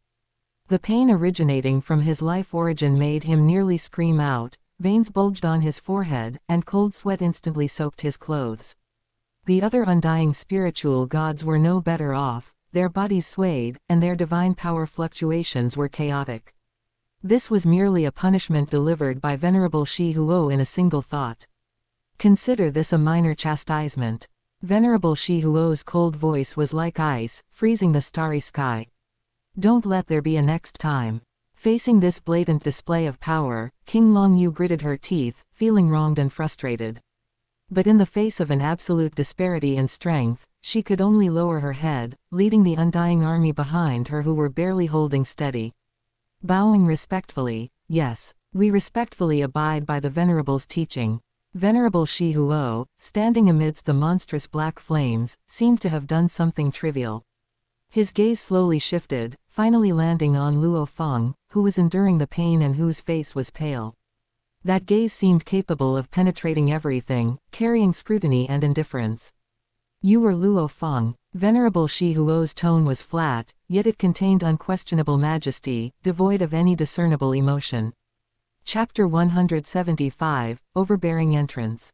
Whether due to the changes brought about by Qingyu, this butterfly, flapping its wings, the situation where the master of void gold was secretly instructed due to Hong's connection, as happened in the original plot, did not occur. Venerable Shi Huo's attitude was different from the original plot where he was kind and gentle toward Luo Feng and punished Demon Candle King by locking him in the star prison. At this moment, Venerable Shi Huo showed no special care for Luo Feng, this small fry. Instead, he carried a natural coldness toward him, seeing him as the fuse for the incident. Luo Feng's heart tightened. Feeling the heavy gaze, like that of the entire universe, land upon him, he quickly suppressed the pain in his body and the anger in his heart. He respectfully replied, "This junior is Luo Feng. Greetings to Venerable Shi Huo." The atmosphere in the starry sky became incredibly oppressive due to Venerable Shi Huo's absolute power and his bias toward Demon Candle King. The Virtual Universe Corporation side suffered a setback in aura, while Demon Candle King's face once again displayed a look of smugness. Venerable Shi Huo's blurry figure swayed slightly within the black flames, and his gaze, like a tangible pressure, bore down on Luo Feng. His voice, carrying undeniable majesty, echoed in the silent starry sky. "I sent my son to negotiate the ownership of Earth with you, and you refused." His tone was flat, yet it seemed to contain the power to judge life and death. "Now, this exalt has come to speak with you personally. Tell me, what conditions will make you willing to sell Earth, to me?" He paused slightly, and the black flames covering millions of kilometers seemed to solidify. An even more terrifying pressure, like billions of invisible divine mountains, crashed down, precisely crushing Luo Feng alone. "Think clearly, before you speak." These last 5 words, like a decree containing the universal law, acted directly upon Luo Feng's soul. Luo Feng only felt that the surrounding space-time had completely solidified, and even his thoughts became sluggish. He fiercely raised his head, his eyes burning with unyielding fire, and opened his mouth, wanting to roar out the resolute answer, "I refuse." However, having only managed to utter 2 vague syllables, the exalt's pressure, vast as a sea of stars, acted like an invisible giant hand, tightly clutching his throat. It also crushed the surging primal energy and will within his body. His territory lord rank body emitted a groan of distress in the face of this absolute power gap. The blood vessels all over his body bulged out like coiling dragons, and his skin was instantly covered in dense beads of blood, as if he were about to completely burst open the next second. Intense pain swept through his entire body, especially his legs, which bore the greatest pressure. Muscle fibers began to tear, his bones emitted a grinding sound that set one's teeth on edge, and his flesh even began to explode inch by inch, revealing stark white bone. His body bent uncontrollably, his knees descending little by little toward the ground. But he still clenched his teeth tightly, his gums bleeding. His eyes were wide and bloodshot, filled with unyielding resolve and fury. He would rather have his body collapse than bend his knee. Exalt. Luo Feng is, seeing this, Qingyu felt anxious and couldn't help but speak again, trying to defend Luo Feng. Venerable Shi Huo did not even turn his head. Instead, 2 icy beams of light, like tangible arrows, shot from the eye area of his blurred figure toward Qingyu. Ah! Qingyu instantly felt as if she had been struck hard. Her remaining words were forcefully blocked, her delicate body trembled violently, and her face turned pale. Under that invisible pressure of will, she couldn't utter another word. Just as Luo Feng's knees were about to touch the cold universal void, and his body was on the verge of complete disintegration under this terrifying pressure, buzz.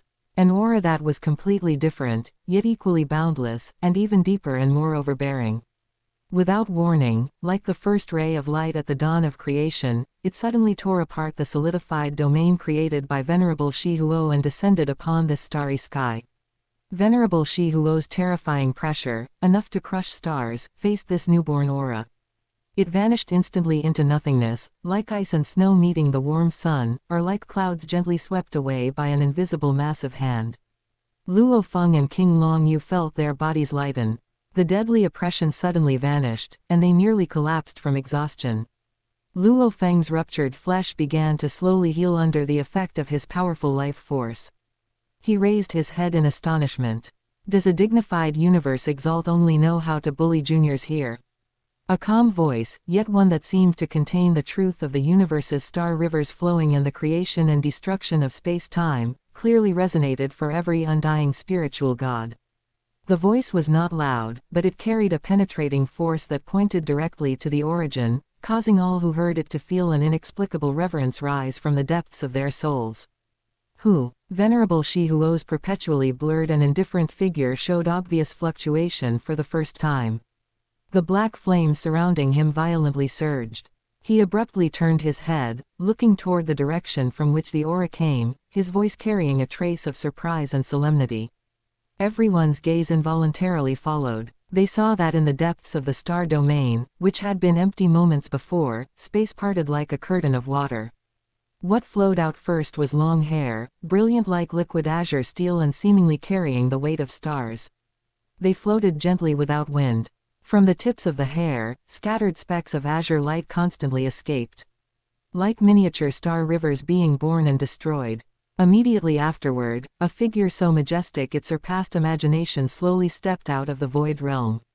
Perfection. This was the first word that instinctively appeared in the minds of all beings who saw this figure. It was a perfect proportion that transcended race and aesthetics, pointing directly to the ultimate harmony between life and law. Whether it was the lines, the contours, or the overall sense of coordination, it seemed to interpret the most profound geometry and aesthetics of power in the universe. His face was also perfectly inhuman, sculpted as if by the most outstanding artisan god using the universe's origin as materials, yet it lacked any warmth, possessing only the cold indifference of one who overlooks eternity. What was most heart-stopping were those pair of narrow eyes. Inside them, there was no white, and no pupil. There was only a patch of pure, ultimate azure netherflame that seemed to burn eternally. Those were two concentrated, cold universal infernos, the manifestation of law, and the source of power.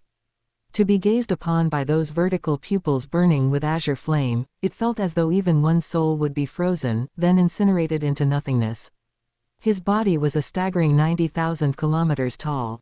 When he fully appeared and stood silently in the starry sky, it seemed as if even this vast star domain became crowded. Nearby fixed stars seemed minuscule before him, and the shadow he cast was enough to cover an entire star domain. The vast, ancient, and overbearing aura naturally emanating from his body stood in opposition to venerable Shi Huo's black flames that burned all things, even subtly suppressing them. The arrival was none other than Spirit Control King, Qingyu, who had descended in the complete form of his Qingyu Ning main body. Qingyu's majestic divine body, 90,000 kilometers tall, stood silently. His vast, ancient aura stood in opposition to venerable Shi Huo's monstrous black flames, even subtly gaining the upper hand. His vertical pupils, burning with azure netherflame, scanned the entire scene indifferently. All the undying present, including venerable Shi Huo, were seeing the true appearance of his Qingyu Ning main body for the first time. All were profoundly shocked by his perfection and power. Your Highness. The first to react was Taowu King, Qingyu's sole slave. He immediately retracted all his fierce aura and, like the most loyal guard, bowed respectfully toward the majestic figure, his voice filled with absolute reverence. That cry of, Your Highness, exploded like a thunderclap in the silent starry sky, instantly awakening all the undying spiritual gods who had been awed by Qingyu's main body. Luo Feng was overjoyed, feeling as if he had seen the brightest light in endless darkness. Suppressing the severe pain and weakness in his body, he quickly bowed respectfully in the starry sky, his voice filled with excitement and gratitude. Luo Feng, greetings to Spirit Control King Your Highness. Greetings to the Spirit Control King. Led by King Longyu and Bloodthirsty King, the thousands of undying spiritual gods of the Virtual Universe Corporation, whether champion or marquee-level immortal. At this moment, they all bowed uniformly, their voices converging into a torrent that echoed in the starry sky. None among them dared to show the slightest neglect due to Qingyu's apparent undying realm. Everyone knew clearly that the Spirit Control King's strength had long surpassed the scope of ordinary undying, being a terrifying existence capable of conversing with a universe exalt as an equal, or even making an exalt treat him solemnly. Venerable Shihuo's blurred figure solidified slightly within the black flames. He scrutinized Qingyu's perfect and colossal divine body, especially those vertical pupils burning with nether azure flame. His eyes revealed undisguised curiosity and a trace of solemnity for the first time. As for Demon Candle King, he first showed astonishment due to the visual and soul shock brought by Qingyu's 90,000-kilometer divine body and massive life aura. But immediately afterward, upon seeing his father beside him, majestic as a mountain and surging with black flames, his inherent arrogance and jealousy quickly took over again, and astonishment swiftly morphed into deep disdain and malice. With his father present, he feared nothing. "You are Qingyu." Venerable Shihuo's voice emerged from the black flames, carrying a scrutinizing tone. Before Qingyu could answer, Demon Candle King, as if finding an outlet, abruptly jumped forward, pointed at Qingyu, and complained to Venerable Shihuo. His tone was full of grievance and anger. "Father. It was him. He sent that alien slave to threaten me and even boasted that he would kill me. He is simply lawless. He doesn't respect you at all." Hearing this, Venerable Shihuo's brow furrowed almost imperceptibly. The black flame surging around him seemed to grow a few degrees colder. He looked at Qingyu, his voice low. "Spirit Control King, is what my son said true?" Facing Venerable Shihuo's questioning, Qingyu's vertical pupils, burning with azure flame, remained indifferent, as if merely stating a perfectly ordinary fact. His voice rang out calmly, yet carried an inherent majesty, clearly entering the ears of every undying, completely ignoring the hopping Demon Candle King, Venerable Shihuo. Qingyu's gaze fell upon Venerable Shihuo's blurred figure. "It is best to properly discipline one's offspring. Allowing him to cause trouble outside will needlessly tarnish the exalt's prestigious name." His words were flat, not aggressive, yet they carried a condescending, scrutinizing implication. It was as if a senior was criticizing an unworthy junior, directly characterizing Demon Candle King's behavior as a lack of discipline. Then, as if he had only just noticed the Demon Candle King's presence, his vertical pupils, burning with green flames, swept over indifferently. His tone remained calm, yet carried an irrefutable certainty. "As for you, Demon Candle King, my servant merely prevented you from making a mistake. Where is the threat in that? If not for the Venerable Shihuo's face, do you think you would still be standing here speaking?"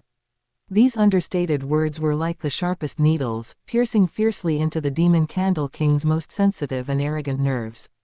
He, the esteemed son of the Venerable Shihuo, had never been so belittled, as if being lectured like a child.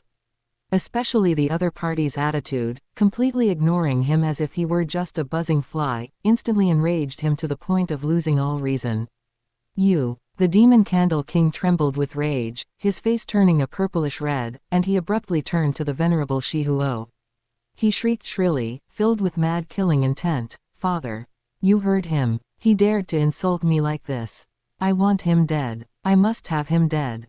The black flame surging around the Venerable Shihuo suddenly paused. Although he was also angered by Qingyu's impolite words and attitude. He was, after all, a universe exalt, with keen insight and deep cunning. He knew better than anyone that the gap between his son and the Spirit Control King before him could no longer be bridged by background or shouting. Whether in terms of potential, strength, or the demeanor displayed at this moment, the Demon Candle King was far inferior. "Shut up." The Venerable Shihuo's cold shout, like icy water poured over the head, directly interrupted the Demon Candle King's frantic roar.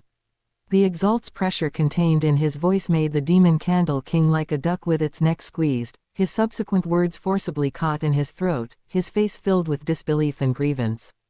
The Venerable Shihuo's blurred gaze once again turned to Qingyu, black flames churning. His voice carried suppressed anger and unquestionable authority. "This exalt has said it before, even if my son is at fault, it is not for outsiders to interfere in his discipline." His tone hardened, carrying a hint of admonition. "And you, Qingyu, even if you are exceptionally talented, are ultimately just an undying spiritual god. Did your teacher, Sky Eclipse Palace Master, not teach you that one should maintain due reverence when facing a universe exalt? He tried to suppress Qingyu with realm and seniority, to regain the initiative in the conversation. However, Qingyu's vertical pupils, burning with green flames, showed no fluctuation. He met the gaze calmly, his voice still indifferent, yet with a sharp, tit-for-tat edge. How my teacher instructs me is not for Venerable Shihuo to worry about. Rather, Venerable, it seems you should properly teach your son what is called discipline. HMPH. The verbal clash between the two was unyielding. Their invisible auras collided with a roar. Boom. There was no substantial energy explosion, but the two vast wills and pressures caused terrifying anomalies in the void realm. The starry sky between the two seemed like a lake into which a huge stone had been thrown, space violently twisting, sending out visible shockwaves mixed with black flames and green light particles. These ripples, like a tsunami, layered one upon another, continuously spreading outwards. Wherever they passed, subtle spatial cracks flickered in and out of existence, and the light of distant stars was distorted. The clash of auras alone had shaken the universe star domain. The Venerable Shihuo's heart slightly tightened. He found that he couldn't suppress the opponent with his aura, and even the vast green ethereal flame subtly showed a tendency to take over. He knew that continuing the stalemate would only make him lose more face. You have some strength. The Venerable Shihuo was the first to retract some of his aura. The churning black flame slightly calmed, his voice still cold, but he changed the subject. However, this Venerable's visit today is not to contend with your virtual universe corporation.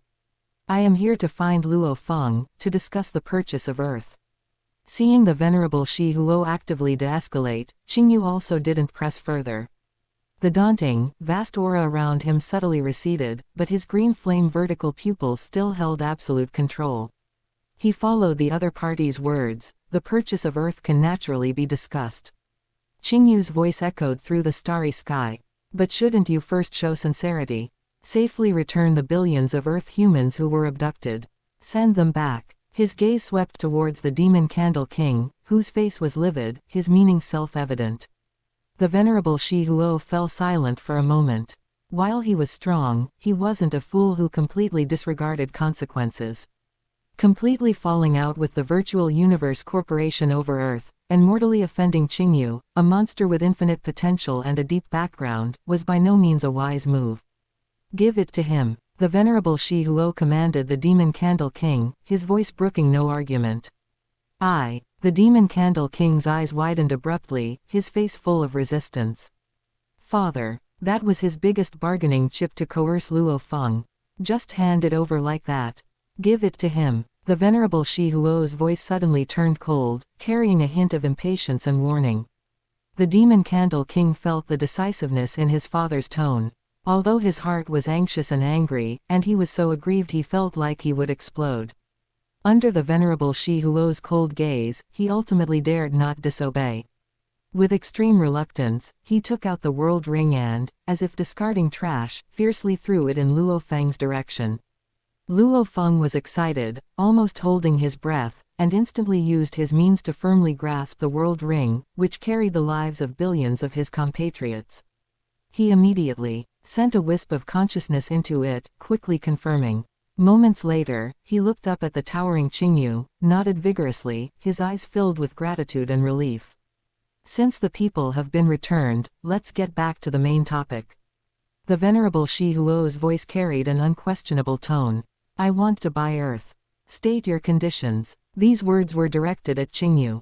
Qingyu's vertical pupils, burning with green flames, remained indifferent.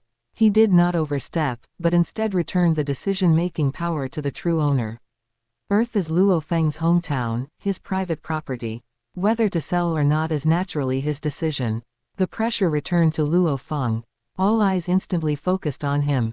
Luo Feng clutched the world ring tightly, feeling the safe and sound aura of billions of his compatriots within, then looked at Qingyu, his heart filled with confidence. He took a deep breath, facing the oppressive gaze of the Venerable Shihuo, which could still be felt even through the black flames, and reiterated clearly and firmly, replying to Venerable. This junior's answer remains unchanged. Earth is the home that gave me birth and raised me, it is this junior's root. It is not for sale. This answer did not surprise too many people, but it caused the black flames around the venerable Shihuo to churn violently once again. Upon hearing this, Qingyu seemed to have merely heard a perfectly normal statement, and summarized indifferently, since that is the case, then this matter ends here. HMPH. The venerable Shihuo let out a cold snort filled with anger, forcefully interrupting the attempt to end the conversation. I said, I want to buy Earth. How can this matter end just because you say so? Qingyu's perfect face remained expressionless, his burning vertical pupils turning towards the venerable Shihuo. His tone was calm yet sharply confrontational. What? Is venerable Shihuo intending to disregard his status and engage in forced buying and selling? Qingyu. The venerable Shihuo seemed completely enraged, his voice suddenly rising.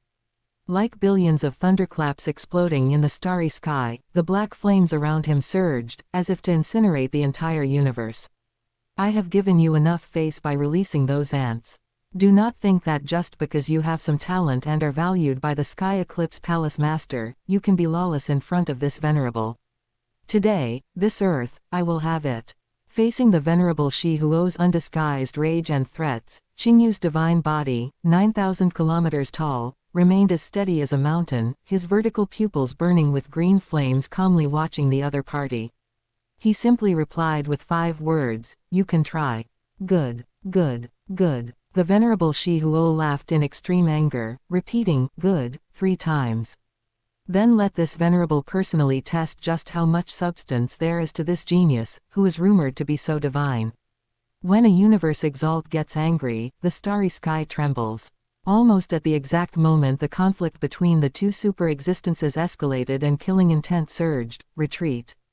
Quickly retreat. Whether it was King Longyu and the bloodthirsty king from the Virtual Universe Corporation's side, or the other champion Undying from the Great Axe Battlegrounds side, their faces drastically changed, and they all roared out. Without any command, all Undying spiritual gods burst out at their fastest speed, retreating frantically backwards.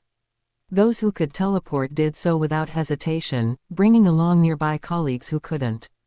Streaks of light, like startled fish, desperately fled this core star domain, which was about to become a universe exalt battlefield. In the blink of an eye, this starry sky, which had originally gathered over 1,000 Undying, was left with only 2 figures. On one side, towering black flames covering 1,000,000 kilometers, incinerating all things. On the other side, a perfect divine body, 90,000 kilometers tall, with an ancient and vast aura, burning with ethereal green flames. 2 existences capable of shaking a star domain confronted each other in the starry sky. A great battle was imminent. At the distant edge of the star domain, the Undying army of the Virtual Universe Corporation and the Demon Candle King's group floated distinctly apart. Everyone held their breath, using advanced detectors to tightly lock onto the core of the battlefield, which had become an absolute forbidden zone. The tense atmosphere was almost solidified. Heavens, His Highness Spirit Control King is actually going to fight the venerable Shihuo. A marquee-level immortal from the Virtual Universe Corporation spoke with a dry voice, filled with unbelievable shock. His colleague beside him was equally dazed, muttering, "That's a high-level universe venerable. His Highness Spirit Control King is only."